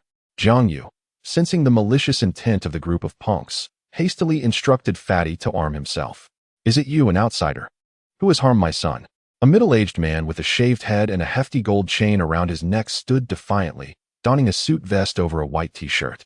Even in the sweltering summer heat, the stark contrast of the white t-shirt against the red vest reminded Jiang Yu of the elderly volunteers who manage traffic in the bustling metropolis. Jiang Yu nodded. "Indeed. What of it? He is a child, and so am I. 2 children fighting, and you, an adult, intervene? Is that not shameful?" "I have no shame. I seek money. You have not paid the protection fee, and look what you've done to my son. You shall compensate," the bald man declared, gesturing for his lackeys to seize Jiang Yu's satchel. "Stop. Who dares to touch my hard-earned money?" Jiang Yu turned to see Fatty, his expression fierce, striding forward with a machete in each hand, his belly jiggling rhythmically with each step. "Old fool, chicken-headed." Fatty brandished his blade towards the bald man and his cohorts. "We are minors. Killing is not punishable for us. Dare to touch my hard-earned money?" Jiang Yu seized a knife from Fatty's grasp and addressed the bald man. "You just claimed to be shameless and demanded money, correct? If you wish for money, come and take it, if you dare. You initiated this robbery. And if we slay you, it would merely be excessive self-defense. Come on." Fatty spat on the ground. "Damn it. You even dare to snatch a few hundred of my hard-earned cash. Old fool, I see you've never encountered money before. Surely that gold chain around your neck cannot be real?" Fatty's audacious demeanor, coupled with Jiang Yu's calm composure, left the bald man and his gang somewhat bewildered, resulting in a stalemate. "Father, be alert. They have knives, but we can wield knives too.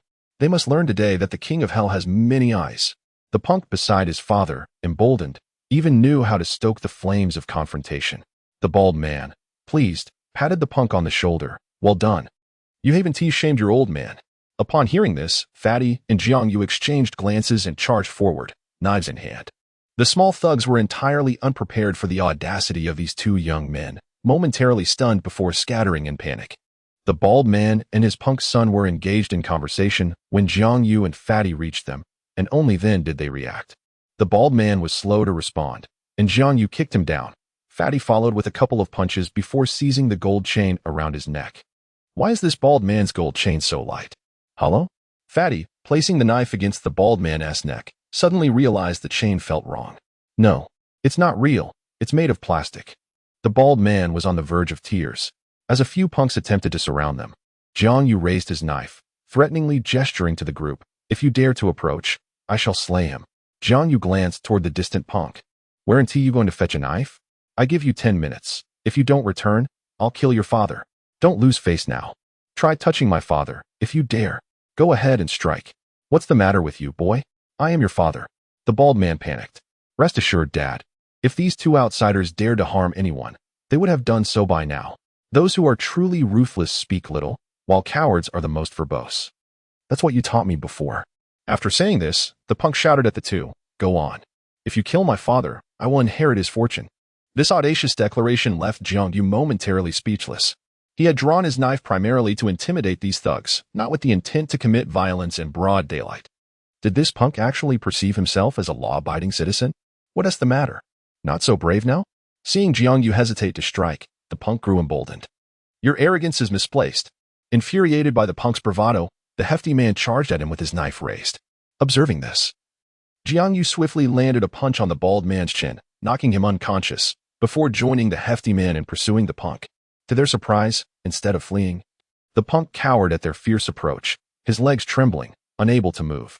When the hefty man pressed his knife against the punk's neck, he suddenly collapsed to his knees. Jiang You found the scene both amusing and infuriating. The hefty man delivered a sharp blow to the punk's head, demanding, How many eyes does the king of horses have? Speak up. 3 eyes. The punk began to sob. How many? The hefty man struck again. 4 eyes? The hefty man delivered another blow, exclaiming, Didn't you just say 3? How did it change to 4? The punk wailed, Big brother. No, grandpa. Is it 3 or 4? How dare you come begging for protection money while being this cowardly? Who lent you the courage? The hefty man sneered in disdain. At that moment, the bald man groaned and began to regain consciousness. As he attempted to rise, Jiang You kicked him down again. Do you know why I struck your son? Big brother, you could just refuse to pay the protection money. But why hit my son? That's unreasonable and tyrannical. The bald man protested with a pained expression. Jiang You scoffed. We are unreasonable? But your son collects protection fees, and that's rational? If we're talking about tyranny, your son disrupts others' businesses and slaps them when they refuse to pay. Isn't that far more tyrannical? Hearing this, a girl with braided hair among the onlookers became enraged, rushing forth to grab the punk's shirt. Is it you who has beaten my grandfather to this state? At that moment, the crowd parted, and a group of middle-aged men approached, led by a small but menacing figure. Upon seeing this small man, the bald man looked as if he had found a savior. Brother Luo, save me, he cried. What is going on? Brother Luo inquired. These two outsiders refused to pay protection fees and have assaulted people. The bald man shouted, disregarding Jiang You standing nearby. Brother Luo was taken aback. Protection fees? What are you talking about? Jiang You and the hefty man were equally bewildered, realizing that the bald man had been extorting money behind his boss's back. The more foolish one becomes, the bolder they grow. With diminished intellect comes an abundance of misguided thoughts. Ahem. Principal Jiang coughed softly from the side. Luo Ge, upon noticing, hastened towards him. Principal Jiang, why did you come to the village without a word? Principal Jiang gestured towards Jiang You and Lu Rong. This matter today has nothing to do with these two young men. Let them go. Luo Ge was bewildered. What was the situation? Nevertheless, he nodded in agreement. Uncle Luo. The girl with braided hair approached Luo Ge. This punk claimed my grandfather refused to pay protection fees and assaulted him. Finally grasping the situation, Luo Ge pointed at the bald man. His expression twisted with anger. You, of all people, dared to come here and demand protection fees behind my back? Is your salary at the mine insufficient? With that, Luo Ge turned and delivered 2 sharp slaps to the punk. How dare you lay a hand on my teacher? Who gave you the audacity? Seeing that Jiang You and the chubby boy were somewhat concerned for him, Principal Jiang waved them off. Hurry along now. Since Principal Jiang recognized the leading ruffian, Jiang You and the chubby boy felt reassured. As they got into the vehicle, the chubby boy, while starting the engine, remarked to Jiang You, Yuzi, I have a bold idea. Huh? What bold idea? The chubby boy ignored Jiang You. Instead, he exited the vehicle and retraced his steps. Jiang You, thinking the chubby boy was looking for trouble, hurriedly followed him. Inside the venue, Luo Ge was mercilessly beating the punk, who was screaming in agony, while the chubby boy paid him no heed. He swaggered up to the girl with braids. "Hello, my name is Lu Rong, and I would like your phone number." Chapter 34. The chubby one also aspires to amass wealth. Why do you need my phone number? Lu Rong's sudden request caught the braided girl off guard, instilling a sense of wariness within her. The boy's intentions were questioned by Luogu, who regarded Lu Rong as just another ruffian like himself, his tone laced with displeasure. After all, while many elders might take pride in their own ruffian ways, they would hardly welcome their juniors mingling with individuals of similar ilk. Noticing the girl's unfriendly demeanor, the chubby one became anxious, his lips quivering as he struggled to find words. Observing this, Jiang You stepped forward and addressed Principal Jiang. "Sir, the situation is as follows. We have a classmate who runs a restaurant, and he may require the dried goods and mountain products you offer. We wish to procure some samples from you for him to examine. The request for your granddaughter's phone number is merely for future correspondence." It seemed Jiang Yu's words had struck a chord with Lu Rong, who quickly chimed in, "Yes, yes. This classmate has been urging us to seek out better mountain goods and dried products." Principal Jiang and the braided girl regarded them with a mix of skepticism. "However, we don't have a phone at home," the braided girl admitted, feeling a bit embarrassed. Luo Gu, with a sardonic smile, looked at the duo as if they were fools. In response to Luo Ji's expression, the chubby one hurriedly reassured Principal Jiang, "Sir, we are not bad people. We are students from Xinyang No. 1 High School, having just graduated from the senior class this year." After some contemplation, Jiang You pulled out his phone, opened the QQ chat interface of their class group from Xinyang No. 1 High School, and presented it to the braided girl. "This is our classmates' chat group." The braided girl did not take the phone but glanced at the screen before nodding towards her grandfather. "Do you truly want mountain goods?" Principal Jiang pondered the prospect of covering his granddaughter's tuition and began to entertain a glimmer of hope at Jiang Yu's words. "I cannot guarantee anything, but how about this? Sir, I will buy a pound of your mountain goods at market price. What do you say? Samples should not be charged to you," Principal Jiang insisted, waving his hands dismissively. "Moreover, these are dirty now. They cannot be sold to you." The braided girl looked regretfully at the overturned mountain goods and lamented to Luo Gu. "Uncle Luo, your subordinate has ruined so much of our mountain produce." "It's nothing. I will have them visit your home tomorrow to compensate you. Double the amount," he assured. Sensing a shift in Principal Jiang and the braided girl's stance, Jiang You suggested, "Sir, if you have more at home, might we visit? Would that be convenient for you?" "What's inconvenient about it? Let's go," Principal Jiang replied. "All right then, sir, you and your granddaughter can ride with us. The bicycle and these goods can be placed in the trunk," the chubby one declared, lifting the braided girl's bicycle. During the journey, Jiang You and the chubby one learned that the braided girl's name was Jiang Mingji, this year's liberal arts top scorer from Yushan County, who had been accepted into Baidu Normal University. After more than an hour's drive, they arrived at the small mountain village Jiang You had discovered the previous day. As the two individuals followed Principal Jiang and his granddaughter into the house, they were immediately enveloped by a strong scent of medicine.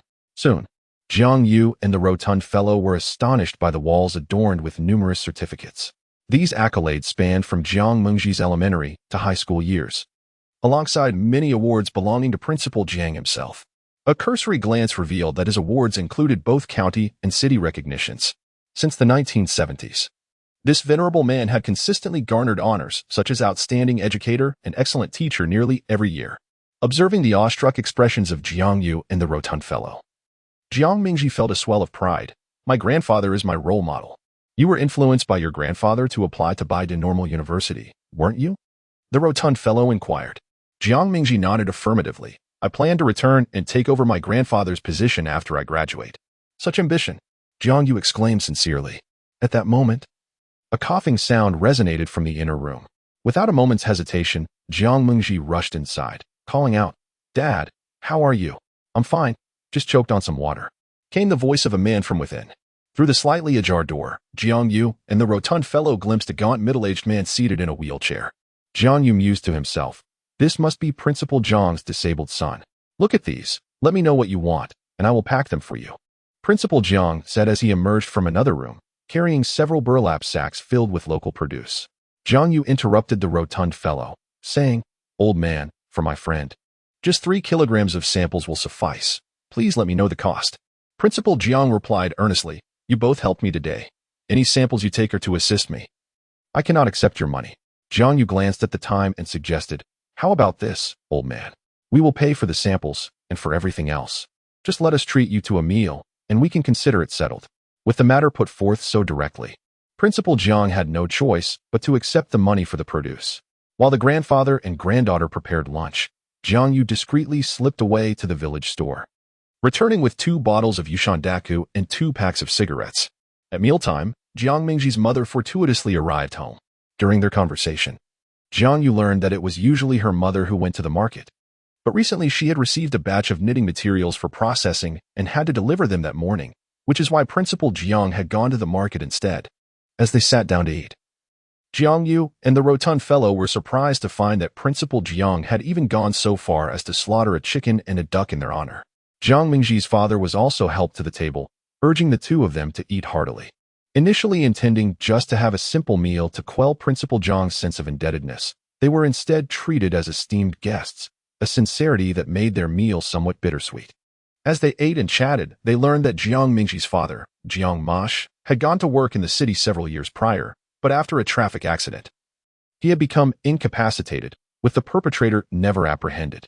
The medical expenses had drained the family's entire savings. After finishing their meal, the 2 bid farewell to Principal Jiang's family. Before getting into the car, Jiang Yu took a few photos of the local mountain goods with his phone and sent them to Xinjiang. Principal Jiang also provided them with a public telephone number for the village's small shop. Then he gestured towards the motorcycle in the yard and asked Jiang Yu if he could help sell it in the city. Both Jiang Yu and the chubby friend found it puzzling. The motorcycle appeared to be quite new, so why did Principal Jiang want to sell it?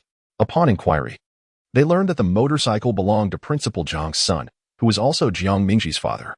Unfortunately, after purchasing it, he had only ridden it a few times before becoming paralyzed and was unable to use it.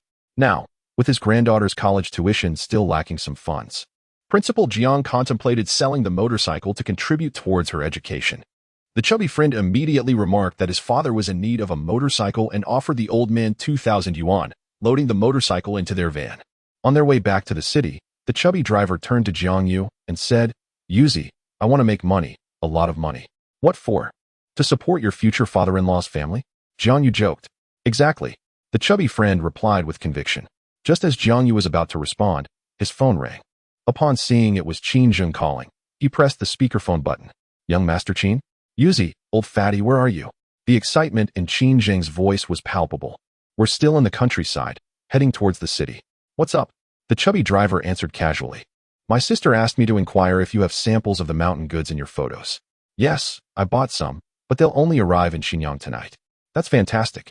When you arrive in Xinjiang tonight, head straight to the newly opened Qin family restaurant on Binjiang Road. My sister and I will be waiting for you." Chapter 35.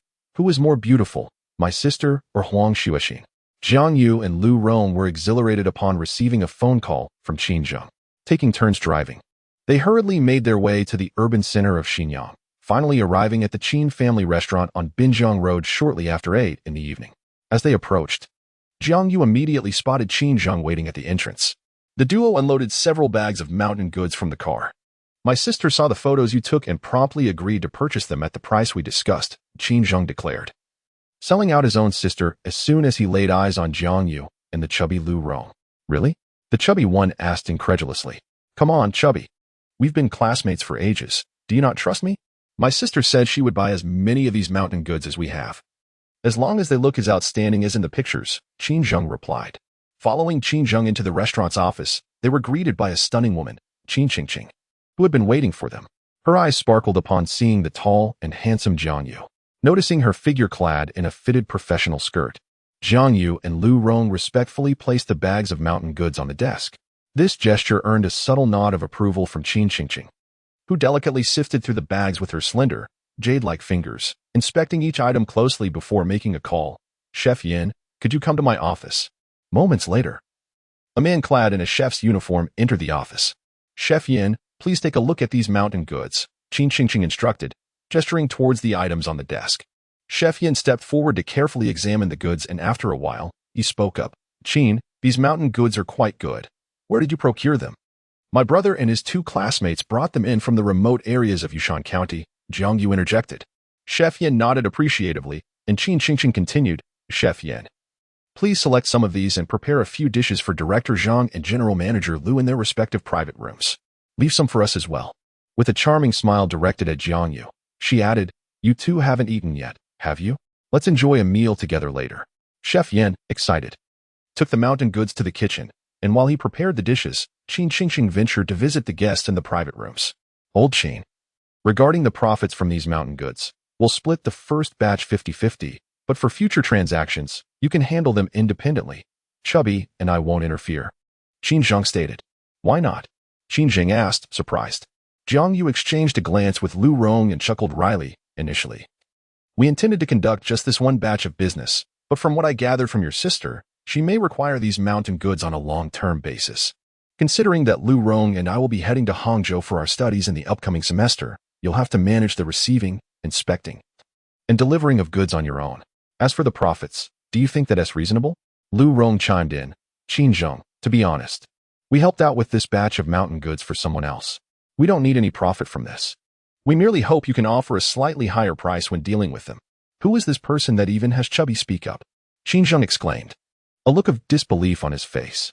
In a rural area beyond Yushan, there resides an elderly teacher whose son is paralyzed, and his granddaughter's college tuition remains uncertain. Upon encountering one another, we contemplated how we might offer assistance.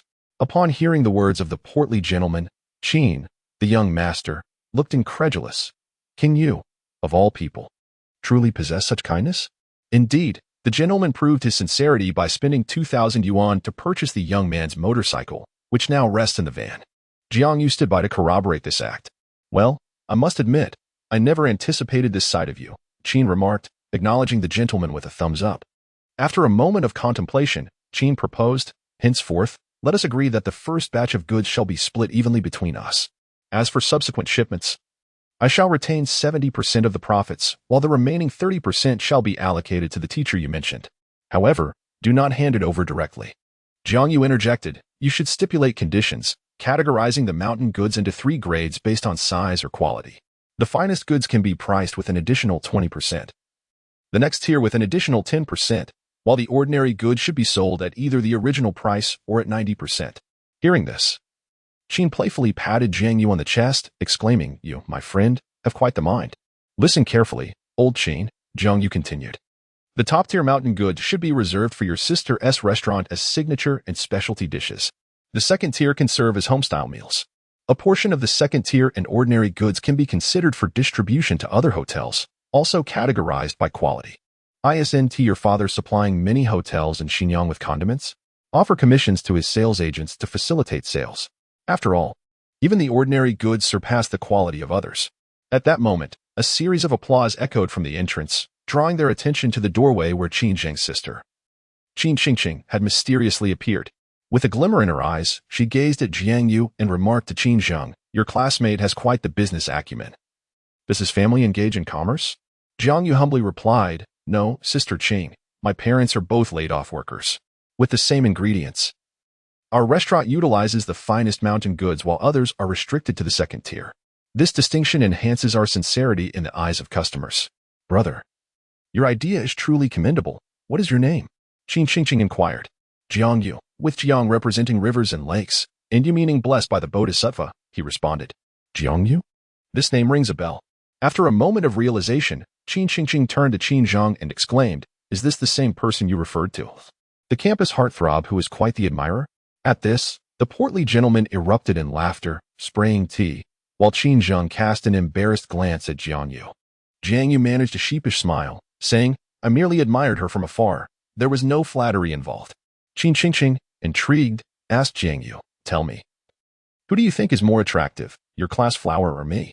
After a moment's reflection, Jiang Yu replied, "An unworldly youth may find her appealing, but a discerning man would undoubtedly prefer someone of your stature." Qin Qingqing was amused by Jiang Yu's words, but chose not to elaborate further. Instead, she called out to a few others, "Master Yin has prepared the dishes. Let us partake in the meal." Upon entering the private dining room, they discovered that Master Yin was indeed present. He had crafted a delectable dish of braised pig-s trotter's soup, sautéed beef tripe with garlic, along with several other exquisite offerings, presenting a feast that tantalized the senses. Jiang Yu sampled each dish and found Master Yan's culinary skills to be remarkable. as he had preserved the authentic flavors of the fresh mountain ingredients, leaving diners savoring every bite. Master Yin, in return, praised the quality and taste of the mountain produce. Intrigued by Jiang Yu's earlier demeanor, Qin Qingqing ventured to share the challenges she faced in managing her restaurant. It turned out that the competition in the dining sector of Xinyang City was quite fierce. For instance, along Binjiang Road, there were nearly a dozen restaurants adjacent to the Qin family's establishment. The current success of the Qin family restaurant stemmed from the freshness of its offerings. Thus, Qin Qingqing pondered how to retain diners once their initial excitement faded. After she had finished speaking, Jiang You furrowed his brow in contemplation for quite some time. Just when both Qin Qingqing and Master Yin had lost hope, Jiang You finally spoke. I have an unrefined idea to propose. Chapter 36. Wouldn't this give the restaurant a unique charm? Upon hearing Jiang Yu's suggestion, I found myself with a rather immature idea. Qin Qingqing clung to it like a lifeline, asking, "What is it?" Jiang Yu pondered for a moment and replied, "Sister Qing, Master Yin, you just delivered several dishes to the patrons in the private rooms. Could you please inquire about their impressions?"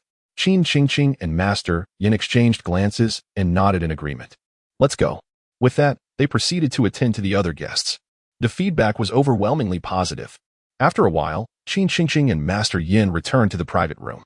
Jiang Yu addressed them, "Sister Qing, I just overheard your phone conversation with Master Yin. The guests in these rooms are either officials or executives, correct?" "Indeed. The restaurants in Xinyang primarily cater to individuals like them," Master Yin chimed in. At this revelation, Jiang Yu felt enlightened and remarked, "Master Yin's culinary skills are beyond reproach." He then gave a thumbs up. Master Yin chuckled modestly, "Young brother, please do not flatter me too much. In Xinyang, there are at least 8, if not 10, chefs whose skills surpass mine." Jiang Yu was taken aback by this humility, and upon seeing his surprise, Qin Qingqing nodded. Master Yin was originally the head chef at the provincial reception house. He returned to Xinyang out of filial piety for his parents and graciously joined us here. Not only is he our head chef, but he is also a minority shareholder in the restaurant. Jiang Yu continued, "However, Master Yin, in the current dining landscape, relying solely on culinary skills is insufficient. Wouldn't you agree?" Master Yin raised his glass to toast Jiang Yu, exclaiming, "You are absolutely correct, young brother. Before collaborating with President Qin, I attempted to run a restaurant back in my hometown of Yifeng County, but after 6 months, it simply did not take off." Hearing this, Jiang Yu offered reassurance to Master Yin. "Well, the mountain pig cannot eat fine grain. It merely indicates that the current clientele lacks discernment and requires guidance."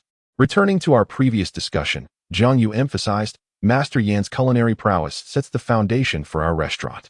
He raised his thumb again and continued, "It maintains our restaurant's baseline. Sister Qing's concerns, however, aim to elevate our restaurant's upper limits, ensuring that this elevation remains stable over time, correct, Sister Qing?" Both Master Yin and Qin Qingqing nodded in agreement. "Sister Qing, Master Yin," Jiang Yu continued, "you mentioned earlier that our restaurant primarily serves officials and business people, right?" Upon receiving affirmations from both, Jiang Yu inquired, "Could you enlighten me on what these patrons prioritize when dining out, aside from taste?" After a moment of contemplation, Qin Qingqing responded, "Health, hygiene, and peace of mind." "Precisely," Jiang Yu exclaimed, slapping his thigh. "However, while these 3 aspects may seem straightforward, they are quite challenging to implement. Therefore, I believe we should make health, safety, and hygiene the visible hallmarks of our restaurant. What do you think?" Qin Qingqing regarded Jiang Yu, sensing a confidence and maturity in this young man that belied his age. "Let us first discuss health and safety." Jiang Yu inquired of Qin Qingqing about the specific evaluations of the patrons in the private rooms they had just attended. Freshness and delightful taste were the consensus. Director Zhang remarked that Master Yan's braised pig trotter tasted just like the one he enjoyed during his childhood. After a moment of reflection, Qin Qingqing responded to Jiang Yu, suggesting that the restaurant consider sourcing ingredients directly from local villages and farms in the nearby townships. After all, these rural areas have daily transport services, so they could send the produce to the city. I interjected, and Master Yin took up the conversation. "That idea is indeed commendable, but many fresh ingredients are seasonal. Moreover, what if unforeseen circumstances arise during transit and the ingredients fail to arrive? What then should we do if the customers wish to dine?" Jiang Yu replied earnestly, "Master Yin, I believe we cannot simply serve customers whatever they desire." "What do I mean by that?" This statement left both Master Yin and Qin Qingqing momentarily perplexed. Jiang Yu elucidated, "Human efforts have their limits, and we must respect the natural order. We need to showcase our restaurant's commitment to health and safety. And what is paramount for the patrons to see? It is the origin, the seasonality, and the freshness. Jiang You provided his own answer and continued.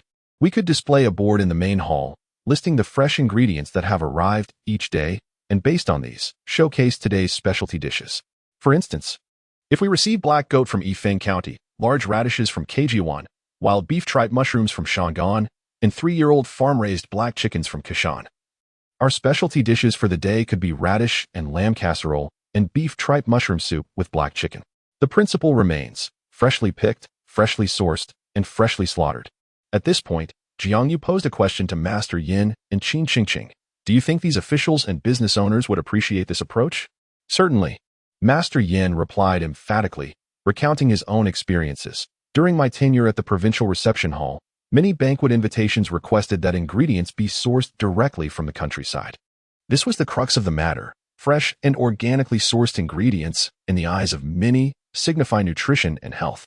Moreover, we could collaborate with the local township government to establish a purchasing agreement, enlisting impoverished households to help raise chickens, ducks, cattle, sheep, and pigs, as well as cultivate specialty mountain products. This initiative would contribute to poverty alleviation and income generation, and they would certainly be motivated to participate, provided the quality meets standards. Even if the prices are slightly elevated, the absence of middlemen would ultimately reduce costs. As Jiang You concluded, Qin Qingqing quickly asked him, "So, brother, how can we make cleanliness visible to them? Should we just wipe the tables more often?" "Wiping tables is merely one aspect," Jiang You responded, then turned to Master Yin. "May I be so bold as to ask a question?" Xiao Yu. "Spare me the formalities. Just call me Lao Yin." Jiang Yu readily acquiesced. "Then I shall address you as Brother Yin. If I may inquire, how is the sanitation situation in our kitchen?" Old Yin took a sip of wine before speaking. "It's not that I boast, but I manage our kitchen entirely according to the standards of the provincial reception hotel. I may not claim to be an exceptional cook, but when it comes to kitchen hygiene, even the municipal guest house and government canteen in Xinyang cannot rival the cleanliness of my establishment." Jiang Yu spread his hands and replied, "But, Yin Gu, what you say holds little weight." "What do you mean?" Old Yin furrowed his brow. Seeing Old Yan's genuine expression, Jiang Yu couldn't help but chuckle. "What I mean, Yin Gu, is that what is heard is often illusory. Only what is seen can be trusted. Customers cannot see our kitchen. So no matter how much we assert its cleanliness, they will remain skeptical. You make a valid point, but we can't invite every customer to tour our kitchen, can we? Not at all. My suggestion is to create a transparent kitchen." Seeing the puzzled expressions on both their faces, Jiang Yu elaborated. "When I first entered the establishment, I noticed that our kitchen is merely a wall away from the dining area. My proposal is to remove that wall and replace it with transparent glass. This would create a transparent kitchen. Consequently, wouldn't patrons be able to see for themselves just how clean our kitchen is? If they can see it, won't they feel more at ease regarding our hygiene? Of course, it is vital to keep the cooking area separate from the butchering area. That is crucial. With assured ingredients, health, and hygiene, combined with Master Yan's culinary skills, wouldn't our establishment possess a unique charm?" Upon hearing this, Qin Qingqing and Old Yan's eyes both brightened with excitement. Chapter 37 Sister. Your gaze towards Jiang Yu was utterly captivating. Qin Qingqing and Old Yan wholeheartedly embraced Jiang Yu's suggestions, resolving to cease operations for 3 days in order to implement a transparent transformation of their kitchen. Simultaneously, Jiang Yu shared his investment insights from the culinary industry, discussing methods such as offering complimentary meals for exceeding time limits, standardizing kitchen production, and cultivating an online reputation. These contemporary strategies, when applied in this era, held profound significance, leaving both individuals in awe. Before departing, Fatty and Qin Zheng agreed that the following day he would accompany him to Mr. Zhang's village in the mountainous region to procure a batch of local goods. "Xiao Zhang, does your classmate have a girlfriend?" Qin Qingqing inquired as she observed Jiang Yu and Fatty's van receding into the distance. "Sister, don't even think about it," Qin Zheng replied with a look of disdain. "There are plenty of people interested in him, but they are all younger than you." Qin Qingqing, feeling both embarrassed and annoyed, playfully patted her brother's head. "What nonsense are you talking about? Do you think your sister lacks self-respect?" Qin Zheng clicked his tongue.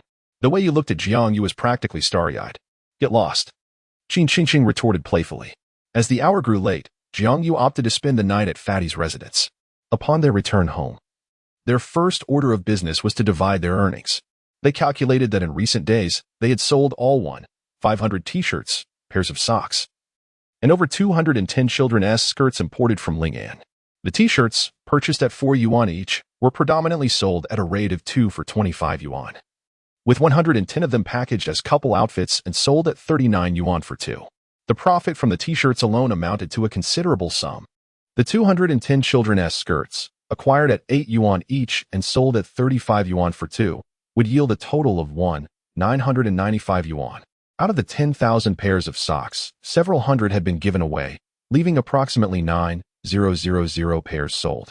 With a cost of 4 yuan per pair, they sold 9 pairs for 10 yuan, resulting in a profit of at least 5 for 100 yuan from the socks. Fatty became increasingly excited as he calculated. All in all, this wave of sales will yield a profit of at least 10,000 yuan for each of us. Jiang You interjected, "Let us factor in our expenses for meals, lodging, and fuel." Upon hearing this, Fatty retrieved his ledger and provided the total. Our expenses for meals, lodging, and fuel amounted to just over 100 yuan. Is that all? Jiang You was taken aback. "Brother, we've been eating the cheapest fried noodles, rice, and staying at a 31 yuan per night inn. Only the fuel cost is substantial." Fatty replied with a hint of grievance. Jiang You waved his hand dismissively. "Let us just divide the profits. Afterward, I'll treat you to a late-night snack to make up for the culinary deficit of these past few days." "Sounds good." Fatty eagerly emptied the contents of their bags onto the bed and began counting. As Fatty was busy tallying the money, Jiang You suddenly remembered and said, "Let us split the payment for Principal Jiang's honey, the local goods, and the motorcycle costs evenly. You shouldn't bear those alone. Mountain honey is acceptable. This motorcycle is one I purchased. Why should you also acknowledge it? If you are to calculate, then do so without further ado. By the way, when will you dispose of the motorcycle? Let us see if anyone is interested at a price of 1,200 to 300. Upon witnessing Jiang Yu's resolute demeanor, the plump man had no choice but to recalculate the expenses. After a while, Lu Pengzi handed a stack of cash to Jiang Yu. The sales totaled over 800 for honey, mountain goods, and liquor, 2,000 for the motorcycle, and over 1,100 for meals, accommodation, and fuel. After these deductions, we each have a few extra bucks. Wasn't it 35,000? How did it turn into just over 36,000? Jiang Yu felt that the plump man had overestimated the figures. "I did not miscalculate. There are over 9,000 pairs of socks, along with some t-shirts and children's dresses, sold at prices of 15 and 25 each." Upon hearing this, Jiang Yu suddenly comprehended. "Well then, let us go out for a late-night snack. What would you like to eat? It's on me. Let us go to Annan's late-night stall by the old train station. Let us go." Uncle Lu, Auntie, hello." As Jiang Yu opened the door, he was greeted by Lu Rong's parents standing at the threshold. Lu gently patted Jiang Yu on the shoulder and appreciatively patted Lu Rong.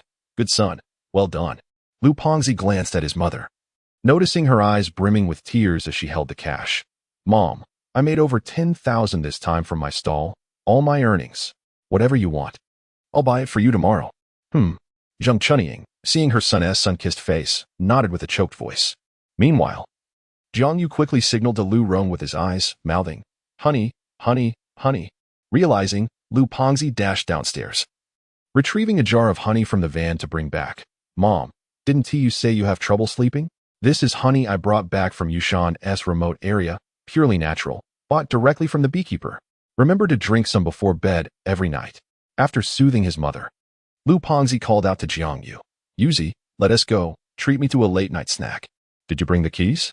Lu inquired of his son. Lu Pengzi felt his pocket. "I have them. There's no need to leave the door open. You two should rest early.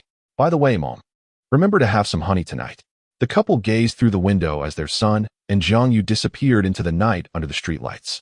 Lu sighed deeply. "How did our son and that boy from the Jiang family grow up so quickly?"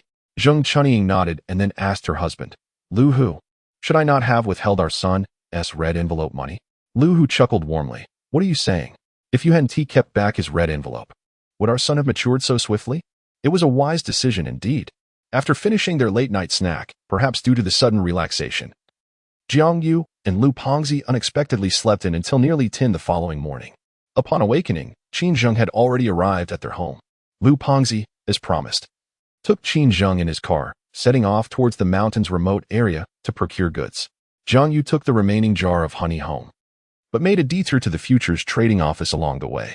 Upon checking his account, he discovered that his positions had been liquidated for profit the previous day. Jiang You calculated that he had invested 550,000 yuan as principal, utilized a leverage of 20 times, and set a liquidation line at 15%. After deducting various fees, he had earned over 1.6 million yuan, tripling his initial investment. He divided the money into two amounts, 5 million yuan and 100,000 yuan, transferring them into two separate accounts. The 100,000 yuan account was intended as startup capital for his father's driving school.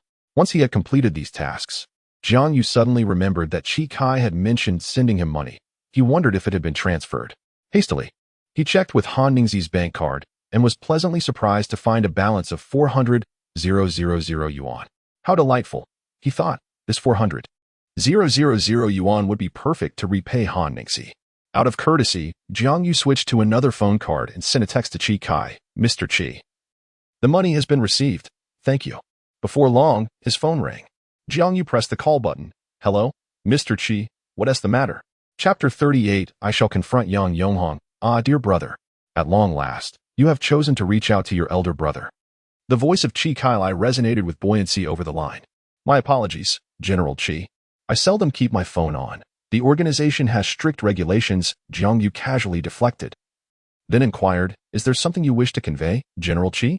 My dear brother, do refrain from jesting. I would not dare to give you commands. The reason for my call is to share good news. Upon hearing this, Jiang Yu's brows lifted in curiosity. Has the mining right for the copper mine at Nanha been secured by the provincial mining group? Indeed, this very morning. The provincial mining group has successfully acquired the copper mine at Nanha. That scoundrel Yang Yonghong has suffered a significant setback. Your timely message has allowed me to share this joyous tidings with you. Chi Kailai's voice brimmed with uncontainable pride and elation. Moreover, apart from the Yang family, several of our allies have also had a share in the bounty. Other families have benefited as well? How did that transpire? Jiang You inquired, taken aback.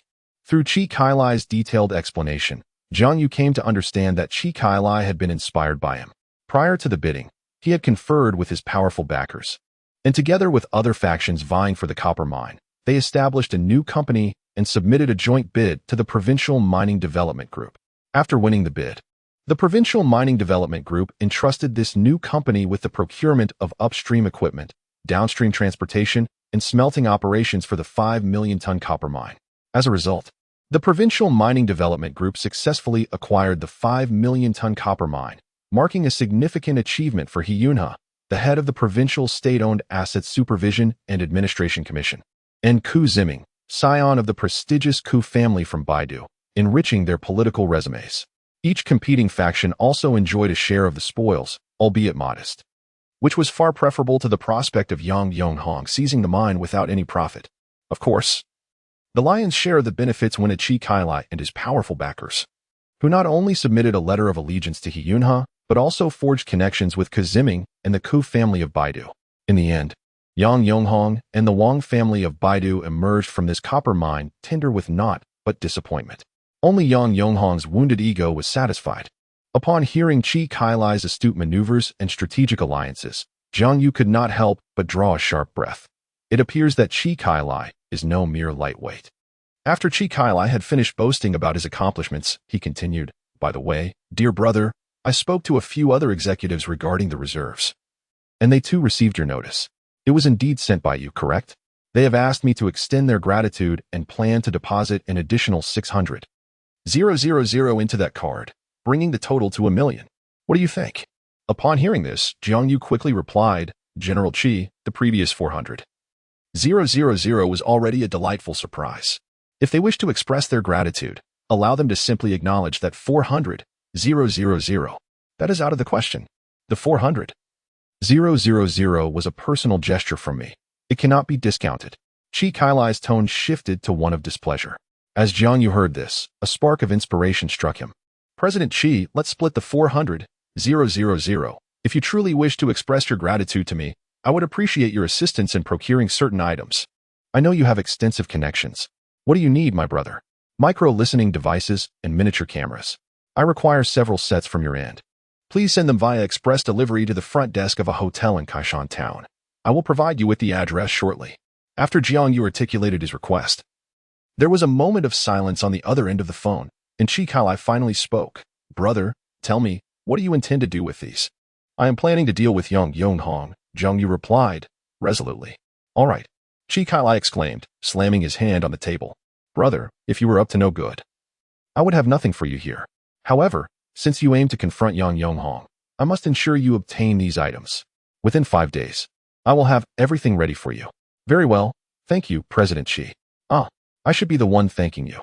I can't help but wonder how Yang Yonghong is faring.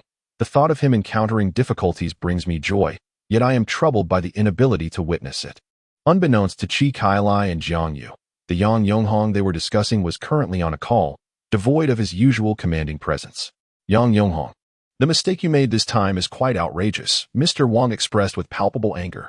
Upon hearing the icy reprimand on the line, Yang Yonghong felt a bitter pang in his heart. He had believed he had everything under control before the actual exploration results of the copper mine were reported. The individuals from Nanhe Geology had altered them to suit their desires. Subsequently, he had confined these individuals under the pretense of a vacation at Xiananvi Mountain. Yang Yonghong racked his brain, unable to decipher which aspect had gone awry, leading to the leak of information. Mr. Wang from Xinjiang had set his sights on 2 significant assets. One was the Nanhe mine, which was now lost. The other was a large parcel of land belonging to the canning factory, which had also seen no progress. The voice on the other end continued to articulate dissatisfaction. Yang Yonghong, can you still prove your worth? Hastily, Yang Yonghong replied, I can. Regarding the canning factory, I plan to relinquish my portion, which will elevate the acquisition amount to 200 million. This way, the revised proposal should be approved. You are quite perceptive. I will await your update. If the canning factory isn't secured by October, I want to be able to advocate for you with Mr. Wang. As the call ended, Yang Yonghong clenched his teeth and dialed another number. The higher-ups are displeased. I am preparing a new proposal for the restructuring of the canning factory, fully relinquishing my share. Please coordinate with your factory employees to expedite the approval of this plan. What? That's over 100 million. Are you joking? Upon hearing his brother's words, Yang Weihong's previously refined demeanor twisted into a menacing glare. Meanwhile, Jiang Yu returned to the canning factory staff dormitory, carrying honey and a newly purchased bottle of Luzhou Laojiao. For more than 10 days, this marked the first time since his rebirth that Jiang Yu had been away from home for such an extended period. Standing at the doorstep, he was unexpectedly gripped by a sense of nervousness akin to homesickness. Taking a deep breath, he pushed open the door to his room and exclaimed, Dear Mom and Dad, your wayward son has returned after years of wandering. Who are you calling a dog, you little rascal? Right, Hongmei, busy in the kitchen, responded without even glancing his way. And what about me? Han Ningzi, seated on the sofa with her knees drawn up, inquired of Jiang Yu. Don't mind him, Ningzi. That fellow cannot speak anything of substance. Come, savor this stir-fried amaranth with preserved meat that Annie made. Before Jiang Yu could respond, his mother had already summoned Han Ningzi to the kitchen. Observing Han Ningzi scampering towards the kitchen in her slippers and pajamas, along with the familiar scene of maternal affection and filial devotion, Jiang Yu couldn't help but feel that perhaps he should not have returned. Just in time. Xiaoyu, Ningzi has been pestering me daily, insisting that you promised to take her to the amusement park. You shall take her tomorrow. What? Oh dear mother. It's scorching outside, and you want me to take her to the amusement park? Upon hearing Jiang Yu's reluctance, his mother finally looked up at him. What's this? Are you planning to back out of your promise? Ningzi will be heading to her aunt's in Shanghai the day after tomorrow. Jiang Yu gasped, his face lighting up as he turned to Han Ningzi. You're leaving for Shanghai the day after tomorrow? Does this mean I can return to my own room to sleep? Chapter 39. How much of the money from selling clothes should be allocated to Xiaoning? Upon hearing her son's words, Yu Hongmei was filled with indignation. Truly, a dog's mouth cannot produce ivory. What are you even thinking? I have already made arrangements with Xiaoning for her to come over during this year's winter break, and she will also celebrate the new year with us. This room will be hers from now on, while you will henceforth sleep across the hall, keeping an eye on her room. Seeing his mother's anger, Jiang Yu chuckled. All right. Tomorrow I shall take the beautiful, charming, kind-hearted, gentle, and utterly delightful Han Ningzi to the amusement park. At this point, Jiang Yu turned to Han Ningzi. Could you perhaps not dress so beautifully tomorrow? Otherwise, I might feel quite overwhelmed. Upon hearing Jiang Yu's words, Han Ningzi burst into laughter. Meanwhile, their mother, disapproving, remarked, All you do is sweet talk. You never attend to anything of substance. Once she calmed down, Jiang You asked, "Where is Dad?" "Why isn't he home? He has gone fishing at the ponds behind our courtyard. Why don't you go call him back for dinner?" At that moment, their mother noticed the wine and ceramic jar on the table. "Why did you spend money on wine for your father again? What is this jar you brought back?" "Oh, that is honey, which I bought directly from a local beekeeper in the remote mountains." Their mother nodded. "Well, you've grown up and learned to buy things for your parents." Then she furrowed her brow. "What about Xiaoning's gift?" "Huh? What gift for Xiaoning?" Jiang Yu suddenly sensed trouble, while Han Ningzi looked on eagerly. "You bought honey for your father and white wine for him, yet neglected to get a gift for Xiaoning. Didn't you? Last time, after returning from Ling'an, you forgot her, and now you do the same?" Their mother then turned to Han Ningzi. "Xiaoning, you shall take this jar of honey with you the day after tomorrow while in Shanghai. No refusals." Initially, Han Ningzi's expression was one of disappointment, but she now appeared somewhat bashful. With their mother having spoken, Jiang Yu had no choice but to nod in agreement and then asked her, "Mother, is there any other gift you desire? I shall make it up to you. I wish for you to use your brain more. That is something you need to work on yourself." Having said this, Yu Hongmei sent Jiang Yu downstairs to call Jiang Dai back for lunch. On his way, Jiang Yu made a phone call to a friend in the countryside, requesting that he bring back another jar of honey and some fresh beef tripe for him today. After a hearty meal filled with laughter, Jiang Yu inquired about the progress of his parents' entrepreneurial endeavors.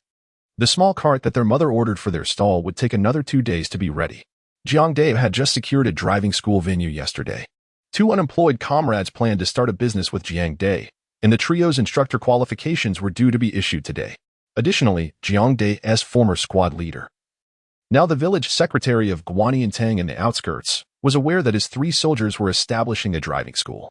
Coincidentally, there was an abandoned factory compound in the village, spanning over 10 acres, which would be ideal for a driving school training ground.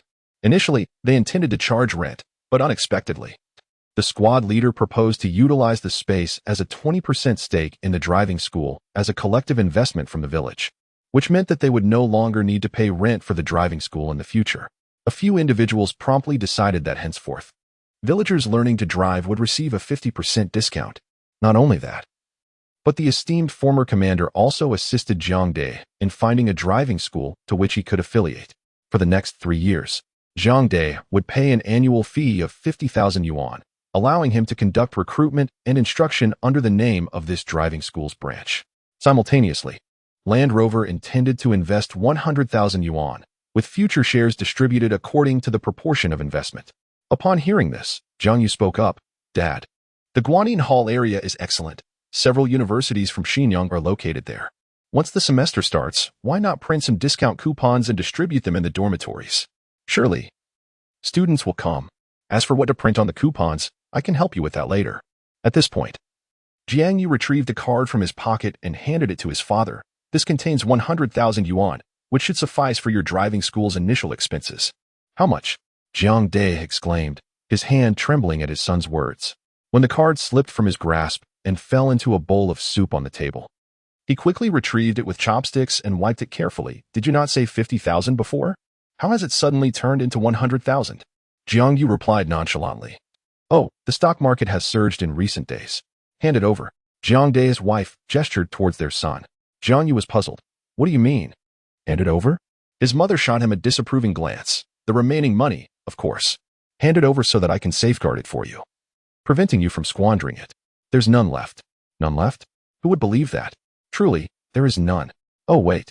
I still have the money from selling clothes at the market, over 15,000, which I intended for college tuition and living expenses." "Do you want it, Mom?" He lied. He actually possessed a bank card with 400,000 yuan. Beside him, Han Ningzi interjected. "What?" Jiang Dai and Yu Hongmei exclaimed in unison, both startled. "Wow, Han Ningzi? How did you know?" Jiang Yu was bewildered. "That card is linked to my phone number. I received the text message," she replied, realizing his miscalculation. Jiang Yu slapped his forehead. With the conversation reaching this point, he had no choice but to produce Han Ningzi's bank card. Seeing his mother reach for it, Jiang Yu quickly protected it and then handed it to Han Ningzi. "It contains 400,000 yuan. I hope it meets expectations." "What do you mean?" Upon witnessing Jiang Yu's actions, the couple initially appeared bewildered, but then Yu Hongmei quickly grasped the situation. "Did you borrow this money from Xiaoning?" "It wasn't a loan. It's my angel investment," Han Ningzi replied, Her cheeks flushed. Jiang You nodded. 300,000. We made a profit of 200,000, and we each took 10. How could you, Jiang You? You deceived and manipulated, even targeting Xiaoning. Yu Hongmei exclaimed. Slamming the table with a thud, you used Xiaoning's money to speculate in stocks. What if you incur losses? What then? Mom, I didn't lose anything. Sensing his mother's anger, Jiang Yu quickly adopted a playful demeanor. Auntie, Han Ningzi gently linked her arm with Yu Hongmei's. Xiaoning, please don't defend him. Despite her irritation, Yu Hongmei maintained a gentle demeanor towards Han Ningzi. Auntie, it is not as you think. My family mentioned that a particular stock is set to rise. As a family member of a shareholder, I am unable to purchase it directly, so I had to ask Jiang Yu for assistance, Han Ningzi exclaimed, playfully winking at Jiang Yu. Really? Yu Hongmei responded, her skepticism evident. Even if that were the case, Jiang Yu should not be investing 100,000. Such a sum is excessive. Jiang Dai interjected, frowning. It's not excessive. I too have made a profit of 100,000. Han Ningzi pouted charmingly at Yu Hongmei. Auntie, I've heard that when one holds shares on behalf of another, the profits are typically shared equally. If you do not agree, I shall not return. All right, all right. We shall heed your wishes, dear girl, Yu Hongmei conceded, feeling somewhat powerless against Han Ningzi's charm. She turned to Jiang Dai and instructed. If your driving school begins to yield profits, ensure to share half of our earnings with Xiaoning each year. Then she glanced at Jiang Yu, inquiring. The capital for your clothing business was also borrowed from Xiaoning, was it not? How much of the profits do you intend to share with her? Chapter 40. The extraordinary marksman Jiang Yu's strength. Jiang Yu found himself in a rather helpless situation, caught in the web of his mother's obvious favoritism towards Han Ningzi. After much persuasion, and a promise to cover all expenses for their trip to the amusement park the following day, his mother, Yu Hongmei, finally relented. At the break of dawn the next day, Jiang Dai set off for Guaniantang village to meet up with his comrades. While Jiang Yu led Han Ningzi to the Jiangsong Mountain Amusement Park, located on the western outskirts of Xinyang, established in the early 1990s. This amusement park was a cherished fragment of Jiang Yu's childhood memories. However, with the passage of time and economic development, the once bustling park had seen a decline in visitors. Upon entering the park, Jiang Yu was taken aback to discover that stalls were still set up, offering games such as ring toss, balloon shooting, and beanbag toss. Many of the stall owners were familiar faces from the Binjiang Road night market, which surprised him somewhat. To facilitate their enjoyment, Han Ningzi was dressed in a light blue pair of wide-leg jeans and a white t-shirt. Although her sun hat and sunglasses obscured most of her face, her tall and graceful figure still drew the attention of passers-by. Jiang Yu, I want that big doll, Han Ningzi exclaimed, tugging at Jiang Yu's arm and pointing towards the balloon shooting stall. Hey there, handsome and beautiful. Care for a shooting game? Just 5 yuan for 25 shots. Hit 20 balloons, and you can choose any grand prize. The stall owner enthusiastically called out. Let us do it. Jiang Yu felt a surge of excitement, handed over 5 yuan, and took a toy gun from the vendor. After familiarizing himself with the toy, he aimed at the balloons and pulled the trigger. To his delight, he hit every single one of the remaining 24 shots. With a triumphant glance towards Han Ningzi, he asked, which one did you want again? This one. This one. Han Ningzi pointed eagerly at the largest doll on the stall, a 32-inch Hello Kitty. That one won't do. The vendor flatly rejected. Jiang Yu, both amused and exasperated, responded, You can't be serious, boss. Are you backing out? I didn't clarify that the prize for hitting 20 balloons excludes that doll. The vendor, seeing Jiang Yu's easygoing nature, began to play hardball. Noticing Han Ningzi's unwavering gaze on the doll, Jiang Yu sighed and asked, So how can we get that big doll? You must hit every single shot. All right then. Han Ningzi, pick another prize in the meantime. Jiang Yu's frustration began to rise. He reached into his pocket, pulled out 20 yuan, and handed it to the vendor. So it's a 100% hit rate, is it? Indeed, a 100% hit rate. If you can achieve that, the big doll will be your girlfriend's. Jiang Yu disregarded the vendor's banter, gesturing for him to place a box of plastic BB pellets in front of him and loaded 10 rounds. With a loud pop, the first balloon burst, and the vendor began to count. 1. Pop. 2. Pop. 77. As Jiang Yu continued to hit every target flawlessly, the vendor's expression grew increasingly anxious. The remarkable performance of Jiang Yu attracted a considerable crowd around the balloon stall, with some tourists joining in the counting. Bang. Bang. Bang. 98. 99. 100. As the 100th balloon was struck, a cacophony of applause erupted. Han Ningzi gazed at Jiang You with admiration. Boss, can we take this doll now? Jiang Yu cast a sidelong glance at the proprietor, observing the owner's ashen visage. Jiang Yu couldn't help but find it amusing. In his previous life, he was an exceptional marksman, capable of hitting a coin from 400 meters away. The owner's attempt to thwart him had proven to be a futile endeavor. Under the watchful eyes of the crowd, the owner was reluctant to renege any further and, with a dejected demeanor, handed over the largest Hello Kitty doll to Jiang Yu. Jiang Yu promptly passed it to Han Ningzi. A charming teddy bear attracts many gazes, just as a beautiful woman does. When an extraordinarily stunning lady strolls down the street, clutching a delightfully adorable giant plush, the rate of glances cast her way naturally approaches 100%. This made Jiang Yu, walking beside Han Ningzi, feel like an exceptionally conspicuous accessory. Aren't you hot or tired carrying such a large doll? Upon hearing Jiang Yu's inquiry, Han Ningzi pushed the doll into his arms. Jiang Yu, I want to ride the carousel. All right, today, you are the queen. I shall fulfill all your wishes. Not only the carousel, but even if you wish to ride a magnificent steed, I would find a way to grant it. While holding the large doll, Jiang Yu dashed to the attendant to procure a ticket for Han Ningzi. Through the rising and falling carousel, Jiang Yu gazed at Han Ningzi's beaming smile, momentarily lost in thought. Just as he was daydreaming, the carousel gradually came to a halt. Noticing that Han Ningzi, still wanting more, was about to dismount, he quickly gestured for her to remain seated and settled the payment with the proprietor. Han Ningzi pointed to the carousel behind them. Jiang Yu, come with me. This is for children. If I sit on it, what if it breaks? Jiang Yu's face darkened at the thought of a grown man riding a carousel. Fearing the judgmental stares of passers-by, the elderly attendant chuckled and reassured him. Rest assured, it's sturdy. Even a 300-pound person can ride without issue. With such a declaration, Jiang Yu reluctantly paid for a ticket. The sunlight danced and sparkled on the running carousel, and as Han Ningzi turned back with a radiant smile, Jiang Yu eagerly snapped photo after photo. The girl's smile surpassed the sun in brightness. After nearly half an hour on the carousel with Han Ningzi, she then dragged him to ride a miniature train, go-karts, and a plethora of other attractions.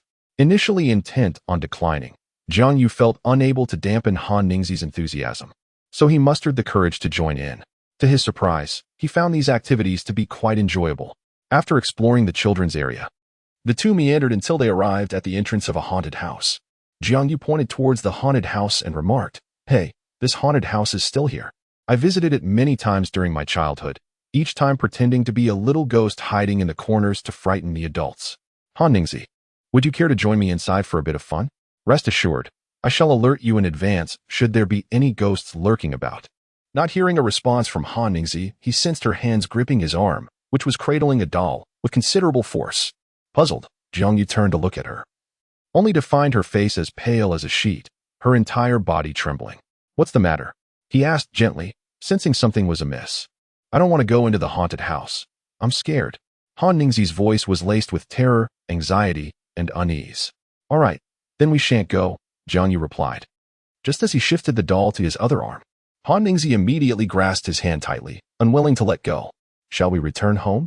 Jiang Yu inquired with concern, lightly squeezing her hand in an attempt to comfort her. Han Ningzi did not answer. Instead, she gazed up at the towering Ferris wheel, lost in thought.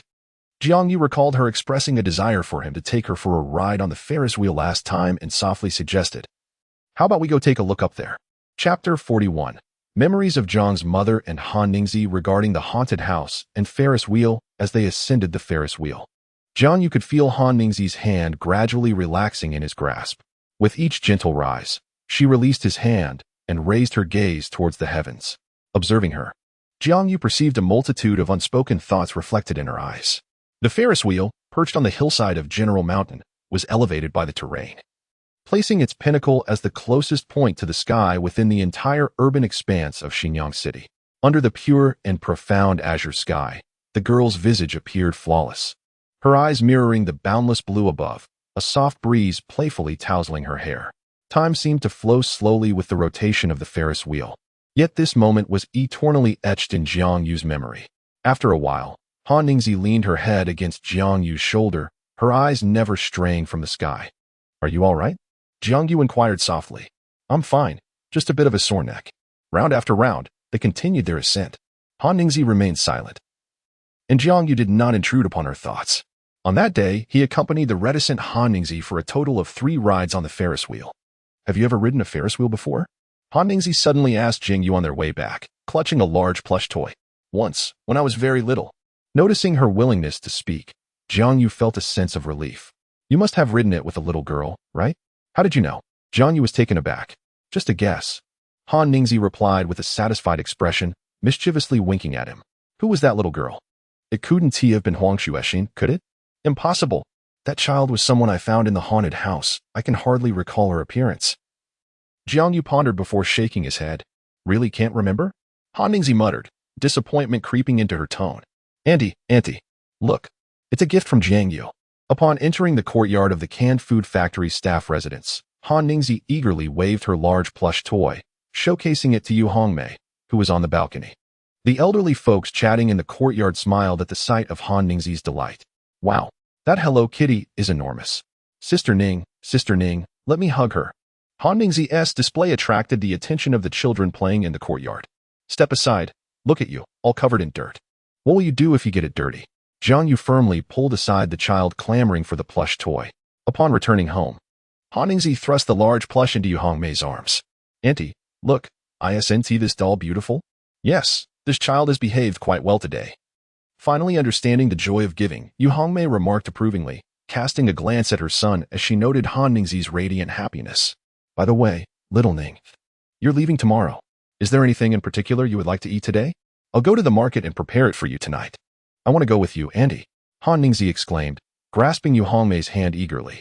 As Jiang Yu caught his mother's gaze, he hastily exclaimed, Mom, there's no need to look at me like that. I need to run to Uncle Lou's to fetch something, so I won't be accompanying you to the market. Observing her son's urgency to leave, Yu Hongmei rolled her eyes and reminded him, make sure you return for dinner. Understood. I'll just be a moment, he reassured her. Xiaoning, did you enjoy your time at the amusement park with Jiang Yu today? Yu Hongmei inquired of Han Ningzi. Yes. Han Ningzi nodded vigorously. We rode the carousel, the little train, go-karts, and, oh, Andy, Jiang Yu even took me on the Ferris wheel. Really? Jiang Yu took you on the Ferris wheel? Isn't he afraid of heights? Is that so? He didn't mention it to me, Han Ningzi replied, linking her arm with Yu Hongmei's. Yu Hongmei found it hard to believe. This child is quite bold yet has a fear of heights. We've taken him to the amusement park countless times, and he dares to enter the haunted house alone. But he has only ridden the Ferris wheel once. By the way, Xiaoning, have you seen that haunted house? Jiang Yu often plays the ghost to scare others. Your uncle Jiang says this child pays for a ticket just to dress up as a ghost. Yes, Jiang Yu said he would take me inside. But I was too scared to go. This child promised to take you to the haunted house? Does he not know that girls are often afraid of such things? I must have a word with him tonight. Auntie, has Jiang Yu really only been on the Ferris wheel once? Boss, please chop 2 pounds of these ribs for me. Yu Hongmei instructed the butcher before responding to Han Ningzi. Yes, that was when he was 5, I believe. I saw him emerge from the haunted house with a sobbing little girl. At this point, Yu Hongmei glanced at Han Ningzi and added, by the way, that little girl was quite beautiful. I dare say only you, Xiaoning, could have matched her looks as a child. Jiang Yu brought her to us. And that little girl pointed at the Ferris wheel, crying that she wanted to go up and speak to her mother in the sky. Upon hearing her, Jiang Yu volunteered to accompany her. He even asked me for the ticket money, claiming it was a loan he would repay later. To this day, he has yet to return it. Truth be told, as a mother, it was heart-wrenching to hear that girl wished to see her mother in the heavens. Had Jiang Yu not spoken up, I would have gone with her myself. Yu Hongmei chuckled as she continued, you don't know, Xiaoning. When Jiang Yu descended from the Ferris wheel, his face was pale, and his legs were trembling. It was then that your uncle Jiang and I realized this boy truly has a fear of heights. So Jiang Yu really does fear heights, Han Ningzi pondered. Xiaoning, I recall you mentioning that okra is delicious, right? Yu Hongmei interrupted Han Ningzi's thoughts. When Jiang Yu returned home, he found dinner only halfway prepared. He handed his mother the fresh cow tripe mushrooms and honey he had collected from the portly Uncle Lu, who had been busy in the kitchen. Fresh cow tripe mushrooms? How wonderful. Xiaoyu, clean them well. We'll use them to stew the ribs tonight. I'm sure Xiaoning will enjoy it. Upon returning home, Jiang Yu found himself immediately conscripted into chores. He glanced at Han Ningzi, who was comfortably seated on the sofa, engrossed in an animated show, and couldn't help but feel like a hired hand in his own household. As Jiang Yu dutifully washed the vegetables, his mother suddenly recalled something. Oh, Jiang Yu. Xiaoning mentioned that you took her on the Ferris wheel today. Aren't you afraid of heights? Faced with this inquiry, Jiang You was at a loss for words. Having undergone extensive training in the military, which even included parachuting and wingsuit flying, it seemed absurd to return home and still harbor a fear of a mere Ferris wheel. As dinner approached completion, Jiang Day returned home, wearing a cheerful expression. Jiang Yu sensed that his father's endeavors had proceeded smoothly. Upon inquiry, it was confirmed that his father had successfully obtained the automobile instructor qualifications alongside 2 comrades, signifying that the personnel qualifications for the driving school had been resolved. Now, they merely awaited the arrival of the equipment and the completion of a few more formalities before the driving school could officially commence operations. Hearing this, Jiang Yu felt a surge of excitement. Finally, the table was laden with an abundance of dishes, and the family gathered around for dinner. Yu Hongmei eagerly served Han Ningzi, encouraging her to eat more. Jiang Yu called his mother to inquire about the progress of the teppanyaki squid card, receiving the news that it would be ready by the following day. Hearing this, Han Ningzi playfully pouted to Yu Hongmei, expressing her desire to stay and help her aunt with the stall, which brought tears to Yu Hongmei's eyes. However, she ultimately declined Han Ningzi's proposal. Observing Han Ningzi's disheartened expression, Jiang Yu comforted her, saying, "Don't worry, I will ensure that I take good care of my mother." At this, Yu Hongmei shot a glare at Jiang Yu, exclaiming, "What do you mean by taking care of Xiaoning? Are you implying that without her, you would disregard me?" Chapter 42. Bidding farewell to Han Ningzi the following day, after breakfast, Jiang Yu and his family accompanied Han Ningzi downstairs. As they exited the corridor, numerous neighbors from the community began to greet the family. Grandma Wang from downstairs, "Dea Hongmei, are you sending Xiaoning home?" "What do you mean by home?" "This is Xiaoning's home." "Old Mr. Sun from upstairs, will Xiaoning return after leaving? She should spend the new year here, don't you think?" With a playful yet affectionate tone, Yu Hongmei responded to the neighbors' concerns, while Han Ningzi, ever polite and gentle, greeted each one of them. Many neighbors joined Jiang Dai's family in escorting Han Ningzi to the entrance of the workers' compound. Uncle Quan and Xiaoku had been waiting there for some time. Upon seeing the luxurious Maybach approach, Jiang Dai's eyes nearly popped out in astonishment. Han Ningzi, clutching the large doll from the previous day, pouted with a look of discontent. Yu Hongmei held Han Ningzi's hand, reluctant to part. "Xiaoning, make sure to call Annie when you arrive in Shanghai." Han Ningzi placed the doll on the back seat, turned around, and embraced Yu Hongmei, her face displaying a sense of loss. "Xiaoning will miss Andy." "All right, and he knows you'll miss her. Hurry and get in the car. The sooner you reach Shanghai, the sooner Auntie can rest easy." "Okay, goodbye, Uncle Jiang." Han Ningzi signaled Jiang Dai before turning back to wave at the neighbors at the gate. "Goodbye, Grandma Wang. Goodbye, Grandpa Sun. Goodbye, Aunt Jiang." This child truly possesses good manners. Not only is she beautiful, but her temperament is also delightful. Hongmei and her husband are indeed fortunate. The neighbors showered praises, causing Han Ningzi and Yu Hongmei to feel a bit bashful. After bidding farewell to the neighbors, as Han Ningzi prepared to get into the car, she suddenly remembered something and walked up to Jiang Yu. "I want a hug." "Huh?" I said, "I want a hug." Han Ningzi enunciated each word clearly, her face flushing with embarrassment, prompting laughter from the surrounding neighbors. Jiang Yu glanced around, feeling awkward and slightly annoyed. "Hey, with so many people." Han Ningzi puffed out her cheeks, gazing at Jiang Yu in silence.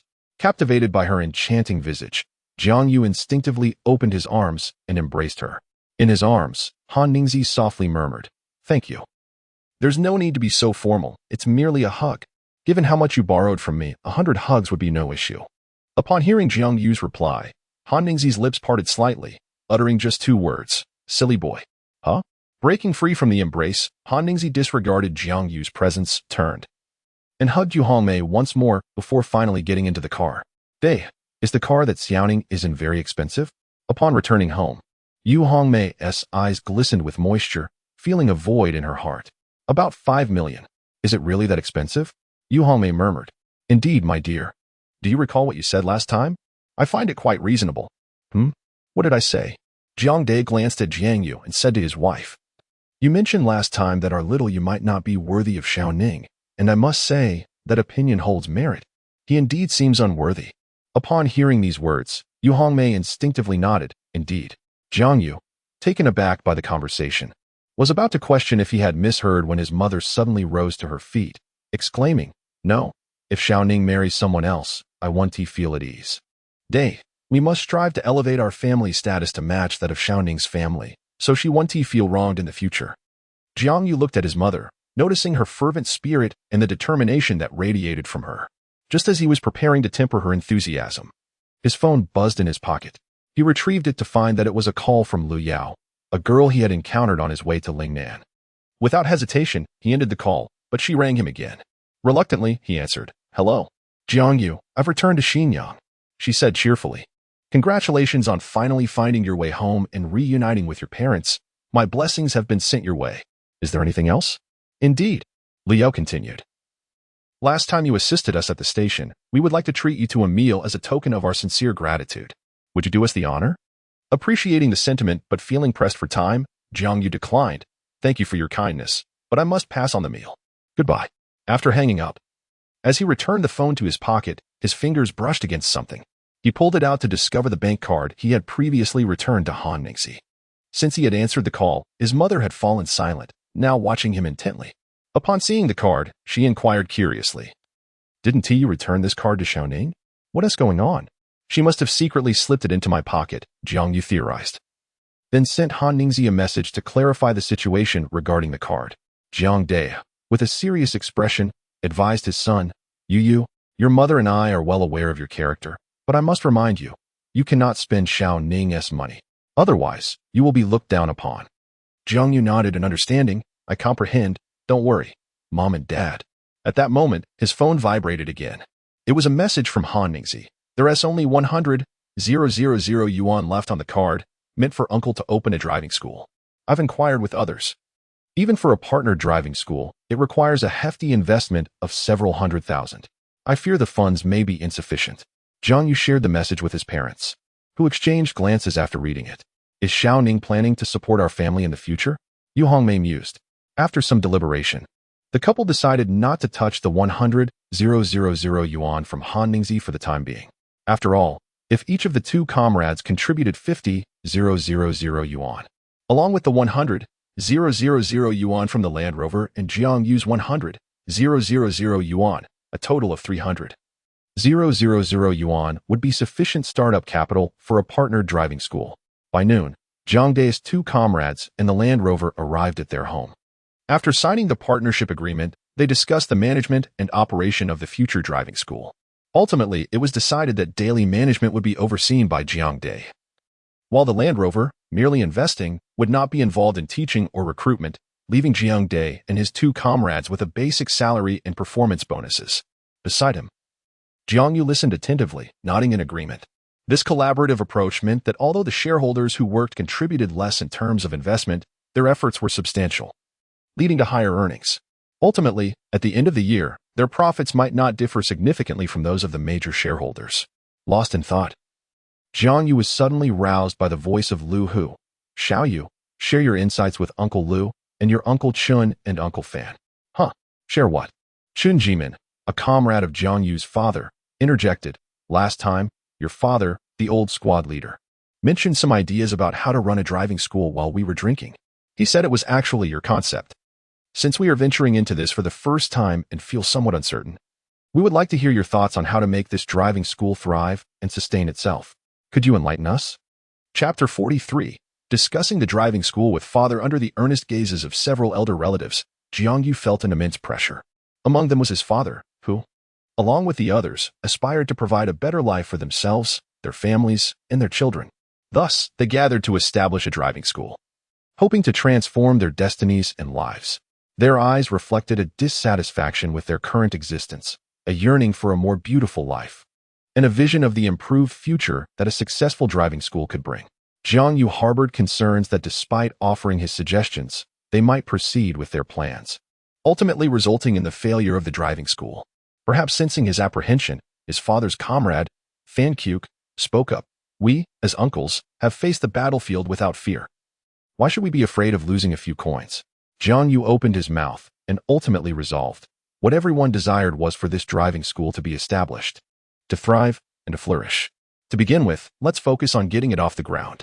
Currently, we are but a small group, with limited vehicles and instructors.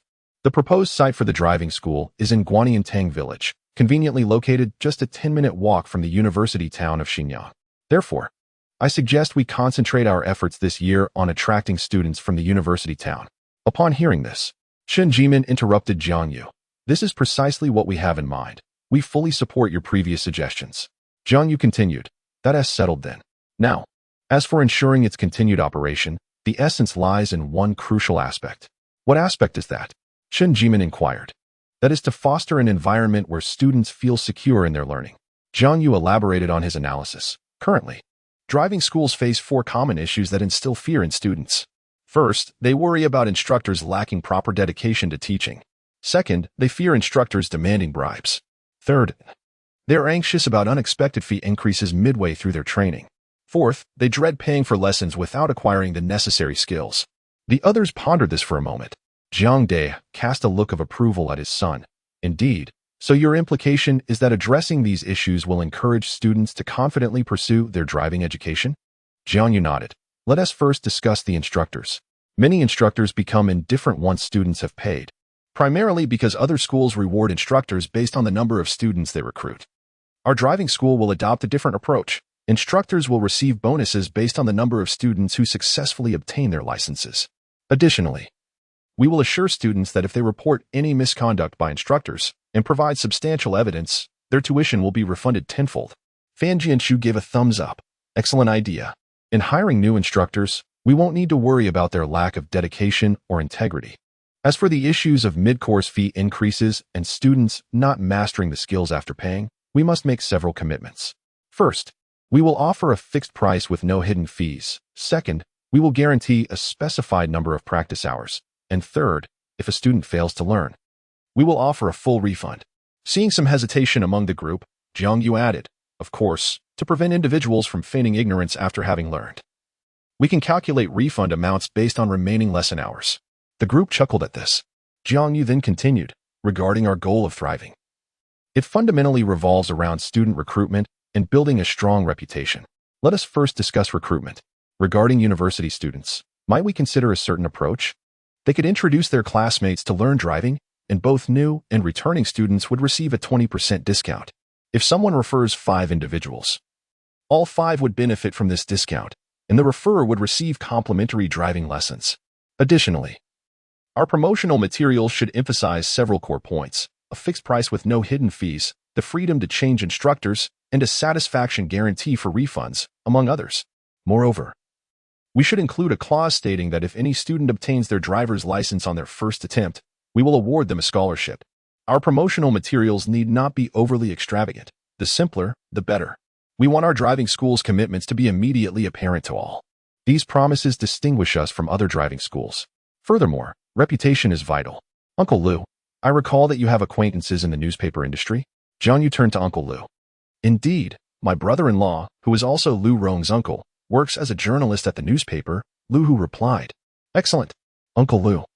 Let us invest in having Lu Rong's uncle publish an article announcing that Guanyin Village is collectively investing in establishing a driving school, discussing the development of the industry.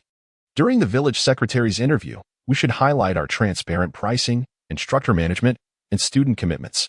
After Jiang Yu expressed his numerous insights and suggestions, the others felt a wave of enlightenment wash over them. Seeing the elders invigorated, Jiang Yu encouraged them. Father and uncles, as long as our teaching quality is robust, our pricing is transparent, and our commitments and services are exemplary, trust me, the number of individuals choosing our driving school will undoubtedly increase. Additionally, since we are collaborating with the Village Collective, I suggest that you first register a company to encompass the driving school's trademark and name under this organization. This way, if any disputes arise in the future, the trademark and name of the driving school will still belong to us. With some questions and confusions resolved, the elders enjoyed a delightful lunch at Jiang Yu's home before heading to Guanyin Village to sign the necessary documents with the village committee and assess how to renovate the designated area. Shortly after they departed, Jiang Yu received a call from the owner of the kitchenware store, informing him that the custom-made small cart for grilling squid, ordered by his mother, was ready for pickup that afternoon, and he needed to settle the remaining balance of over 200 yuan. Rubbing his temples, Jiang Yu thought to himself that the beginning of any venture is always challenging. Managing various tasks can be quite exhausting. Without informing his mother, Jiang Yu ventured out on his own. On the way, he checked his phone's 3G network and discovered that the stock of Baodai Company had surprisingly dipped back down to over 7 yuan. Consequently, he detoured to the stock exchange and invested his entire savings of 1.5 million yuan. Jiang You distinctly remembered that this stock had reached as high as 12 yuan in August 2005, so after setting up a conditional order, he decided to leave it be. After paying the remaining balance at the kitchenware store, Jiang You spent 30 yuan at the nearby market to hire a tricycle driver to transport the cart back. As they approached the market's exit, Jiang You noticed that the way out was blocked by a large crowd gathered ahead, seemingly engaged in some commotion. Seeing this, Jiang You inquired, "Master, what if I add a bit more money? Can we take a detour?" The master firmly replied, "It is not merely a matter of money. If we take another route, we would have to ascend a steep slope.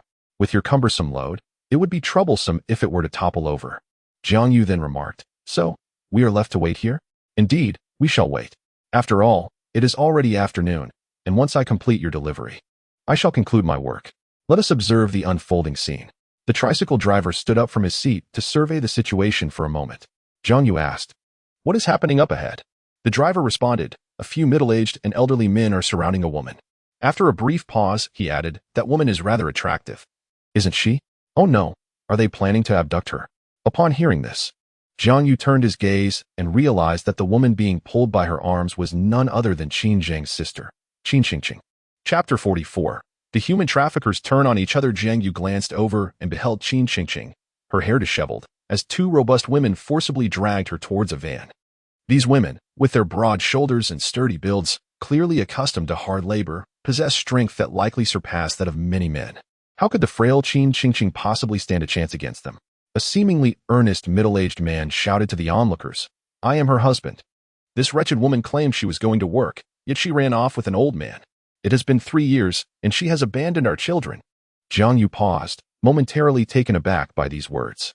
Qin Qingqing indeed had a husband, but they had been divorced long ago. Where had this man emerged from? "Help! I don't know them," Qin Qingqing cried out in terror.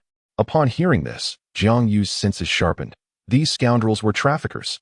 Seeing Qin Qingqing in peril, Jiang Yu seized 2 butcher knives from a nearby vendor and rushed forward, exclaiming, "Who dares to harm my sister?"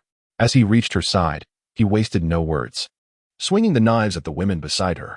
One was caught off guard and received a cut to her back, while the other quickly fled to the side in alarm. "Damn it!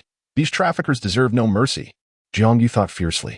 He kicked the injured woman down and positioned himself protectively in front of Qin Qingqing, shouting to the onlookers, "They are traffickers. Call the police."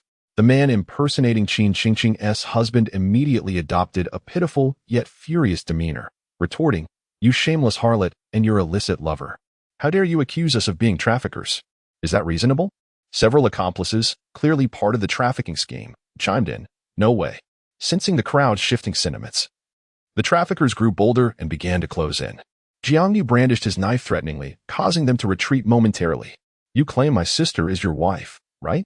Let us see if you have the courage when the police arrive," Jiang Yu challenged, then gestured for Qin Qingqing to call for help. "Damn it, do you think I'm foolish? This wretched woman's lover is an official in the city. Do you think I'm unaware?" Jiang Yu, taken aback, admired the man's audacity. He appeared simple-minded but spun elaborate lies effortlessly. After a lengthy pause without Qin Qingqing calling the police, Jiang Yu glanced at her in confusion, only to see her looking distressed as she said, "They took my phone." Jiang Yu quickly shifted, "Use the phone in my pocket." Hearing this, Qin Qingqing immediately reached into his pants pocket. Perhaps due to her anxiety, she struggled to retrieve the phone and inadvertently touched something inappropriate. "Where are you reaching?" Jiang Yu whispered reproachfully. "Oh." Blushing, Qin Qingqing finally extracted the phone and began to call. "Hello, is this 110? We have captured 2 traffickers at the Bajiatang vegetable market. Go." The leader commanded, and several of them rushed forward to snatch the phone from Qin Qingqing's hand. "Damn." Jiang Yu, filled with fury, stomped forcefully on the ground near the woman and charged forward wielding his dual blades. Witnessing his reckless assault, several individuals retreated in a frenzy. The leader, sensing the situation deteriorating, promptly called for a withdrawal. However, the crowd of onlookers obstructed their escape. Jiang Yu struck the middle-aged man impersonating Qin Qingqing's husband with 2 precise blows to the shoulder.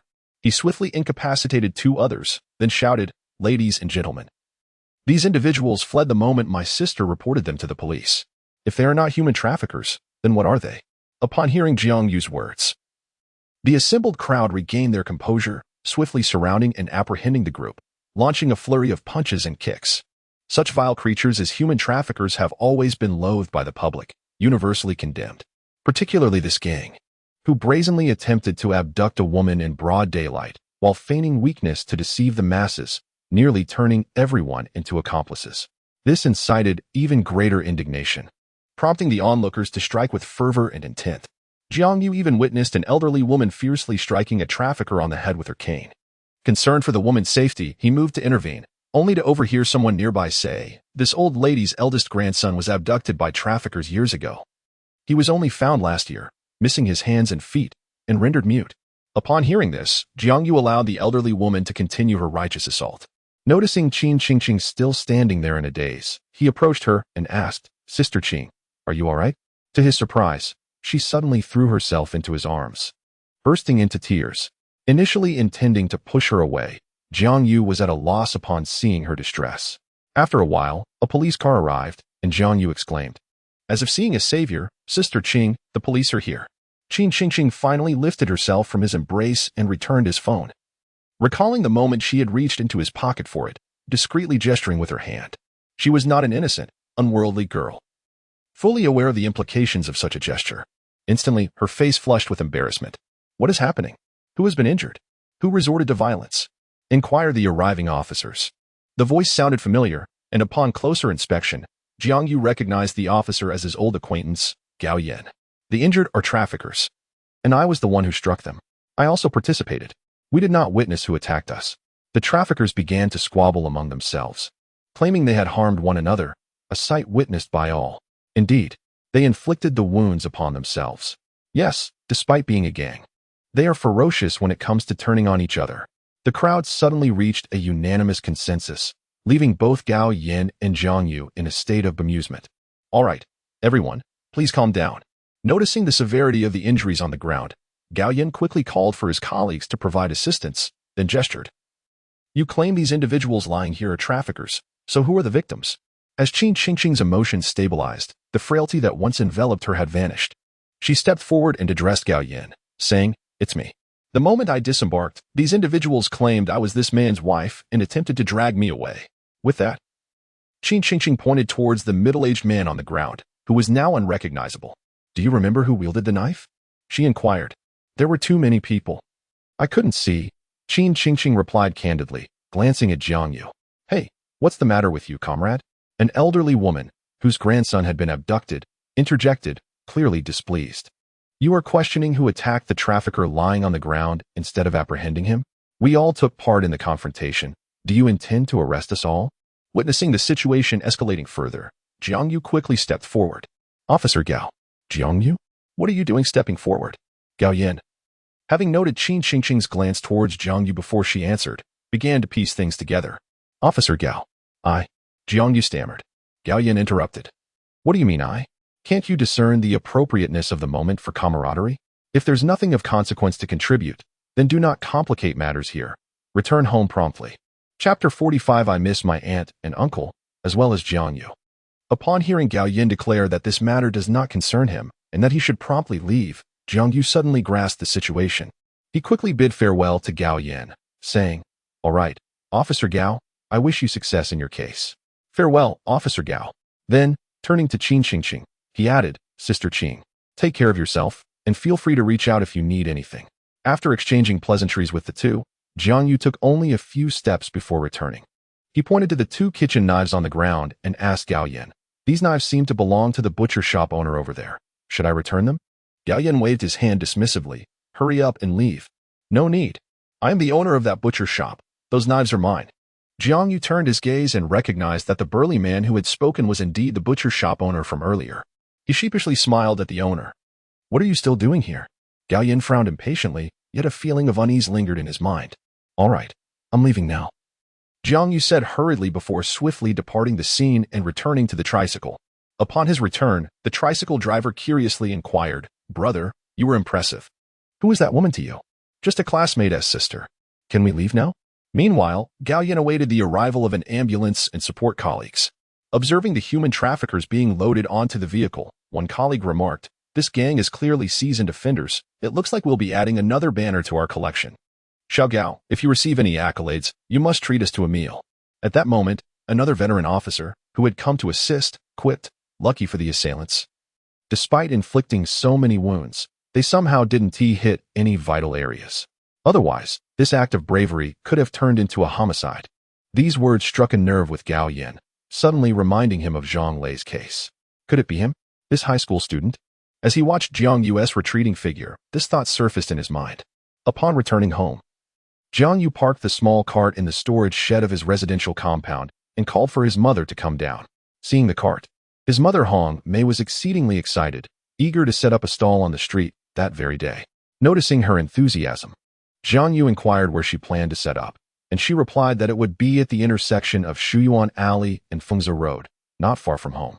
Jiang Yu contemplated the location. It was near an elementary school and a middle school and adjacent to the Bao Garden clothing market. Moreover, since they had paid the sanitation management fee, setting up a stall there seemed quite advantageous. With his mother demonstrating such savvy in choosing a location, Jiang Yu felt reassured. Is everything settled? Upon hearing his mother speak, Jiang Yu realized that his father had returned home. Yes, everything is done. The construction at the site will commence tomorrow, and it is expected that the driving school will begin enrolling students when the university opens. Jiang Dai replied. At this point, Jiang Dai glanced at his son. Feeling that ever since his son had started offering suggestions, their household had begun to gain momentum and optimism for the future. By the way, Dai, did you hear what they said? The factory has proposed another restructuring plan, supposedly involving 200 million?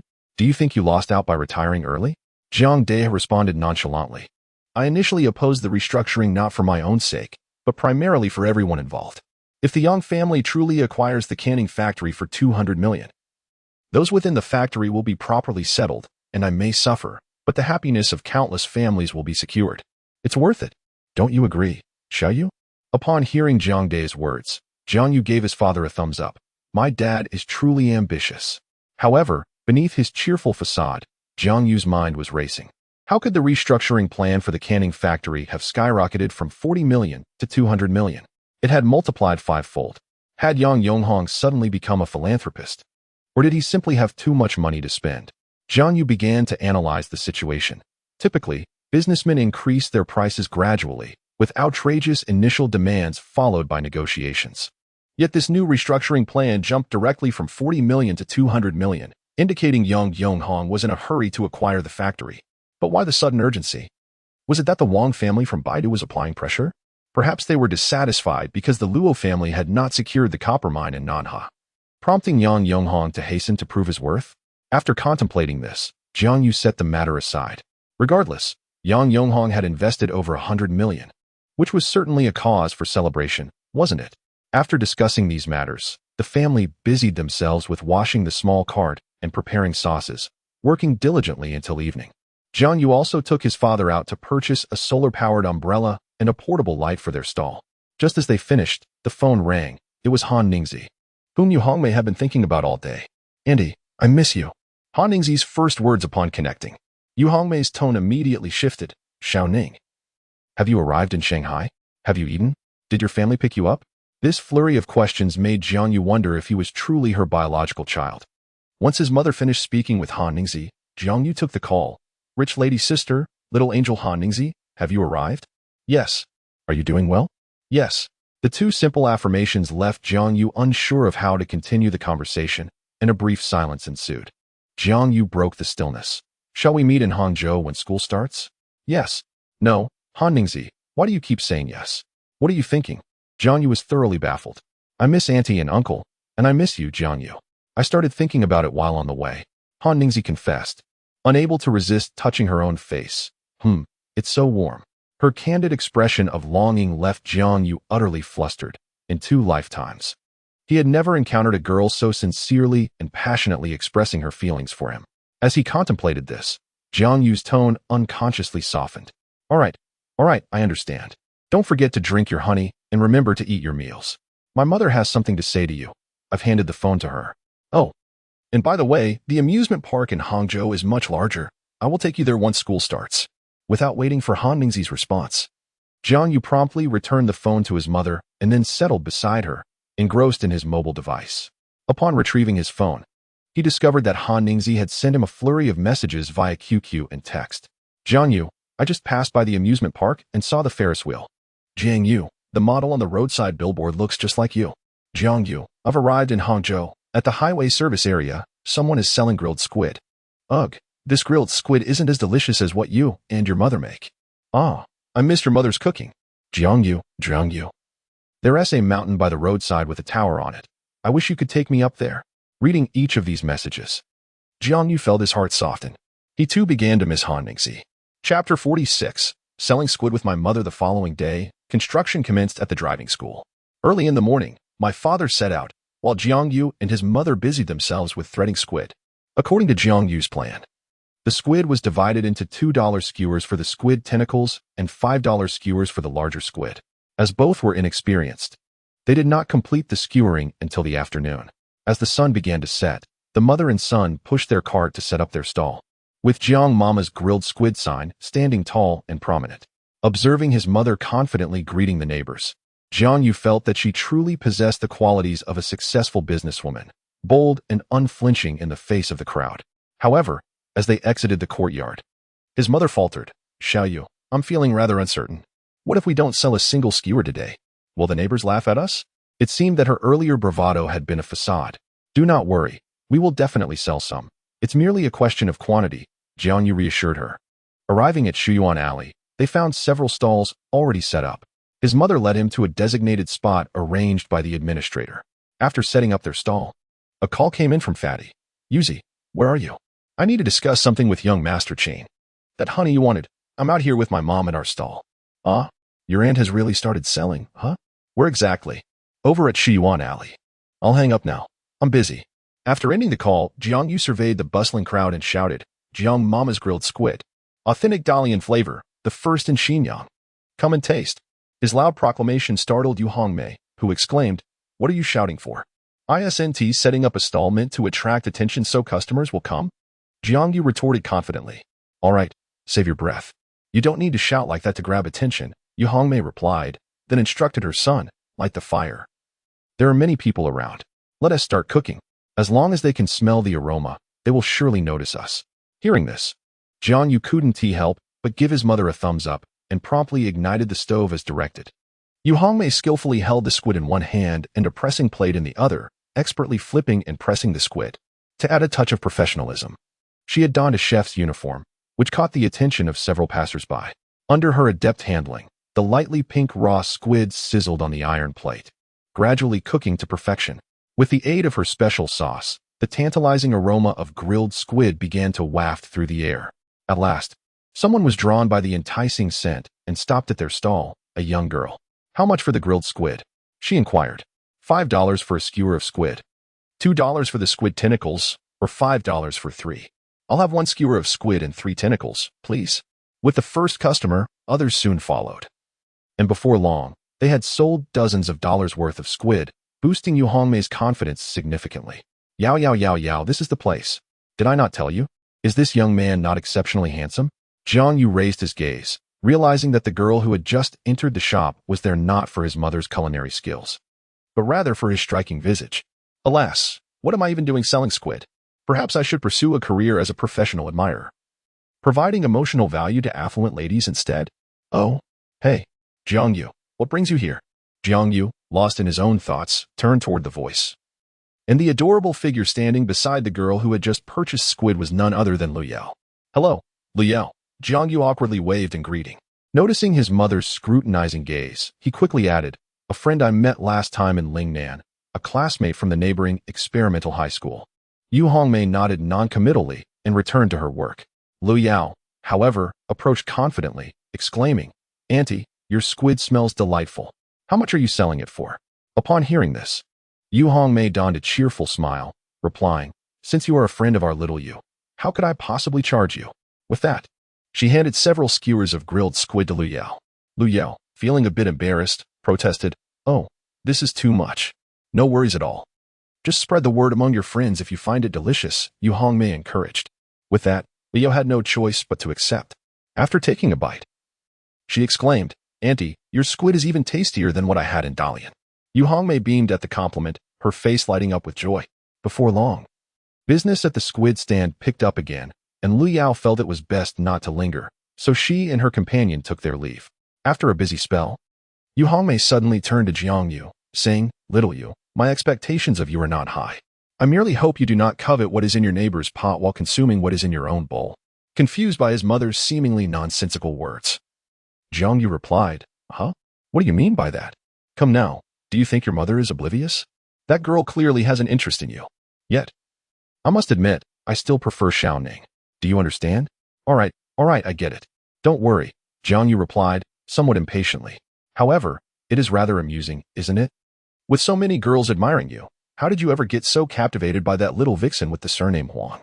Upon hearing his mother's words, Jiang Yu felt his head spin. "Mom, you've never slapped my face my entire life, yet why do you enjoy exposing my shortcomings so much?"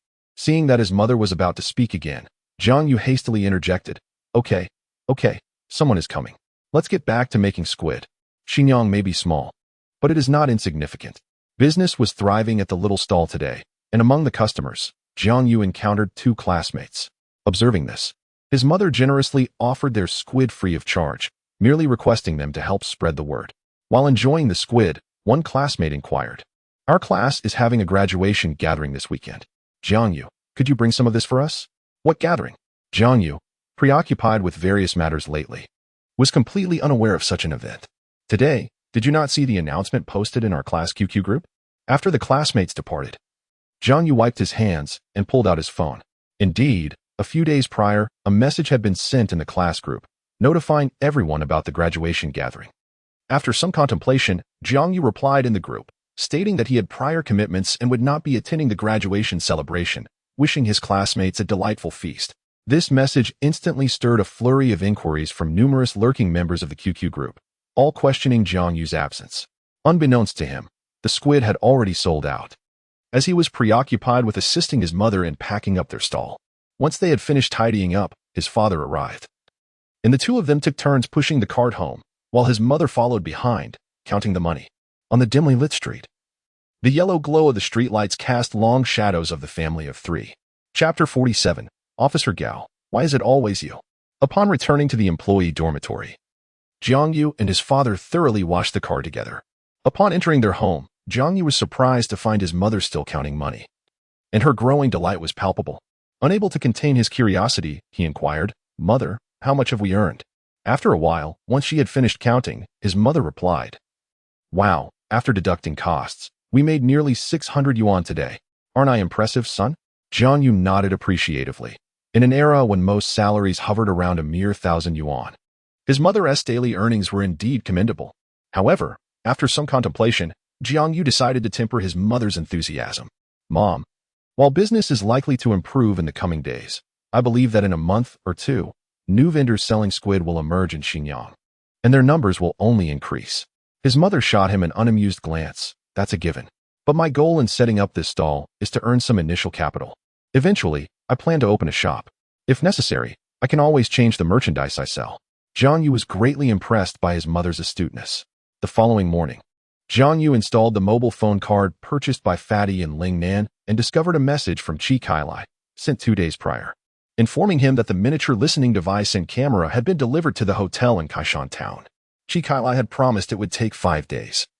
Yet he had managed to complete the task in just 2. It was evident that the mine owner had extensive connections.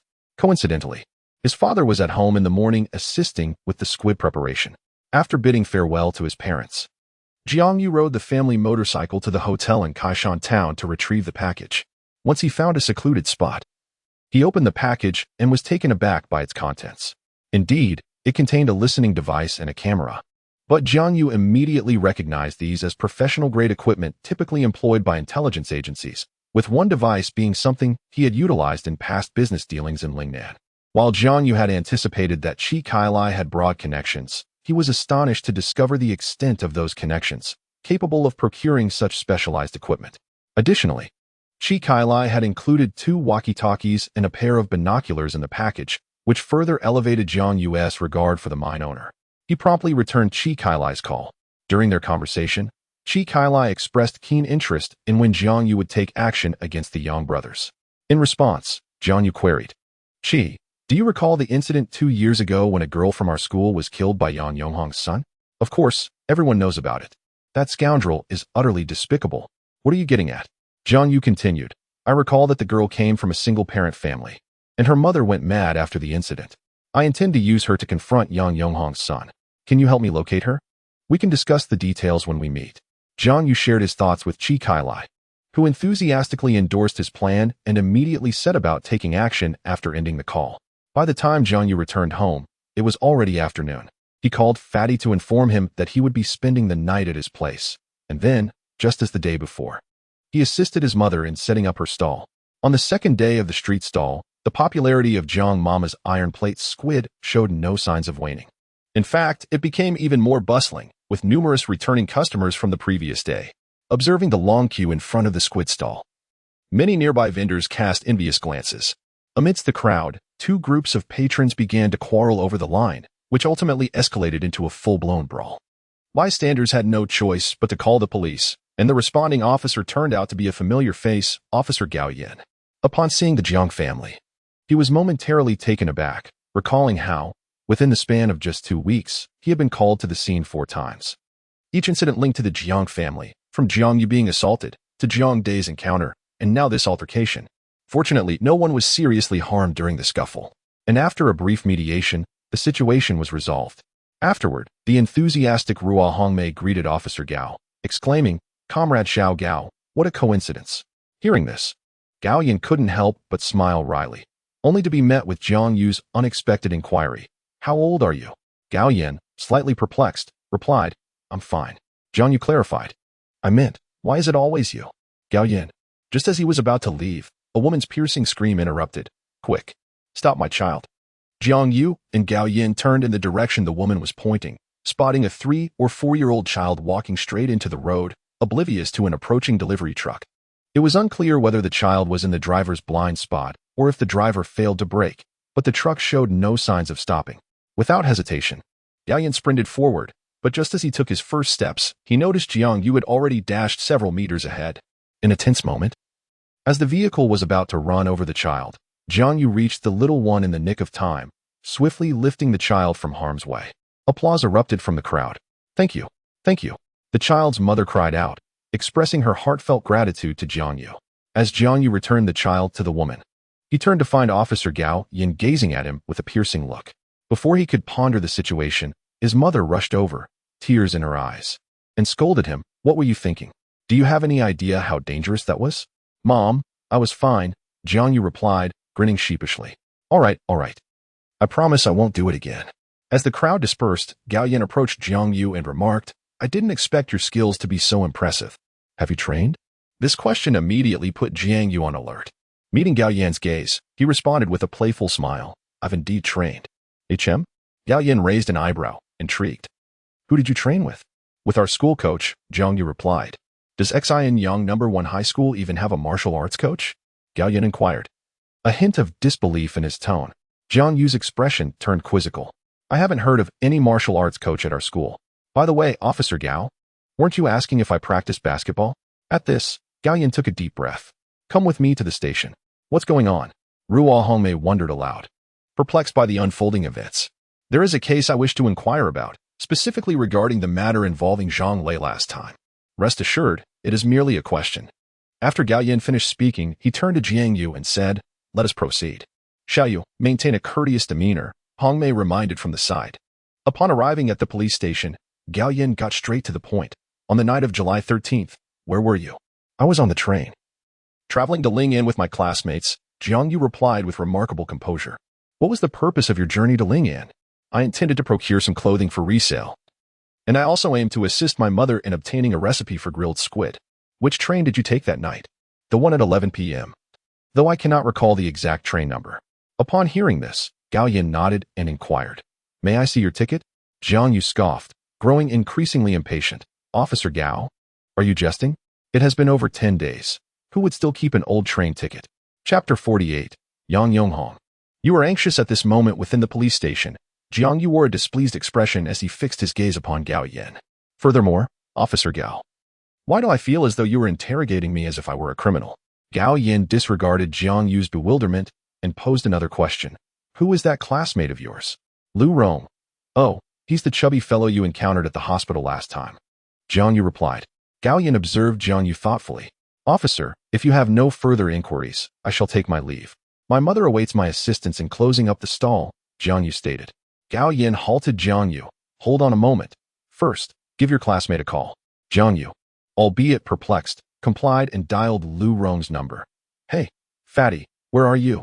I'm at home. Qin Xiao is here too. We're waiting for you to come play some cards. The chubby one replied nonchalantly. Jiang You pondered. Wasn't he their animosity between them previously? Why the sudden camaraderie? He glanced at Gao Yin, silently inquiring what he should do next now that the call had connected. Gao Yin took the phone, addressing Lu Rong. This is the Fengzhou Road police station. I have some questions for you. Sir, why is my classmate with you? Has he been arrested for solicitation? Lu Rong asked, a hint of concern in his tone. Gao Yin replied sternly, be serious. On the evening of July 13th, where were you two? Upon hearing Gao Yin's inquiry, Lu Rong grasped the situation and responded with slight bewilderment. We were on the train to Lingnan. What's the matter?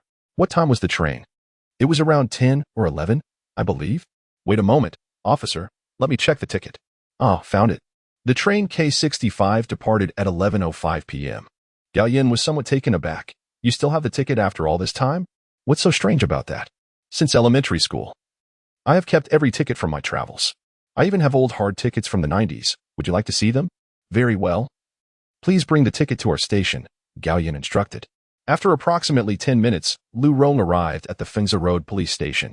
Upon seeing him, Gao Yin wasted no time. Let me see the ticket from that day. Lu Rong produced a ticket booklet. Just flip to the last page. Gao Yin opened it and indeed found an array of train tickets from various eras, ultimately locating the K65 ticket dated July 13th in the back. Gao Yin exchanged glances with Jiang You and then with Lu Rong, noting that their accounts aligned, and with the ticket as proof. It was evident that Jiang You was not present that day. With this realization, Gao Yin waved his hand. That concludes today's inquiry. I apologize for taking up so much of your time. No problem. Our teacher instructed us that cooperating with investigations is the duty and responsibility of every citizen. Jiang You replied. As they exited, Jiang You suddenly recalled something and asked Lu Rong, why have I never heard you mention your hobby of collecting train tickets before? Lu Rong chuckled. I don't have such a hobby. What is there to collect about something as commonplace as train tickets? Jiang You was puzzled. Where did you get this entire book of train tickets? I don't have such a hobby, but others do. Seeing Jiang Yu's confusion, the chubby friend's eyes sparkled with mischief as he replied, I bought these old tickets at a stall in the Lingshan Road Antique Market after I returned. I intended to insert our tickets discreetly to avoid questions from others. It cost 200 yuan. Let us consider it reimbursed. Upon seeing Jiang You finally return, Yu Hongmei sighed in relief. When her son approached her, she inquired, what did Officer Gao ask you? Honestly, that matter concerning Zhang Lei has nothing to do with us. Right? Jiang You feigned ignorance. He just asked which train I took to Ling and with the chubby guy and what we were doing there. Indeed, after Zhang Lei's demise, these individuals have been interrogating every household associated with the canned food manufacturer. Tell me, why were they not as diligent in monitoring when a scoundrel like Zhang Lei was committing his misdeeds? Hearing her mother's words, Jiang Yu's mind exploded. Mom, who did you just say died? Zhang Lei. Jiang Yu was acutely aware that he had dealt Zhang Lei a severe blow, but not one that would lead to death. His primary intention had been to incapacitate Zhang Lei, leaving him in a state worse than death. The harm he inflicted focused entirely on the bones. How could Zhang Lei have met such an end? Wasn't he at the night you went to Lingnan that he died in the hospital? Frankly, he deserved it. Although Yu Hongmei was inherently kind-hearted, there was an unmistakable satisfaction in her tone when discussing Zhang Lei's death. After all, she vividly remembered that this scoundrel had threatened to ruin her son. At this point, Jiang You excused himself to the restroom and discreetly made his way to an unnoticed phone booth. Using his IC card, he dialed Qi Kailai's number. Qi, I heard that Zhang Lei has died. Can you tell me what happened? Jiang You inquired directly. Upon recognizing Jiang Yu's voice, Qi Kailai initially intended to joke. But noticing Jiang Yu's urgent and serious tone, he abandoned that thought and proceeded with the conversation. Really? You didn't know? What do you want to know? I want to know how Zhang Lei died. After considering his words carefully, Qi Kailai began. The information I received indicates that he was first incapacitated at his home. Both his hands and feet broken, rendering him unable to speak. Then, the police took him to the hospital in the middle of the night. where he was silenced the next morning. Jiang You quickly asked, "Is the information reliable?" "Absolutely," Chi Kailai replied firmly, then added, "While Zhang Lei was in the hospital, he was guarded by 2 police officers, yet someone managed to sneak in and kill him." Jiang Yu let out a long sigh. It turned out Zhang Lei had indeed been silenced. With this realization, he expressed his gratitude to Chi Kailai, saying, "Thank you, Chi. I appreciate your help. Come on. What do we have to worry about between us?" After hanging up, Jiang Yu wiped the cold sweat from his forehead. He had initially feared he had accidentally caused a death, but it turned out to be a false alarm. If I truly killed Zhang Lei, the case would undoubtedly be solved, and I would live in perpetual fear for the rest of my life. How could Zhang Lei have been murdered within a mere 12 hours after falling into the hands of the police? To risk so much to eliminate him in such a short span seems less like a vendetta and more akin to silencing a witness. Thus arises the question, who is so eager to ensure Zhang Lei's silence? Jiang Yu recalled the Gu Chunhua case and couldn't help but chuckle. "Yang Yonghong, you are desperate." After assisting his mother in pushing the cart back home, Jiang Yu retrieved the equipment provided by Chi Kai and made his way to Fatty's residence.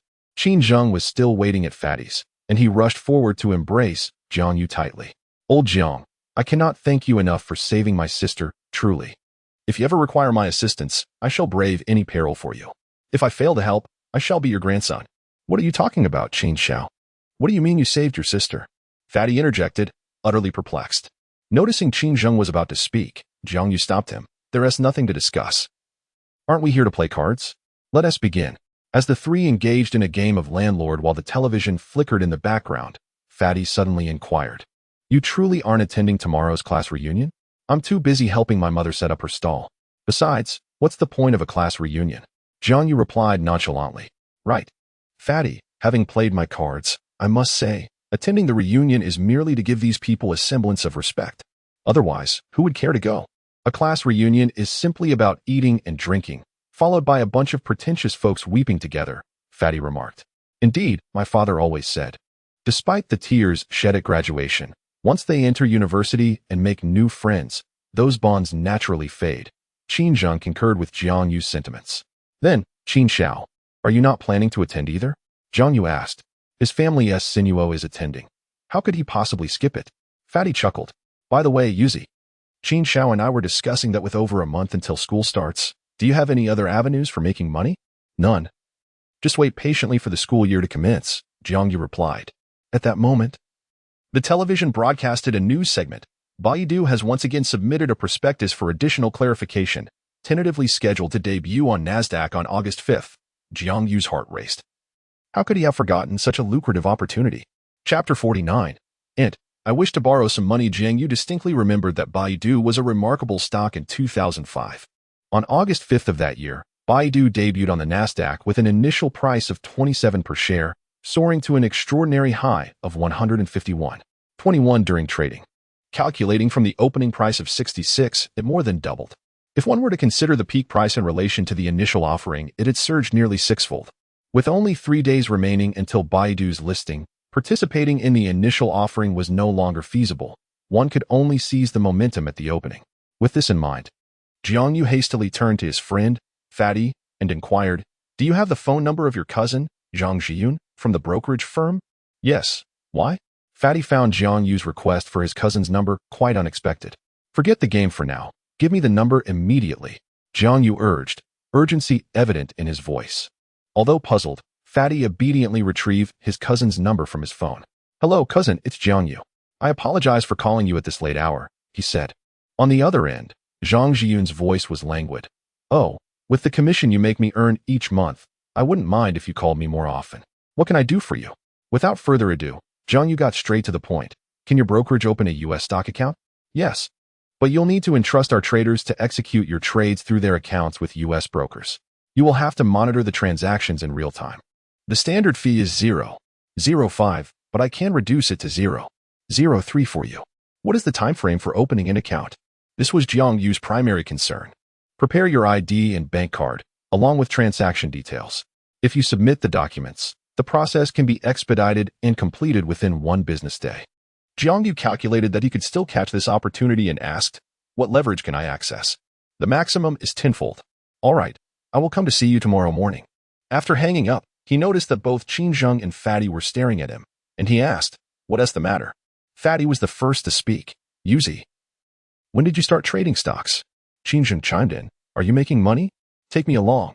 Seeing the eager glint in their eyes, Jiang You couldn't help but chuckle. The stock market is fraught with risks. One must tread cautiously. At this juncture, a thought struck Jiang You, and he turned to Fatty. "Do you still have that more than 10,000? Yes. Then lend it all to me. Transfer it to my account tomorrow." "All right. I'll send it to you. My mother just gave me my savings of 110,000. Should I transfer that too?" Fatty suggested cautiously and then added, "Let us do this. I'll give you the entire 120,000.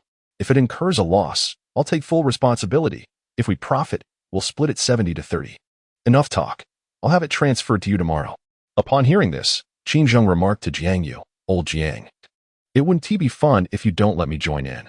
I'll invest 50,000, just like Fatty. If we lose, I'll take the hit. If we gain, we'll share the spoils. If we all lose together, it's as if none of us lost at all." Upon hearing this, Jiang Yuling experienced a moment of inspiration and quickly inquired on QQ whether Han Ningzi was available. To her surprise, as soon as she sent the message, Han Ningzi called her. Without hesitation, Jiang Yu spoke directly. "Han Ningzi, how much money do you currently have?" "I need to borrow a sum, which I will repay before August 10th. Just over 4 million. Why?" Han Ningzi responded. "Could you lend it to me? I need it by tomorrow. And I promise to return 5 million before August 15th. "All right." Han Ningzi did not question Jiang Yu about the purpose of the loan and readily agreed. Although Jiang Yuling was psychologically prepared for Han Ningzi's financial generosity, she was still taken aback by her decisiveness and trust. Unable to suppress her curiosity, Jiang Yu asked, "Aren't you going to ask what I need the money for?" "Not necessary. You are not a bad person. But what if I fail to repay?" Jiang Yu felt a twinge of uncertainty. "Then consider it my investment. Losses are a normal part of investing, aren't they? Anyway, my aunt has come to find me. Goodbye." As soon as Han Ningzi hung up, a tall and graceful figure entered the room. Upon her arrival, she embraced Han Ningzi, exclaiming, "My dear Ningzi, Mama Wu has prepared honey water for you. Hurry down and drink it." "Okay, thank you, Aunt, and thanks to Mama Wu." The woman whom Han Ningzi called Aunt appeared remarkably youthful, only slightly older than Han Ningzi. And only when she smiled could one catch a fleeting glimpse of the passage of time in the corners of her eyes. Leading Han Ningzi downstairs, she observed her niece happily finishing a large bowl of honey water, which made Nan Lu chuckle softly. Just the other day, her niece returned home clutching a large doll and a rather dirty ceramic jar, initially intending to discard the jar and transfer the honey into a glass container. Her niece insisted vehemently against it. Recalling this, Nan Lu asked Han Ningzi, "Is the honey truly that delicious?" "Of course. It's all natural." With that, Han Ningzi retreated to the kitchen and soon emerged with a bowl of honey water, presenting it to her aunt. "Here, Aunt, drink this." Since Han Ningzi returned to Shanghai 2 days ago, Nan Lu had noted a significant change. Her niece seemed much more cheerful. The previous aura of loneliness and indifference had noticeably faded. She remembered the year when that woman took 4-year-old Ningzi away from her, and upon seeing her again, she had transformed into a silent and withdrawn figure, no longer affectionate toward her. In just a year, that charming little girl had morphed into this distant version of herself. If Ningzi were Snow White, that woman would undoubtedly be the wicked stepmother. Damn it, that old witch. Nan Lu silently cursed in her heart. She distinctly recalled that since their reunion, she had employed various means to bridge the gap, yet Ningzi had maintained a palpable distance. However, this time, her niece's aloofness had diminished significantly, even going so far as to make honey water for her. Nan Lu was taken aback by Han Ningzi's transformation and was even more intrigued by the origin of such a change. She recalled the reports from Uncle Quan and Xiao Ke mentioning that a family named Jiang and Xinyang treated Xiao Ningzi exceptionally well. As someone from a prominent family, Nan Lu had witnessed her fair share of insincere flattery and deceitful behavior, which made her inherently skeptical of others' kindness. However, the noticeable shift in Xiao Ningzi's demeanor compelled her to inquire further about the Jiang family from Uncle Quan and Xiao Ke the following day. She remembered her sister-in-law once grasping her hand, advising her that if the second brother were to remarry, it would be best for Xiao Ningzi to find a commoner. The complexities of wealthy families often led to turmoil, whereas marrying into a humble household could ensure a worry-free life for her. If the Jiang family truly treated Xiao Ningzi well, perhaps it wouldn't be such a bad prospect. Lost in thought, Nan Lu took a sip of her honey water, involuntarily exclaiming, "Oh, this honey water is indeed delightful." However, Han Ningxi's next statement nearly caused Nan Lu to spit out the honey water in surprise. With utmost seriousness, Han Ningxi declared, "And I would like to borrow some money from you." Chapter 50. How did Jiang You deceive my little Ning Ning? How much? Upon hearing Han Ningxi request money from her, Nan Lu's first reaction was surprise, followed by joy. Her niece actually trusted her enough to ask for a loan? 1,500,000. Nan Lu, upon hearing this, returned to her room and retrieved a bank card for Han Ningxi. There are 2 million in this account. My private savings. Take it and spend as you wish. However, remember that your grandparents and your father send you money every month. Have you exhausted those funds?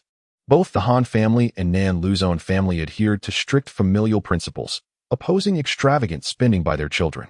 I haven't spent much. Borrowing from you, aunt, is for something necessary, and I will repay you after some time. Observing Han Ningxi's flushed cheeks, Nan Lu assumed her niece felt embarrassed about borrowing money and did not dwell on it. What is there to worry about? We are family. Just use it. Aunt, you are so kind to me, Han Ningxi exclaimed, then embraced her aunt and planted a kiss on her cheek. Early the next morning, Nan Lu summoned Uncle Quan and Xiao Ku to her office. Are you telling me that little Ning spent over half a month at the Jiang family's house before returning to Shanghai? Indeed, both Uncle Quan and Xiao Ku replied. Their gazes lowered, unable to meet the third lady of the Han family's eyes. Why didn't you stop her? Nan Lu's anger surged upon hearing this news. Her niece, an innocent girl, had gone to another family to meet their parents and had lived there for half a month. What kind of situation was this?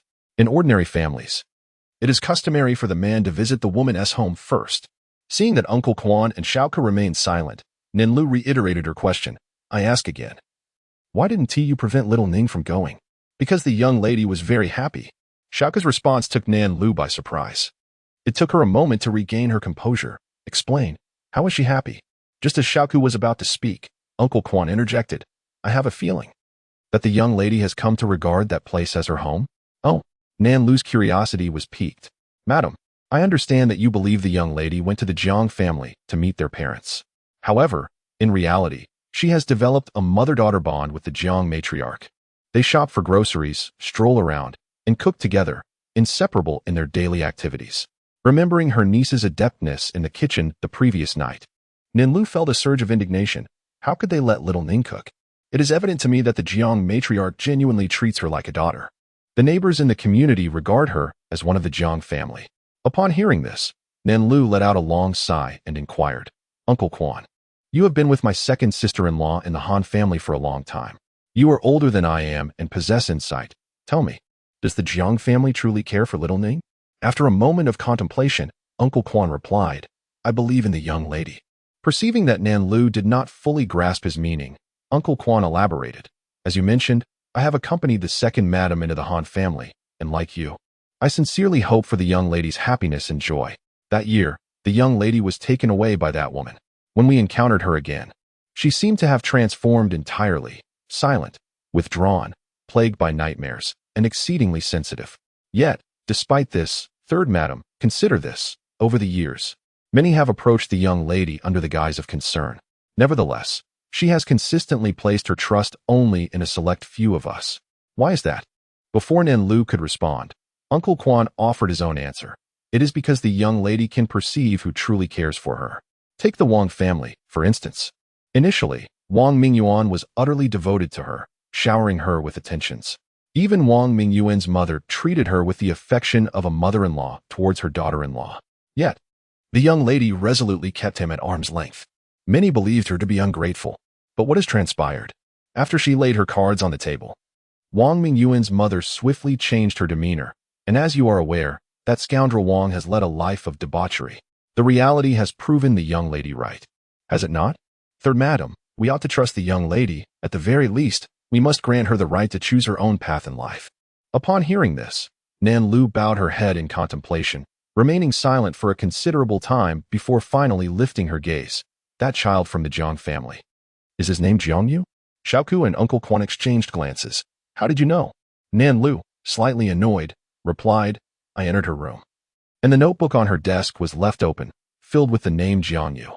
How could I possibly miss that? Curiosity piqued. Nan Lu continued, tell me about this Jiang Yu. What kind of person is he, and what tricks did he employ to win over our dear Xiao Ning? Xiaoke glanced at Uncle Quan before addressing Ninlu. Tricks? I don't believe so. It seems to me that the young lady is the one who ensnared him. Achoo, achoo. After several sneezes, Jiang You, at the securities office, couldn't help but exclaim, who was speaking ill of me behind my back? After submitting various documents, within minutes, the office completed the procedures, and all he had to do was wait for the review. During this time, Jiang Yu glanced at the stocks in his account. He had previously purchased shares of Bao Titanium at over 7 yuan, and now they had risen to over 9. He sold all his shares, transforming his account from over 1.5 million to over 1.9 million. Adding to this the 6 million from Han Ningzi, the 120,000 from the chubby fellow, and 50,000 from Qin Zheng.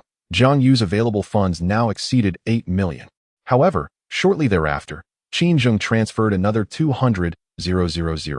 Jiang Yu hastily returned the call to inquire about it, only to find himself speaking with Qin Qingqing. Brother, I've heard about your situation. Consider this an investment for me. The terms are the same as theirs. If there's a loss, I bear it all. If there's a profit, it's a 70-30 split. Qingjie, there are risks in stock trading. I'm truly hesitant to accept this money. It would be quite embarrassing if I were to incur losses. On the other end, Qin Qingqing suddenly adopted a seductive tone. If there is indeed a loss, brother, if you feel embarrassed, there are other ways to compensate your sister. And with that, she hung up, leaving Jiang Yu in the trading hall with a wry smile. Not long after, a woman clad in a tailored work uniform, with a striking figure and short hair, approached Jiang Yu. She was none other than Lu Rong's cousin, Zhang Zhiyun. Cousin, the review is all clear. It will be finalized by this afternoon, Zhang Zhiyun reported to Jiang Yu with the latest updates. Jiang Yu nodded and inquired, have you arranged for me to meet with the trader? Zhang Zhiyun smiled charmingly. No need for arrangements. I am that trader. This revelation utterly surprised Jiang Yu. Is that true? Cousin, you must be joking. Zhang Zhiyun shot him a proud glance, her tone brimming with confidence. I possess both of you. Securities agent license and the securities analyst license, which I acquired during my studies abroad. It's just that I have yet to put them to use. Furthermore, I am the only trader in this branch holding both qualifications. What do you think? Jiang Yu quickly lavished her with compliments. I never imagined that my cousin, with such beauty, would also possess such remarkable abilities. Truly, you embody both intellect and grace. Dear cousin, your flattery piques my curiosity, she replied. What are you curious about? Cousin? Jiang Yu sensed an unsettling shift in the conversation. I heard that you pursued a girl throughout high school for 3 whole years. I am curious. What is it about her that captivated you so? Chapter 51. Jiang Yu, you are a born traitor. In response to Zhang Zhiyun's teasing, Jiang Yu could only manage a wry smile and replied, Cousin, you've helped me earn so much money. I now find you more appealing than my own mother. How rude. Making me sound so old, Zhang Zhiyun retorted lightly, giving Jiang Yu a gentle slap on the shoulder. With a serious demeanor, she continued, Cousin, I see you are not only investing in American stocks but also leveraging your position. What's going on? Do you have insider information? Jiang Yu remained tight-lipped about the stocks he intended to purchase, merely stating that he had been advised to set up his account first and would learn the specifics that evening. By the afternoon, his American stock account had successfully opened. Jiang Yu converted his 27 million yuan to US dollars at a rate of 1 to 8. 1, resulting in $2 million after deducting fees, which he promptly transferred to his trading account. After leaving the brokerage, it was already afternoon. Jiang Yu called Han Ningzi to inform her that the funds had been received before returning home to assist his mother in preparing squid.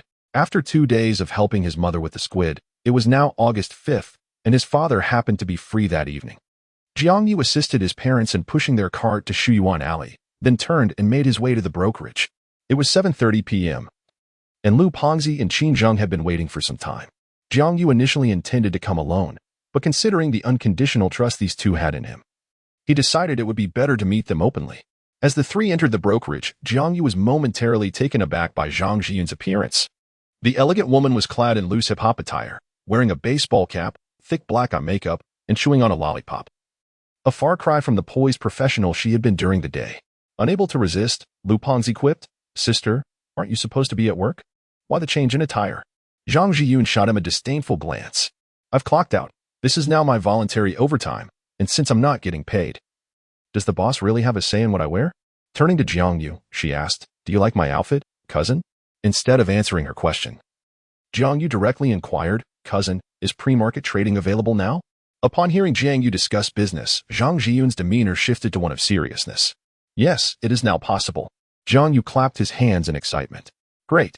I want to leverage 10 times and place an order for $50 to buy Baidu stock. As soon as he finished speaking, Zhang Zhiyun exclaimed, What? Baidu is going public today? Its offering price is only $27. Are you certain? Looking at Zhang Zhiyun with a cool expression, Jiang You replied, Cousin, as my entrusted trading agent, please maintain a professional attitude and composure. Realizing her lapse, Zhang Zhiyun quickly apologized. I'm sorry, I overreacted. She then swiftly proceeded with the transaction, confirming once more, Are you sure about the tenfold leverage? Yes, hurry. Jiang You urged. Following Jiang Yu's guidance, Zhang Zhiyun leveraged her investment tenfold, bringing her account balance to over $2 million, which she promptly invested entirely in Baidu stocks. While others placed orders at 32 and 35, Jiang Yu's order at 50 attracted a multitude of sellers, swiftly executing trades before market opening. The $2 million was transformed into 204,000 shares of Baidu stock. Tension enveloped the room, affecting everyone present, including Jiang You, who feared that his rebirth might trigger a butterfly effect, causing reality to diverge from his memories. Qin Zheng and Fatty were apprehensive about potential losses, yet felt a flicker of anticipation and excitement.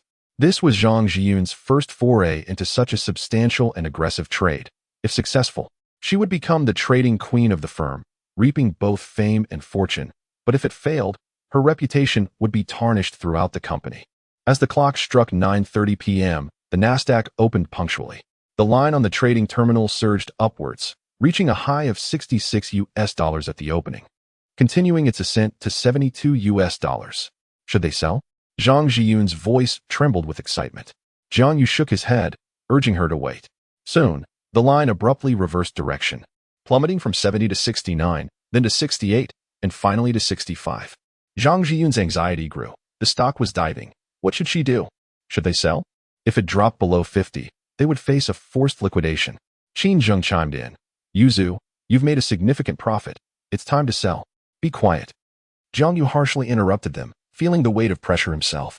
After a moment, the line fell to around 60, stabilizing before once again ascending, ultimately breaking past previous highs to reach 95. Jiang You exhaled in relief and instructed Zhang Zhiyun, place an order to sell all at 150. And then don't concern yourself further. Having been humbled twice before, Zhang Zhiyun executed Jiang Yu's command without hesitation. By the time she completed the transaction, it was already 11 p.m. Jiang Yu pulled out $200 and said to Fatty, Order a few dishes to suit your sister's taste. Let us have a late-night snack. Not only did Fatty bring the food, but he also thoughtfully provided several bottles of drinks. Jiang Yu raised a drink as a substitute for alcohol and sincerely apologized to Qin Zheng and Zhang Zhiyun, saying, Cousin, Qin Xiao, I was harsh earlier. I apologize. Qin Zheng waved his hand dismissively. A big man like you apologizing for such trivial matters? Isn't that a bit excessive? Besides, wasn't it my mistake? I entrusted you, so I shouldn't micromanage. Zhang Zhiyun looked at Jiang Yu, impressed by his calmness amid such a significant order and tenfold leverage. Cousin, you are a natural trader. Afterward, she raised her drink in a toast to Jiang Yu. You were right to scold me. As a trader, the larger the order, the more one must remain composed and audacious. Jiang Yu nodded in acknowledgement. Zhang Zhiyun's insight and professional competence were beyond doubt.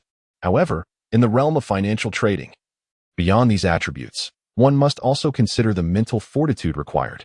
At that moment, a sudden exclamation from Zhang Zhiyun drew the attention of the group towards the screen, where Baidu's stock price had surged to $125. Her eyes gleamed with fervor as she looked at Jiang Yu, who deciphered the unspoken message in her gaze and shook his head, signaling her not to sell. Upon receiving his cue, Zhang Zhiyun suppressed her eagerness to liquidate her shares. Having indulged in a late-night snack, it was already past 1 in the morning when the group collaborated to tidy up the remnants of their meal. Just then, a chime resonated, and Zhang Zhiyun exclaimed with elation, Wow, it worked. Jiang Yu, I sold at 150. The trade was successful. Nice. Upon hearing this, Jiang Yu mimicked the legendary Kevin Garnett, striking his chest emphatically. Qin Zheng and the hefty fellow were momentarily stunned, but then instantly grasped the significance of Zhang Zhiyun's success. They leaped with joy, and the heavier one shouted, Yuzu, are we about to strike it rich? Subsequently, the The office erupted in jubilation as everyone embraced one another in celebration. Chapter 52. Young Wenjie, are you even less than a weakling?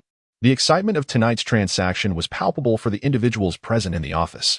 With 204,000 shares of Baidu stock sold at 150 each, a staggering total of 36 million had been transacted. At the current exchange rate of 1.81, Jiang You transformed an initial investment of 27 million into an astonishing 247 million overnight. The portly man stammered, "Cousin, how much did Jiang You earn tonight?" Zhang Zhiyun quickly caught on, pulling out a calculator and furiously crunching the numbers.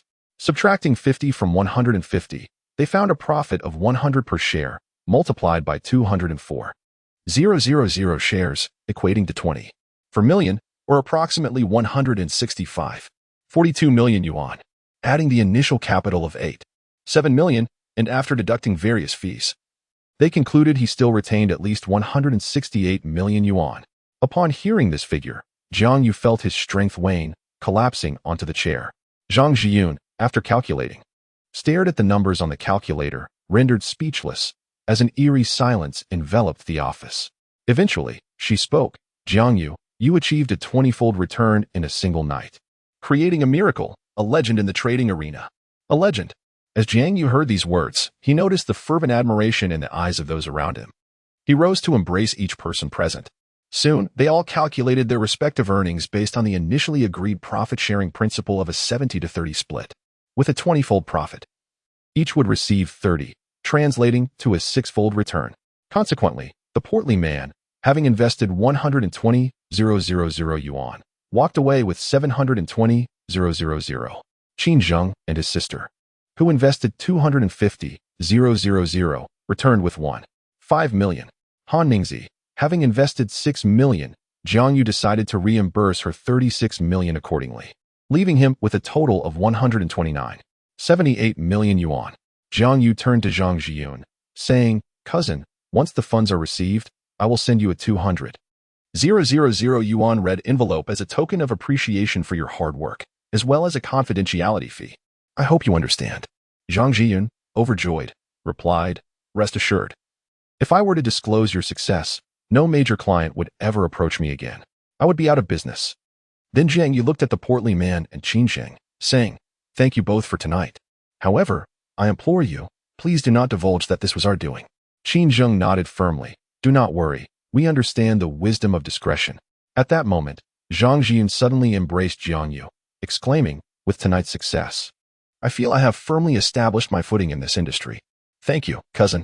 Qin Zheng and the portly man were bewildered, but Jiang You, having navigated the investment realm for so long, understood Zhang Zhiyun's sentiment. In the investment world, reputation and results are of utmost importance. As long as the tale of Zhang Zhiyun helping a client earn 20-fold spread, a steady stream of clients would soon seek her expertise, requesting her by name. Jiang You even believed that perhaps by tomorrow, Zhang Zhiyun would receive a promotion and a raise. With a radiant smile, Jiang You turned to Zhang Zhiyun and said, "Cousin, I would like to extend my early congratulations on your impending promotion and salary increase." It was already past 2 in the morning, and at Zhang Zhiyun's suggestion, the group decided to venture to the night market for a second supper. On the way, Qin Zheng had called his sister, Qin Qingqing, to join them. Upon arriving at the night market and spotting a red BMW, Jiang You realized that Qin Qingqing had arrived ahead of them. At the designated Lao Tan night stall, he noticed that a young woman of similar age was seated beside Qin Qingqing. With her chestnut curls and striking beauty, she also exuded an aura of strength and confidence. "Xiaoqing, Inger," Zhang Zhiyun exclaimed, embracing the two. After exchanging pleasantries, Qin Qingqing began introducing the young woman. "This is my younger brother, Qin Zheng. And these are his classmates, Lu Rong and Jiang You. This is my classmate. You can call her Ingjie." "Hello, Ingjie." The boys responded respectfully.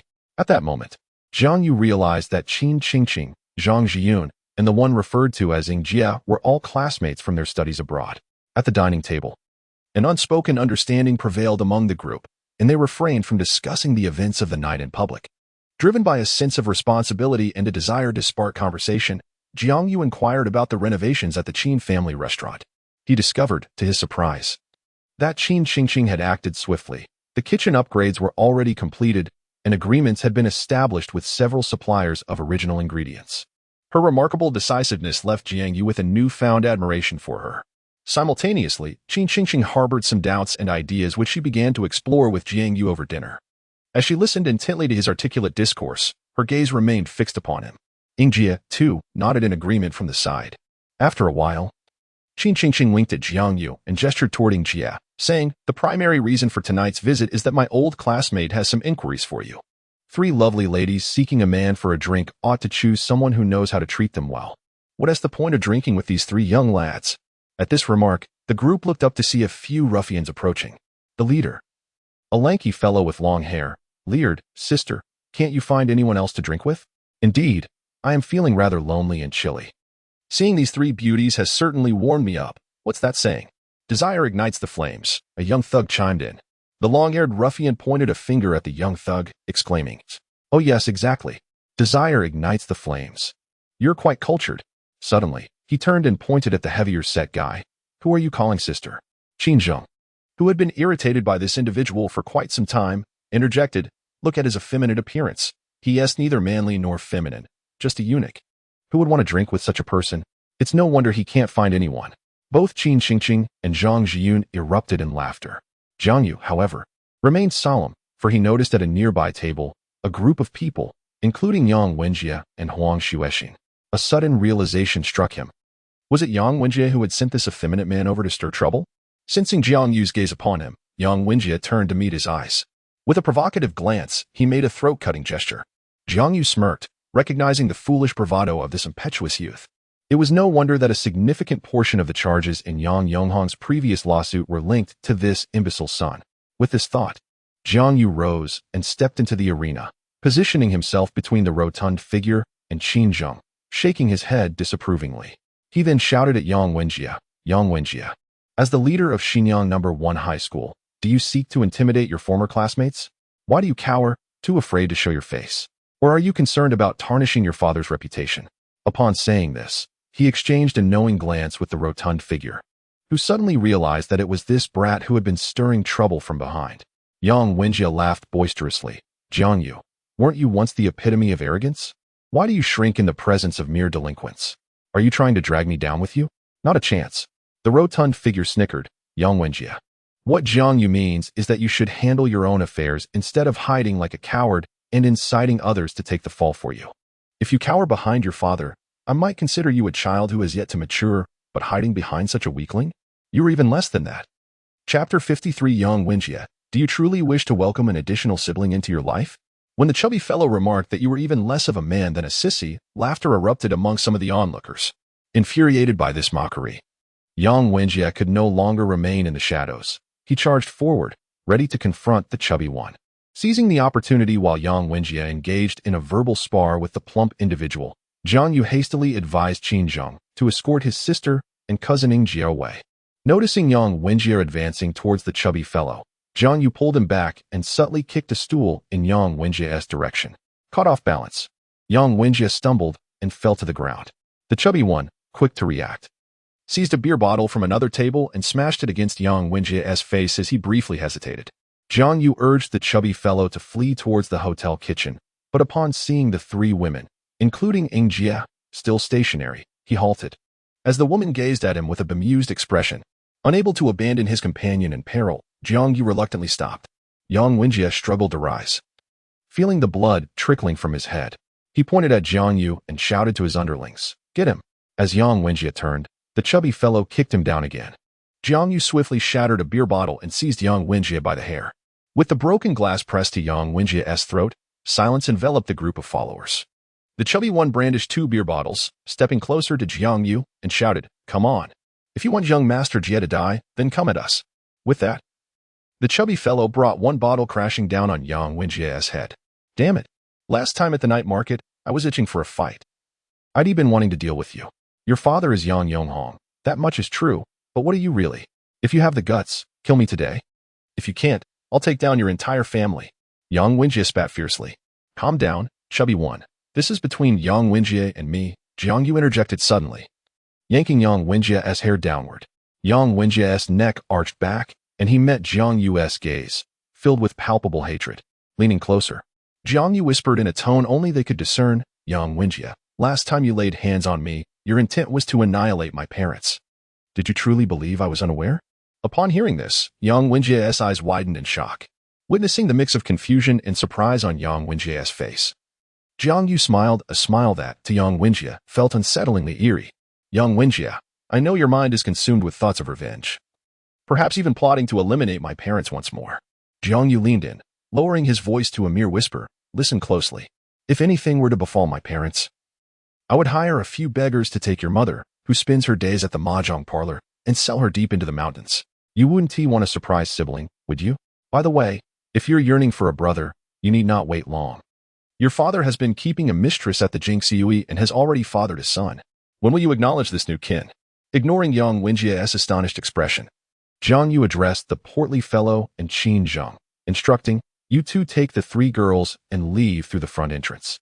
I fear the rear exit may not be secure. You, Yuzu, what about you? Don't worry about me. If my worthless life could trade for young Master Jia's, it would be worth it.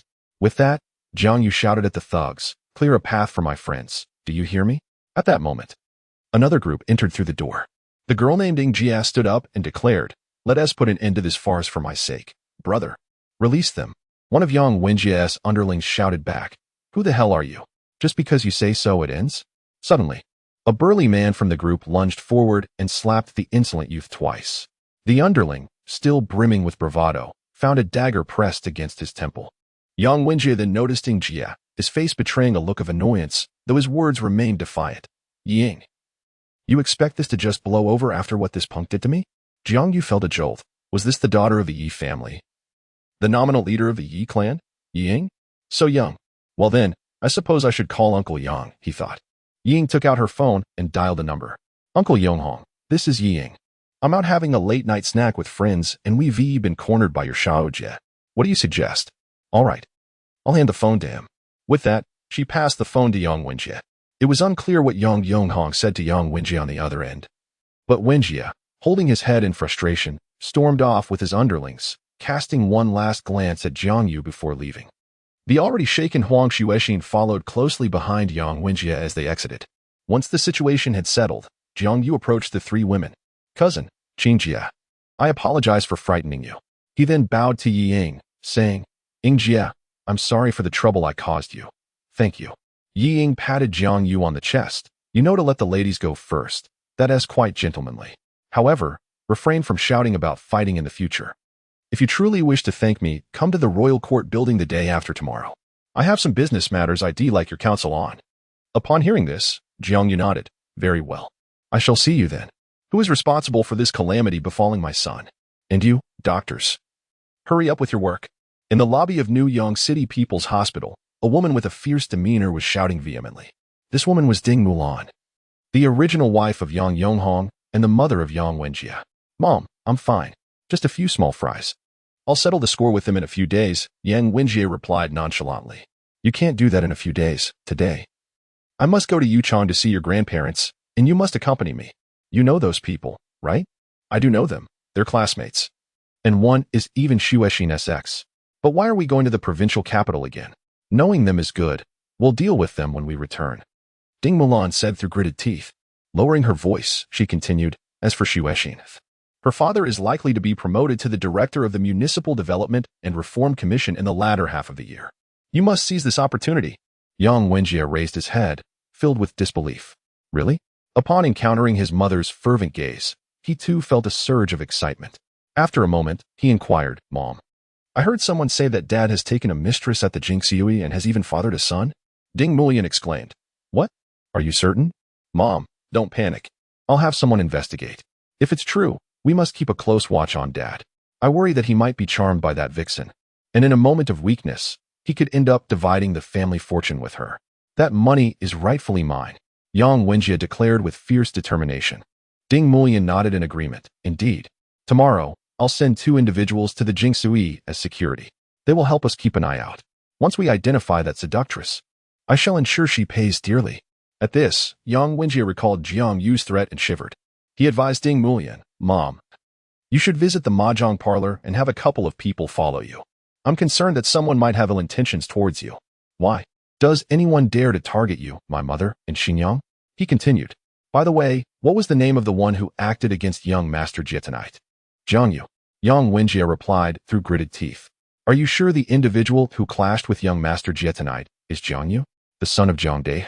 Meanwhile, Go Kunwen, engrossed with his new lover at the Jinyuan Club, confirmed the information multiple times before summoning his subordinates from outside the private room.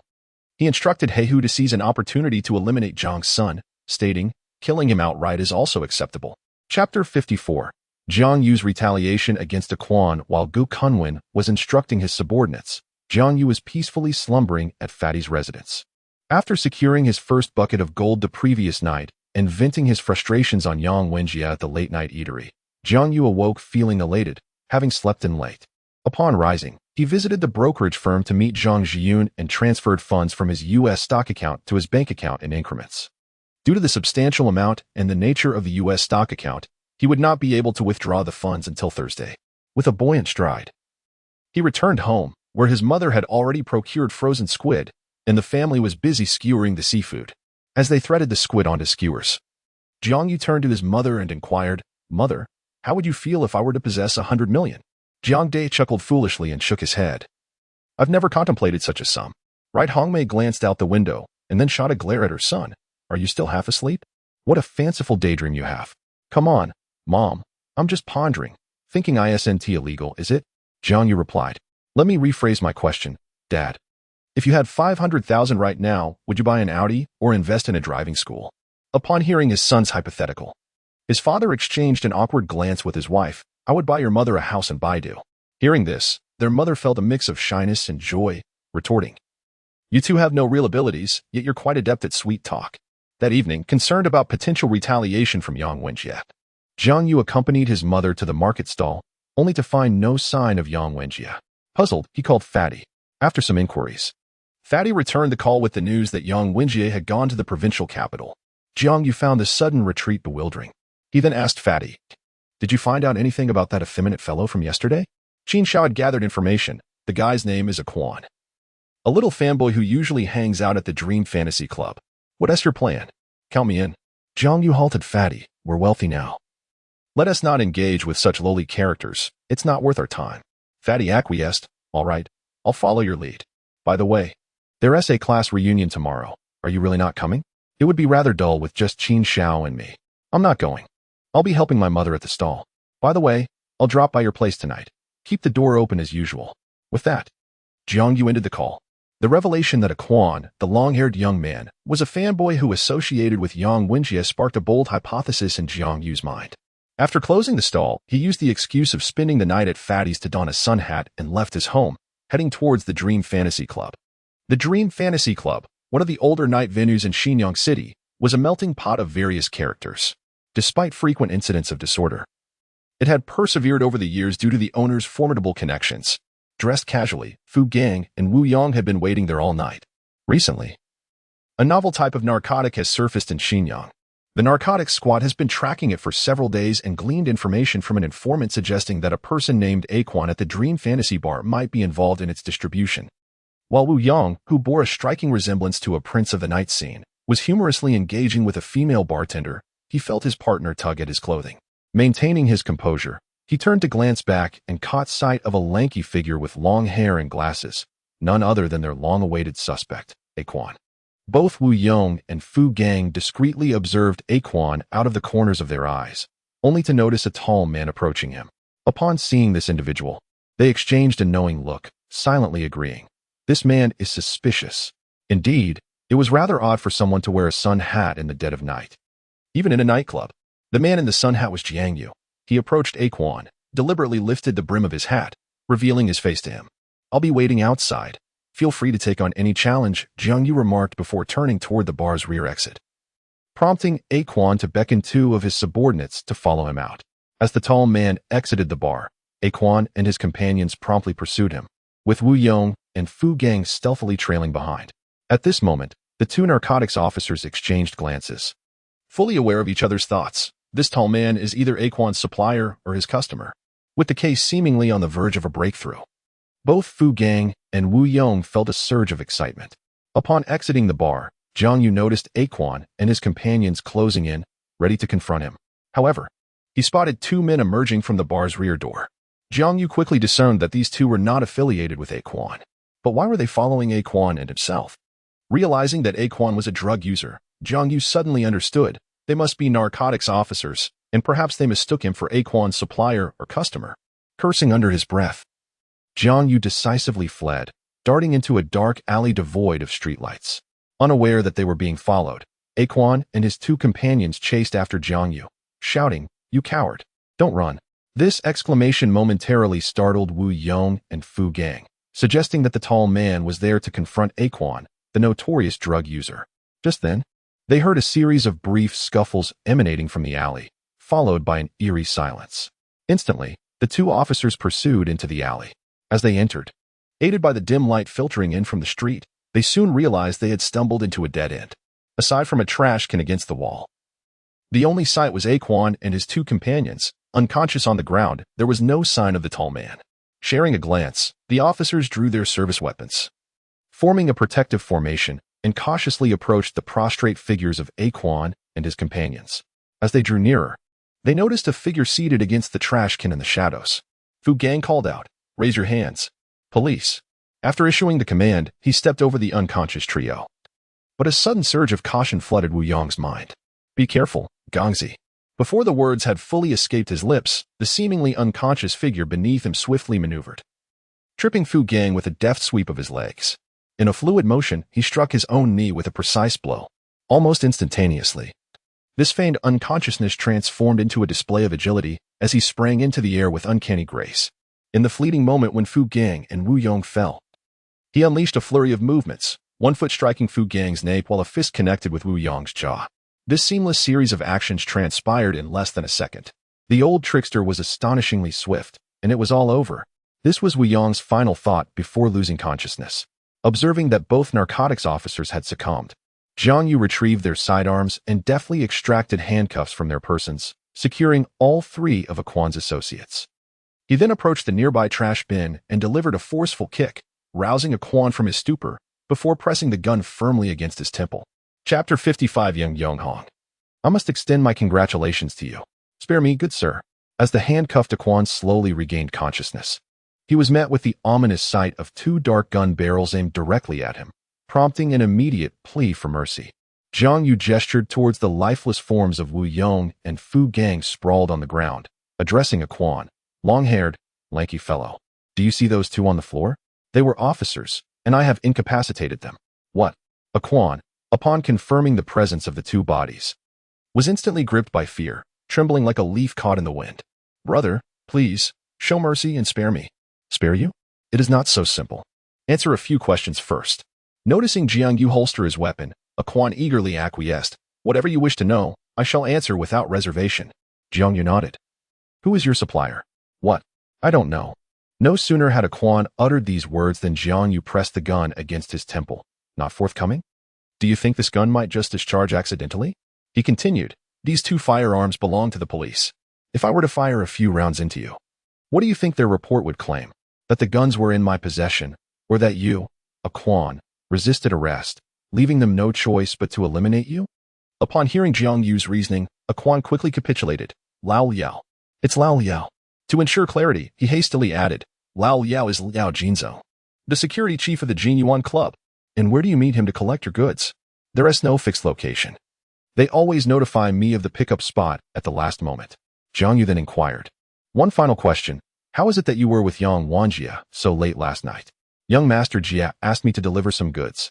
Jiang Yu, having largely confirmed his suspicions, pressed on, "Were those goods the ones you were to supply? Drugs?"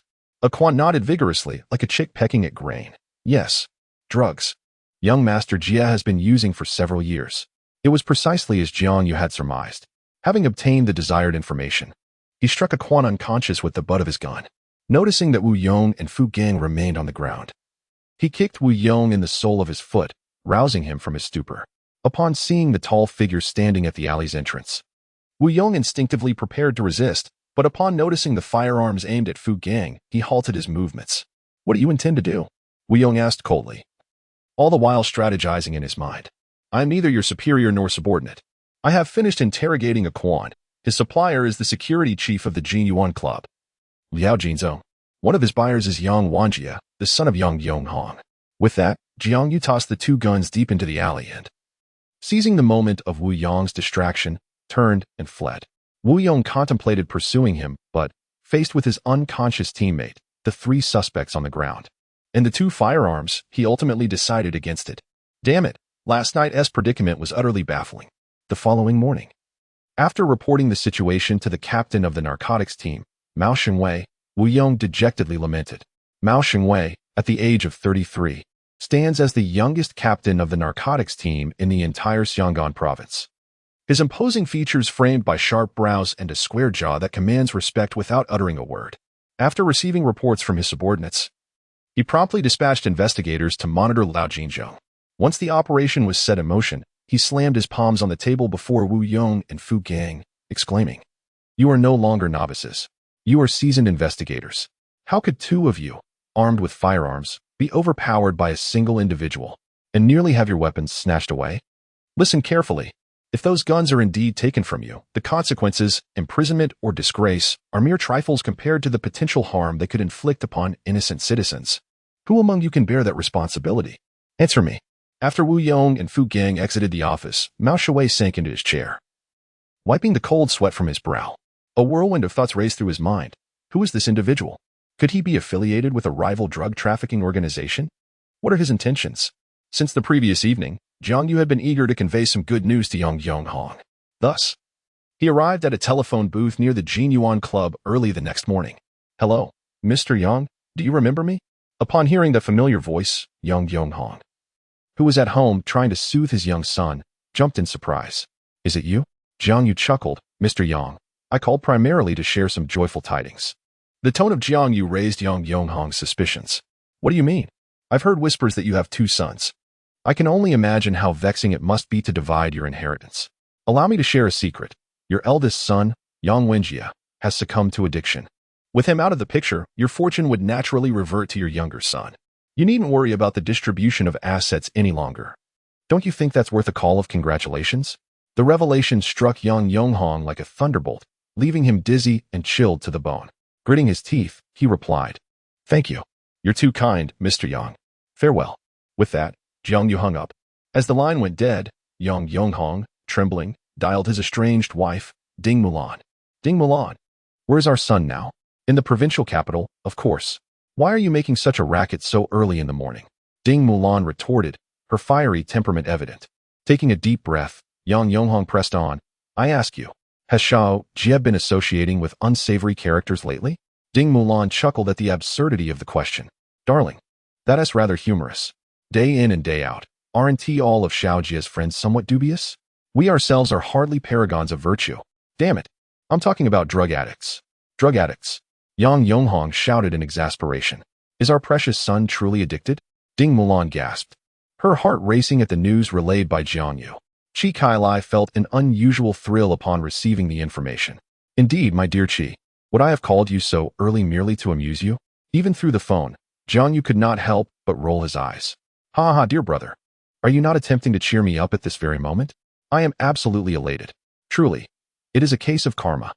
On the other end of the line, Qi Kailai's joy suddenly turned to a choked emotion. "Brother, you cannot fathom that, at the tender age of 14.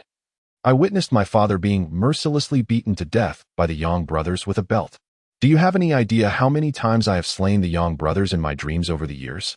Yet, upon waking, I found myself utterly incapable of besting them in reality. But now, you tell me that the son of that vile creature has succumbed to addiction, reduced to a mere shadow of himself. Can you grasp the immense joy I feel in my heart right now? I must tell you, I have just uncorked a bottle of wine." Listening to Qi Kailai's fervent outpouring, Jiang Yu silently allowed him to express his emotions. After a while, Qi Kailai regained his composure and said to Jiang Yu, "In my exuberance, I almost forgot to mention an important matter regarding Yang Wenjie. I have located the individual you asked me to find." Chapter 56. Did Jiang Yu make a considerable profit from his stall? Upon hearing Qi Kai mention that he had found someone, it took Jiang Yu a moment to grasp the significance of his words.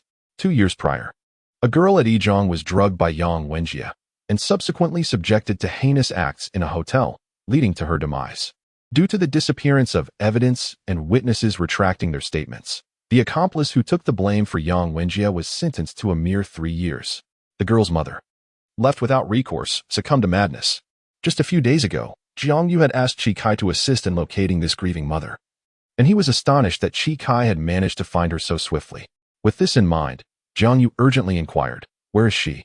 "I have arranged for her to be at a nearby mine." Under the watchful eyes of the miners' wives, Chi Kai decisively replied, "Very well, Chi. I will come to see you on Tuesday morning. Please keep this confidential." "Certainly. I am quite eager to see what a cunning strategist like you truly looks like." Upon hearing this, Jiang Yu was momentarily speechless, eventually responding, "Chi, could you perhaps choose a different term to describe me? You depict this person as almost legendary. Yet according to a Quan's testimony, this individual is merely a high school student? Whom should I believe, you or a Quan?" Pacing back and forth, Mao Xingwei scrutinized a Quan's testimony in his hands, interrogating the downcast Wu Yong and Fu Gang. After a considerable time, the irate Mao Xingwei finally regained his composure. The notion that 2 seasoned detectives could be outsmarted by a mere high school student seemed implausible. With that thought, he instructed Wu Yong and Fu Gang, "Continue to interrogate a Quan. By tonight at the latest, visit the employees' quarters of the canning factory to locate this Jiang You. I refuse to believe that a high school student possesses such prowess. Also, exercise caution. We must ensure that we are not inadvertently dealing with members of another drug trafficking organization." At this moment, Jiang Yu was unaware that he had become Mao Xingwei's target.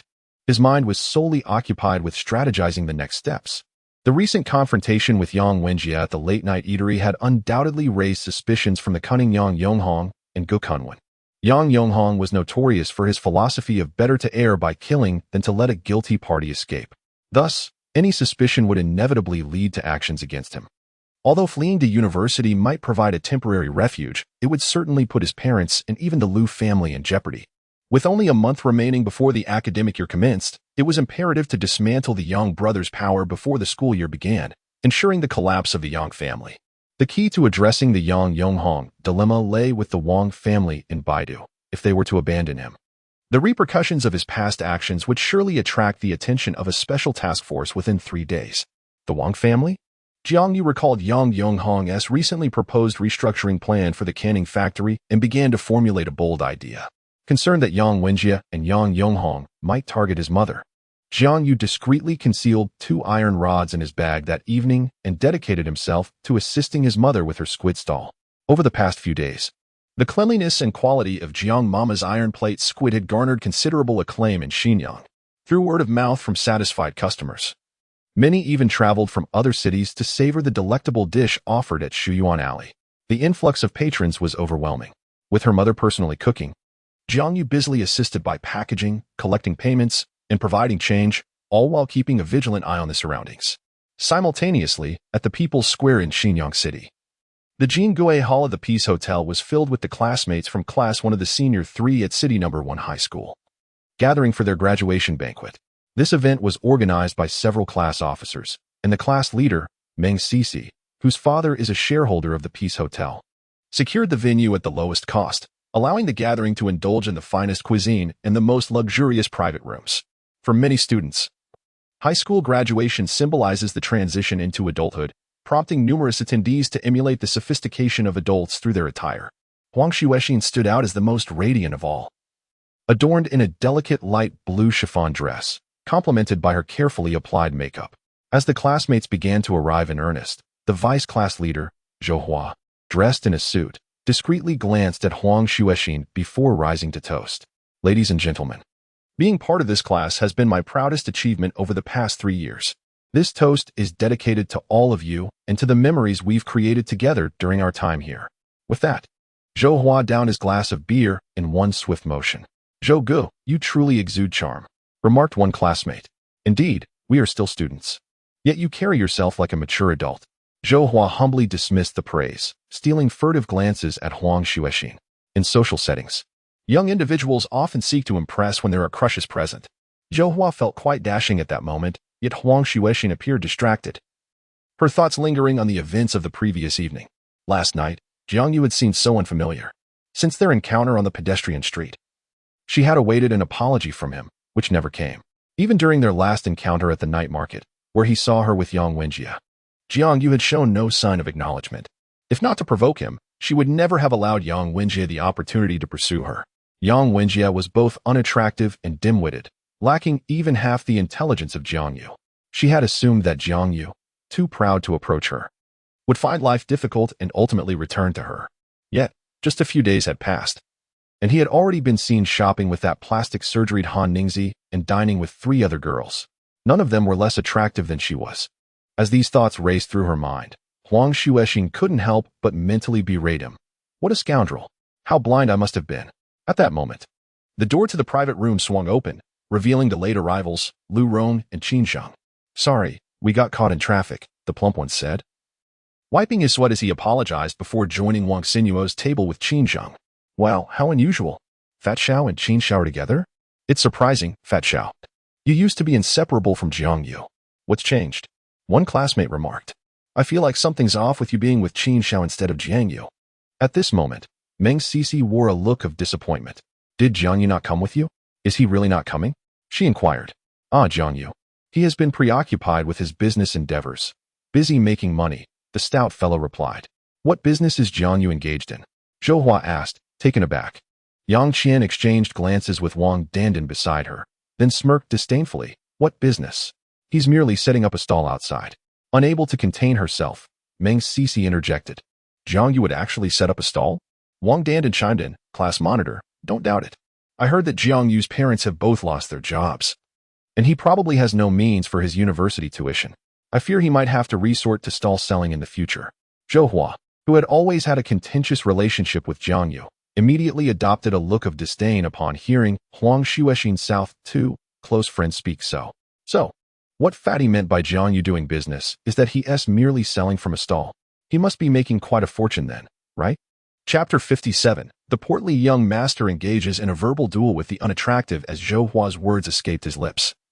Many classmates at the gathering could not suppress their laughter. Soon, someone chimed in, indeed, just the other day. We passed by Shuyuan Alley and saw Jiang Yu and his mother hawking grilled squid. This elicited even louder laughter within the banquet hall, and discussions erupted about Jiang Yu's street vending venture. The prevailing sentiment was one of pity for the once-renowned campus heartthrob and academic prodigy, who had seemingly fallen to such a lowly occupation. Others expressed relief that Jiang Yu had chosen not to attend the gathering, fearing the embarrassment he would face. After all, at the tender age of 18 or 19, many had yet to encounter the realities of society, making it a time when one is most prone to inflated self-importance. In the eyes of these students, they were the future university scholars destined to benefit society and change the world. How could someone of such potential stoop to street vending? What a blow to one's pride. Hearing their condescending remarks about Jiang Yu, the portly young master felt a surge of indignation. What shame was there in simply earning a living through street vending? Moreover, did they not realize that Yuzu had earned a staggering sum of 100 million in a single night? Reflecting on Jiang Yu's request for discretion regarding stock trading, he inhaled deeply, poured himself a generous glass of beer, and downed it in one go. Upon raising his head, he caught sight of Huang Xuexing displaying a disdainful smile upon hearing Jiang Yu's name. At that moment, Yang Qian turned to the portly young master and inquired, Fat Master, I remember that you partnered with Jiang Yu in street vending, right? How much did you two earn? Yes, Fat Master, do share with us, Zhou Hua added eagerly. The portly young master took a bite of his dish, savoring it slowly, but Yang Qian and Zhou Hua continued to gaze at him expectantly. Their eager expressions, anticipating a spectacle, began to irk him. Initially intending to remain silent, he felt compelled to defend his good friend against the ridicule being thrown at him. Damn it, tonight, I shall engage in a battle of wits with these fools. Feigning contemplation, he finally spoke. It wasn't he so much that I partnered with Yuzu. Rather, he brought me along. He took me street vending for less than half a month, and we each earned over 10,000. Zhou Hua looked incredulous. Are you spinning tales? In an era where ordinary workers earn only a few hundred a month, how could two people make over 10,000 in just half a month? Who would believe that? This prompted even more laughter from the other students. Fat Master, I know you have a good relationship with Jiang Yu, but there is no need to shield him so much. Street vending is not disgraceful, Yang Qian remarked. Indeed, street vending is not shameful, but failing to earn money while doing so is, Yang Qian continued with a chuckle. What is so disgraceful about it? There are plenty who fail to profit from street vending. In my view, failing to confess one's feelings is far more embarrassing. Just ask Xuexing. Huang Xuexing, bewildered, responded. What does this have to do with me? Wang Dandan clarified. Didn't Jiang You confess to you last time, only to be rejected? He must feel too awkward to face you again, hence his absence today. In truth, beyond mere embarrassment, there was likely fear as well, especially considering that your current partner is none other than the illustrious Jie Xiao. Jiang You has entangled you for 3 years. He must surely dread the prospect of trouble from young Master Jie, for he is no match for him, and the humiliation would be unbearable. This was spoken by Zhang Xinxian, another close friend of Huang Xuexing. Upon hearing this, the chubby one couldn't help but click his tongue and remarked, "Now I understand why Xinyang has the character Yang in his name. It is to align himself with Yang Wenjie." Zhang Xinxian, noticing the sardonic tone of the chubby one, retorted angrily, "Lu Rong, could you refrain from defending Jiang You? In what way does he compare to young Master Jie?" Qin Zheng, who had been silently observing, was about to rise when the chubby one restrained him and addressed the group of girls, saying, "Is your young Master Jie really that impressive? How did he end up kneeling on the ground after being beaten by Jiang You last night?" The impact of this revelation stunned the private room of Jingwith Hall into silence. Yang Qin displayed an expression of disbelief, exclaiming, "No way, Xuexing. Jiang You actually fought with young Master Jie for you? Truly, you are the school belle. Your charm is indeed remarkable." This statement awakened Huang Xuexing to the realization that during their 3 years of amicability in high school, Jiang Yu's aggression towards Yang Wenjie yesterday might have stemmed from jealousy over their close relationship. The thought brought a smile to Huang Xuexing's face. Yet she remained modest in her response, saying, "How could he possibly do such a thing for me?"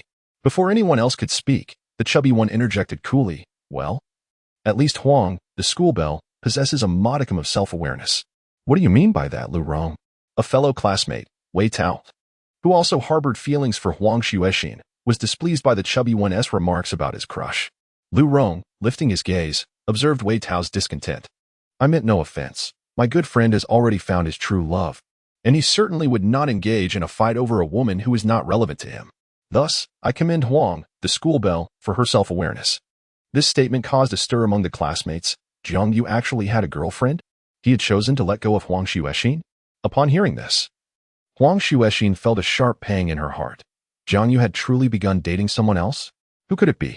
Was it that Han Ningzi from before? Or one of the 3 girls from the late-night snack shop? This revelation ignited the flames of gossip within everyone present, eager to uncover the truth. Someone quickly asked the chubby one, "Who is it?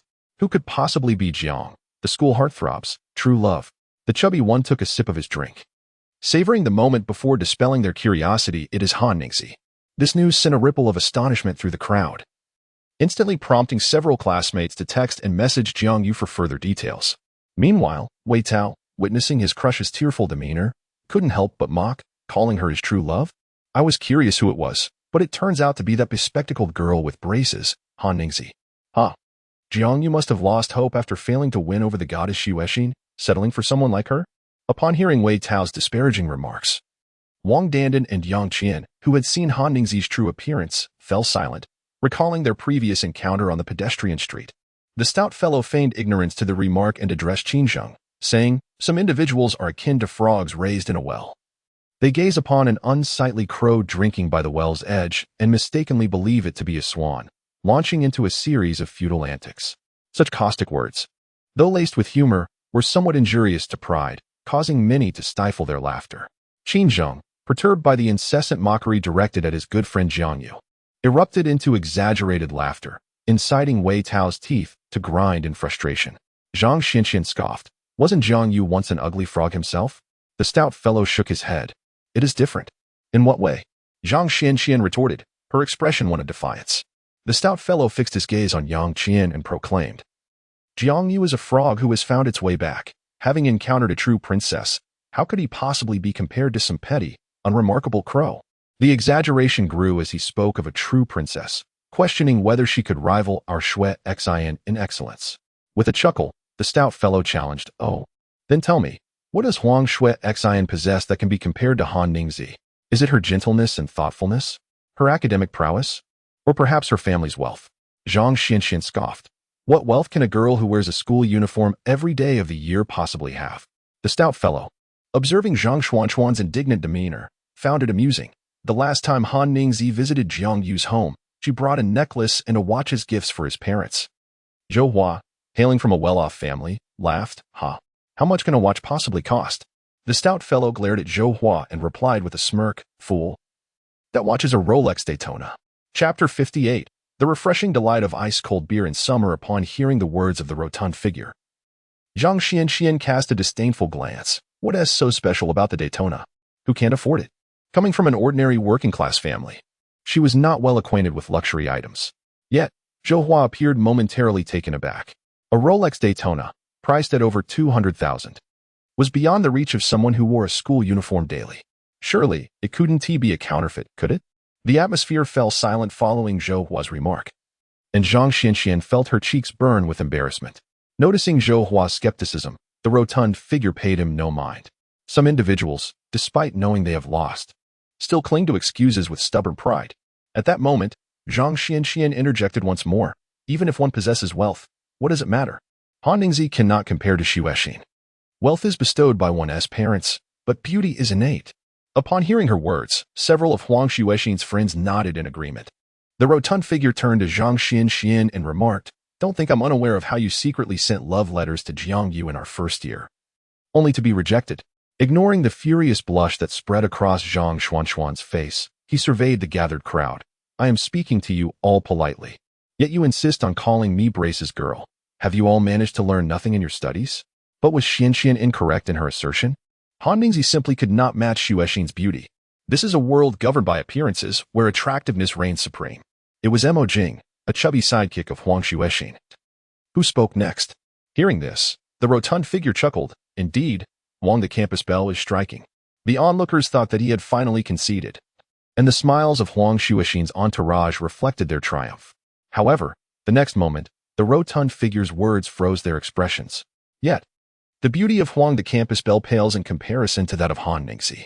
Acknowledging their disbelief, he suggested, "I recommend you take a look at Han Ningzi's QQ space or her profile picture." Although many did not have Han Ningzi in their QQ contacts, there existed a QQ group for the graduating seniors of this year's Xinyang No. 1 High School. Through the member list of this group, someone managed to find Han Ningzi's QQ. Her profile picture looks suspiciously like a stock photo. Oh, her space isn't locked? Upon entering Han Ningzi's QQ space, the homepage displayed a series of posts accompanied by photos. Hey, who is the celebrity in this photo holding a large doll? The background looks like our beloved Jiaojun Mountain Amusement Park. At that moment, someone exclaimed, "Quick, help me read the captions on the photos. I can't see clearly without my glasses." Thus, the literature class representative, Su Haoran, recited with emphasis, "Ah, the sun is delightful. Today, I went to Jiaojun Mountain Amusement Park with Jiang You and rode the Ferris wheel. What joy." Another urged Su Haoran, "Scroll up, go back to the very first post." Su Haoran flipped back to the earliest entry, which featured a photo of the girl from the amusement park seated in the back of a car, with a large doll beside her. The caption read, "Ah, I absolutely adore the large doll Jiang You gifted me." Following this was a post exclaiming how impressive Jiang You was, accompanied by a snapshot of him with the large doll. Further down, there is a photograph of a young girl alongside a middle-aged woman. The Annie mentioned she would give me a generous red envelope for the new year." At that moment, someone recognized the middle-aged woman. Isn't she Jiang Yu's mother? Upon hearing this, silence enveloped the crowd. The answer was evident. The girl in the photo, cradling a large doll and mistakenly perceived as a celebrity, was indeed the Brace's girl, Han Ningzi, whom everyone remembered. How had Han Ningzi become even more beautiful than Huang Xuexin? Especially in this picture, she exuded an air of ethereal elegance and sophistication, something one would not expect from an ordinary family. The portly fellow, noticing the sudden quiet, took another sip, then deliberately let out a loud sigh. Sipping cold beer in summer is absolutely delightful. I wondered why Jiang You pursued Xu Exin for 3 years, only to suddenly stop. Had he switched to living off others? The chubby one turned to follow the voice, realizing it was merely Wei Tao, that clown, whose tongue was as sharp as ever, he mused. Just as he prepared to speak, Qin Zheng interjected, "You all, being proud of yourselves is one thing, but cannot stand to see others thrive." "Young Master Qin, what do you mean by that?" Zhou Hua retorted, displeased. Qin Zheng cast a cold glance at Zhou Hua. "Just because you donned a suit, do you think yourself a tycoon?" He then surveyed the assembled guests. "Since I arrived, each of you has ridiculed Jiang You. What is wrong with him setting up a stall? You mock someone who is self-reliant while you leech off your parents' money. What audacity!" Jiang You and that chubby fellow earned 10,000 each over 10 days. Go ask your parents how long it takes them to earn that amount. After saying this, he took his girlfriend's hand and told the chubby one, Fatty, we've graced this gathering, given them our presents. Let us be off. The portly man chuckled and stood up. But Zhou Hua piped up again. 10,000 is not much. His parents are unemployed. What can that amount do? Huh? The already departing chubby one turned back, smiling at the remark. Indeed, 10,000 is not substantial, and his parents are indeed laid off. Yet, his father is preparing to open a driving school. Although partnering with others, the capital of over 100,000 is entirely Jiang Yu's investment. Seeing the chubby one speak, Qin Zheng added his own jibe. My sister and her friend invested in a restaurant, the one on Binjiang Road. The renovation and opening cost around 2 million. What does your sister's restaurant have to do with Jiang You? The question came from Zhang Xianxian, who found it hard to follow Qin Zheng's line of thought. He spent an hour devising a business strategy for the restaurant. My sister and another shareholder decided to transfer 20 of the shares to him for free, solely to elevate him to the management level. Earning 10,000 after working hard for half a month cannot impress you. But gaining shares worth 400,000 in an hour should silence you, right? After delivering this statement, Qin Zheng took Wang Sinuo's hand and, without looking back, exited the private room with the chubby one. The Jingui Hall fell silent for a moment, the crowd taken aback by these revelations, before it erupted into a lively buzz. All of us are merely high school students, content with a modest sum of 40 yuan in our pockets. Yet, Jiang Yu has acquired shares worth 400,000 yuan and even gifted his father over 100,000 yuan to open a driving school.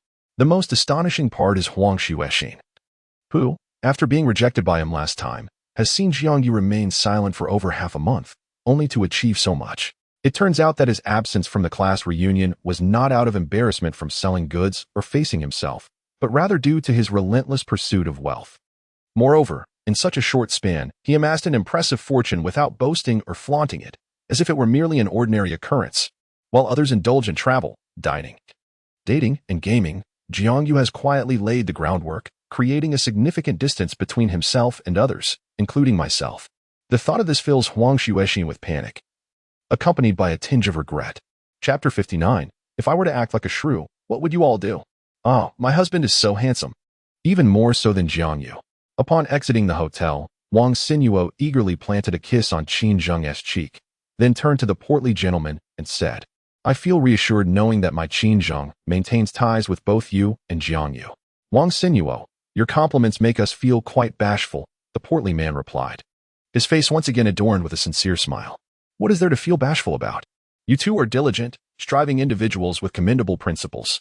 With my Qin Zheng alongside you, he is bound to be influenced positively, Wang Sinuo responded earnestly. The portly man erupted into hearty laughter upon hearing her words, then addressed the couple. I suspect Yuzi is still at his stall. I intend to seek him out. How do you wish to proceed? Qin Zheng glanced at Wang Sinuo, who smiled and said, Let us join you. We have yet to sample his grilled squid. As the trio arrived at Shuyuan Alley, they found that the peak hours for Jiang Mama's grilled squid had just passed. Business had thrived, with today's stock exceeding yesterday's by half. And yet it was nearly sold out. Yu Hongmei was delighted. In just a week, her modest stall had garnered nearly 4,000 yuan. Life is indeed looking promising, she thought joyfully while counting her earnings. Yuzi, Lao Jiang, dressed in his chef's attire, Jiang Yu looked up to see the familiar figures of the portly gentleman, Qin Zheng, and Wang Sinuo. Jiang Yu, puzzled, asked, Aren't you three attending a class reunion? How is it that it has concluded so swiftly? The portly gentleman and Qin Zheng exchanged awkward smiles, and then Qin Zheng replied, The reunion was rather dull. I shan't attend another. There was evidently a story behind Qin Zheng's words, piquing Jiang Yu's curiosity. What happened? Did you face some grievance during the reunion? The portly gentleman and my Qin Zheng stood up for you, Wang Sinuo interjected. Jiang Yu looked at them in surprise. Oh? What transpired? The two recounted the events of the evening. After listening, Jiang Yu asked Qin Zheng, What is this about your sister offering me shares in the restaurant? Qin Zheng raised an eyebrow. Strange. Didn't my sister mention it to you? Stunned, Jiang Yu exclaimed, Are you serious? Indeed. My sister has already drafted the equity agreement and plans to have you sign it on Monday. You were unaware? What is Qin Qing up to now? Jiang Yu collected his thoughts. I shall discuss this with your sister later. I cannot accept those shares. Qin Zheng shrugged. Well, you can speak to her yourself. I shall not interfere in your matters. Jiang You chose not to dwell on the topic any longer and instead raised his thumb in appreciation. You three have displayed such loyalty tonight. I am truly grateful. For our late-night snack, I shall treat you to whatever you desire. Wang Xinyuo nodded, generous Jiang. Please treat me and Lao Qin to 2 servings of grilled squid. Many have spoken highly of Jiang Mama's grilled squid in Shuyuan Alley, and I have yet to try it. Upon hearing this, Yu Hongmei beamed with delight. Xiao Yu, make those last 10 or so servings. They're on me. Wang Xinyuo and Qin Zheng hurriedly expressed their gratitude. Thank you, Annie. You are so kind. All right then. Please hold for a moment, dear guests.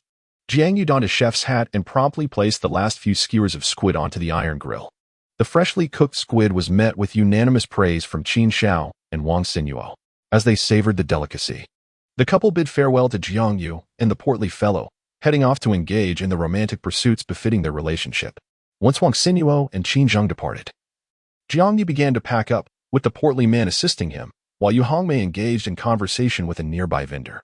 In the midst of their bustling cleanup, 2 individuals approached, and Jiang Yu immediately recognized them as the narcotics officers he had encountered the previous night. Maintaining his composure, Jiang Yu inquired, Gentlemen, I apologize, but the squid is sold out. If you wish to indulge, you shall have to return tomorrow. Fu Gang produced his credentials, stating, We have finally located you. We are police officers and have some questions to ask. Jiang Yu displayed a bewildered expression, with the portly man beside him equally dumbfounded. Out of the corner of his eye, Jiang Yu noticed a burly man in black, who was about to walk past, abruptly turn and leave upon hearing their conversation. Yu Hongmei, however, was visibly agitated. Didn't TU officers visit him last time? Why are you here again? Fu Gang, looking perplexed, responded, Another officer visited him previously? What crime has he committed? Jiang Yu interjected, addressing Fu Gang. Officer, if you have inquiries, please ask swiftly. Your presence here may incite unfounded rumors about me, and soon no one will dare to enjoy my squid. Contemplating for a moment, Fu Gang suggested, Let us step aside to discuss this. Jiang Yu nodded and followed the 2 men into an alley. Fu Gang initiated the conversation. Do you know Aquan? Noticing Jiang Yu's puzzled shake of the head, Fu Gang grew impatient. You claim not to know him, yet 2 nights ago at Lao Tan's night stall, you had a confrontation with him. Here is a clue. He has long hair. Jiang Yu's face lit up with surprise. The long-haired scrawny guy? Then, his expression shifted to one of indignation. What a scoundrel. What kind of underworld is he part of? Resorting to the police when he can't best me? Seeing that he was unable to extract useful information, Fu Gang shifted the topic. We didn't call the police. We apprehended him. Well done, officer. Your prowess is commendable. Fu Gang interrupted him. No digressions. I need to verify something. Where were you last night? I didn't go anywhere. I was at my classmate's house, the portly fellow beside my mother. You didn't leave your house last night. Officer, you jest. If I hadn't left, how could I have gone to my classmate's? Jiang Yu quipped. Teleportation? Meanwhile, Wu Yong, who had remained silent, scrutinized Jiang Yu. This high school student bore a resemblance to the assailant from the previous night, yet the voice was different. Could it be he had misidentified the individual? With this thought, Wu Yong swiftly struck Jiang Yu's shoulder. As the blow landed, Jiang Yu exclaimed in surprise, collapsing to the ground, and then looked up at Wu Yong with a mix of indignation and confusion. What was that for? I sincerely apologize, Jiang Yu. Wu Yong escorted Jiang Yu, who was clutching his shoulder, back to the stall. Upon witnessing her son's inexplicable injury, his mother was on the verge of exploding with anger. Jiang Yu hastily intervened to calm his impulsive mother and addressed the 2 investigators, saying, Could you kindly announce your intentions before taking action next time? If I were to resort to the antics of those loud and unruly individuals, shouting the police are attacking me, I wonder how you would respond. At that moment, the burly man in black, who had just attempted to approach Jiang Yu, was busy reporting the situation to Gu Kunwen via his mobile phone.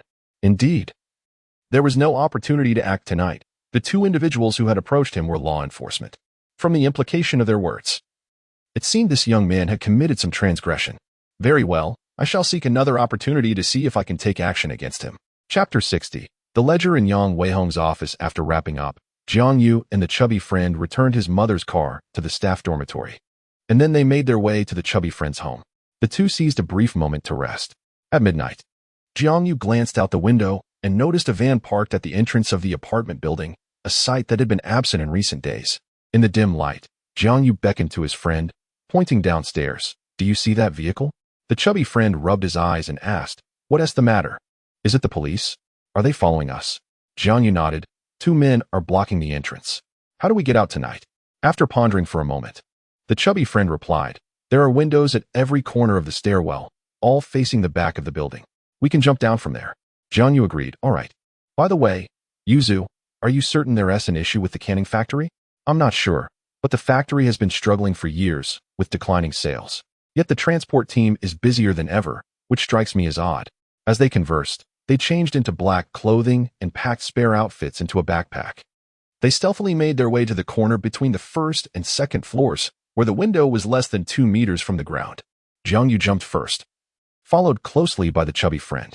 The latter noticed that Jiang You landed without making a sound. The two quickly slipped out through the back gate of the community and made their way to the canning factory. Having grown up in the vicinity, both Jiang You and the chubby friend were intimately familiar with the area, navigating it effortlessly. Surveying their surroundings and seeing no one, they stealthily climbed over the wall using the branches of an old tree in the corner. In recent years, the factory had been operating at half capacity, with infrequent patrols at night. They cautiously approached the workshop opposite the factory office building and ascended to the rooftop via the fire escape, where they could clearly see Yang Weihong's office. Equipping themselves with wireless headsets, they adjusted the channels. The chubby friend took on the lookout role while Jiang You, like a nimble rabbit, darted into Yang Weihong's office. Yuzu, it's clear. We can proceed, he communicated. Upon hearing this, Jiang You donned gloves and began rummaging through the drawers and cabinets, discarding their contents onto the floor. He then tore down the curtains and smashed a chair against the window glass, making his escape into the workshop. The commotion quickly attracted attention, and 2 security guards arrived at the office. Upon witnessing the disorder, they immediately contacted Yang Weihong. When Yang Weihong arrived at the scene, the security team suggested calling the police, but she promptly declined, stating, nothing has been stolen. We shouldn't trouble the police. It would create a negative impression. After several individuals tidied up the area, Yang Weihong dismissed the staff, casting a wary glance outside. She then moved to the wall and shifted a sofa, revealing a conspicuous safe behind it. Through his binoculars, Jiang You observed Yang Weihong's every action, a cold smirk curling his lips as he realized she was indeed hiding something. As she began to input the safe's combination, Jiang You started relaying numbers to the chubby friend. As Yang Weihong opened the safe, he made a reassuring gesture, patting his chest, before closing the safe and restoring the sofa to its original state before departing the office. Pomelo, the numbers you just reported are.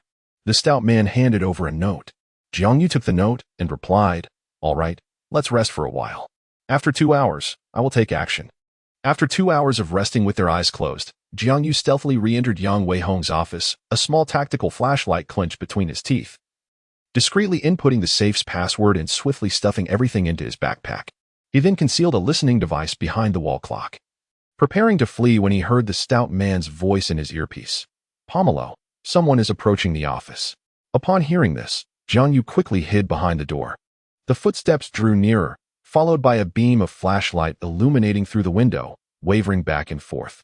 Jiang You held his breath, waiting until the footsteps faded away before he exhaled in relief. After a while, the stout man communicated through the intercom, the person has gone far, we can proceed. No sooner had the stout man finished speaking than Jiang You darted out like lightning. The two retraced their steps out of the canning factory and found a place to change into their spare clothes before heading to the stout man's storeroom. Jiang You emptied the contents of his backpack. There were several gold bars, 3 stacks of cash, a pile of foreign currency, and a ledger. Jiang You opened the ledger, which detailed various shipments. 2004, 6. 1. 20 kilograms of sugar to Nanha Lao B. 2004. 9. 3. 15 kilograms of meat to Yifeng Lao A. 2005. 3. 1. 5 kilograms of sugar and 10 kilograms of fruit to Yushan D. As he examined each entry, Jiang You, who had previously participated in several drug enforcement operations during his military service, inhaled sharply.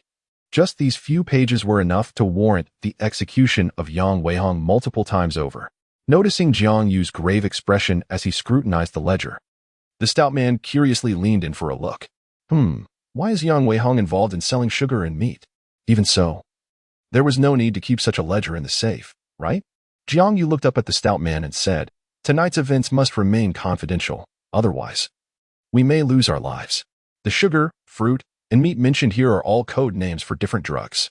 Upon hearing this, the stout man was taken aback. looking at the quantities listed in the ledger, and exclaimed, "What the hell? How many lives could this ruin?" In recent years, the canning factory's performance had been poor.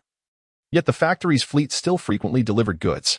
Jiang You had initially thought that Yang Weihong was embezzling the factory's profits by not accounting for shipments and was preparing to gather evidence. But he never anticipated that the canning factory's fleet was secretly being used to transport drugs. Jiang You quickly grasped Yang Weihong's method, despite the canning factory's poor performance. It was an established state-owned enterprise in Xinjiang. Even if inspections occurred, as long as the driver identified himself as part of the canning factory's fleet, they would generally be allowed to pass. Leveraging this advantage, one could effortlessly conceal illicit substances within canned goods, securely sealing them amidst ordinary cans, thereby facilitating their clandestine transport. However, as this thought crossed Jiang Yu's mind, he suddenly sensed an incongruity. The majority of workers at the canning factory were state employees. Thus, the notion of manufacturing drugs or disguising narcotics as canned goods within such a facility was utterly implausible. If Yang Weihong could not utilize the canning factory as a base for drug production or packaging, then where might this operation be taking place? Furrowing his brow, Jiang Yu retrieved his notebook and began to scrutinize its contents. As he perused the pages, he noted a peculiar detail. In addition to the outgoing shipments, there was a section for returns. Although the volume of returned goods was minimal, the frequency was strikingly high. Furthermore, this return section repeatedly referenced a particular location, Sihai Logistics in the Xinan Industrial Park. Having identified the crux of the issue, Jiang Yu closed the ledger and began to deduce. Canned goods are fast-moving consumer products. Thus, distributors often resort to discount promotions as their expiration date approaches. This is because returns are calculated as the purchase price minus logistics costs, whereas discount promotions are computed as the retail price minus profit, allowing for true loss minimization. Additionally, distributors typically only return goods when there are widespread quality issues. Minor concerns such as packaging damage or spoilage usually result in manufacturers merely compensating for the quantity in subsequent shipments. Notably, the canning factory had not reported any quality issues in recent years. Therefore, the high frequency and low quantity of return entries in Yang Weihong's ledger were decidedly abnormal. At this realization, Jiang Yu comprehended the reality. The return entries in the ledger were, in fact, indicative of Yang Weihong's narcotics procurement. The drugs were likely disguised as canned goods elsewhere, and then feigned as returns from distributors through Sihai Logistics, first being stored in the canning factory before eventual distribution. Moreover, the site of drug production or secondary processing of the narcotics was likely situated in close proximity to Sihai Logistics. It appeared that he must investigate this Sihai Logistics to uncover the nature of its operations. Chapter 61. When the rotund man wore the Batman mask, having resolved to visit the Sihai Logistics, Jiang Yu inquired of the rotund man regarding the stacks of cash and gold bars upon the bed. "What do you think we should do with this?" The rotund man seized a gold bar, bit into it, and marveled at its luster, exclaiming, "This gold bar is truly exquisite." He then chuckled and turned to Jiang Yu. "I do have a fondness for gold, yet I cannot abide ill-gotten gains. If you have no objections, shall we donate it?" Jiang Yu pondered for a moment. "If we proceed through conventional channels for charitable donations, I fear it may not reach those truly in need. How about this? Let us rest briefly, as I have an appointment with Ying in the morning. Before that, we can take a detour to the orphanage and simply toss it over the wall." The rotund man grinned. "All right, should I don a Batman or Zorro mask?" "Enough of that nonsense. Wearing a mask at the orphanage entrance might cause people to mistake you for a child trafficker. Now, let us make haste and catch up on some sleep."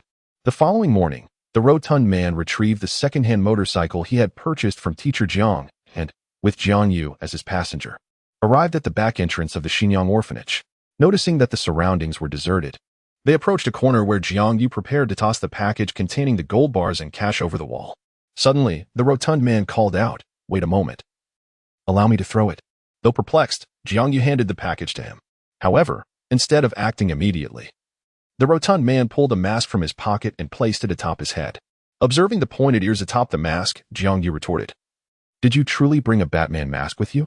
The rotund man's appearance evoked memories for Jiang Yu of a certain teacher Ho, a figure in television who became the envy of male viewers with his narrow acting range and masked persona. With the rotund man in the Batman mask, his lewd demeanor bore an uncanny resemblance to the character, presenting a rather comical image of a Chinese vigilante. In response to Jiang Yu's query, The rotund man gestured towards his mask, saying, "He, it adds a sense of ceremony. After all, this is our first act of kindness." With that, he swung his arm, and the package sailed through the air in a perfect arc, landing inside the orphanage. A cacophony of curses erupted from within, and having achieved their objective, the two mounted the motorcycle and sped away. The one hurling insults was Zhang Mingxiang, the director of the Xinyang orphanage, who was mere months away from retirement. Having been rescued by the former director during a tumultuous era, he returned to the orphanage after graduating from normal school when it faced a lack of successors. Little did he anticipate that 4 decades would pass, and he would now be regarded as the elder director himself. Over the years, the children at the orphanage had referred to him first as Brother Mingxiang, then as Father Zhang, and now as Grandpa. Every child in the orphanage, whether healthy or disabled, intelligent or simple-minded, was regarded by the lifelong bachelor Zhang Mingxiang as his own kin. As retirement loomed, however, Zhang was troubled by one lingering matter. The infant girl he had rescued last year, born with a congenital heart defect, required urgent surgery, according to the doctors, lest her life be endangered. The orphanage is constrained by limited funding, and the source of the surgical expenses remains a pressing concern. Although reimbursements are not denied, the orphanage must first advance the costs. The children sent to the orphanage seldom arrive in good health. In recent years, social donations and government allocations have been primarily devoted to ensuring the basic needs of the children, leaving meager funds for their medical expenses. In his youth, the old director was willing to toil for the children, even resorting to selling blood. However, now that he is aged, he can only scavenge for scraps, pondering how long it would take to amass such a sum. Anxious and desperate, he considers seeking donations from several large companies. Knowing that some business owners might use philanthropy as a means to gain publicity, effectively advertising their companies. Feeling a sense of embarrassment, he resolves to swallow his pride and approach a few companies tomorrow. With this determination, the old director rises, ready to wake the children for breakfast. At that moment, a package suddenly flew in from outside, narrowly missing his head. Angered by the careless toss, he scolds loudly, worrying about the potential harm to the children. He limps out of the nursery, only to spot a motorcycle speeding away with 2 individuals. Grumbling as he returns to the courtyard, he decides to investigate the contents of the package. Upon opening it, he is taken aback to find 4 neat stacks of cash and 3 gold bars. Noticing a note, he quickly unfolds it, revealing a message that reads, "Please leave this for the children in need. An anonymous donation, no publicity." This is a timely blessing. And tears well up in the old director's eyes. "Why are your eyes so red?" "They're full of blood vessels." Upon arriving at the Yi family royal building, Qin, who had been waiting for some time, sees Jiang You and cannot help but inquire with concern. "It's nothing. I was playing computer games with Fatty a bit late last night." Guided by Secretary Yi Ying, she accompanies the two to the office on the top floor, where a large map of New Yang adorned with hand-drawn circles catches Jiang Yu's attention. "Our general manager, Yi, is still in a meeting. Please wait here for a few minutes." Upon hearing this, Fatty, seated on the sofa, immediately reclines and soon begins to snore, while Jiang You closes his eyes to rest. After approximately a quarter of an hour, the sound of high heels clicking against the floor rouses them, and as the door swings open, Yi Ying strides in. Dressed in a suit that accentuates her commanding presence, she tosses her folder aside and pulls a chair from behind the desk to sit facing them. Resting her chin on her hand, Yi Ying addresses Jiang You directly. "Let us get straight to the point. The Yi family will voluntarily terminate the contract, and the management of parking spaces and night market fees will be returned to the municipal government at no cost. This means that the Yi family's future business interests will be confined to their factories and a few mines." "Are you looking to develop new ventures?" Jiang You asks, lifting his gaze. Upon hearing Jiang Yu's words, Yi Ying snapped her fingers and exclaimed, "Bingo! You truly possess some remarkable insights." Afterward, she cast a glance at Qin, who was utterly captivated by Jiang You, and couldn't help but find it amusing. After a moment, Yi Ying continued, "In recent days, during our meetings, several senior executives have been fervently debating the potential new ventures for the Yi family empire. Some are clamoring to enter the mining sector. Others are advocating for the hotel industry, while a few have suggested establishing a chain of internet cafes, and there are even proposals for foot massage parlors and nightclubs. What on earth are they thinking? It has left me quite bewildered." However, upon hearing Qing mention that she had met an exceptionally talented gentleman who provided her restaurant with some brilliant ideas, I listened intently to her suggestions. They indeed possess considerable feasibility, prompting me to enlist her assistance in inviting you here to seek your perspective. Here, take a look at the proposals from the executive team. She then handed the stack of documents she had just brought in to Jiang You. After swiftly perusing the files, Jiang You concluded, none of these ideas are viable. I believe the Yi family should explore two avenues. He then raised two fingers, stating, first, real estate. Second, retail supermarkets. Chapter 62. Sister also desires to forge connections real estate and large supermarkets? Upon hearing Jiang Yu's suggestion, Ying raised her brow and fell into contemplation. After a moment, she addressed Jiang Yu, expressing her desire to understand his reasoning. Jiang Yu straightened his posture. First, regarding real estate, the nation is currently undergoing extensive construction, which will continue for a considerable duration. The expansion of urban areas will create unique developmental opportunities for the real estate sector. Ying furrowed her brow, but housing prices are already so high. High prices are relative to the past. In recent years, numerous regulatory policies have been implemented. Yet housing prices continue to rise. Can you fathom why? Why? Ying inquired. Because the revenue from land sales constitutes a primary source of off-budget income for local governments. Take a look at June's report. Many regions merely absorb the essence of the documents without actual implementation of the policies. Sistering, having studied abroad, you should comprehend the concept of path dependence, correct? Ying nodded, then turned to Jiang Yu. And what about supermarkets? Jiang Yu pondered briefly before responding. Firstly, they are closely related to people's daily necessities, forming an enduring demand. Secondly, the barriers to entry for entrepreneurship are low, with a high margin for error. Thirdly, they can provide the Yi family with a stable cash flow. And fourthly, there remains a significant gap in supermarkets in Xinjiang and its surrounding cities. After finishing, Jiang Yu walked to the enormous map of Xinjiang in the office and turned back to Ying. The fifth point, and perhaps the most crucial, is that you two aspire to enter the supermarket business, do you not? You notice that? Impressive. Ying couldn't help but applaud. Qing remained perplexed. But the chubby one quickly grasped the situation. So, the circles and dots on the map indicate the locations you wish to establish supermarkets, sistering? Precisely. Ying stood up, crossing her arms as she approached the map. Jiang Yu, your thoughts align perfectly with mine. However, you've overlooked one aspect. Jiang Yu discreetly stepped back behind her. I would be eager to hear more. Ying sighed. The attendants managing parking spaces and stalls for the Yi family are largely of advanced age.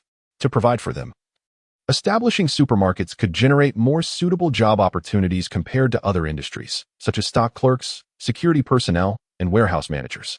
However, convincing the company's elders remains a challenge. The moment Jiang Yu spoke, Ying turned sharply to look at him. Do you have a plan? After carefully considering his words, Jiang Yu replied, currently, there are a few large supermarkets in Xinjiang, and your market research likely indicates that their revenues or profits are not particularly high.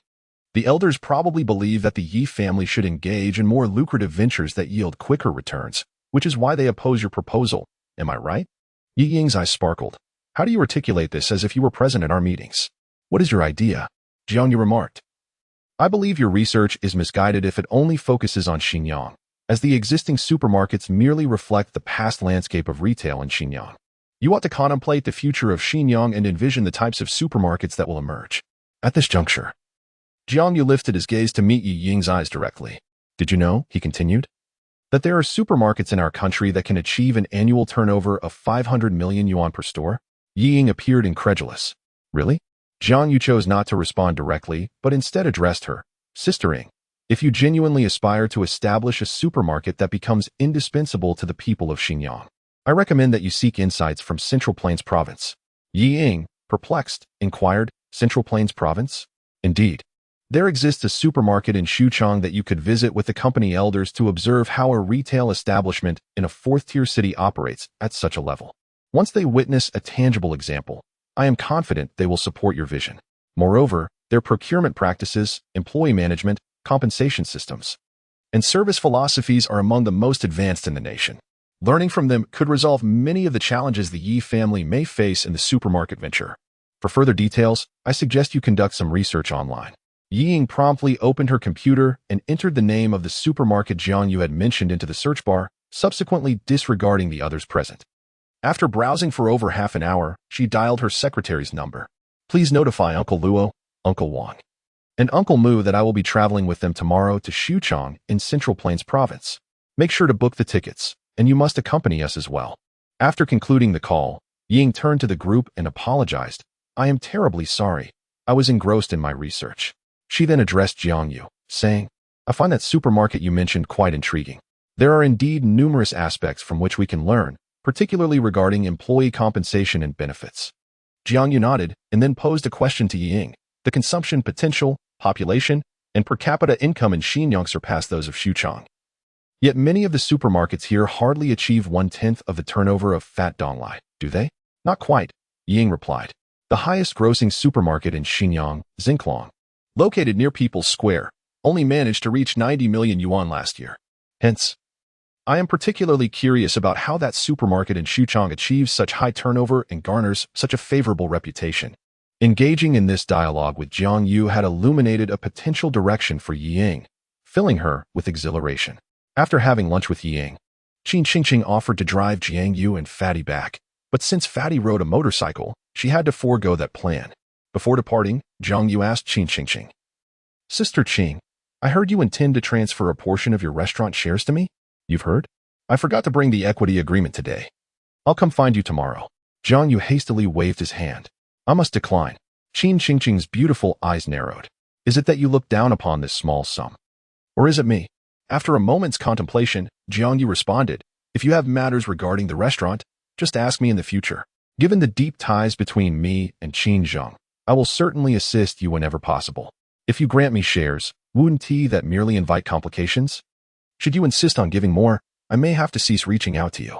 As Qin Qingqing observed Jiang Yu's resolute demeanor, she reluctantly decided to relent. Before departing, she approached Jiang Yu once more, rising onto her tiptoes to whisper softly in his ear, You only mentioned your connection with my little Zheng. Yet I too wish to establish a rapport with you, one that is grounded in familiarity and understanding. After delivering her playful remark, Qin Qingqing turned to leave, glancing back to mischievously wink at Jiang Yu. Alas, watching Qin Qingqing's graceful silhouette fade into the distance, Jiang Yu felt a sense of relief at his own self-control. Otherwise, any other impetuous young man might have succumbed to such enticing provocations, perhaps immediately kneeling at her feet. Once Qin Qingqing had disappeared from view, the two rode their motorcycle back to Fatty's home. When had they departed from the building? Wu Yong, who had been observing, hastily roused Fu Gang from his slumber. The two paid no heed to the van still parked below, and after returning home for a restorative sleep, Jiang Yu hurried back to his own residence to accompany his mother in setting up a stall to sell squid. Just as they had erected the stall, Jiang Yu spotted a figure emerging on the street. It was the imposing black-clad man from the previous night, and today, Jiang Yu finally caught a clear glimpse of his face. Was it Iron Fist Black Tiger? Chapter 63, The Obliteration of All Witnesses. Yang Yonghong's four formidable subordinates, Little Blade, the Azure Dragon, Iron Fist, the Black Tiger, Swift Legs, the High Flyer, and the Skillful Widow were notorious in their own right. Except for the Skillful Widow, Jiang Yu was well acquainted with the profiles of the remaining three. Observing the Black Tiger's persistent presence over the past 2 days, Jiang Yu realized that Yang Yonghong and Gekunwen had indeed set their sights on him. When the Black Tiger caught Jiang Yu's gaze, he brazenly made a gesture across his throat. In the face of such provocation, Jiang Yu was acutely aware of the wisdom in striking first. However, with his mother nearby, confronting the Black Tiger posed a significant risk. If anyone were to target his mother, the situation could spiral out of control. Moreover, engaging in a confrontation in a public space could very well lead to his own arrest. It appeared imperative to seek a secluded location and devise an infallible plan. As Jiang Yu pondered how to deal with the Black Tiger, Yang Weihong returned to his office. Today, he had successfully sold another 10 kilograms of meat. What a boon! This enterprise was undoubtedly lucrative. He mused to himself about the futility of corruption, misappropriation of public funds, and the siphoning of workers' benefits compared to the swift profits garnered from this venture. Moreover, with the canned goods factory's declining performance, how much could one possibly embezzle? Humming a cheerful tune, Yang Weihong entered his office, securely closing the door and drawing the curtains before shifting the sofa aside.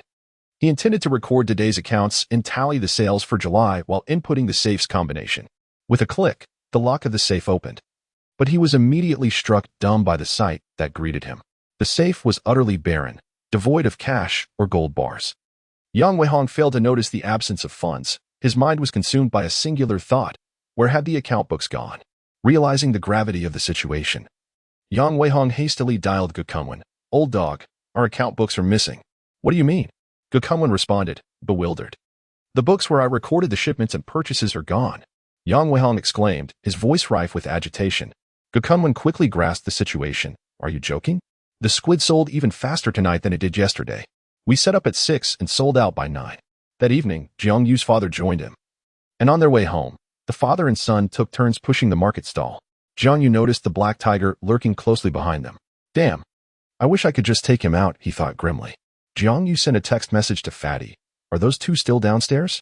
After a brief interval, Fatty replied, not anymore. Why?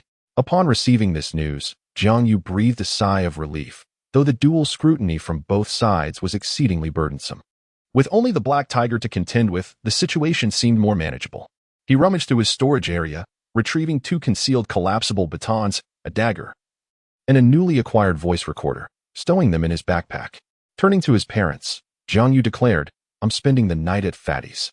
His mother, visibly displeased, retorted, Why do you keep running to Uncle Lou's house these past few days? Are you planning to become a son to them?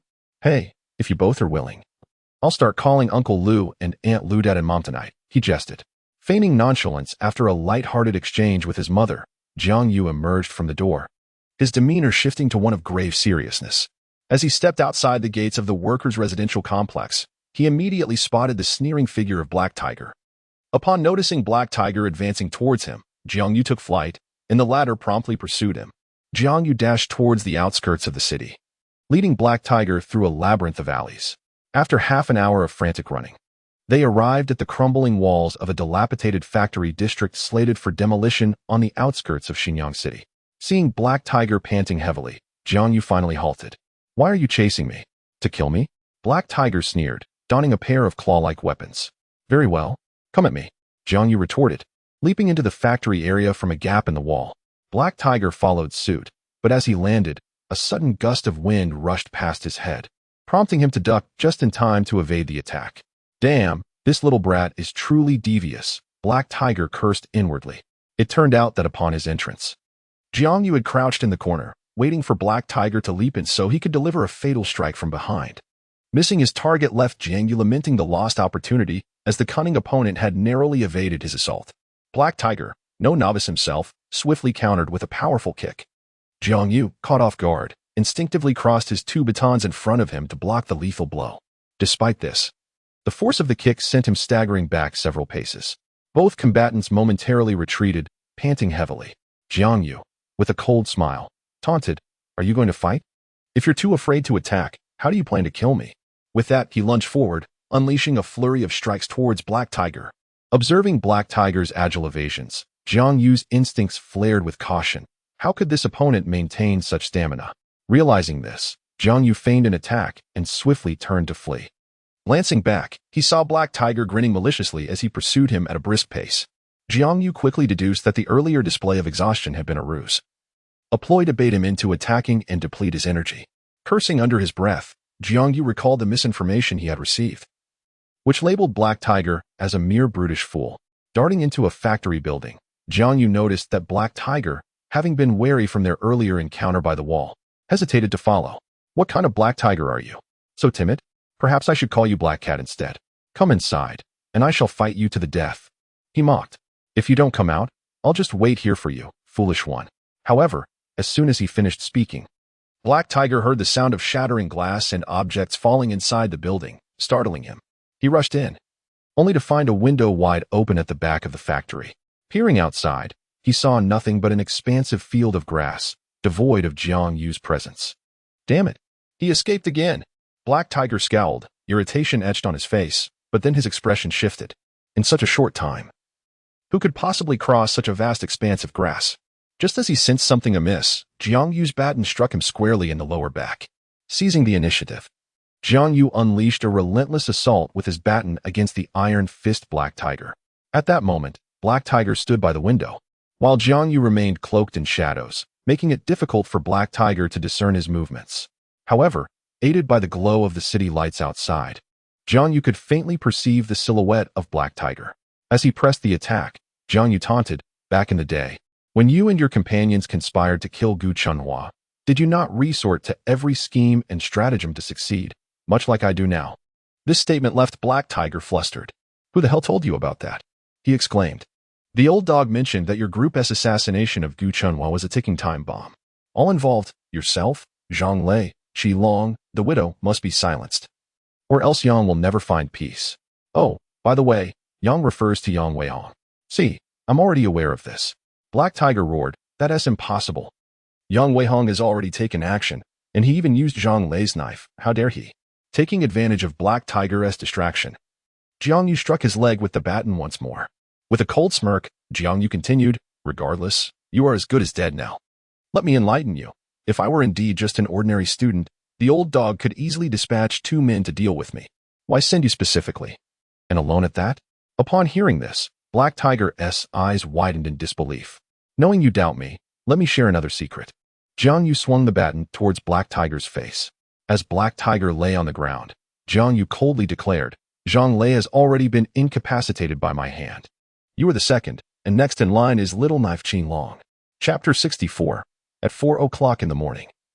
One in cemetery, Jiang You struck Black Tiger with a baton, shattering the bones in his hands and feet, before contentedly turning to leave.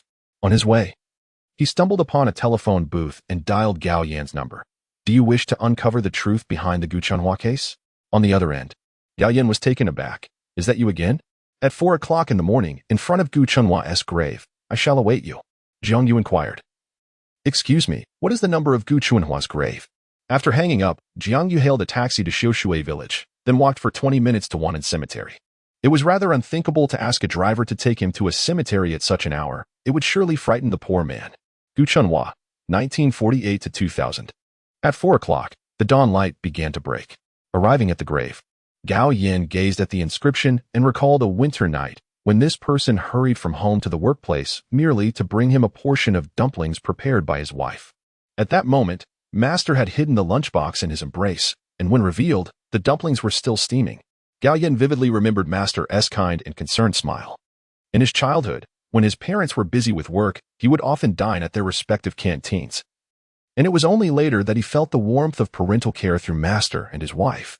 Thus, after Master's passing, discovering the true culprit became his obsession. Lost in his reflections, he suddenly glanced to his right. Unexpectedly, Jiang You emerged from behind a neighboring tombstone. I didn't anticipate your vigilance, Jiang You remarked. Gao Yan stared at him. It is indeed you. Why would you do this? Would you believe me if I said I was coerced? Yang Yonghong has already made several attempts against my family, and you are well aware of that. Jiang You shrugged and approached Gu Chunhua's grave. I believe you. In an instant, Gao Yan's figure flickered, and a baton appeared in his hand, striking towards Jiang You like a bolt of lightning. Jiang You did not flinch. Instead, he advanced, lowering his body just as the baton was about to land. With his fingers arranged like a hawk's beak, he jabbed at Gao Yan's wrist, causing the baton to slip from his grasp. In the same motion, Jiang You fiercely collided with Gao Yan. This was an Iron Mountain strike. Bang! Clang!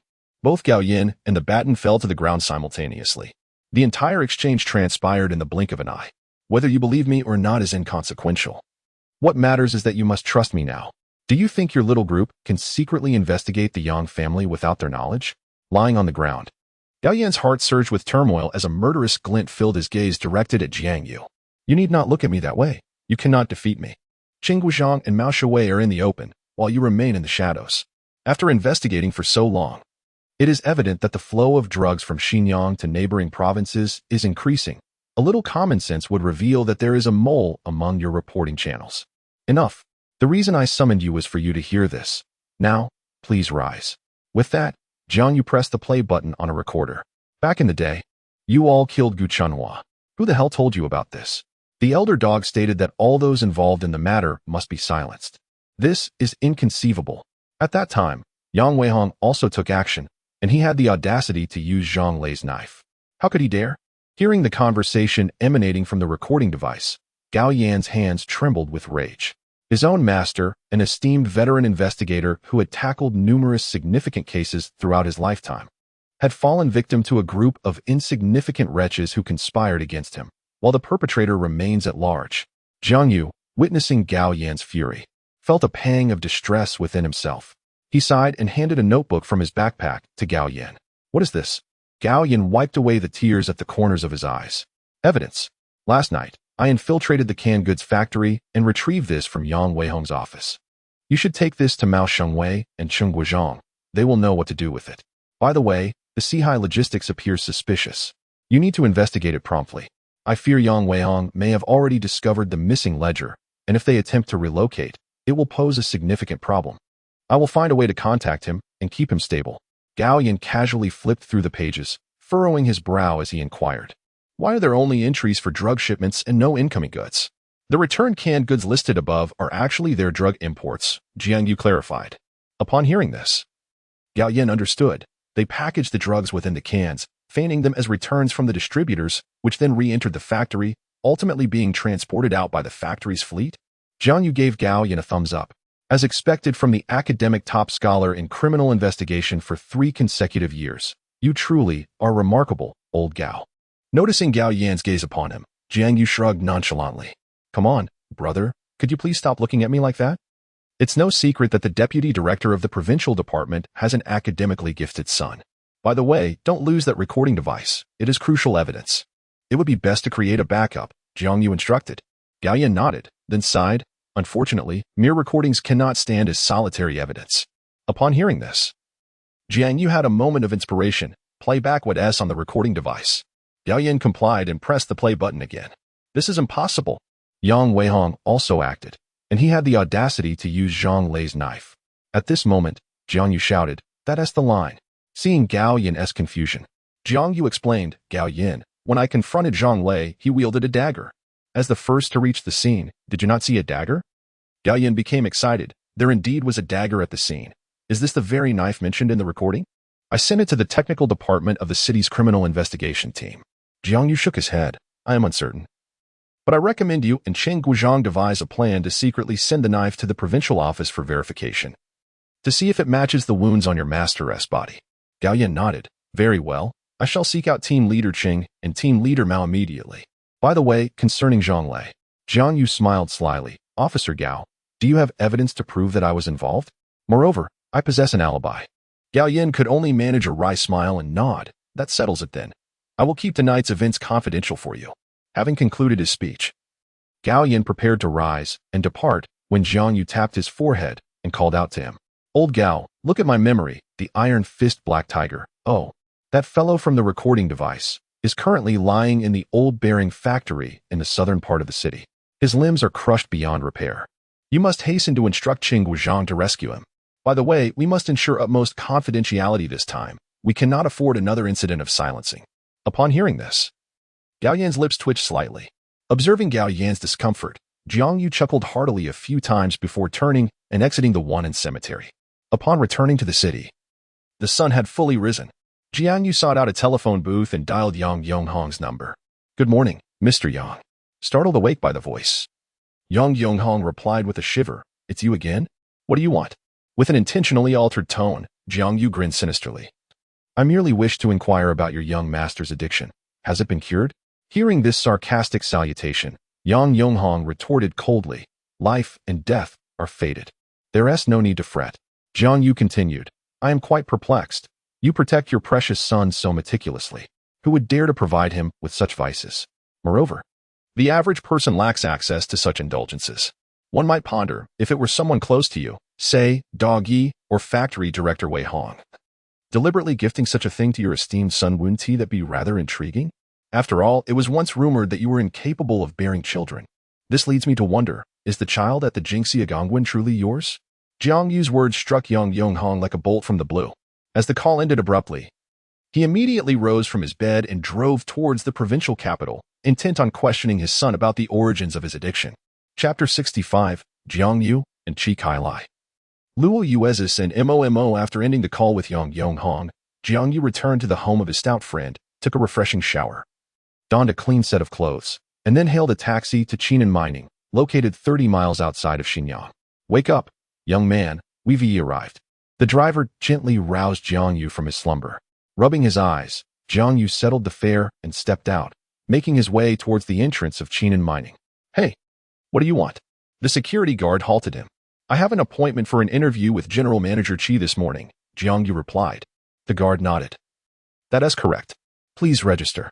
Jiang Yu inscribed the name Yang Yonghong in the visitor log, after which the guard permitted him to enter. Following directions, he arrived at Chi Kailai's office. Without knocking, he strode inside, only to find Chi Kailai engrossed in reading a picture book to a little girl of about 5 or 6 years old. Startled by the sudden entrance, Chi Kailai turned to see a young man standing there, his curiosity piqued. "Who are you looking for?" "Mr. Chi, as promised, I have come," Jiang You responded. "You?" Chi Kailai's expression was one of disbelief. The mastermind behind various ideas turned out to be such a youthful individual. Extending his right hand, Jiang You introduced himself. "I am Jiang You, 19 years of age." Chi Kailai shook his hand. Chi Kailai, 43 years old. The two shared a knowing smile. After which Jiang You nonchalantly took a seat on the sofa, tilting his chin as he inquired, "Is this your child?" Chi Kailai shook his head. "No. She is the younger daughter of the woman you asked me to find. When I located her, she was rummaging through a trash bin with this child in search of food." This revelation elevated Jiang Yu's opinion of Chi Kailai even further. Upon hearing Chi Kailai mention the person he had requested to locate, Jiang Yu asked, "Where is she?" Luo Yuezhu was lost in thought. She despised herself for not studying diligently in her youth and for failing to strive hard, which ultimately led to her daughter's tragic demise, leaving her powerless to change anything. She vividly recalled the last time she had seen her daughter, lying cold in the morgue, her body marred with bruises. She remembered reading that some individuals, if they die harboring resentment, may shed tears even in death. In that moment, her daughter's eyes had glistened with a bead of ice. Could that have been her tears? Luo Yuezhu could not fathom how the days had passed. All she knew was that when the judge pronounced a 3-year prison sentence, her mind had gone blank, and she had wandered in a daze ever since. She was aware that the person sentenced was merely a scapegoat, while the real instigator, that scoundrel surnamed Yang, was the true perpetrator. The memory of that arrogant grin haunted her. Each time it resurfaced, she found herself envisioning the gruesome scene of dismembering him. Luo Yuezhu understood that indulging in fantasies of killing would label her as deranged in the eyes of those around her, yet she could not suppress such thoughts. After many days of numbness, someone approached her, offering a chance for vengeance. From that moment on, Luo Yuezhu regained clarity of mind. She remained silent and patient, knowing that revenge could not be rushed. "Mother." As Luo Yuezhu sat in the room, she raised her gaze to see her daughter, Momo. She was the last tie she had in this world. She also noticed 2 individuals following Momo. One was the boss who had promised her an opportunity for revenge, and the other was an unfamiliar face that seemed vaguely recognizable. The stranger, Jiang You, took a seat before Luo Yuezhu and introduced himself. "I am Jiang You, a classmate of Yang Wenjie. I understand you seek vengeance." This revelation caused Luo Yuezhu's breathing to grow heavy, leaving her uncertain of Jiang Yu's intentions, and she began to suspect she might have been deceived.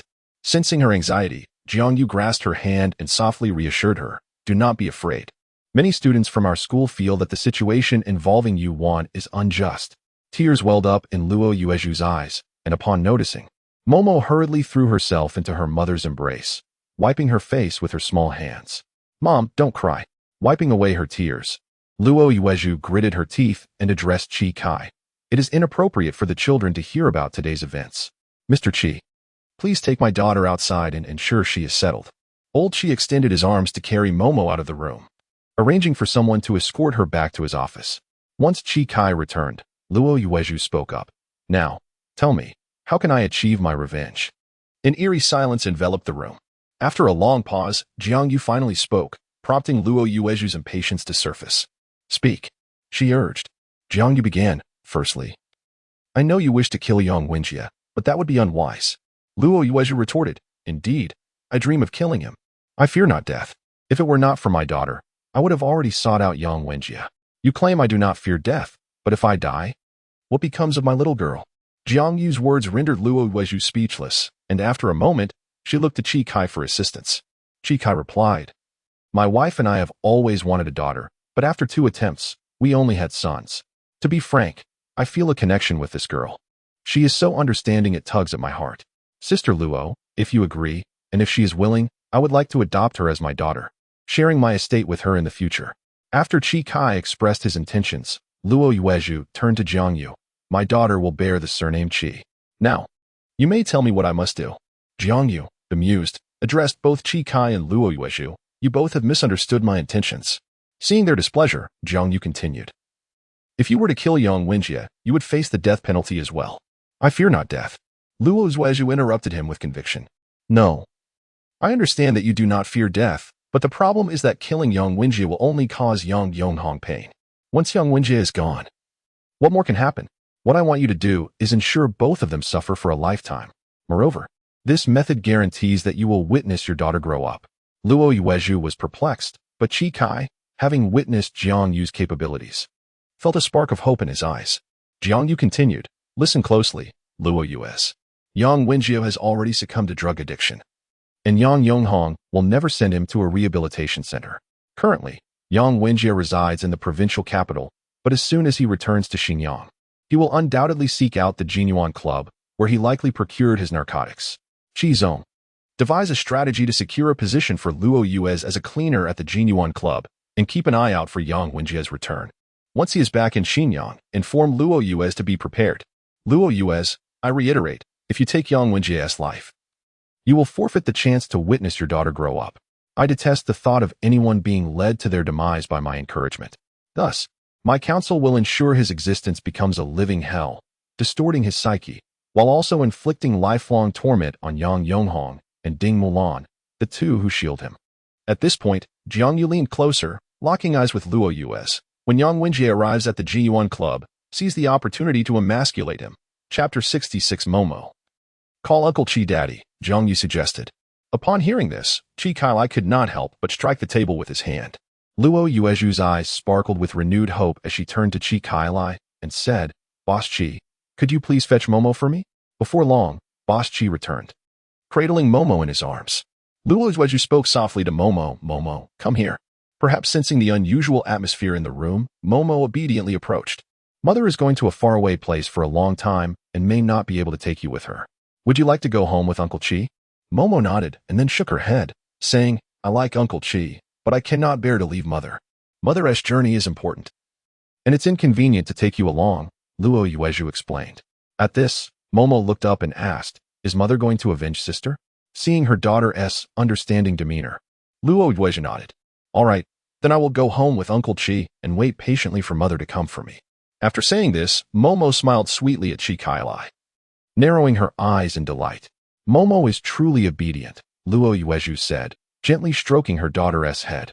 Now, go and kneel before Uncle Qi. Although Momo did not comprehend why her mother wanted her to kneel, she dutifully went to Qi Kailai and knelt before him. Momo bowed to Uncle Qi. You must bow with strength. Momo complied earnestly. Thud, bow again. Thud, once more. Thud, Momo, call Uncle Qi Daddy. Momo hesitated, gazing at her mother with a puzzled expression. Call. Seeing her mother's displeasure and Uncle Qi's expectant gaze, Momo quickly opened her mouth and said, Daddy. Ah. Qi Kailai swiftly reached out and lifted Momo into his arms. Brother Qi, I appreciate your willingness to take Momo home. I will not see her for the next few days, as I fear that if I see her, my heart will soften unexpectedly. Understood, Qi Kailai replied solemnly, then arranged for Momo to be escorted back to the office. Upon his return, Qi Kailai remarked, within 3 days, I will arrange for you to join the Jinyuan Club. No need. I will go on my own. Luo Yuezhu's response surprised both Jiang Yu and Qi Kailai. Noticing their concern, Luo Yuezhu explained, I used to work as a waitress at a guest house, and I have that experience. Interviewing for a cleaning position will not be difficult. This way, they will not trace any matters back to you two. Brother Qi, for you to accept Momo as your daughter is a tremendous kindness to me, and I cannot burden you further. Please give me 500 yuan, a non-registered phone card, a set of clean clothes, and take me to reapply for my identification card. Tomorrow, I will go for the interview. After making arrangements for Luo Yuezhu, Jiang Yu and Qi Kailai returned to the office. Momo had fallen asleep on the sofa, and Qi Kailai carefully carried her into the bedroom. The two then sat down at the tea table. Xiao Jiang, your strategy is rather ruthless. After savoring a sip of tea, Qi Kailai spoke thoughtfully. You are still quite young, and I am genuinely concerned that you may stray from the right path. For a businessman, becoming too familiar too quickly is a grave mistake. The fact that Qi Kailai expresses himself so candidly indicates he truly considers you a friend. Jiang Yu lowered his head, adopting a humble demeanor, and replied, Old Qi, I appreciate your goodwill. However, the Yang family has been excessively ruthless, leaving me no choice but to resort to such desperate measures. Noticing Qi Kailai's persistent worry, Jiang Yu continued, Yesterday, I confronted Iron Fist Black Tiger. He intended to take my life. Chi Kai gasped in shock. What? Jiang You offered a bitter smile. The first attempt was by Yang Wenjie, the second by Jin Bao. Targeting my father, the third by Zhang Lei, aiming for my mother, and now, Iron Fist Black Tiger. Chi Kai erupted in outrage. What the hell?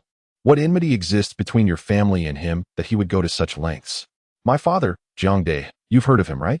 Chi Kai was taken aback again. The Jiang Dai, who led the opposition against the canning factory's restructuring? No wonder. With indignation, he continued, the Yang brothers are truly despicable. With so many employees and families depending on the canning factory, they expect to seize all its assets for 40 million? And then leave the workers to contemplate despair? Little Jiang, let me tell you, despite my capitalist status, I could never engage in such inhumane actions. All the mines under my name were acquired at market value. Your father is absolutely justified. Jiang You nodded vigorously and then addressed Chi Kai. Chief Chi, I need to discuss two matters with you. Speak, little Jiang. 2 nights ago, I infiltrated Yang Weihong's office and obtained a ledger. What ledger?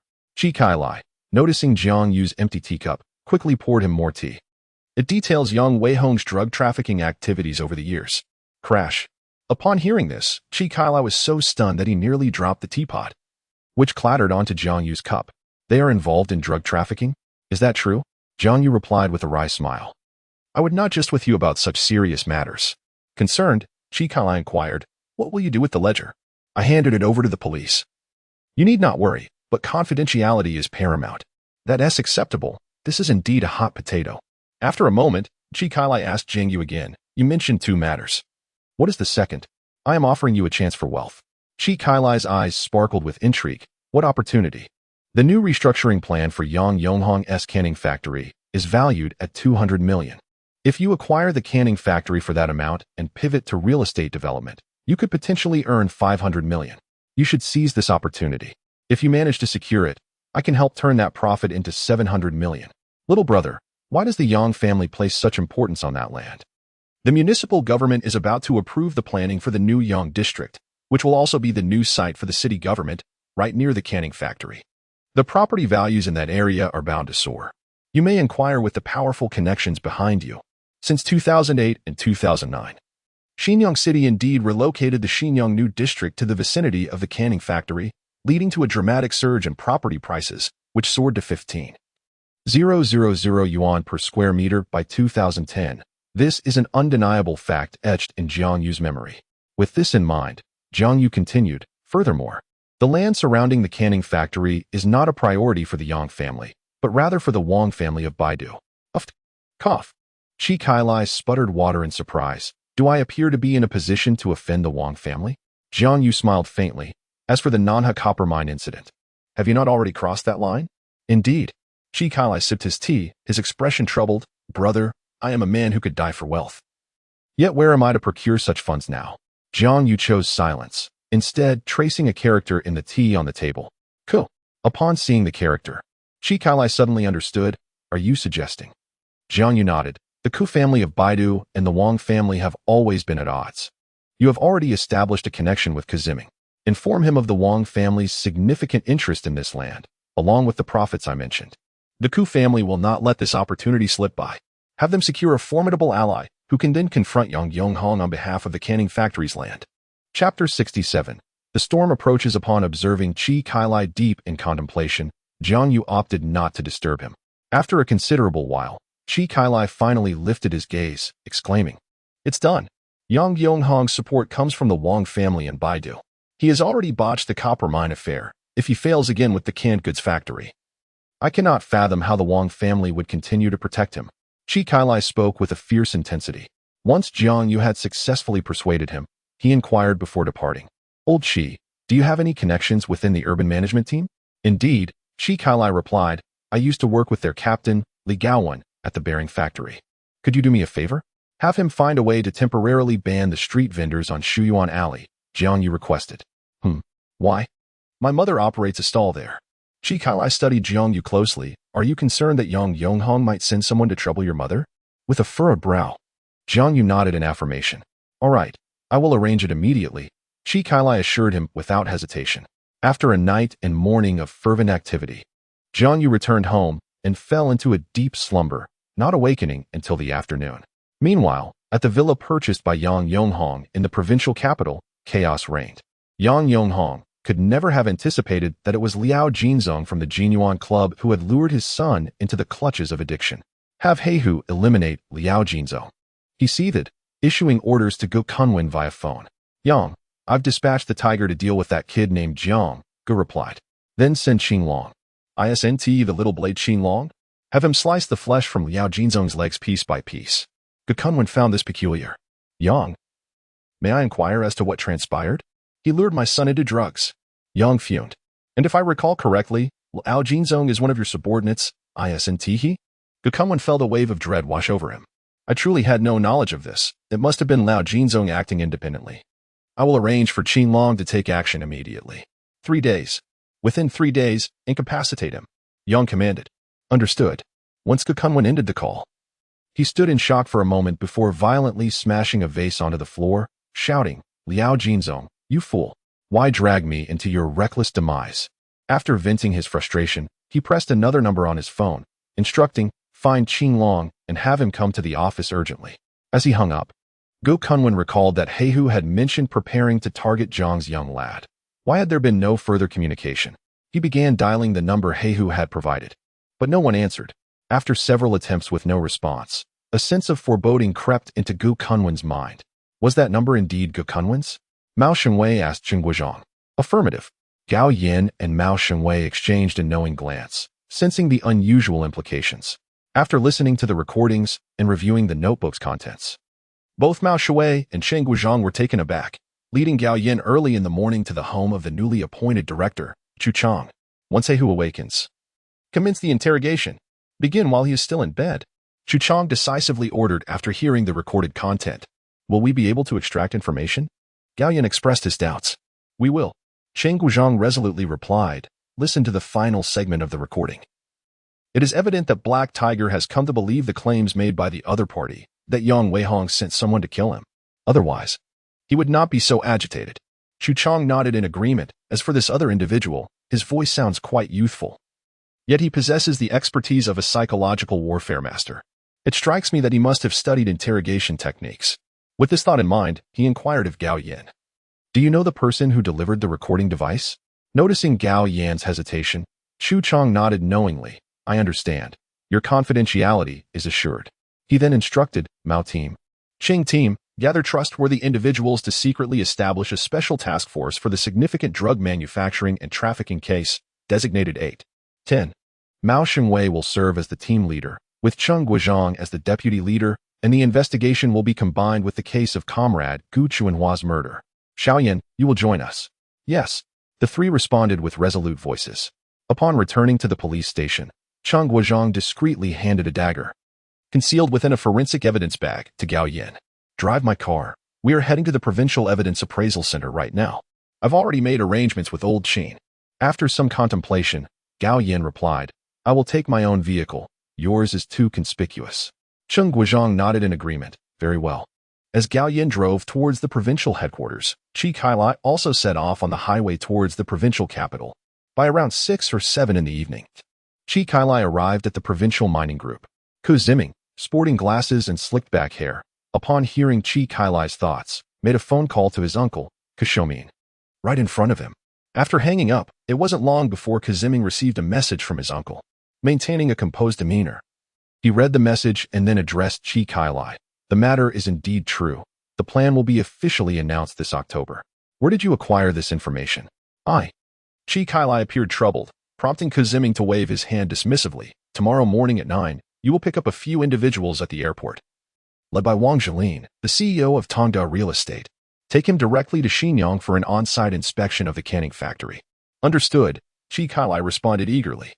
By the way, if you secure this land, you can hold a 20 stake, which you may allocate as you see fit. Thank you, General Manager Ke. Qi Kailai beamed with delight. The weapon and the wounds on the deceased's throat and abdomen are highly consistent in shape. I can personally assert that it is the same knife. However, no DNA was found on the weapon, so it may not be accepted as crucial evidence. Qin Ming stated while presenting the test results to Gao Yin. Thank you, Director Qin. This is sufficient, Gao Yin acknowledged sincerely. Though it may not be a weapon capable of securing a conviction, it at least corroborated Black Tiger's statements, did it not? By nightfall, Gukunwen, who had yet to make contact with Black Tiger, finally confirmed a critical piece of information. Black Tiger had likely encountered a setback. Reflecting on this, Gukunwen began to question his own judgment.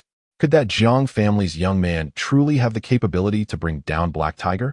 Or was it possible that, all along, there was another party covertly targeting the Yang family? Yang's faction teeters on the brink of internal strife as the police gather their strength. She has sought formidable external assistance, while Gao has obtained the verification results.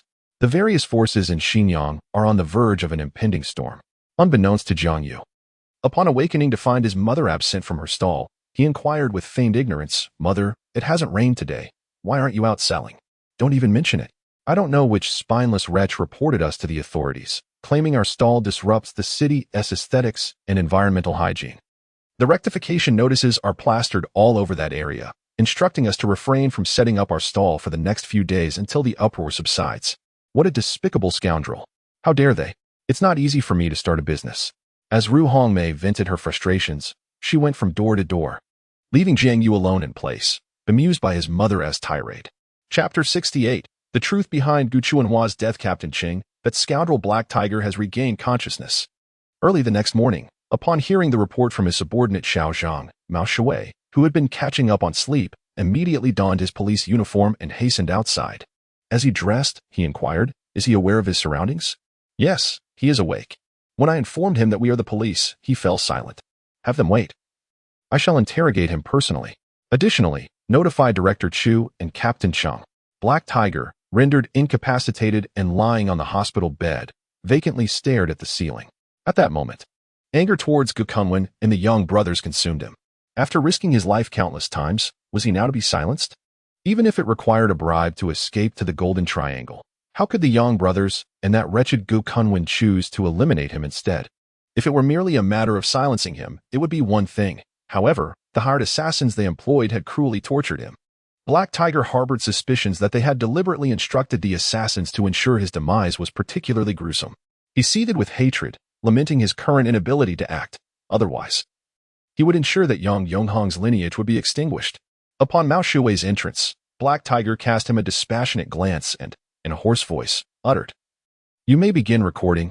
I will disclose everything." Mao Shui signaled for Xiao Zhang to commence the record-keeping. After inquiring about the preliminary information, Chu Chang and Cheng Guizhang arrived, accompanied by Gao Yan, who had rushed back from the provincial capital overnight. Thus, Mao Shui delved straight into the matter. "Do you know Gu Chuanhua?" "Indeed. On the night of July 31st, 2000, at midnight, I, Qing Long, the widow, Zhang Lei, Yang Weihong, and Gu Kunwen, 6 of us, collectively killed him.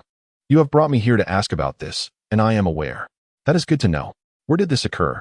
"In the New South Industrial Park, which at that time was still barren land. We acted near the riverbank." "Please recount the details of the incident." Black Tiger sighed. "Do you have a cigarette?"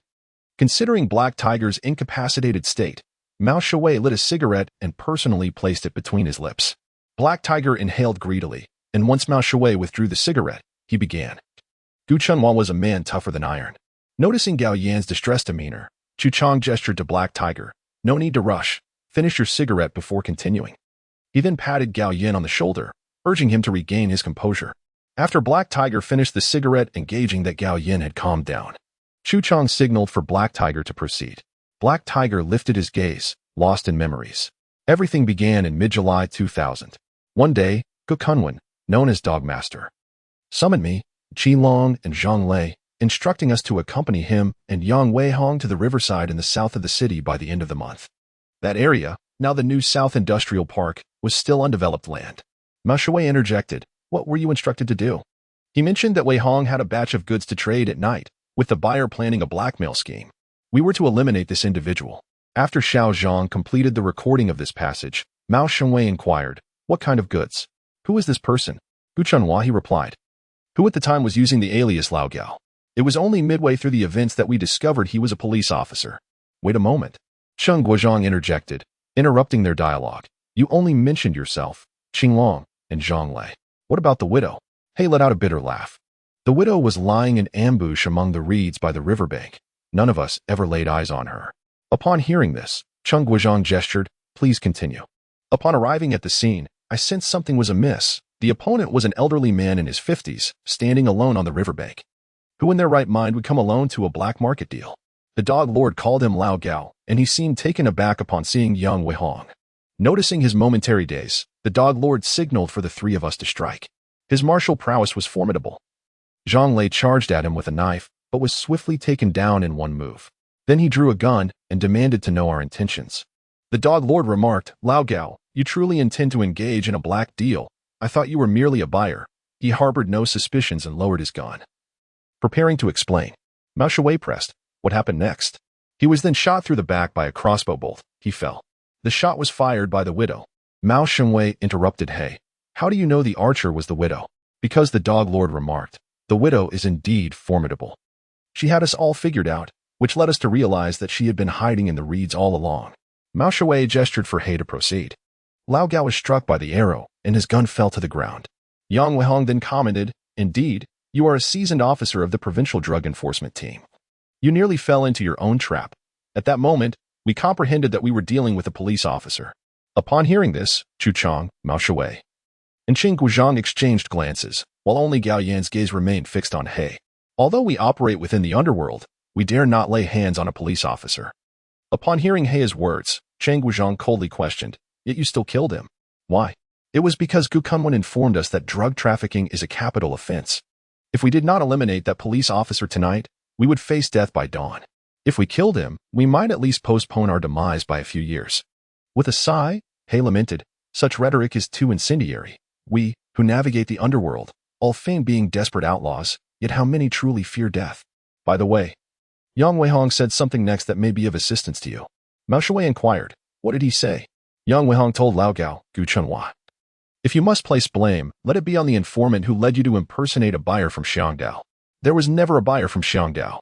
The purpose of your arrival was solely to eliminate you. Who instructed you to pass along the information? We were all taken aback upon hearing this revelation. It turned out that this elderly man was none other than the renowned Gu Chunhua. Gu Chunhua had been betrayed? The room filled with expressions of shock as the gravity of He's words sunk in, exceeding everyone's expectations. Mao Shui continued the interrogation, described the specific process of how you killed Gu Chunhua. After Yang Weihong spoke, the dog master declared that whoever took the first action would receive 100,000. No sooner had he spoken than Zhang Lei, in his navet, rushed forward and stabbed Gu Chunhua 3 times in the abdomen. Following this, Qilong approached and severed his tendons and slashed at his femoral artery. Then it was my turn. I delivered 2 punches to Gu Chunhua's chest, likely breaking several of his ribs. A moment later, Yang Weihong, borrowing Zhang Lei's dagger, slit Gu Chunhua's throat. The widow, Qilong, Zhang Lei, and Yang Weihong all laid hands on Gu Chunhua. This way, we were assured that no one present would dare to disclose the incident, as we all faced the death penalty, revealing it would mean our demise. After we had all struck, Gu Chunhua was still alive, his expression eerily calm. Yet his eyes were terrifying. It became evident to us that this man was unafraid of death. Chu Chong interrupted him. Wait a moment, what about Gu Kunwen? What was he doing at that time? Gu Kunwen was recording the event. After we had acted, he noticed that Gu Chunhua still had breath and picked up a nearby stone. He looked around at the gathering for a moment. Hesitating before speaking, it was about the size of a pillow. He picked up the stone and struck Gu Chunhua's head several times before he stopped. Damn it! At this point, Gao Yan, who had been silent throughout, could no longer contain his emotions. He let out a furious roar and lunged at Heihu, who lay on the hospital bed, raining down punches upon his head. You took my master's life. You bastard. I'll kill you. Seeing Gao Yan's rage, Chu Chong shouted, pull him away. Though he too wished to unleash his fury upon Heihu, he recognized that this was an investigation.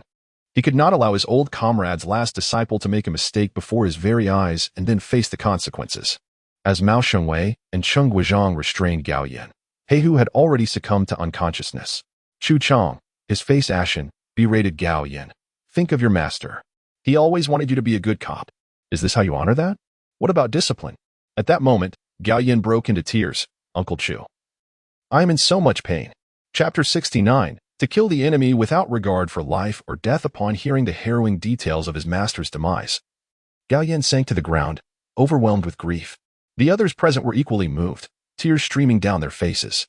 With tear-filled eyes, Chu Chong let out a deep sigh, lifted Gao Yan, and embraced him tightly, patting his back gently. Mao Shui exited the room and kicked the trash can with force, exclaiming in frustration. Once Gao Yan's tears subsided, they convened in a small conference room to discuss the case. Before we initiate the work of the 810 Special Investigation Team, I wish to hear your perspectives on the matter, Chu Chang stated directly, reflecting his customary approach to work. Meeting Qing Guozhang's gaze. Mao Shengwei spoke first. Let us begin with Comrade Gu Chuanhua's case. We lack direct evidence at this point. Our only leads are the testimonies and recordings from He Hu, along with Zhang Lei's knife. If we approach Yang Weihong and Gu Kunwen with this evidence, we risk alarming them without achieving any decisive resolution. After voicing his opinion, Mao Shui sought Qing Guozhang's thoughts. Old Qing, what do you think? Qing Guozhang took a moment to gather his thoughts, inhaling from a cigarette before responding. I concur. We should leverage the Yang's drug trafficking and production case as a breakthrough point for Comrade Gu Chuanhua's murder. Seeing agreement among those present, Qing Guozhang continued. We must conduct further interrogation of He Hu to clarify two matters. Firstly, what was Gu Kunwen recording at the time, and where is that recording now? Secondly, Comrade Gu Chuanhua's service weapon has been unaccounted for since his sacrifice. It likely fell into the hands of these individuals, who specifically took it. At this juncture, Chu Chang posed another question. What do you have to say about the traitor who betrayed Comrade Gu Chuanhua? Mao Shengwei replied. Director Chu joined us this year, while both Old Cheng and I arrived last year. The timelines do not align. It cannot be any of the three of us. Cheng Guozhang offered his perspective. Comrade Gu Chuanhua was an investigator in the provincial narcotics team. Could this traitor be from the provincial office? With his eyes closed in contemplation, Gao Yin recalled Jiang Yu's warning about potential traitors among the reporting lines. He opened his eyes and shook his head. The traitor is not from the provincial office. He is within the municipal bureau. This assertion shifted the focus of the room toward him, as he radiated a fierce resolve. Cheng Guozhang, undeterred, encouraged Gao Yin. Young Gao, please elaborate on your reasoning. Zhang Lei, Gao Yin said slowly, locking eyes with Cheng Guozhang, who seemed to grasp the implications. With piercing intensity, Gao Yin turned to Chu Chang and Mao Shengwei. The night Zhang Lei was injured at home, I responded to the call. As this was a criminal case, Zhang Lei was handed over to team leader Cheng that night, and he was subsequently murdered in the hospital the following morning. The assassin could only have known Zhang Lei's precise hospital and room location so swiftly if there was an informant within our ranks. I can think of no other explanation. The only motive compelling someone to risk their life to eliminate Zhang Lei under police scrutiny, aside from the Gu Chuanhua case, eludes me. Moreover, considering the directives issued to the assassin and the time required for him to devise his plan, I believe the leak must have occurred that very evening. Gao Lei concluded his analysis, fixing his gaze upon Cheng Guozhang. Therefore, Captain Qing, whom did you report the matter concerning Zhang Lei to that night? Upon hearing this, Cheng Guozhang's expression was one of utter disbelief. He inscribed a name in his notebook, subsequently tearing out the page and handing it to Chu Chang. Upon seeing the name on the note, Chu Chang's face reflected shock as he looked toward Cheng Guozhang. Noticing Cheng Guozhang's firm nod, Chu Chang briefly showed the note to Mao Shengwei before pocketing it. He then rose, declaring, I will head to the provincial office immediately to report this matter to the leaders. You too. Promptly assemble the members of the 810 task force for a meeting to outline specific tasks. You will operate in the light, while Xiao Gao remains in the shadows. Additionally, provide me with a backup of the recording. Until we receive directives from the provincial leadership, the task force must strictly adhere to confidentiality protocols. All work must be reported solely to me. The others in the conference room responded in unison. Understood. Just before exiting, Chu Chang turned back. Regarding Comrade Gao Yan's conduct during today's interrogation, let us all be aware. Mao Shui chuckled. Understood, Director Chu, we saw nothing. Chu Chang looked at Gao Yan with concern, advising, do not act impulsively in difficult situations. Think of your mentor and do not let him down. After saying this, Chu Chang pointed at Gao Yan, then turned to Mao Shengwei and Cheng Guozhang, instructing, keep an eye on him. Also, grant him a 2-day break starting today. When Gao Yan attempted to refuse, Chu Chang shot him a stern look. Tomorrow is your mentor's wife's birthday. After the 810 task force meeting concluded, Mao Shui and Cheng Guozhang resumed their interrogation of He Hu, who lay in a hospital bed. Through their questioning, they learned that Gu Chuanhua's service weapon had been confiscated by Gu Kunwen. As for the purpose of Gu Kunwen's video recording and the whereabouts of the tape, He Hu remained utterly oblivious. Upon concluding the interrogation, the two exited the ward, only to find Gao Yin waiting at the door. Stepping forward, Gao Yin said, Captain Mao. Captain Ching, I wish to see He Hu. Noticing their hesitation, Gao Yin declared resolutely, Report, I assure you I will not resort to violence. After receiving permission, the three entered the hospital room. Gazing at the bruised and battered He Hu, Gao Yin approached the bedside and suddenly wore a mocking expression. Leaning down, he locked eyes with He Hu. Let me share a secret with you. The individual from the night before last was not an assassin sent by Yang Weihong. The ones deceiving you are not Yang Weihong and Gu Kunwen, but rather he. Witnessing the incapacitated He Hu's futile attempts to rise in anger, Gao Yin felt a surge of satisfaction welling up within him, and then he departed the ward. Freed from duty, Gao Yin did not return home directly, but instead made his way to the Wannan cemetery. He meticulously tended to his mentor's tomb, standing before the gravestone. Looking at the familiar, benevolent smile etched there, Gao Yin hesitated, struggling to formulate his words. Today, I confronted He Hu and lost my composure. I acted without organization or discipline. And I have brought shame upon you. Master, I must confess that I find you quite foolish.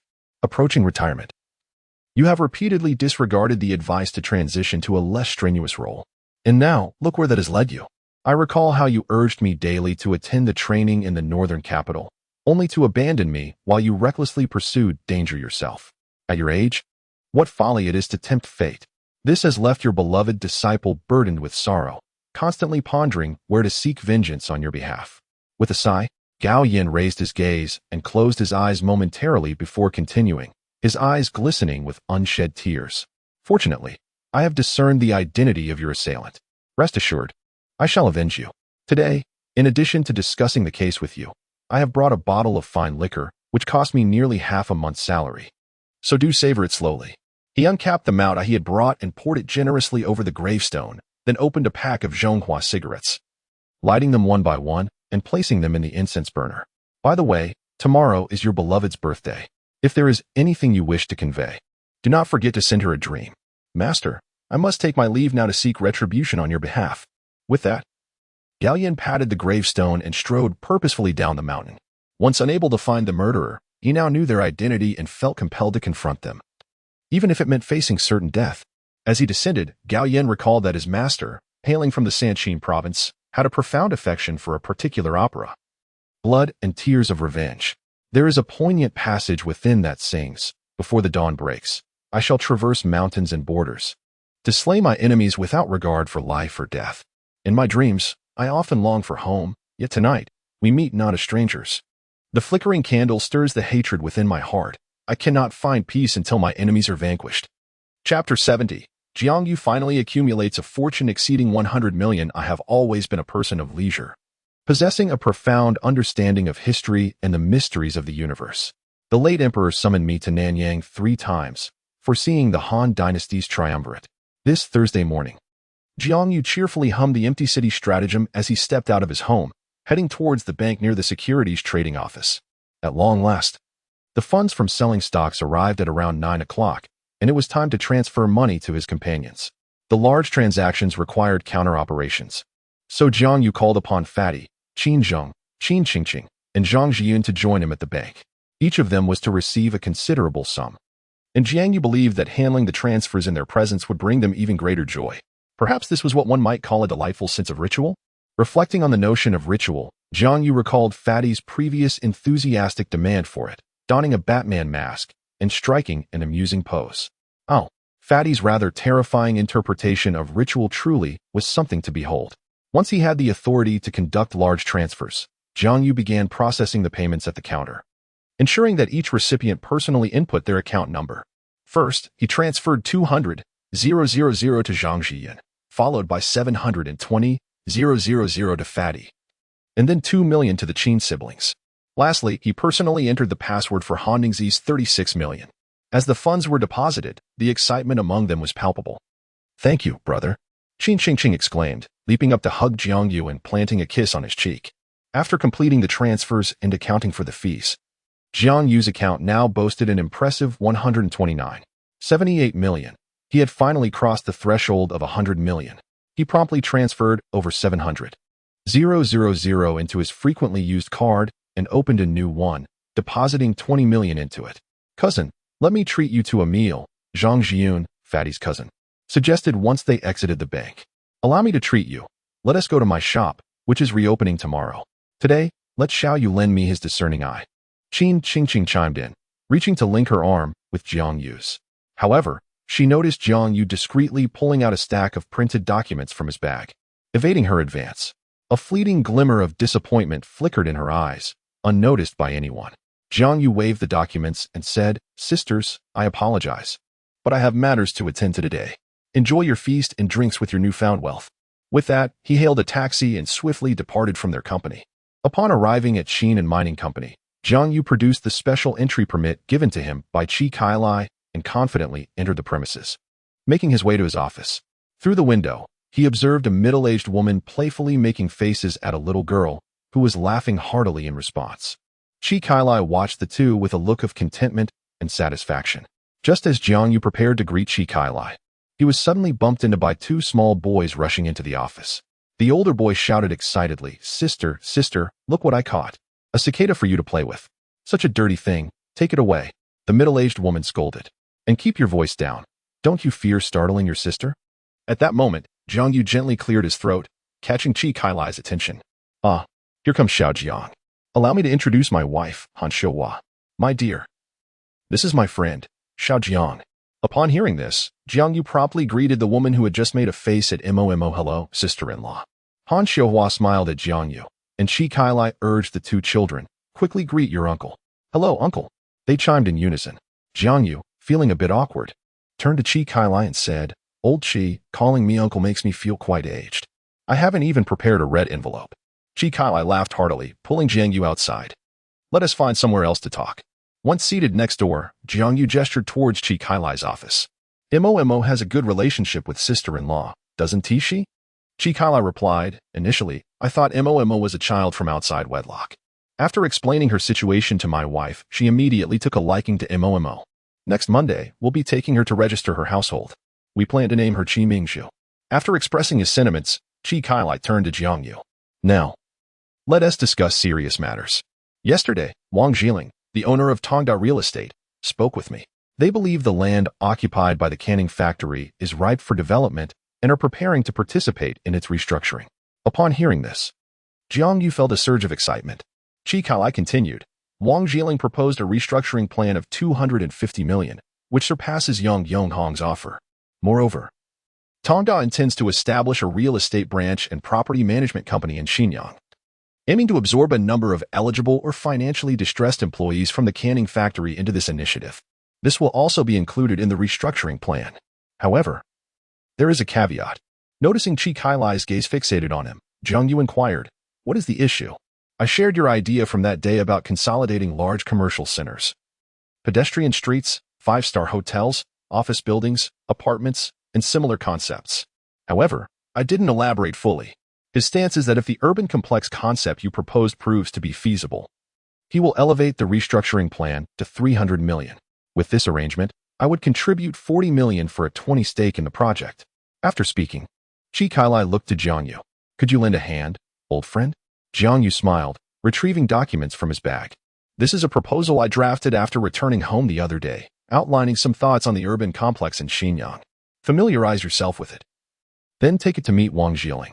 The day before, after the launch of Fiji's online store, Jiang Yu had provided him with several suggestions for improvement. Drawing from various urban complex plans he had encountered in his past life, combined with the current development situation in Xinyang, he had compiled this proposal. These two tasks had kept Jiang Yu occupied from the previous evening until last night. Qi Kailai took the documents and began to read them diligently. After nearly 2 hours, he set the materials down and earnestly asked Jiang Yu, "Did you write this?"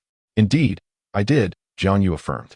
Qi Kailai gave a thumbs up, stating, "You surpass many of the MBA instructors I've attended courses with." "Very well, I shall head to Baida tomorrow to meet with Wang Jiling." Jiang Yu replied, "All right.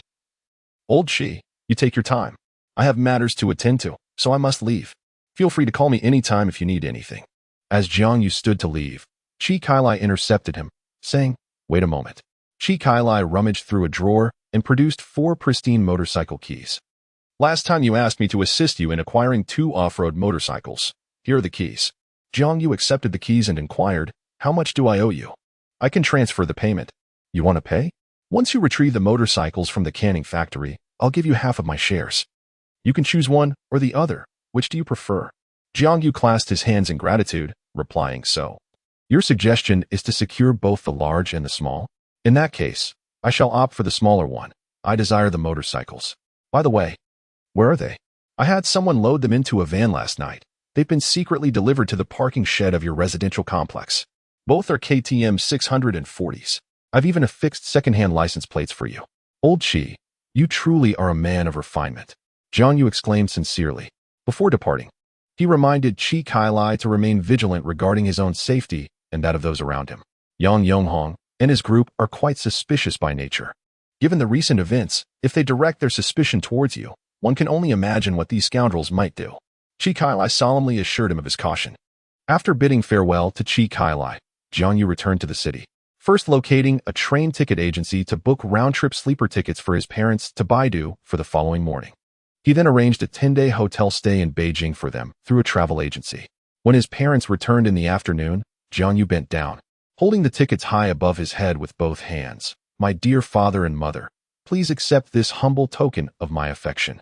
Right Hongmei accepted the 4 round-trip tickets with a wary expression, gazing at Jiang You. Is your idea of affection to send us far away? Chapter 71. For Knives and a Noose, a solitary update while on a business trip. In response to his mother's inquiry, Jiang You replied with a playful grin. Isn't your wedding anniversary approaching? 2 years ago, on your 20th anniversary, Dad planned to take you on a trip, but work interfered. Now that both of you have some time on your hands, one having been laid off and the other having closed shop, I thought I'd seize the opportunity to treat you. I've even booked a hotel. Right Hongmei waved her hand dismissively. Cancel it. It's a waste of money. It seems there's a 40 cancellation fee. Jiang You said, feigning embarrassment. Jiang Dai pondered for a moment, then took Right Hongmei's hand. This boy means well. Let us accept his kind gesture. Besides, it has been many years since you visited Baidu. We should go and enjoy ourselves. Right Hongmei shot a glare at Jiang Dai. What about your driving school? Jiang Dai chuckled awkwardly. No worries. I've nearly wrapped everything up. Besides, I keep everything under control. Old Fan and Old Chun might have their concerns. But this is perfect. Isn't it? Seeing his father's support sway her, Jiang You seized the moment. Mom, what's our bank account number? What do you need that for? She retorted. I just mentioned I made a bit of money recently from stocks. I'll deposit it for the family tomorrow. As Right Hongmei checked the train schedules, she shot Jiang You an incredulous look. How much are we talking about? Look at how smug you are. With hotels and sleeper trains. Oh dear, you must be quite wealthy. It's not much, just around 100,000. The simultaneous exclamation from both parents caused their expressions to shift dramatically. Jiang Dai turned to his son. Speak the truth. Where did this money come from? If it's from thievery or robbery, you should go to the police and confess right now. Jiang You, taken aback by their reaction, could only chuckle helplessly. Clearing his throat, he reassured them. I didn't steal or rob anything. It's from stocks. Lu Rong invested too, and we both profited. Lu Rong's cousin, Zhiyun, can attest to this. Call her if you wish. Upon hearing this, Jiang Dai quickly dialed Lu Hu, and after receiving a confirming reply, he finally relaxed. Begrudgingly accepting his son's gesture of filial piety and preparing for their trip to Baidu the next day, Jiang You, reflecting for a moment, dashed out to buy each parent a mobile phone. His father received a Nokia 3230, while his mother got a Motorola V3. They were both older models, ensuring he wouldn't attract too much attention. When he presented the phones to his parents, he was met with another round of criticism for spending extravagantly. Ultimately, he argued that since they were both starting new ventures, having a phone would be more convenient, which persuaded them to accept the gifts. As his parents began packing their bags, Jiang You retreated to his small room, cleared from the clutter of the storeroom. With their trip to Baidu, Jiang You found himself free of worries for the next 10 days. Now, he could fully engage with Yang Yonghong and his crew. Relaxed, Jiang You sat on his bed, unfurling a go-board, and began to methodically strategize with the pieces. Chu Chong and Mao Shui are newly appointed leaders from outside the police department, with little connection to Yang Yonghong. After the evidence is submitted, they are likely to have already taken action. Once Yang Weihong and Gu Kunwen discover the missing ledger, they will undoubtedly initiate relevant measures, and such actions will leave traces, presenting an opportunity for the police. Upon receiving his phone call, Yang Yonghong will certainly bring his son, Yang Wenjie, back to Xinyang, keeping him under close watch. As long as he is in Xinyang, he will inevitably consider going to the Jinyuan Club to seek drugs from Liao Jinchong, which presents an opportunity for Luo Yuezhu. Chi Kailai has obtained his plan, and with this scheme, Jiang You believes he can persuade Wang Zhiling to disrupt the situation. At that time, the 3 billion restructuring proposal will lead Yang Yonghong to completely lose control of the canning factory land, presenting an opportunity for Chi Kailai. If even one of these 3 opportunities is realized, it will mean a stab in the back for Yang Yonghong. What if all 3 stabs are executed? Additionally, if Wang Zhiling and Chi Kailai manage to take over the canning factory, Yang Yonghong will lose the support and trust of the Wang family, which would be yet another fatal blow. Observing the black piece representing Yang Yonghong surrounded tightly by 4 white pieces on the chessboard, Jiang You smiled. These 4 white pieces truly resemble the noose tightening around Yang Yonghong's neck. Also smiling is Shuang, for today Gao Yin has come to visit her. Since her husband Gu Chunhua died in the line of duty, Gao Yan's arrival during these long and lonely days is one of the rare occurrences that bring her joy. Master's wife, happy birthday. Why did you buy so many things? You're not even married yet. You should save more money to find a wife. Seeing Gao Yan carrying numerous bags, Shuang couldn't help but chide him. Gao Yan, appearing carefree, replied, "Oh, it's still in the early stages. Once I find someone, I will definitely bring her to meet you first. If you approve, then I will take her home to meet my parents." All right, enough of that. Put the things down. You haven't eaten yet, right? I knew you were coming. I made some pork and cabbage dumplings for lunch. Let me cook them for you. With that, she tied on an apron. In a short while, a steaming bowl of dumplings was served. Gao Yan chuckled and popped one into his mouth. The master's wife watched him kindly. Eat slowly, don't burn yourself. After Gao Yan finished a large plate of dumplings, she asked, "There are still some raw ones in the fridge. If you're still hungry, should I make you some more?" Gao Yan patted his belly. "I'm full. Your dumplings are much better than those from restaurants. They taste like home." "Well, since the year your master brought you dumplings in the middle of the night." "You've been saying that. Can't you come up with a different compliment?" Gao Yan scratched his head awkwardly. The master's wife seemed to have opened a floodgate of conversation. "By the way, speaking of your master, I dreamed of him last night. Though he didn't say anything. This morning, I remembered there was something I hadn't told you. You used to joke about wanting to be his godson. But your master said he doesn't share the surname Gao, so he turned you down. In fact, later on, there was a time when he was at home the couple has no children. And it would be rather nice to have a godson who could carry photographs and tend to the funeral arrangements when the time comes. Thus, he still wishes to acknowledge you as his godson." Upon hearing the words of the master's wife, Gao Yan finally understood why his master had assumed the alias Old Gao during his last mission. After a moment of silence, Gao Yan spoke. "Master's wife. I miss my master." After serving cake to the master's wife and assisting with tidying up the house, he returned to the special investigation team, only to find Mao Shuwei in a fit of rage. Mao Shuwei never anticipated that the lead, Liao Jinzhong, unearthed from a Quan, had been lost by 2 of his team members. It had been 2 days, and there was still no sign of Liao Jinzhong. He furiously interrogated Fu Gang and Wu Yong. "How could you lose him right under your noses when Xiao Sun and Old Wu have been following him for 2 days? Just then, the phone rang sharply. He angrily picked up the receiver. "Who is it?" A deep voice on the other end responded. "It's me, Old Chung. This afternoon, a report came in regarding a body discovered at the garbage dump in the western suburbs." After a brief pause, Cheng Guozhong continued. "The deceased is Liao Jinzhong." Chapter 72. Jiang Yu's delaying tactics are uncovered upon hearing Cheng Guozhong's revelation about the discovery of Liao Jinzhong's lifeless body. Mao Shuwei could not restrain his expletive-laden outburst.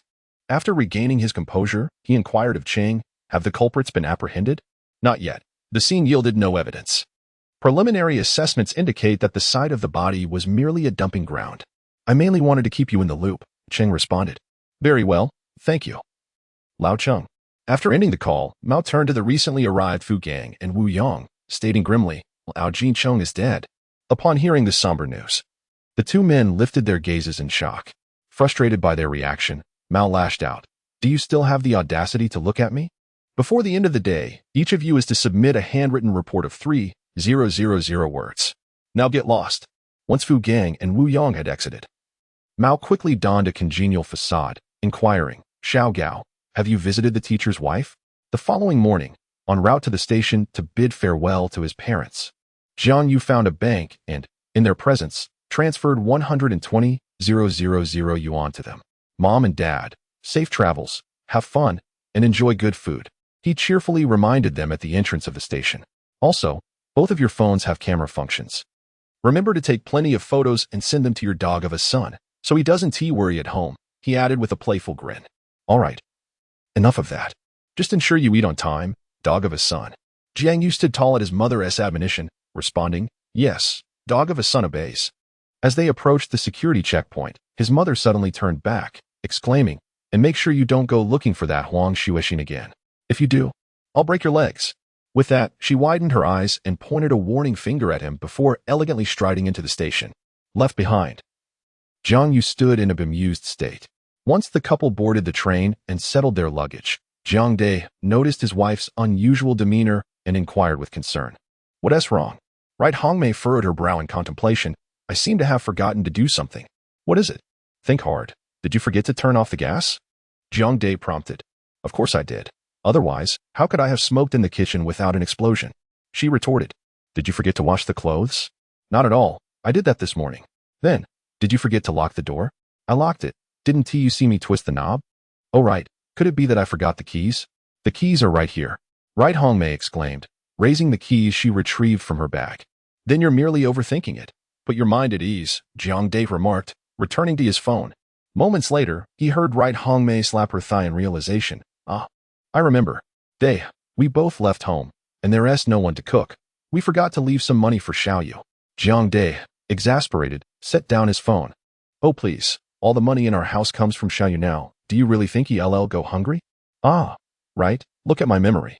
Right Hongmei sighed in relief, then sat down to fiddle with her phone as well. After bidding farewell to his parents, Jiang Yu arrived at a telephone booth in the square and dialed Yang Weihong's office number.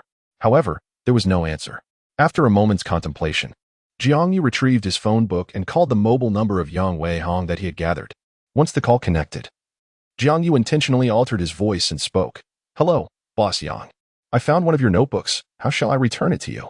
Upon hearing this, Yang Weihong glanced at Gu Kunwen beside him and pressed the speakerphone button. What notebook? The one you lost in your office the day before yesterday. If you don't want it back, I might just hand it over to the narcotics team. The notes are filled with ice and ecstasy. Perhaps I could exchange it for some reward? I've nearly lost my shirt at your family's venue these past few days. Hearing this, Yang Weihong took a deep breath. Speak, how can I get the notebook back? Simple, you give me 300,000 yuan, and I will return the notebook to you. Damn it, your family's venue is too shady. I lost 100,000 yuan at the Dachuan arcade just 2 days ago. How do I pay you?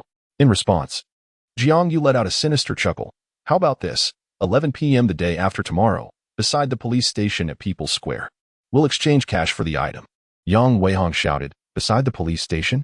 Are you out of your mind? The more perilous the location, the safer it is. I fear nothing. What about you? It's settled then. 11 p.m. the day after tomorrow. Come if you dare. With that, Jiang Yu hung up the phone. Upon hearing the call disconnect, Gu Kunwen decisively stated, this matter cannot be concealed any longer. We must go to see President Yang together. At noon, when they arrived at the office on the top floor of the Batian building, Yang Yonghong was preoccupied with disciplining his son, Yang Wenjie. Upon hearing the report that the ledger was lost, Yang Yonghong's blows grew even harsher. Yet, each time Yang Wenjie cried out in pain, Gu Kunwen and Yang Weihong felt a tremor in their hearts. It was not until Yang Wenjie lost consciousness that Yang Yonghong cast a menacing glance at the two. So, you've kept the loss of the ledger from me for 5 days? And Black Tiger has been missing for 3 days? Seeing the two remain silent, an exhausted Yang Yonghong sank back into his office chair, speechless. After a prolonged silence, Yang Weihong finally spoke, trembling. Brother, we were just trying to retrieve it before informing you, and now someone is preparing to return it. Fool. Yang Yonghong, infuriated, hurled the ashtray on the table at him. If he dares to extort you, does he intend to only demand 300,000 yuan? Lao Gu, call the Dachuan arcade and inquire if anyone has genuinely lost 100,000 yuan there in the past few days. Not long after, Gu Kunwen returned to the office after making the call. I asked, and no one has. Yang Yonghong fiddled with his pen, and after a moment, he said, Lao Gu, what do you think we should do now? Gu Kunwen lowered his head in thought before responding. We must prepare for both scenarios. First, if the caller is indeed a thief, we must negotiate with him while ensuring the ledger is handled immediately upon retrieval. Second, if the caller is not a thief, but someone else entirely, The logistics of Sea-Hai have come under scrutiny. We must be cautious, as they may communicate with the authorities. While everyone else is focused on Sea-Hai logistics, we should swiftly relocate the goods with the processing team. With that said, Go Kunwen fell silent, patiently awaiting Yang Yonghong's decision. After a considerable pause, Yang Yonghong finally spoke. Once the goods are moved, we shall enter a state of dormancy. Grant the brothers at the processing site a break. Furthermore, inform the Golden Triangle and the downstream buyers that we will neither receive nor sell goods during this period. Upon hearing this, Yang Weihong became anxious. If we enter dormancy, it's acceptable not to receive goods, but are we to refrain from selling what we currently possess? How much will we lose during this time? Yang Yonghong disregarded his brother's concerns and turned to Gu Kunwen. Do you recall what I told you when you facilitated connections with the Golden Triangle back in the day? Indeed, Gu responded. You said that this is a perilous endeavor, and to endure, we must prioritize safety above all. At this point, Yang Yonghong swiveled his chair to face Yang Weihong, locking eyes with him. Do not assume I am unaware that every time I procure goods from the Golden Triangle, they provide you with kickbacks. Chapter 73. If disaster strikes you, I shall perish with Yang Yonghong. These words sent a shiver down Yang Weihong's spine, prompting him to instinctively glance at Gu Kunwen. Enough of staring at old Gu. It is not he who spoke, he remarked, bringing his elder brother up to speed. Yang Yonghong then inquired of Gu Kunwen. Old Gu, your mind is quite nimble. Please enlighten my brother. Will we truly incur losses if we enter a state of dormancy? After a moment of contemplation, Gu Kunwen responded, in the short term, we will indeed suffer significant financial setbacks. Upon hearing this, Yang Weihong cast a knowing glance at his brother, conveying a "see, I told you so" expression. However, Gu Kunwen's subsequent, but caused Yang Weihong to lower his head once more. However, the distributors in Xinjiang and its surrounding areas source their supplies from us. Should we suspend our deliveries for a while? The scarcity of goods will inevitably lead to a price increase for various narcotics at the retail level. Thus, when we resume our supplies post-dormancy, we may command prices that are double or even triple what they were before. Any losses incurred during this period will naturally be recouped. Hearing this, Yang Yonghong nodded in agreement and gestured. Let us indeed place the processing points in dormancy. There isn't much stock left, so let's cease operations and let the staff go. He continued, moreover, the failure of Heihu indicates that the boy named Jiang You is no ordinary individual. Have Qinglong handle him. One person poses too great a risk. Let Qinglong take a few men along. Yang Yonghong then turned to Gu Kunwen, asking, by the way, has Liao Jinzong been dealt with? Yes. It has been taken care of, with no loose ends, Gu Kunwen replied. Very well. The bidding for the canning factory's restructuring is in 3 days, and I am unable to attend. Please keep an eye on the channels and processing points during this time. Understood. Once Yang Weihong and Gu Kunwen exited, Yang Yonghong approached the window, gazing at the cityscape of Xinjiang. Despite his meticulous calculations over the past few days, he had not anticipated that at the crucial moment, Tongda Real Estate from Baidu would enter the fray. A bitter smile crossed his face at this realization. Simultaneously, at Tongda Real Estate and Baidu, Wang Zhiling set down the proposal for the urban complex brought by Qi Kailai. Long-held vague notions in his mind suddenly crystallized, and he experienced a profound clarity. From this proposal, it became evident that the so-called urban complex was a consolidation of office buildings, residential areas, supermarkets, department stores, cinemas, and clothing markets, creating a city landmark with significant pedestrian and logistical appeal. Unable to contain his enthusiasm, Wang Zhiling applauded the cover of the proposal. What a splendid idea. The establishment of an urban complex not only enhances the commercial value of the location itself, but also stimulates surrounding development, forming a new urban center.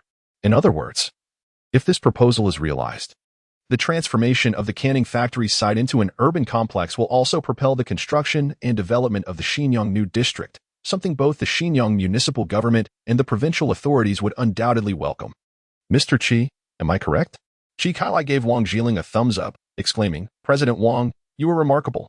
I pondered this concept for an entire day and night before grasping it, yet you understood it upon a single reading. Your prowess is indeed impressive. This statement took Wang Zhiling by surprise. Is this proposal not authored by you? Realizing his blunder, Qi Kailai awkwardly smiled and confessed. It was written by a friend of mine. May I meet this friend of yours? His proposal aligns remarkably with some of my previous thoughts, and I am eager to see him. Noting Wang Zhiling's eagerness, Qi Kailai retrieved his phone to call Jiang You, only to discover that Jiang Yu's phone was turned off. Feeling somewhat embarrassed, Qi Kailai looked at Wang Zhiling and said, It's off. However, he is from Xinjiang. In a few days, when you go to Xinjiang, I can arrange for you to meet him. Wang Jili nodded. All right. The bidding for the canning factory will conclude in a few days. I would appreciate it if you could make the arrangements. I must meet this esteemed individual. Also, no need for the formalities. We are of similar age.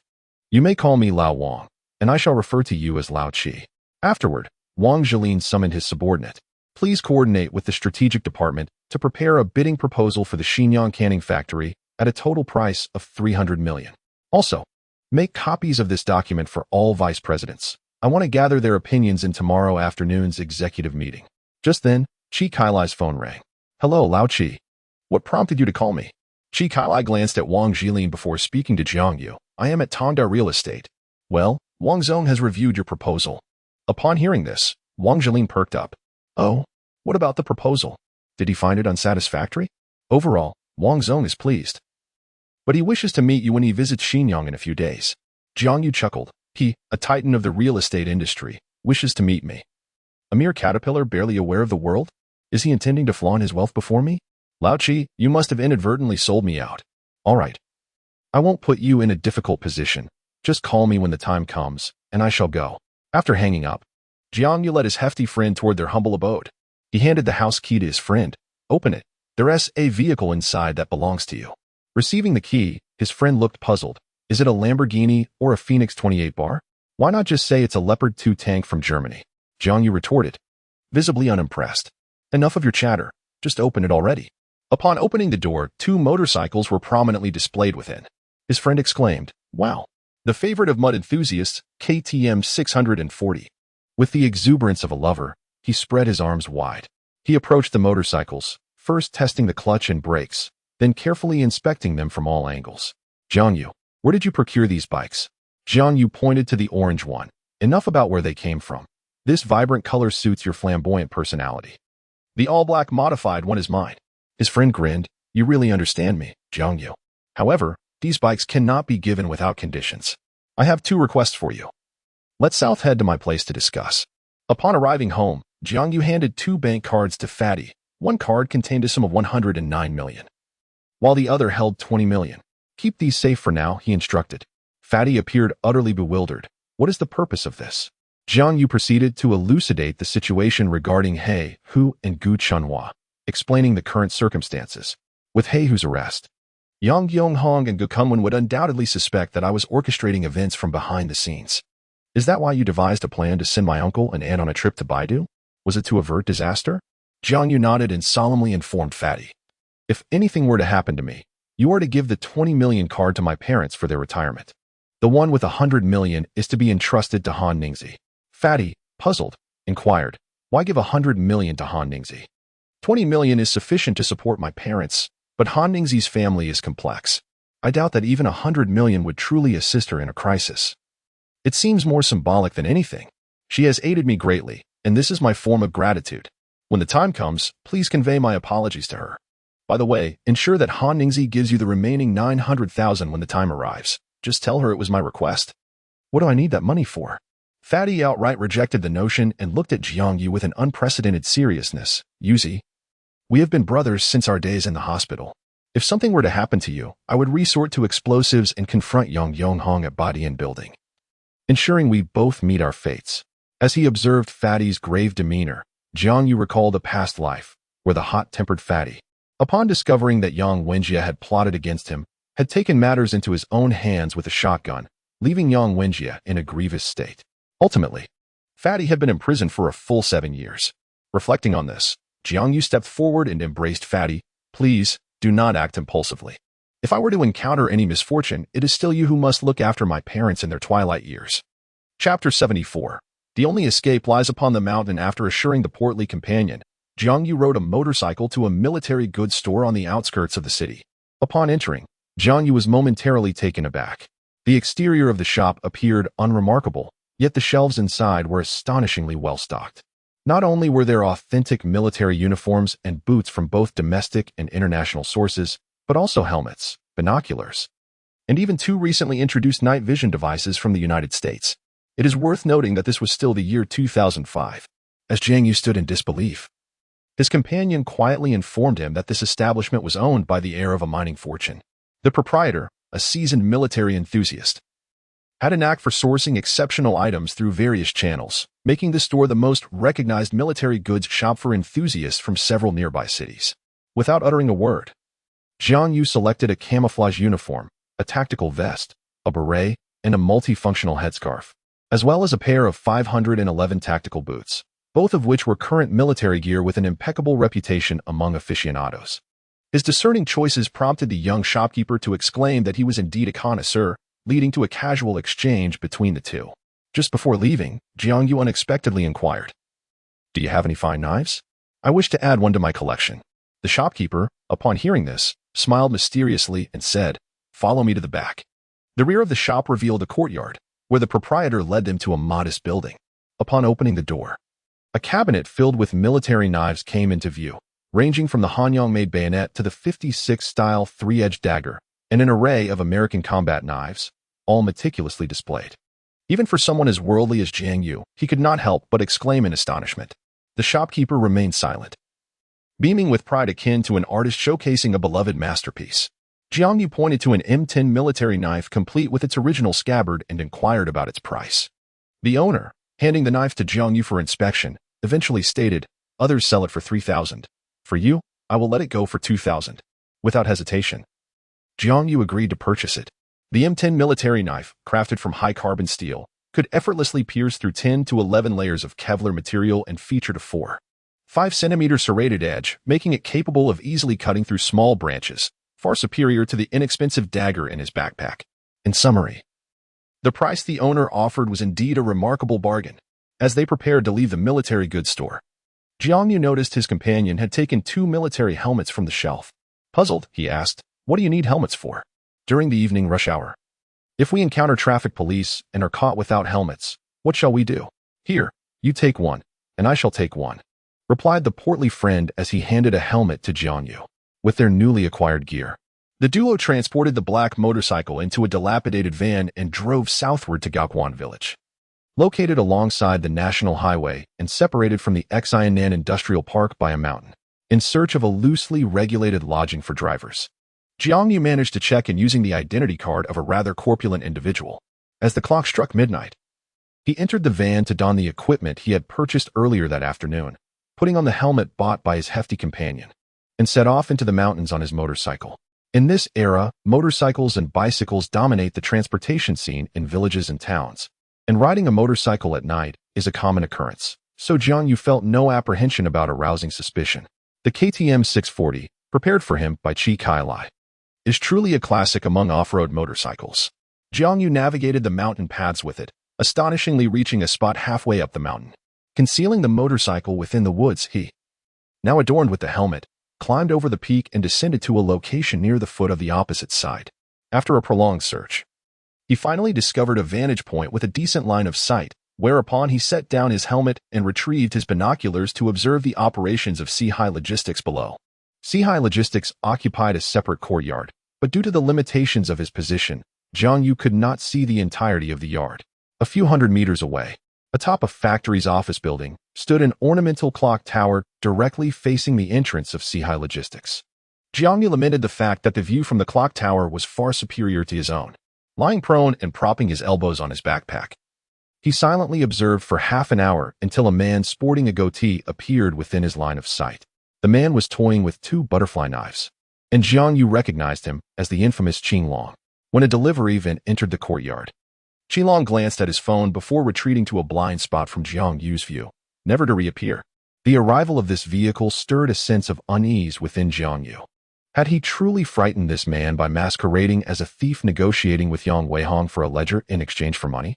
Yet, even if he had intimidated him, both Gu Kunwen and Yang Yonghong were inherently cautious and suspicious individuals, likely well prepared for any eventuality. How, then, could Qinglong be present here? As these thoughts swirled in his mind, a sudden instinctive alertness surged within Jiang Yu, a primal combat instinct cultivated through his previous encounters with terrorists, drug traffickers, and hostile forces on the battlefield. At that moment, a sharp sound echoed from behind him. Recognizing the sound, Jiang Yu instinctively rolled away. A crossbow bolt whizzed past, striking the very spot where he had just been lying. It appeared that his adversary had predicted his movement, just as he rolled away. Another bolt was loosed in his direction. With no time to evade, Jiang You reflexively grabbed the helmet beside him and raised it to meet the incoming bolt. The impact resonated with a loud clang as the bolt struck true against the steel helmet, sending a chill of sweat cascading down Jiang Yu's back. Fortunately, the helmet was military-grade rather than plastic. Otherwise, he would have met his demise that night. With no time for further contemplation, as the second bolt struck his helmet, Jiang You swiftly grasped his backpack and dashed away. No sooner had he taken a step than two more bolts flew towards him, forcing him to seek refuge behind a tree. Cursing under his breath, Jiang You realized, at this moment, the folly of his complacency that night. After the ledger went missing, Yang Zhonghong realized that Sea-High logistics would inevitably be exposed, and it was certain that someone would come to scrutinize this location. Therefore, all he needed to do was to lie in wait at the most advantageous vantage points on the mountain. It could even be said that the moment he heard the sound of his motorcycle, his adversary was already anticipating his arrival. This evening, the priority was not gathering intelligence, but rather devising a means of escaping from this thicket. The ability of his pursuer to approach him silently indicated that they too were a master of stealth. If he remained within the line of sight of his opponent, he would perpetually be their quarry. If his adversary were a solitary individual, confrontation would pose no issue. However, should there be multiple assailants, standing his ground would merely amount to awaiting his demise. In a fleeting moment of clarity, Jiang You swiftly dove into a nearby thicket. Using the underbrush as cover, he crawled stealthily towards the base of the mountain, then rose and leaped down a soil slope. In a swift motion, Jiang You quickly distanced himself from the range of the crossbow. Subsequently, he pivoted and sprinted up the mountain from a different direction. The observation points were traps. The base of the mountain was also a trap. The only path to salvation lay above. Chapter 75, The Hunter and the Prey. Pursuit and escape. As Jiang You retraced his steps up the mountain, he evaded his pursuers while keenly observing the terrain. He swiftly darted into a thicket. Once inside the woods, he noticed several figures advancing in a fan-like formation, encircling his location. Without a glance back, he plunged deeper into the forest and ascended a towering tree, concealing himself within its branches. At that moment, a commotion erupted at the foot of the mountain near the Sea-High logistics. Seizing the opportunity of temporary safety, Jiang You retrieved his binoculars to survey the direction of the disturbance. It appeared that the delivery truck he had seen earlier was attempting to leave, but had been intercepted by armed individuals who stormed into Sea-High logistics. These individuals were police officers, having fallen victim to Yang Yonghong's ruse. Jiang You could not help but mutter a curse under his breath, deeming them fools. The delivery truck was merely a bait cast by Yang Yonghong to lure out the police surveilling Sea-High logistics. Once the officers revealed themselves, the drug processing operation hidden nearby would have ample opportunity to retreat unscathed. In that moment, Jiang You found himself in a precarious situation, akin to a clay Buddha crossing a river. He could not afford to concern himself with the happenings below, and began to meticulously search for his pursuers through the lens of his binoculars. To avoid alerting the police stationed at the foot of the mountain, his hunters remained still, crouching in silence. Jiang You counted 6 individuals in total. After noting their positions, he stealthily descended from the tree, crafting several rudimentary traps within the underbrush before finding a suitable spot to lie in wait. He no longer wished to be the prey. He aspired to become the hunter. As time ticked by, the atmosphere fell silent following the conclusion of the police search. The pursuers rose once more, advancing toward the woods. One of the hunters pushed aside a small branch obstructing his path, only to have a rope ensnare his foot, hoisting him upside down. Hearing his companions' cries for help, the others rushed to his aid. The first to arrive looked up to see his comrade dangling over a meter above the ground, poised to untie the rope. At that moment, a dagger plunged into his knee, eliciting a scream. In an instant, a figure snatched away his crossbow and bolts, vanishing like a wraith into the woods. With the crossbow now in his possession, Jiang You did not flee, but instead ascended another tree, awaiting the arrival of the remaining 4 hunters. When 2 of them finally came into view, he unhesitatingly pulled the trigger of his crossbow. With a swift, silent whoosh, 2 steel bolts struck true, each piercing the calves of the pursuers.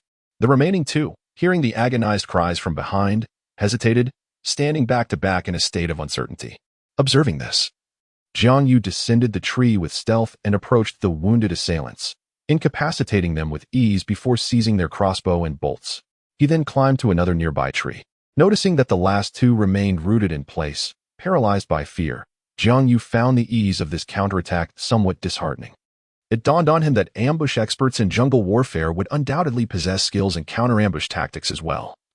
Yet these 6 individuals displayed a complete lack of knowledge and experience in such maneuvers. Who was that person who silently approached and nearly led to my demise? Where are they now? After all this, I am still but a mere prey. Upon this realization, Jiang You felt a chill run down his spine. He swiftly fired his crossbow at the remaining 2 adversaries and without hesitation dashed out of the woods. As he ran, he loaded another bolt into his crossbow. But just as he emerged from the trees, a whistling sound sliced through the air. A bolt grazed his arm before embedding itself in the ground. Indeed, that individual had been lying in wait all along, fixated upon him.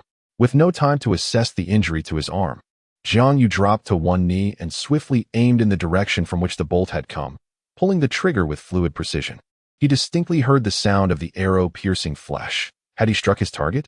There was no time for contemplation. Seizing the moment, Jiang You charged up the mountain. Soon reaching a point beyond the range of the enemy's crossbow, he exhaled a sigh of relief, believing himself to be safe. However, upon reaching the summit, he realized he had underestimated the situation. The figure from behind had emerged from the woods. Before him stood a man, his fingers dancing nimbly around a butterfly knife. "Allow me to introduce myself. Those on the streets call me Little Knife Qilong. How do you wish to meet your end today?" Jiang You retorted. "I intend to end your life today." Gazing at the man with the goatee, Jiang You, mask-clad, finally comprehended that every move he made this night had been orchestrated by his opponent.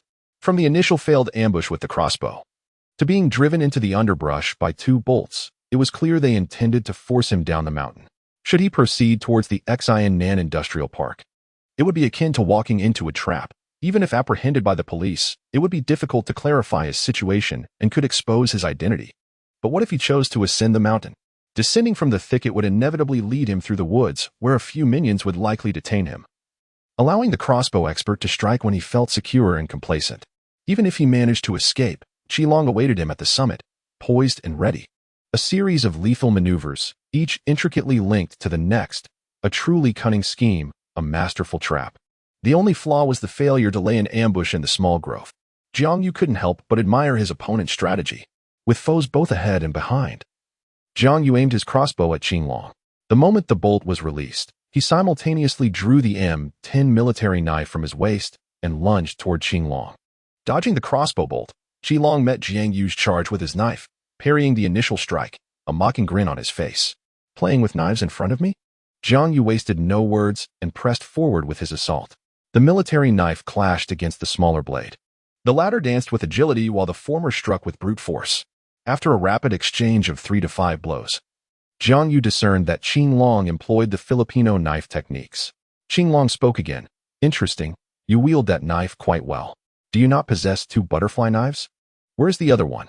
If you do not produce it soon, I might be compelled to stab you," Jiang You remarked.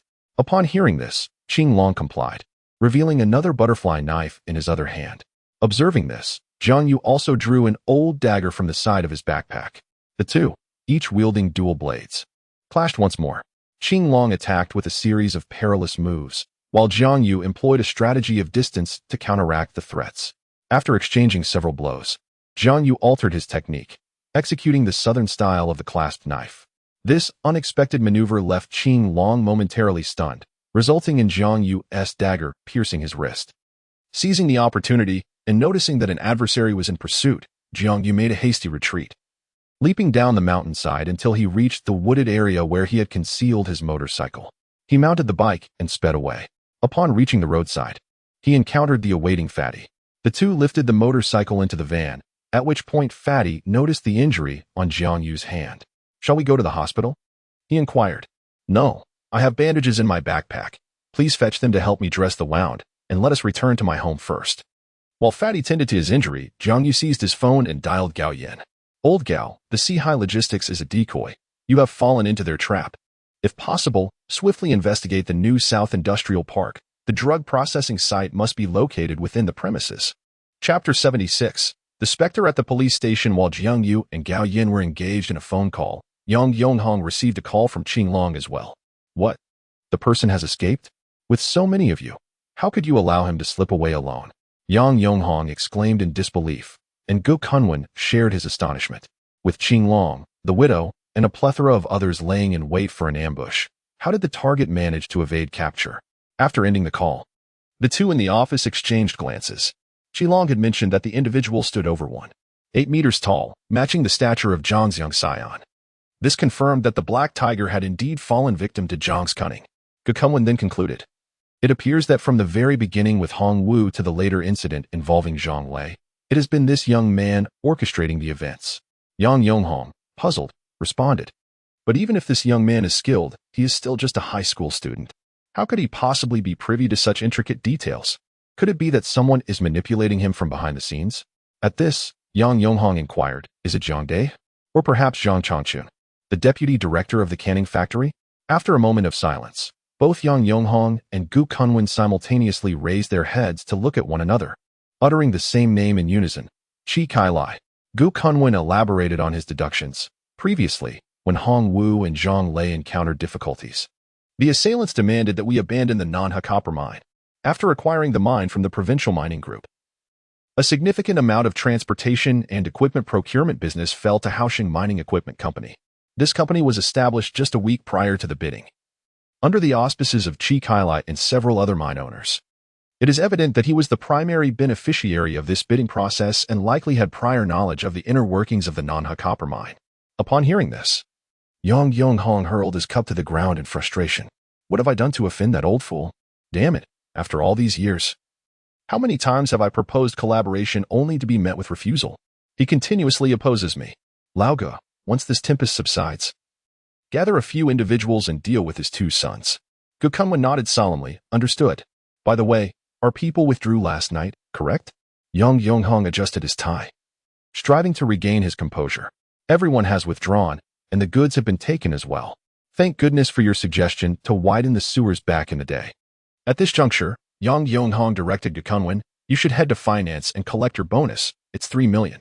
Thus, the narcotics team had little to show for their efforts last night, aside from 2 cans containing drugs hidden within Sea-High Logistics, correct? The following morning, when faced with Jiang Yu's inquiry, Gao Yin scratched his head, appearing utterly at a loss. Yes, no, Lao Gao, a failure is still a failure for the narcotics team. What does that have to do with you as a mere precinct officer? I've been transferred to the narcotics team. That was 2 days ago. Oh, my dear brother. Congratulations are in order. But speaking of which, now that you've joined the narcotics team, shouldn't you be interrogating suspects? What brings you to my home? Aren't you supposed to be at work? Gao Yin retrieved a stack of documents from his bag and handed them to Jiang You, saying, I've taken leave. Here you go. What is this?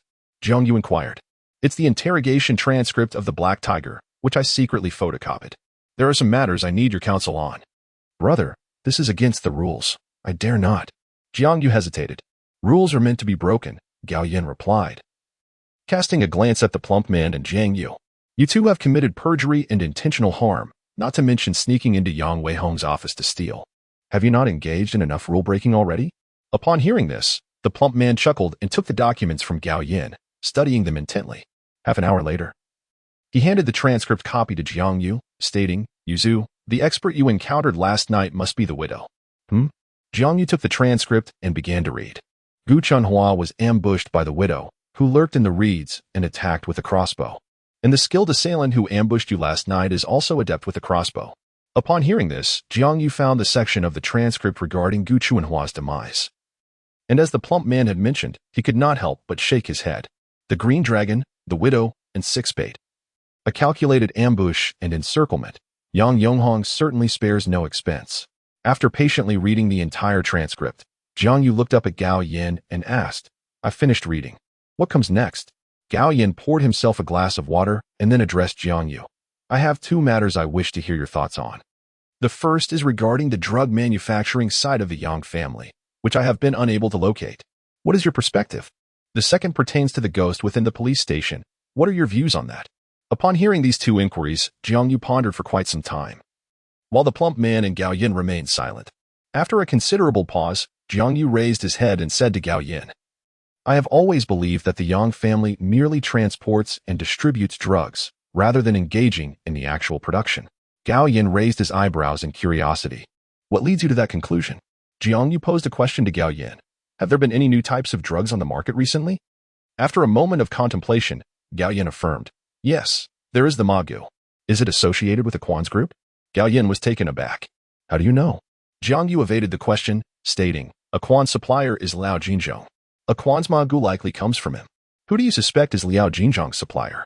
Gao Yin cracked his knuckles. It can be reasonably concluded that it is the Yang family. Jiang You concluded, thus, I assert that the Yang family does not produce drugs, but is involved in their transportation and distribution. What is your reasoning? Gao Yin inquired. Jiang You organized his thoughts before responding. The Magu is a new type of drug that only emerged in the Golden Triangle last year. Therefore, first, the drug traffickers in the Golden Triangle have a technical barrier among themselves. It is improbable that Yang Yonghong could acquire the latest drug production techniques so swiftly. Second, many domestic traffickers specialize in producing a singular type of drug, yet you recall the ledger, which lists various items such as sugar, meat, and fruit. It is rather unusual. The third point is that both Yang Yonghong and Gu Kunwen are inherently cautious individuals. If they were indeed involved in drug production, the procurement of raw materials, the management of production waste, and the odors associated with the process would all be fraught with the risk of detection. Would they truly engage in such perilous endeavors? If it were a matter of smuggling drugs from abroad, they could enlist unsuspecting drivers or resort to illicit trafficking by dividing 100 kilograms into 10 or 20 shipments. As long as one batch reaches Xinjiang, Yang Yonghong could ensure that he would not incur losses. With 2 batches, he could guarantee a doubling of profits. Considering all of the aforementioned points, I ask you, what justification is there for Yang Yonghong to take such significant risks to produce drugs rather than engage in transit and distribution? Gao Yin reflected on Jiang Yu's words and, after careful analysis, said to him, all right, I believe you are correct. He then posed another question. Do you have any leads regarding the ghost within the police precinct? Yes, Jiang Yu replied. The identity of this ghost can be clearly deduced. Upon hearing this, Gao Yin looked at him in astonishment. Chapter 77. A suddenly disappeared professional manager when Jiang Yu remarked that the identity of the ghost could be easily deduced. Gao Yin felt his heart race. He understood that the specter haunting the police department held a significant position, which is why Chu Chong had rushed to the provincial office after seeing the note, instructing Mao Shengwei and Cheng Guizhong to maintain strict confidentiality. However, Gao Yin felt an overwhelming sense of frustration. The specter responsible for his master's demise was so near, yet its identity eluded him, leaving him perpetually agitated. Thus, he brought along materials related to Black Tiger's teachings in hopes of discovering answers from Jiang Yu. Taking a deep breath, he addressed Jiang Yu, saying, there is something I have never comprehended. My master was an investigator in the provincial narcotics team, and logically, upon receiving a lead, he should have reported it to the provincial office. Why then did he seek assistance from the Nuyang City Bureau? Upon hearing this, the plump man chuckled. What is so unclear about that? It's simply a matter of needing support. Gao Yin couldn't help but glance at him. Jiang Yu encouraged the plump man to elaborate. He continued, consider this. If your master approached the Nuyang City Bureau with a lead, it would contradict the established protocol, wouldn't it? The phrase urgent matters require flexibility suggests that this vital lead was received unexpectedly and would soon become irrelevant. This clarifies why your master sought help from the Nuyang City Bureau. With a smirk, the plump man said no more. Jiang Yu seized the opportunity, adding, thus, the individuals your master sought must have been those he trusted, old acquaintances. Specifically from the narcotics division. Turning to Gao Yin, he said, young man, gathering the 7 Dragon Balls summons the dragon. By assembling your master's old contacts from around the year 2000 in the narcotics division, and considering that Cheng Guizhong is still required to report to him, you will uncover the mole. Upon hearing Jiang Yu's analysis, Gao Yin immediately thought of someone, an individual he found hard to believe. The most improbable answer had transformed into the sole possibility, momentarily leaving Gao Yin in a state of disbelief. Abruptly, he leaped to his feet, disregarding the overturned table, pacing back and forth while muttering, how could it be him? How is it possible? Why would it be him? Both the plump man and Jiang Yu remained silent, allowing Gao Yin to wander the room. After a prolonged period of frenzied pacing, he collapsed back onto the sofa. The plump man swiftly tidied the table and poured Gao Yin a cup of tea, urging, take a sip and calm down. Jiang Yu smiled and inquired, which individual has caused our officer Gao to be so taken aback? Mu Xingxiang, the executive deputy director of the Nuyang Public Security Bureau, responsible for criminal investigations and narcotics work. He was my master's classmate and was renowned alongside my master in the narcotics field during the 1990s. Jiang Yu took a sip of tea and remarked, It's quite surprising that it is he. Unable to contain his curiosity, Gao Yin pressed Jiang You. You seem completely unfazed by this revelation? Indeed, I am not surprised. In fact, after acquiring the ledger from Yang Weihong, I had already placed him on the list of suspects. This revelation left Gao Yin astonished. Why? Jiang Yu set down his teacup and murmured, Mu Xingxiong is indeed a master detective. Indeed. Mu Xingxiong has made remarkable contributions on the front lines of drug enforcement and is among the most seasoned in the entire province's narcotics division. I truly cannot fathom why he would engage in such clandestine activities. Jiang Yu smiled faintly and inquired, what is Mu Xingxiong's case handling style? Gao Yin pondered for a moment and replied, as you just mentioned, he is a master detective. Over the years, his modus operandi has been characterized by impeccable intelligence and a record of success. He has never faltered in any operation he has led in drug enforcement. Upon hearing Gao Yan's response, Jiang Yu tapped his fingers on the table. This is precisely where the issue lies. A detective with such accurate intelligence. How could he remain oblivious to the Yang family's drug trafficking and manufacturing over all these years? Gao Yan understood the truth in Jiang Yu's words and, unable to argue, slumped back against the sofa. Please continue. Jiang Yu pressed on. Have you ever considered a possibility regarding Mu Xingxiong's sources of intelligence? Gao Yan lifted his gaze and then stared at the ceiling. What possibility? The most knowledgeable about the underworld are those within it. Yang Yonghong is referred to as the underground organization minister of Xinjiang because he has assisted many in rising to power, including the current deputy mayor who is fully supporting his reforms at the canning factory. Upon hearing this, Gao Yan straightened up. Are you suggesting? Jiang Yu nodded. Precisely. In fact, when I obtained the ledger from Yang Weihong, I began to contemplate this very possibility. If, from the outset, Mu Xingxiong and Yang Yonghong reached an agreement where Yang Yonghong provided him with intelligence, even deliberately sacrificing a few pawns to help Mu Xingxiong achieve merit and promotions. Then once Mu Xingxiong attained a high position, he would inevitably shield Yang Yonghong and provide him with inside information. Another glaring piece of evidence is that in recent years, Mu Xingxiong has made no significant achievements in drug enforcement to the extent that the provincial department had to transfer Mao Shui from another area. Do you find that to be normal? At this point, Gao Yan, exasperated, exclaimed, Damn it. After a prolonged silence enveloped the room, Gao Yan suddenly sprang to his feet. You two are coming with me. The plump man gasped in astonishment. Officer Gao, are you really planning to eliminate us before we even catch the cunning rabbit? Are you preparing to dispose of us?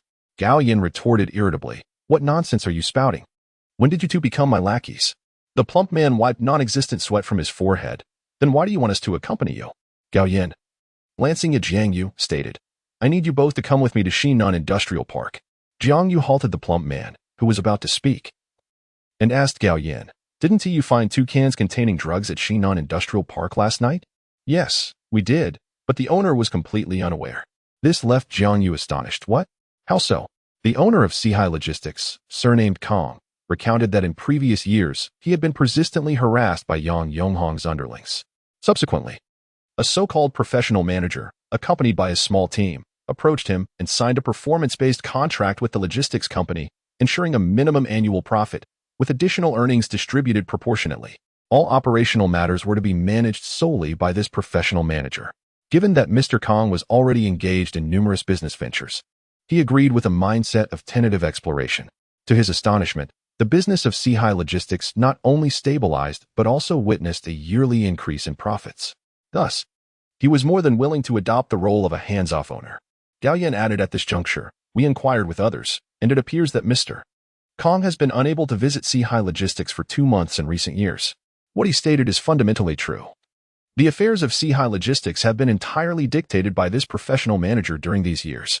Upon hearing this, the stout man clicked his tongue. What about that professional manager? Just the day before, this professional manager and his entire team had vanished without a trace.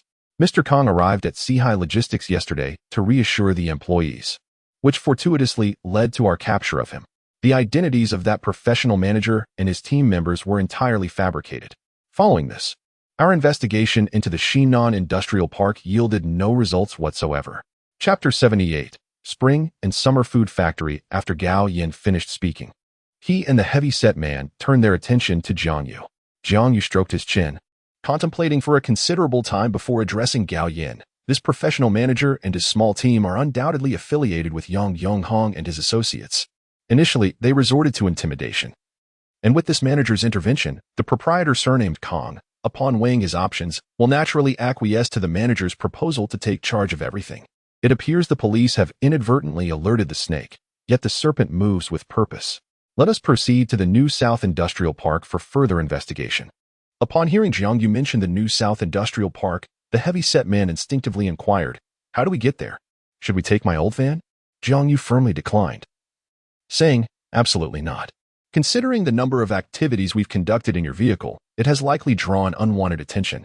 Gao Yin interjected, "Then how about we use my car?" As Jiang Yu busied himself packing his belongings, he remarked, "You both should save your efforts. We can simply rent a van."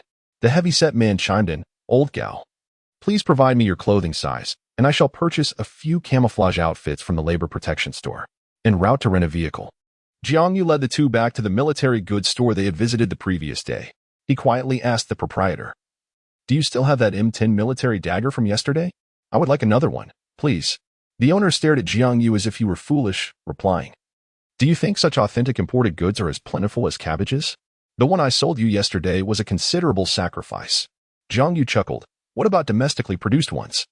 The owner brightened, "We have the Type 87 multifunctional dagger, the Type 81 dagger, and the Type 56 military knife. Which one do you prefer?" The Type 87 and Type 56 are identical. What is the price? After purchasing the new dagger, the three men headed to a car rental agency and secured a Jinbei van. Once inside, Jiang Yu handed the Type 56 military dagger to the heavy-set man, saying, "This is a gift for you. Keep it at home for display and collection. Do not take it out to harm anyone. Once blood is drawn, it can easily lead to tragedy." The heavy-set man, delighted, exclaimed, "Thank you, my esteemed benefactor." He hesitated for a moment, asking, "Officer Gao, about this knife?" Gao Yin calmly responded, "I have seen nothing."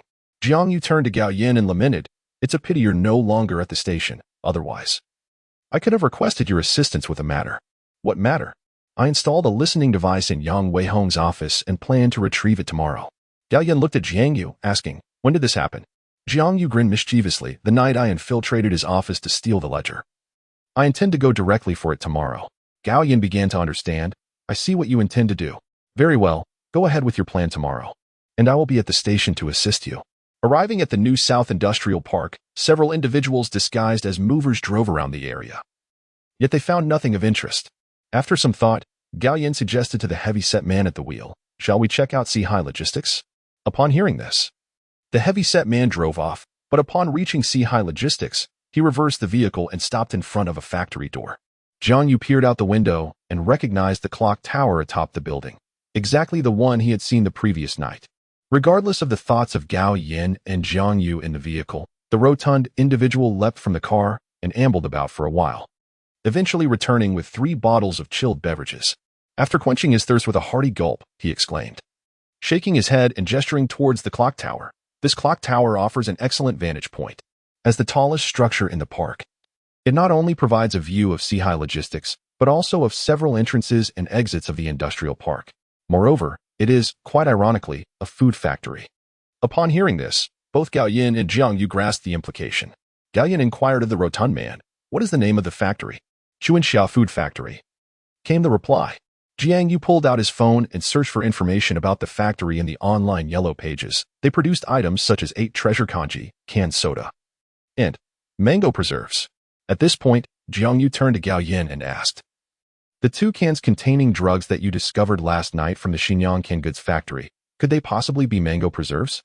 Upon seeing Gao Yin nod, Jiang Yu chuckled. Now everything is clear. For years, they have been using Chuanxia Food Factory as a processing base for packaging drugs, subsequently delivering them to Sea-High Logistics.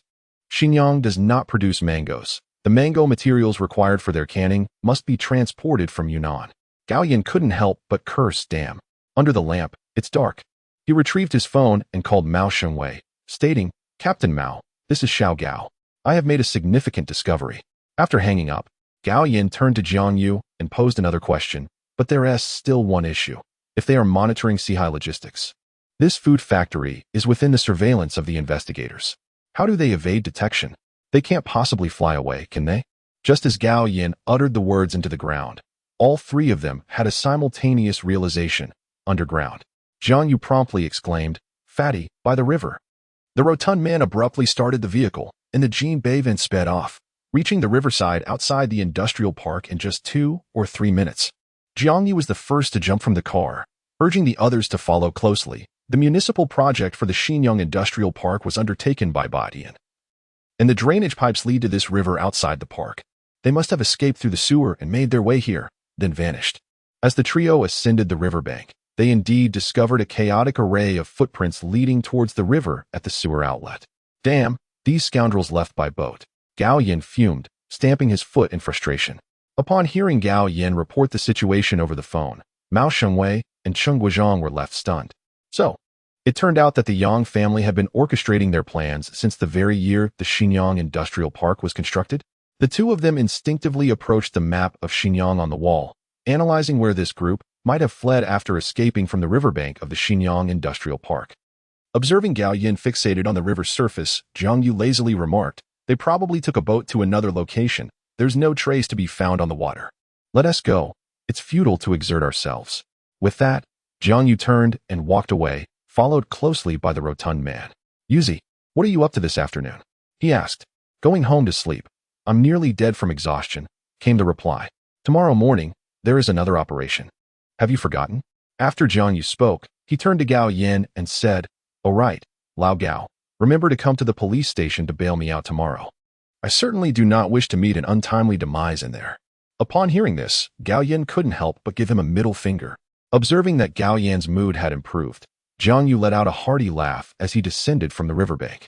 On their drive back to the city, the trio aligned their plans for the following day. While returning the rental car, Jiang Yu seized the opportunity, as Fatty was preoccupied with the boss inspecting the vehicle, to raise his chin and gesture towards Fatty in the distance. "Lao Gao, what do you think of my classmate?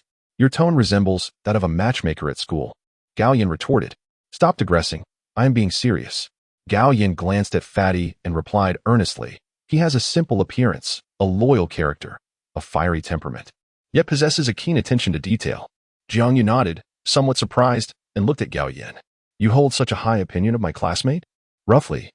If this lad were to become a police officer, he would excel. Of course, if you were to become a policeman, you would be even more formidable. Now tell me, why did you suddenly inquire about this?" Jiang Yu furrowed his brow and said to Gao Yin, "You know, we are currently opposing the Yang family. Let me reiterate, if I were to encounter any misfortune, you must find a reason to have my classmate imprisoned." Chapter 79. Bringing all criminals to justice. Upon hearing Jiang Yu's request, Gao Yin was taken aback. What could be the reason? Jiang Yu managed a wry smile, stating, "If anything were to happen to me, my classmate would undoubtedly seek vengeance. With his temperament, he would not hesitate to resort to explosives or firearms. Such actions could lead to fatalities, and not only would your superiors face grave repercussions, but his entire life would be ruined as well. Therefore, it would be prudent for you to devise a minor pretext to have him incarcerated for a year or two to allow him to cool off. Consider it a favor to me." At this juncture, Jiang Yu added, "Moreover, if I were to encounter misfortune, as long as he is around, I need not worry about my parents' welfare." Gao Yin hesitated, replying, "But I am a police officer." He understood the gravity of the concern. "Today, I gifted him a triangular military dagger and the crossbow I retrieved from the mountain yesterday. You could charge him with illegal possession of a controlled weapon, endangering public safety. To justify his imprisonment, would that not be considered an act of false accusation or entrapment?" As Gao Yin pondered further, he suggested, "What if I find a way to enlist him in the military?" Jiang Yu looked at him incredulously. "Brother, if he ends up in the cooking unit, that might be acceptable. But if he is assigned to a combat unit, do you truly believe we wouldn't witness him absconding with standard military arms and orchestrating a bloodbath at the Batian building?" Just then, the stout companion returned. "The car has been returned. Shall we depart?" Jiang Yu inquired. "Have you concealed the knife properly?" "Indeed, it is tucked away in my backpack. Once home, I shall enshrine it, offering incense morning and night. Is that agreeable?" Jiang Yu replied, "I would not object even if you called it your wife. Now, let us return home and rest. Farewell, Lao Gao." As Gao Yin observed Jiang Yu and his stout friend walking away arm in arm, he could not help but shake his head, revealing a complex expression. Upon returning to the staff quarters of the canned food factory, he encountered neighbors discussing fervently about Yang Yonghong's proposal to elevate the factory's restructuring plan from 4,000 to 200 million. Jiang You and the stout companion exchanged knowing smiles, recognizing this as the perfect excuse for their visit to Yang Weihong's office the following day to retrieve the listening device. Meanwhile, Gao Yan arrived at the narcotics unit of the Xinyang City Public Security Bureau. After detailing the situation to Mao Shengwei and Cheng Guozhang, the three men in the room wore furrowed brows. The task force found itself in a most awkward predicament. They were fully aware that the drug traffickers were Yang Yonghong and his associates, yet they could not uncover any evidence. Cheng Guozhang broke the impasse. Shui, we have been busy all day, and it's already 6 o'clock. Shall we head to the cafeteria for a meal? The three men made their way to the cafeteria, just as a group emerged from it. Leading the pack was Mu Xingxiong, the executive deputy director of the Xinyang City Public Security Bureau. This tall, middle-aged man was not in uniform today, exuding a strong aura of the grassroots. Spotting Gao Yan, Mu Xingxiong quickly approached and clapped a hand on Gao Yan's shoulder, saying, "Have you joined the narcotics unit?" "Report, Director Mu. Indeed, I have." Mu Xingxiong scrutinized Gao Yan from head to toe. "Excellent. Upon joining the narcotics control unit, dedicate yourself wholeheartedly to upholding your mentor's legacy and continuing his illustrious journey." Listening to Mu Xingxiong's authoritative tone, Gao Yan felt a wave of revulsion wash over him. Nevertheless, he maintained a facade of calm determination, responding, "Report, Director Mu. I shall certainly remember your directives. I will inherit my master's aspirations and resolutely combat all unlawful elements I encounter." At this juncture, he paused, lifting his gaze to meet Mu Xingxiong's eyes, and declared emphatically, "All shall be brought to justice." Mu Xingxiong once again patted Gao Yan on the shoulder, exclaiming, "Excellent. Such ambition, truly worthy of being my old comrade's disciple. Little Gao, Uncle Mu eagerly anticipates hearing of your accomplishments." With that, Mu Xingxiong erupted in hearty laughter and departed the cafeteria with his entourage. Gao Yan turned, squinting at Mu Xingxiong's retreating figure, his eyes brimming with a fierce resolve. Observing Gao Yan's demeanor, Cheng Guozhang and Mao Shengwei exchanged glances, contemplating whether Gao Yan had discerned that the name on that note belonged to Mu Xingxiong. Upon returning to the conference room after dinner, Mao Shengwei could no longer contain his curiosity and inquired, "Little Gao, was there someone with you at the industrial park today?" Gao Yan hesitated momentarily before responding, "Captain Mao, Team Leader Cheng, it is not that I wish to withhold information from you. But the individual in question is merely a high school student who has assisted me greatly. I fear involving him may adversely affect his circumstances." Mao Shui was taken aback by this revelation. Cheng Guozhang, concerned, questioned, "Shui, what troubles you?" After a long pause, Mao Shui finally asked Gao Yan, "For heaven's sake, this high school student you mentioned, is it Jiang You?" Gao Yan's expression of surprise confirmed Mao Shengwei's suspicion. Unable to restrain himself, he exclaimed, "Damn. So what Quan said was indeed true. That time at the Dream Fantasy Club, the ambush on Fu Gang and Wu Yong was orchestrated by this kid." Gao Yan, Cheng Guozhang, equally perplexed, interjected, "What ambush? Shengwei, clarify this." Mao Shengwei recounted, "Last time, Fu Gang and Wu Yong went to the Dream Fantasy Club to keep an eye on Quan. In the alley behind the club, this kid managed to take on both of them, disarming them of their sidearms, barehanded." Cheng Guozhang could not help but interject, "But Fu Gang is a professional from the Sanzhou team, right? Along with Wu Yong, they couldn't handle a mere high school student?" Noticing the incredulous expressions on Gao Yan and Cheng Guozhang's faces, Mao Shengwei laid out the details, including Quan. It was actually a 3-on-5 situation. First, in the alley, he dealt with Quan and his companions, then pretended to be a fainted victim on the ground before ambushing Fu Gang and Wu Yong. Wu Yong told me it took less than 2 seconds for them to be taken down. At this point, Mao Shui could not help but commend. Though it wasn't a straightforward confrontation, it was even more impressive. This kid's combat skills and ability to adapt in the face of danger are truly exceptional. Mao Shengwei turned to Gao Yan, saying, "Little Gao, arrange for him to meet with me, Team Leader Cheng, and Director Chu." Seeing Gao Yan hesitate, Cheng Guozhang rapped the table, declaring, "This is an order." Unbeknownst to Jiang You, all that transpired at the police station. He remained sheltered in the abode of his corpulent friend, indulging in slumber until the break of dawn. After partaking in breakfast, Jiang You, accompanied by his friend, made his way to the canning factory, where the two separated, with Jiang You proceeding directly to Yang Weihong's office. At that moment, Yang Weihong, Deputy Factory Director Zhang Changchun, and other members of the factory leadership were present within, while a throng of employees gathered outside, clamoring for answers. The following day marked the bidding for the factory's restructuring plan, with rumors circulating that Batian had decided to unveil a new restructuring proposal worth 200 million. The crowd had assembled to seek clarity. Towering in stature, Jiang You thrust aside the masses, storming into the office, his voice resonating with fervor as he bellowed, "Yang Weiong, how dare you?" Chapter 80, Lao Gao, have you betrayed me? With a sharp rebuke, Jiang Yu's voice silenced the previously boisterous crowd. The genteel scion of the Jiang family, Jiang Dai, was astonishingly hurling insults and directed them at Director Yang Weihong. Observing the perplexed expressions on Yang Weihong and his associates, Jiang Yu pointed an accusatory finger at him, declaring, "The new plan allocates 200 million, yet each laid-off worker receives no less than 40,000. How much did my father receive? A mere 12,000. And what about these uncles and aunts outside? Did any of them receive even 1,000? We demand the compensation as per the new plan." At this moment, the employees gathered around the office, many of whom had already signed their severance agreements, rallied behind Jiang Yu, echoing his call. "Yes, compensate us according to the new plan." Jiang Yu raised his arm in defiance. "Compensation." The employees outside the office joined in unison, chanting, "Compensation, compensation, compensation." Hearing the synchronized cries from outside, the arrogant Yang Weihong pointed at Jiang Yu, scoffing, "You little brat. Still in your youth, while your father has been nearly brought to ruin by me. What do you think you're accomplishing here?" With that, Yang Weihong lunged forward, aiming a punch at Jiang Yu. However, unexpectedly, Jiang Yu was quicker, seizing his wrist. With a powerful blow, he struck Yang Weihong in the abdomen. Just then, a hefty figure barged through the door, shouting, "Stop Jiang Yu. Don't let him act foolishly." Upon realizing the arrival of the hefty man, Jiang Yu swiftly knocked Yang Weihong unconscious, then overturned the office desk and seized the wall clock, preparing to wreak further havoc. As Zhang Changchun and the hefty man attempted to restrain him, Jiang Yu discreetly detached a listening device and slipped it into the hefty man's pocket. Receiving a knowing glance from Jiang Yu, the hefty man shouted to the crowd, "Everyone, don't act rashly. Just because Batian can now offer 200 million does not mean that the previous 400 million proposal was Director Weihong's idea, right? And do not assume that Director Weihong is privy to Boshan's new reform plan simply because he is the brother of Yang Yonghong.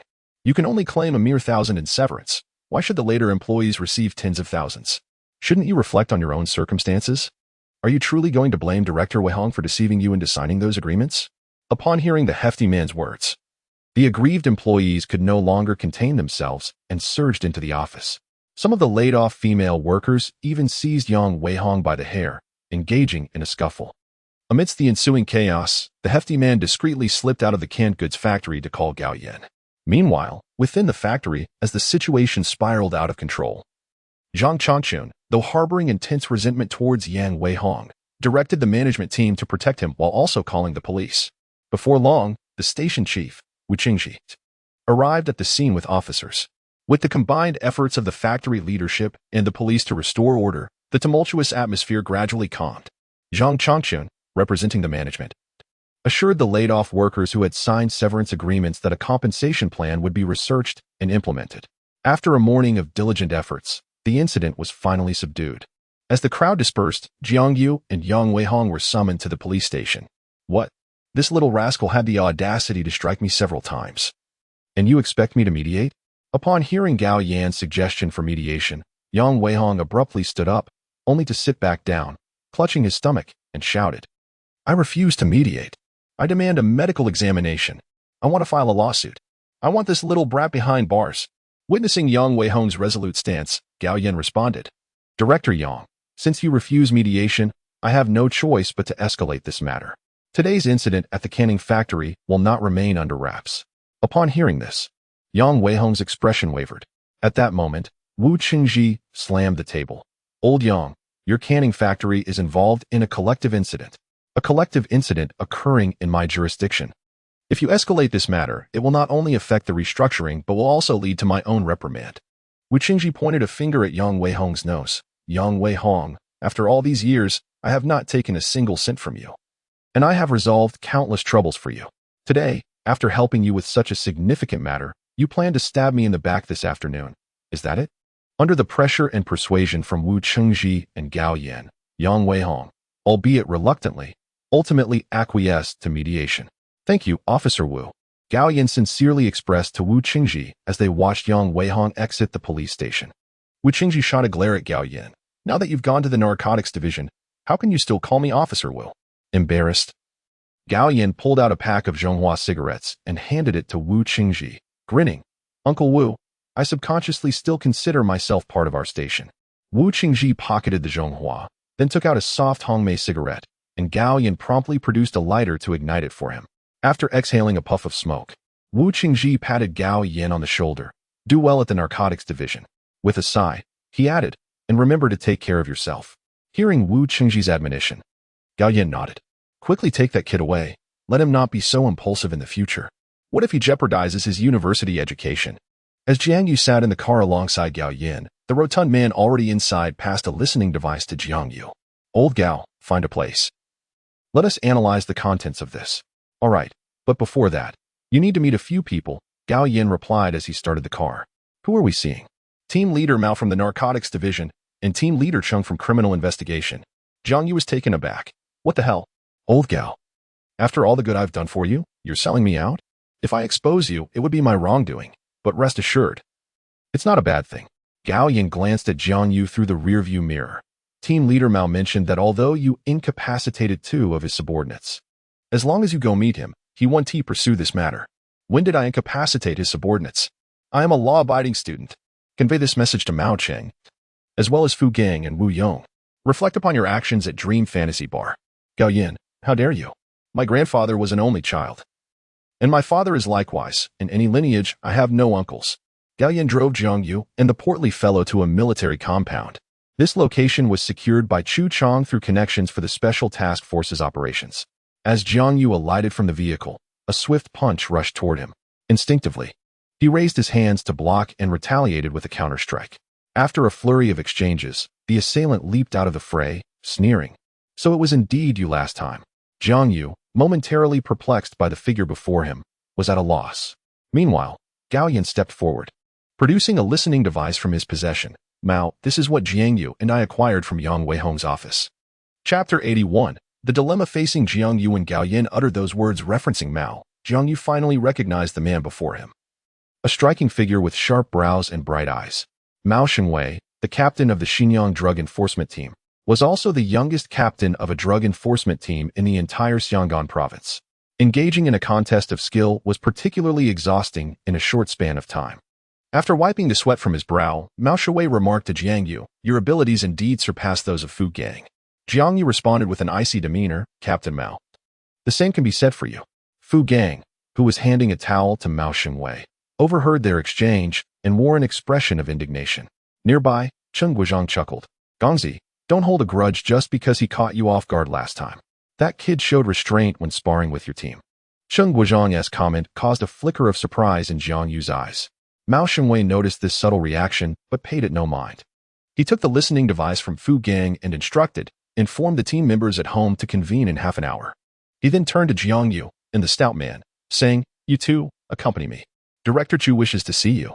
While Mao Shengwei and Jiang Yu were engaged in their encounter, several individuals clad in camouflage nearby also witnessed the scene unfold. Tan Meifeng shook his head in disbelief. I never anticipated this. Today, while selecting soldiers, I couldn't find a suitable candidate within the ranks, yet I stumbled upon such a promising talent out here. He pointed at Jiang Yu and turned to the others, commanding, Lao Lu, go and gather all information on this individual. If he meets the criteria, bring him in. Understood. On the way, the stout man could not restrain his curiosity and asked Mao Shengwei, why does Director Chu want to see us? It's not you he wishes to meet, it's him. Mao Shengwei indicated Jiang Yu. Seriously, is my presence so insignificant? The stout man exclaimed in frustration. Not at all, but your friend's performance is simply more remarkable. Upon arriving at a small conference room, Mao Shengwei knocked on the door, reporting to Director Chu. I have brought the individuals as requested. Please enter. Before Jiang Yu and the others arrived, Chu Chong was reflecting on the conversations he had with various leaders during his recent visit to the provincial office. The complex relationships surrounding Yang Yonghong were precarious. A single thread could unravel the entire tapestry. If something were to be done, it had to be executed flawlessly. Moreover, the case involving Gu Chunhua must be pursued relentlessly. Those who needed to be investigated should be scrutinized, and when evidence was found, decisive action would be taken. He had even guaranteed the provincial leaders that he would ensure the case was handled with utmost diligence. Yet now, he found himself in a quandary. fully aware of Yang Yonghong's misdeeds but lacking concrete evidence. For many years, Chu Chang had never felt such frustration. It was akin to striking a fist against cotton. The most alarming matter was that today, Mu Xingxiong had been probing into his discretion. Had he caught wind of something? Who could be the leaker? His train of thought was abruptly interrupted by Mao Xinwei's knock on the door, prompting him to set aside these troubling questions for the moment. As a group squeezed into the small conference room, the atmosphere felt somewhat cramped. Chu Chang observed Jiang You and the stout man for a while before finally addressing them. On behalf of my comrade Du Chunhua, I would like to express my gratitude to both of you. Jiang You took a seat in front of Director Chu and remarked, Director Chu, did you summon us merely to express your gratitude? If that is the case, we have received your thanks and may take our leave, correct? Chu Chang smiled mildly and replied, in light of the Yang Yonghong drug trafficking case, we have established a special task force. At this moment, the portly man, seemingly indifferent, interjected, and then, what does this have to do with us? Chu Chang leisurely sipped his water before responding to the portly man, the initial evidence in this case, along with the subsequent discovery at the spring and summer food factory, was unearthed by both of you. I would like to hear your perspectives on this matter. After a brief pause, Chu Chang continued, given that Yang Yonghong and that mole have operated in Xinjiang for many years, I am hesitant to employ just anyone. This has resulted in a shortage of personnel for the task force. I hope you both can assist Gao Yan in the investigation, acting as informants. Jiang You chuckled. Director Chu, discovering criminal evidence and activities and proactively reporting them to the police is merely our civic duty. Solving cases is your expertise. What do we know? Noticing that Chu Chang remained silent, Jiang You rose from his seat. Director Chu, I regret to disappoint you, but we are about to commence classes and have a multitude of matters to attend to. Farewell. With that, Jiang You and the portly man turned to leave, only to be intercepted by Mao Xinwei. Wait, your business is not concluded yet. Where do you think you're going? The portly man, brimming with defiance, retorted, Sir. What else is there? Please say it all at once. Mao Xinwei disregarded the portly man and focused on Jiang You. On the evening of August 6th, behind the Dream Fantasy Disco, you were suspected of obstructing police duties and assaulting an officer on the night of August 8th. Within the old factory area of the Southern City Bearing Factory, you are implicated in intentional injury. Seeing Jiang You gaze at him, Mao Xinwei chuckled. Are you looking at me as if you intend to evade responsibility? 3 witnesses can attest to the incident at the Dream Fantasy Disco. And the victim of the assault at the Bearing Factory, Pei Hu, is still alive. If you choose not to assist, you must clarify these 2 matters.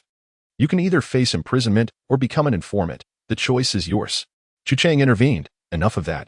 Do not intimidate the young man. He then turned to Jiang You. I understand your reluctance to get involved. Allow me to present one reason. Hear me out before you decide. Jiang You steadied himself. Speak. Director Chu. Considering the situation with He Hu, it is evident that Yang Yonghong has already set his sights on you. If we lack the evidence to bring him down, despite your exceptional skills, you could pursue your studies elsewhere. But what about your parents? Chu Chang then gestured towards the portly man. And what of his parents, Lu Rong? Noticing the silence from Jiang You and the portly man, Cheng Guizhong interjected, do not harbor any false hopes. The drugs found on Quan and his companions are insufficient for a death sentence. Once they are incarcerated, the actions you have taken will likely come to light. Chu Chang glanced at his watch. I have presented my reasoning. You have 10 minutes to contemplate your decision earnestly. Indeed, Xinwei was merely trying to intimidate you. I have already conveyed your situation to the leaders at the provincial department, and they have assured me that special circumstances warrant special handling. As long as there has been no loss of life and no significant wrongdoing, there will be no repercussions.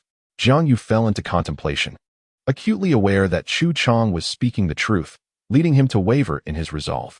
10 minutes swiftly elapsed, and Jiang You lifted his gaze to observe his surroundings. Noting that Chu Chang, Mao Xinwei, Cheng Guizhong, Gao Yin, and even the plump fellow were all looking at him with eager anticipation. Taking a deep breath, Jiang You turned to Chu Chang and said, I have one final question. Chu Chang nodded in affirmation. Ask away. Jiang You continued, after investigating Yang Yonghong for so long, you must be aware that he is backed by the Wang family of Baidu. I am cognizant of that. Chu Chang met Jiang Yu's gaze with unwavering determination, declaring, but my backing is the nation. Chapter 82. This time, it may not be Bo Tian upon hearing Chu Chang utter the phrase, but my backing is the state. Jiang You, who had been seated in silence, remained speechless for a considerable time. Eventually, he came to his senses, noticing the expectant gazes of those in the conference room. particularly that of the portly individual. Reluctantly, he addressed Chu Chang, stating, "My request is confidentiality, especially ensuring that our parents remain unaware of this matter." Upon hearing Jiang Yu's words, Chu Chang inquired, "So, do you agree to assist our special task force as an informant?" Jiang Yu nodded and slowly articulated, "On the condition that you agree to my 3 stipulations." Chu Chang tapped the table, signaling him to proceed. "First, as an informant, I require complete freedom of action. Second, all previous actions were solely my personal endeavors, unrelated to my classmates. I do not wish for them to be implicated should you decide to hold anyone accountable in the future." Pointing at the portly individual, Jiang Yu then gestured to himself, stating his third demand. "Third, if Gao Yan and I conduct any covert investigations, I wish for all actions to be under my direction." After articulating his conditions, Jiang Yu fell silent, staring at Chu Chang. Chu Chang pondered for a moment, exchanging glances with Mao Shui, Qing Guozhang, and Gao Yan. Before rising to approach Jiang Yu and the portly individual, he extended his hand, declaring, "I agree. Welcome to the 810 Special Task Force." Once the attendees had shaken hands with Jiang Yu and the portly individual, they resumed their seats. Jiang Yu directly posed a question to Chu Chang. "You mentioned there is no evidence, but I recall that Yang Weihong documented numerous buyers in that ledger. Have you not investigated?" At this, Chu Chang found himself at a loss for words. Instead, Mao Shengwei, standing nearby, addressed Jiang Yu's inquiry. "We did investigate, but all the names in the ledger are aliases created by Yang Weihong, leaving us with no leads." This revelation took both Jiang Yu and the portly individual by surprise, prompting them to exchange glances as Jiang Yu sank into contemplation. Noticing the silence enveloping Jiang Yu and the portly individual, Qing Guozhang sighed and remarked, "In truth, it is not merely a drug trafficking case. Over the years, we have been aware of many actions undertaken by Yang Yonghong, yet due to the lack of evidence, we have been unable to take him down. For instance, in the case from Xian Yang No. 1 Middle School a few years ago, we knew that Yang Wenjie was the principal perpetrator, but all witnesses and material evidence had vanished, and someone even stepped forward to take the blame. Furthermore, regarding the land acquisition in Xian Yang Industrial Park, which resulted in fatalities, the laborer who took the fall insisted it was his own idea, ultimately leading to Bo Tian being fined a mere 1 million as a resolution. As Qing Guozhang concluded, Jiang Yu turned to Mao Shengwei once more, asking, "From the ledger, it appears that the Yang family utilized the canned goods factory's transport team for drug trafficking. Did you not pursue this lead?" "We have investigated, but there has been no progress." Mao Shengwei glanced at Chu Chang before continuing.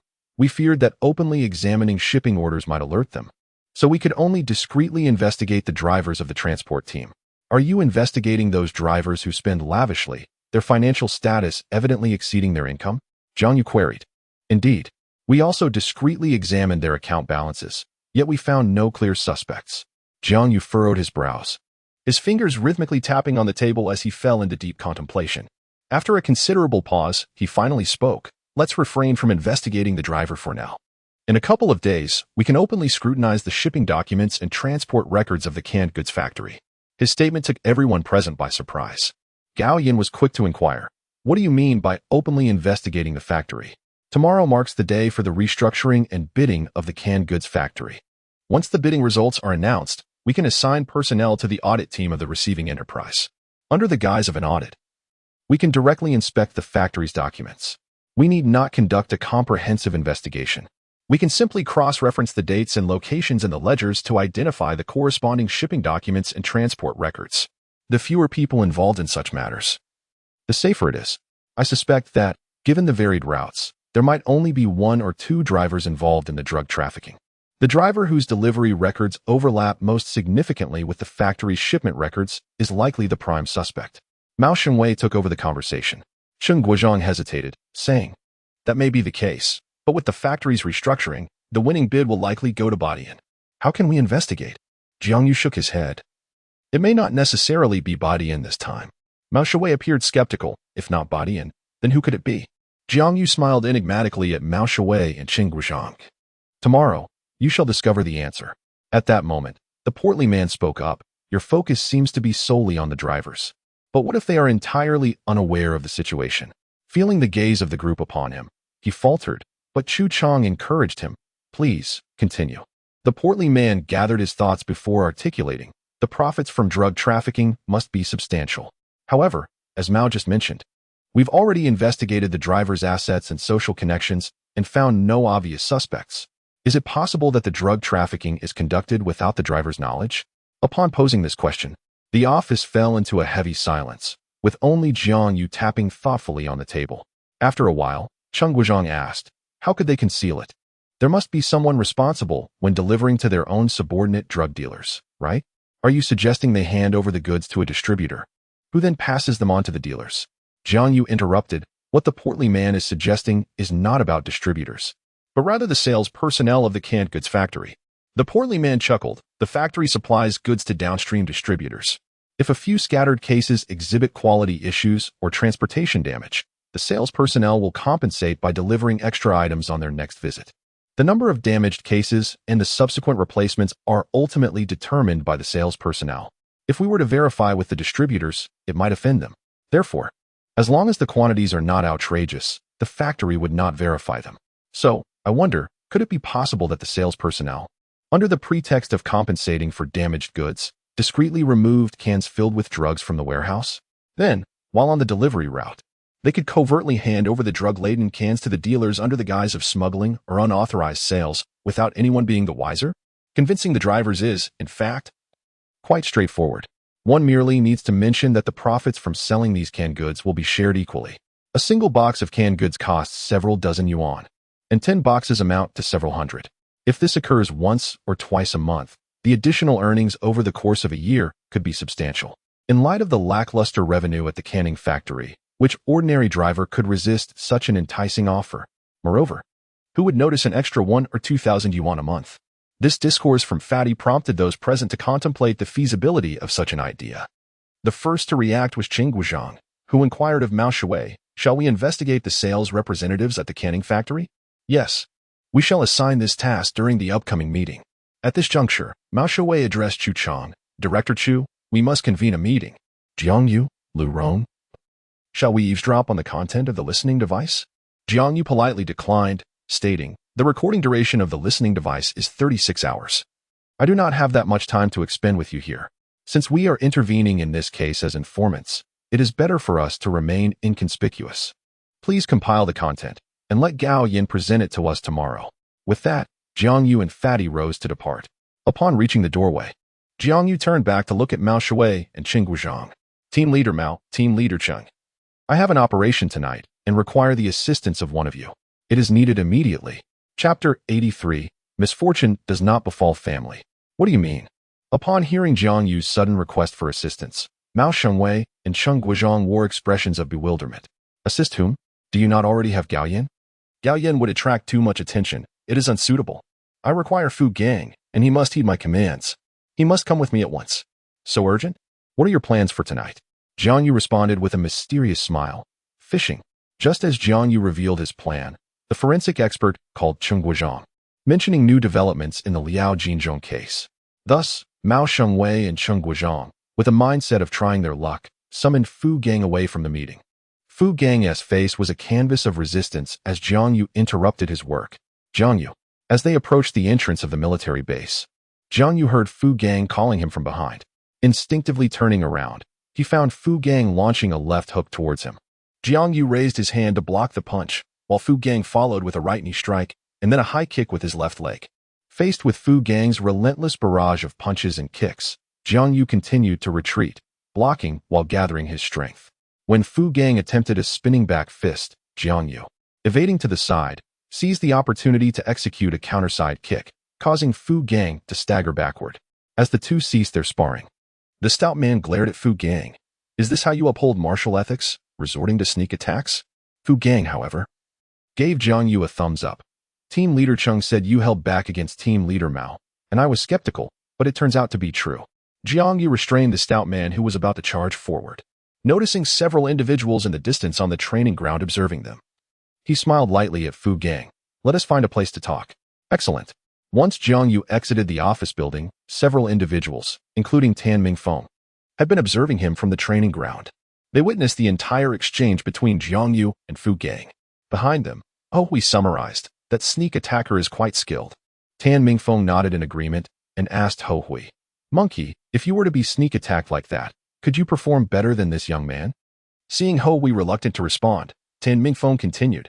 His skills are exceptional, and his adaptability is nearly flawless. Such a promising talent seems tailor-made for our snow wolves. Ho Wei interrupted Tan Mingfeng. He stands over 8 meters tall. Tan Mingfeng shrugged. It's no matter. We have others in our team who exceed that height. Ho Wei retorted with a smirk. What if he has tattoos? Faced with such a mood-dampening question, Tan Mingfeng rolled his eyes. Go away. You're the one with tattoos. The three arrived at the Guotai Hotel adjacent to People's Square, securing a room that offered a panoramic view of the surroundings. The stout man asked Jiang You, now that we have joined the special task force, why haven't we been issued any firearms? Fu Gang rolled his eyes. Please. Do you think guns are toys? When we undertake a mission, we must submit a request for firearms, all right? The stout man chuckled but did not engage with Fu Gang's remark. Instead, he turned to retrieve 2 notebooks from his bag. Jiang You took the notebooks. These resemble the ledger of Yang Weihong quite closely, don't they? Beside them, Fu Gang inquired. Mao has mentioned that there will be an operation tonight and requires my cooperation. What do you need me to do? Old Fu, do you know how to apply makeup? I do. Why? Jiang Yu snapped his fingers. That's splendid. I spoke with Yang Weihong 2 days ago, and we arranged to meet at the police kiosk in People's Square at 11 p.m. tonight to exchange the account books. Fu Gang pointed to the notebook held by the hefty man. The account book is with the task force. Are you planning to use these 2 notebooks as a disguise? What is the aim? Jiang Yu shrugged. There's no particular aim, but if I had to state one, it would be to see if I could lure the widow out. Fu Gang, perplexed, asked why. Jiang Yu gestured towards his arm. That fellow shot me with an arrow. Is it too much to want a little retribution? Upon hearing this, Fu Gang became agitated, exclaiming, why the hell are you dragging me into your vendetta? The task force is already short-staffed. Jiang Yu feigned innocence. What vendetta are you talking about? Just tell me, does your task force possess any information about the widow? Not even a shred? Isn't this part of the investigation? Before Fu Gang could respond, the portly man, engrossed in doodling on the account book, interjected, for heaven's sake. Stop the bickering. While it's still early, let us quickly survey the terrain. Consider it a humble request from me. Simultaneously, in a room at the Xinyang Municipal Committee's guest house, Chi Kailai had just finished presenting himself in the Reformation bidding proposal for Tongda. Lemingzhong did not offer an immediate response. Instead, he opened the Tongda proposal on the table and began to peruse it once more. Engrossed in the Reformation scheme, Lemingzhong's brows occasionally furrowed and then relaxed, and he would intermittently circle and annotate with his pen, which left Chi Kailai feeling quite anxious. After completing a second reading of the Reformation proposal, Lemingzhong remained silent for an extended period, with Chi Kailai too apprehensive to breathe. Eventually, Lemingzhong spoke. Kailai, I must admit, I am quite surprised by the 2 delights you have brought regarding this canning factory reform. 2. Chi Kailai asked, his tone tense. First, I did not expect you to attract a golden phoenix like Tongda Real Estate to participate in the reform. Second, I was astonished by the innovative nature of your proposal. Lemingzhong tapped the proposal on the table. According to this scheme, the canning factory's reform will become a benchmark for state-owned enterprise reform. Furthermore, if we can truly transform the canning factory into an urban complex, the subsequent work will be much easier to undertake. Although Lemingzhong did not specify what the work entailed, Chi Kailai understood he referred to the development of the Xinyang New district. In response to Lemingzhong's remarks, Chi Kailai smiled amiably. We merely drafted this proposal based on Mayor Li's directives. Lemingzhong laughed heartily, pointing at Chi Kailai, old classmate. You have learned to speak nonsense with your eyes wide open. Afterward, Lemingzhong rose. All right, I will take this proposal to discuss matters with Secretary Tan. I look forward to your good news tomorrow at the bidding. Emerging from the back door of the guest house, Chi Kai wiped the sweat from his forehead. He pulled out his mobile phone and noticed several missed calls from his wife, Han Xiuhua. He hurriedly dialed her number. Old Shi, you finally answered, she exclaimed. The property management just informed me that our house has exploded due to a gas leak, and it's completely burned down. I'm driving back now. Chi Kai's heart sank in disbelief. Where are you? The children aren't with you, are they? No, I'm on the road. I should be home in about 20 minutes. Panic surged through Chi Kai, prompting him to shout, Stop. Don't go home. Return to the mine immediately. Hearing her husband's frantic voice, Han Xiuhua pulled over to the side of the road and gently asked, Old Chi, what's wrong? Taking a deep breath, Chi Kai endeavored to compose himself. I'm fine. Just get back to the mine and keep an eye on the children. I've sent Xiaoming to handle things at home. All right. I'll head back. What do you want for dinner? I'll cook for you. Stir-fried bitter melon with pork. Just have the cafeteria lady buy the ingredients. After ending the call with his wife, Chi Kai pressed another number. Once the call connected, he spoke coldly. Yang Hong, the misfortune does not extend to family. What do you mean by this? Chapter 84. Some members of the Wang Jilin team were taken away in handcuffs upon receiving a call from Chi Kai Lai. Yang Hong scoffed. It's quite a rarity for General Chi to take the initiative to call me. Yang, spare me the pleasantries. Were you behind today, as incident? Indeed, it was me. And what of it? Yang Hong's unabashed arrogance nearly sent Chi Kai Lai into a fit of rage. He endeavored to maintain his composure. What do you mean by that, Yang? I heard that Tongda Real Estate participated in the bidding for the canning factory's restructuring. You were the one pulling strings behind the scenes, so I set off a firework to celebrate Tongda's victory in advance. At this statement, Chi Kai Lai replied coldly, very well. Yang, on behalf of my family, I thank you. No need for thanks, General Chi. My brother will be able to obtain the goods tonight, correct? Chi Kai Lai instinctively inquired. What goods? Yang Hong turned in his chair. They say you, General Chi, are a man of integrity. Why play the fool? The items taken from my brother's office. When did I take anything from your brother's office? Seeing Chi Kai Lai still bewildered, Yang Hong seethed. We are both wily foxes. Why pretend? The ledger. If I don't see the ledger tonight, I'll set off even bigger fireworks. Chi Kai Lai, I endured your antics during the last incident at the Nashi copper mine. Now, with Tongda Real Estate in the mix for the canning factory's restructuring, I must wonder what grievance I have committed to warrant your opposition. Upon hearing the mention of the ledger, Chi Kai Lai's understanding suddenly crystallized. He discreetly countered. Did you just mention that your brother's office is missing the ledger? What? Have you suddenly remembered? Listen here. Chi Kai Lai abruptly interrupted Yang Hong. Are you listening to your mother moaning in bed? If the ledger is missing, go report it to the police. Why come to me, expecting me to conjure it up? With that, Chi Kai Lai hung up the phone. After a moment of silence without a call back from Yang Hong, he dialed Jiang Yu's number. My home exploded and caught fire today. It was Yang Hong's doing. He suspects that I sent someone to steal that ledger. Jiang You, alarmed, responded. What? Is your wife and the kids all right? They're fine. Fortunately.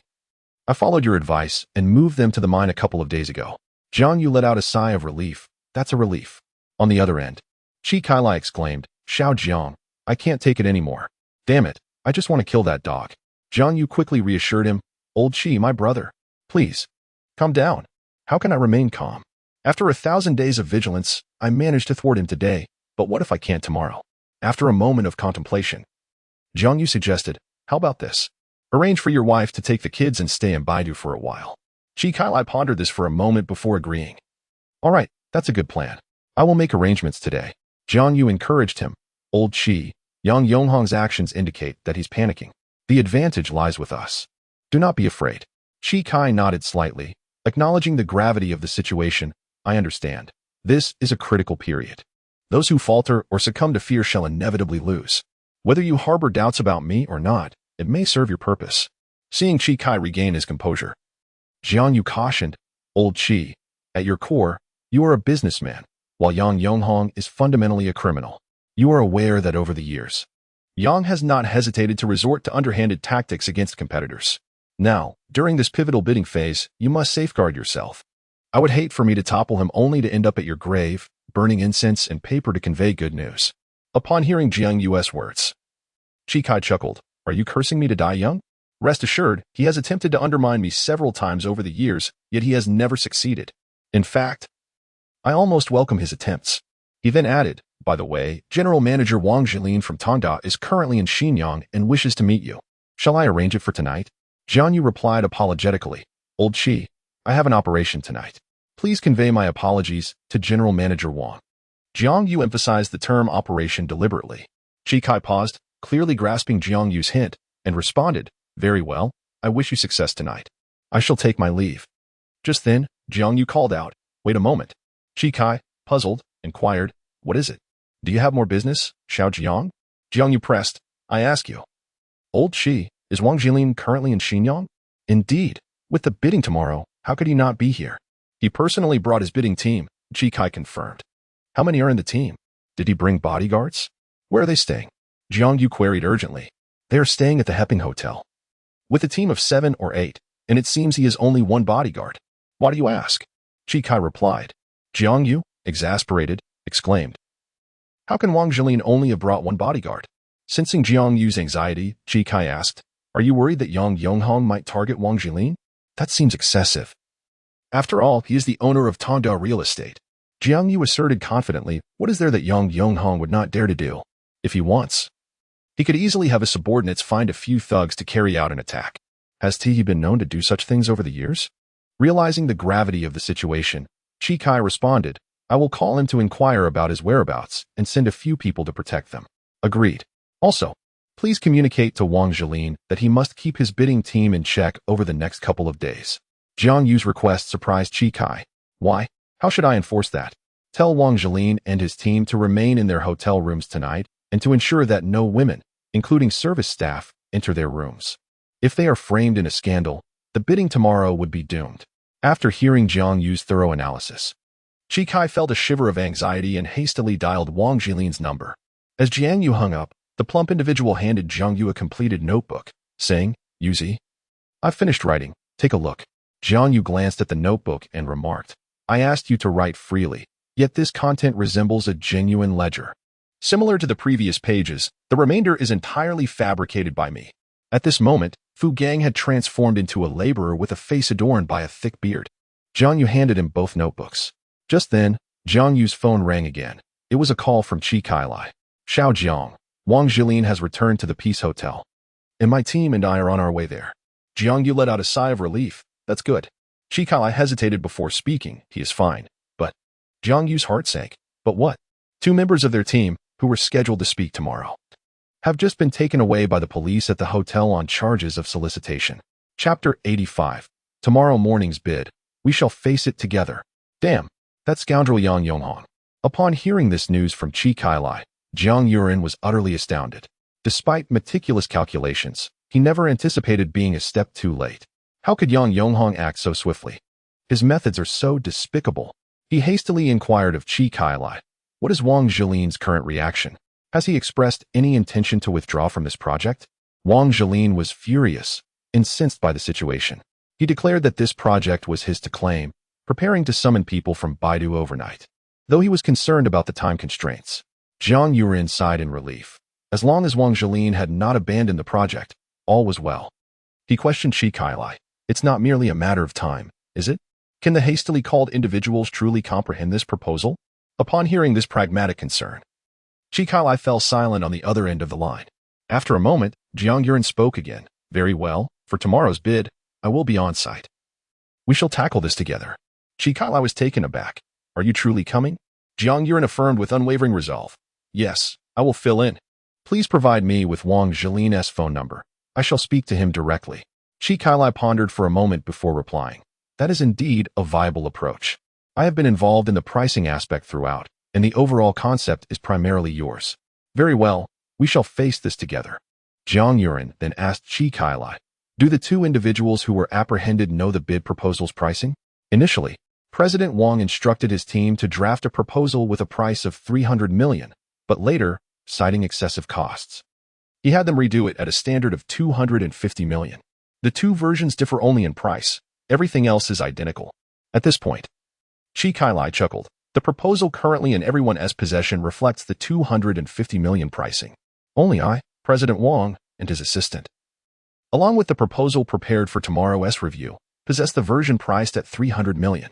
Thus, aside from the 3 of us and you, everyone else is working with the 250 million figure. Upon hearing this, Jiang Yuan could not help but exclaim in admiration. He addressed Chi Kai Lai. Tomorrow morning at 6. I will meet you at the Peace Hotel. It is settled then.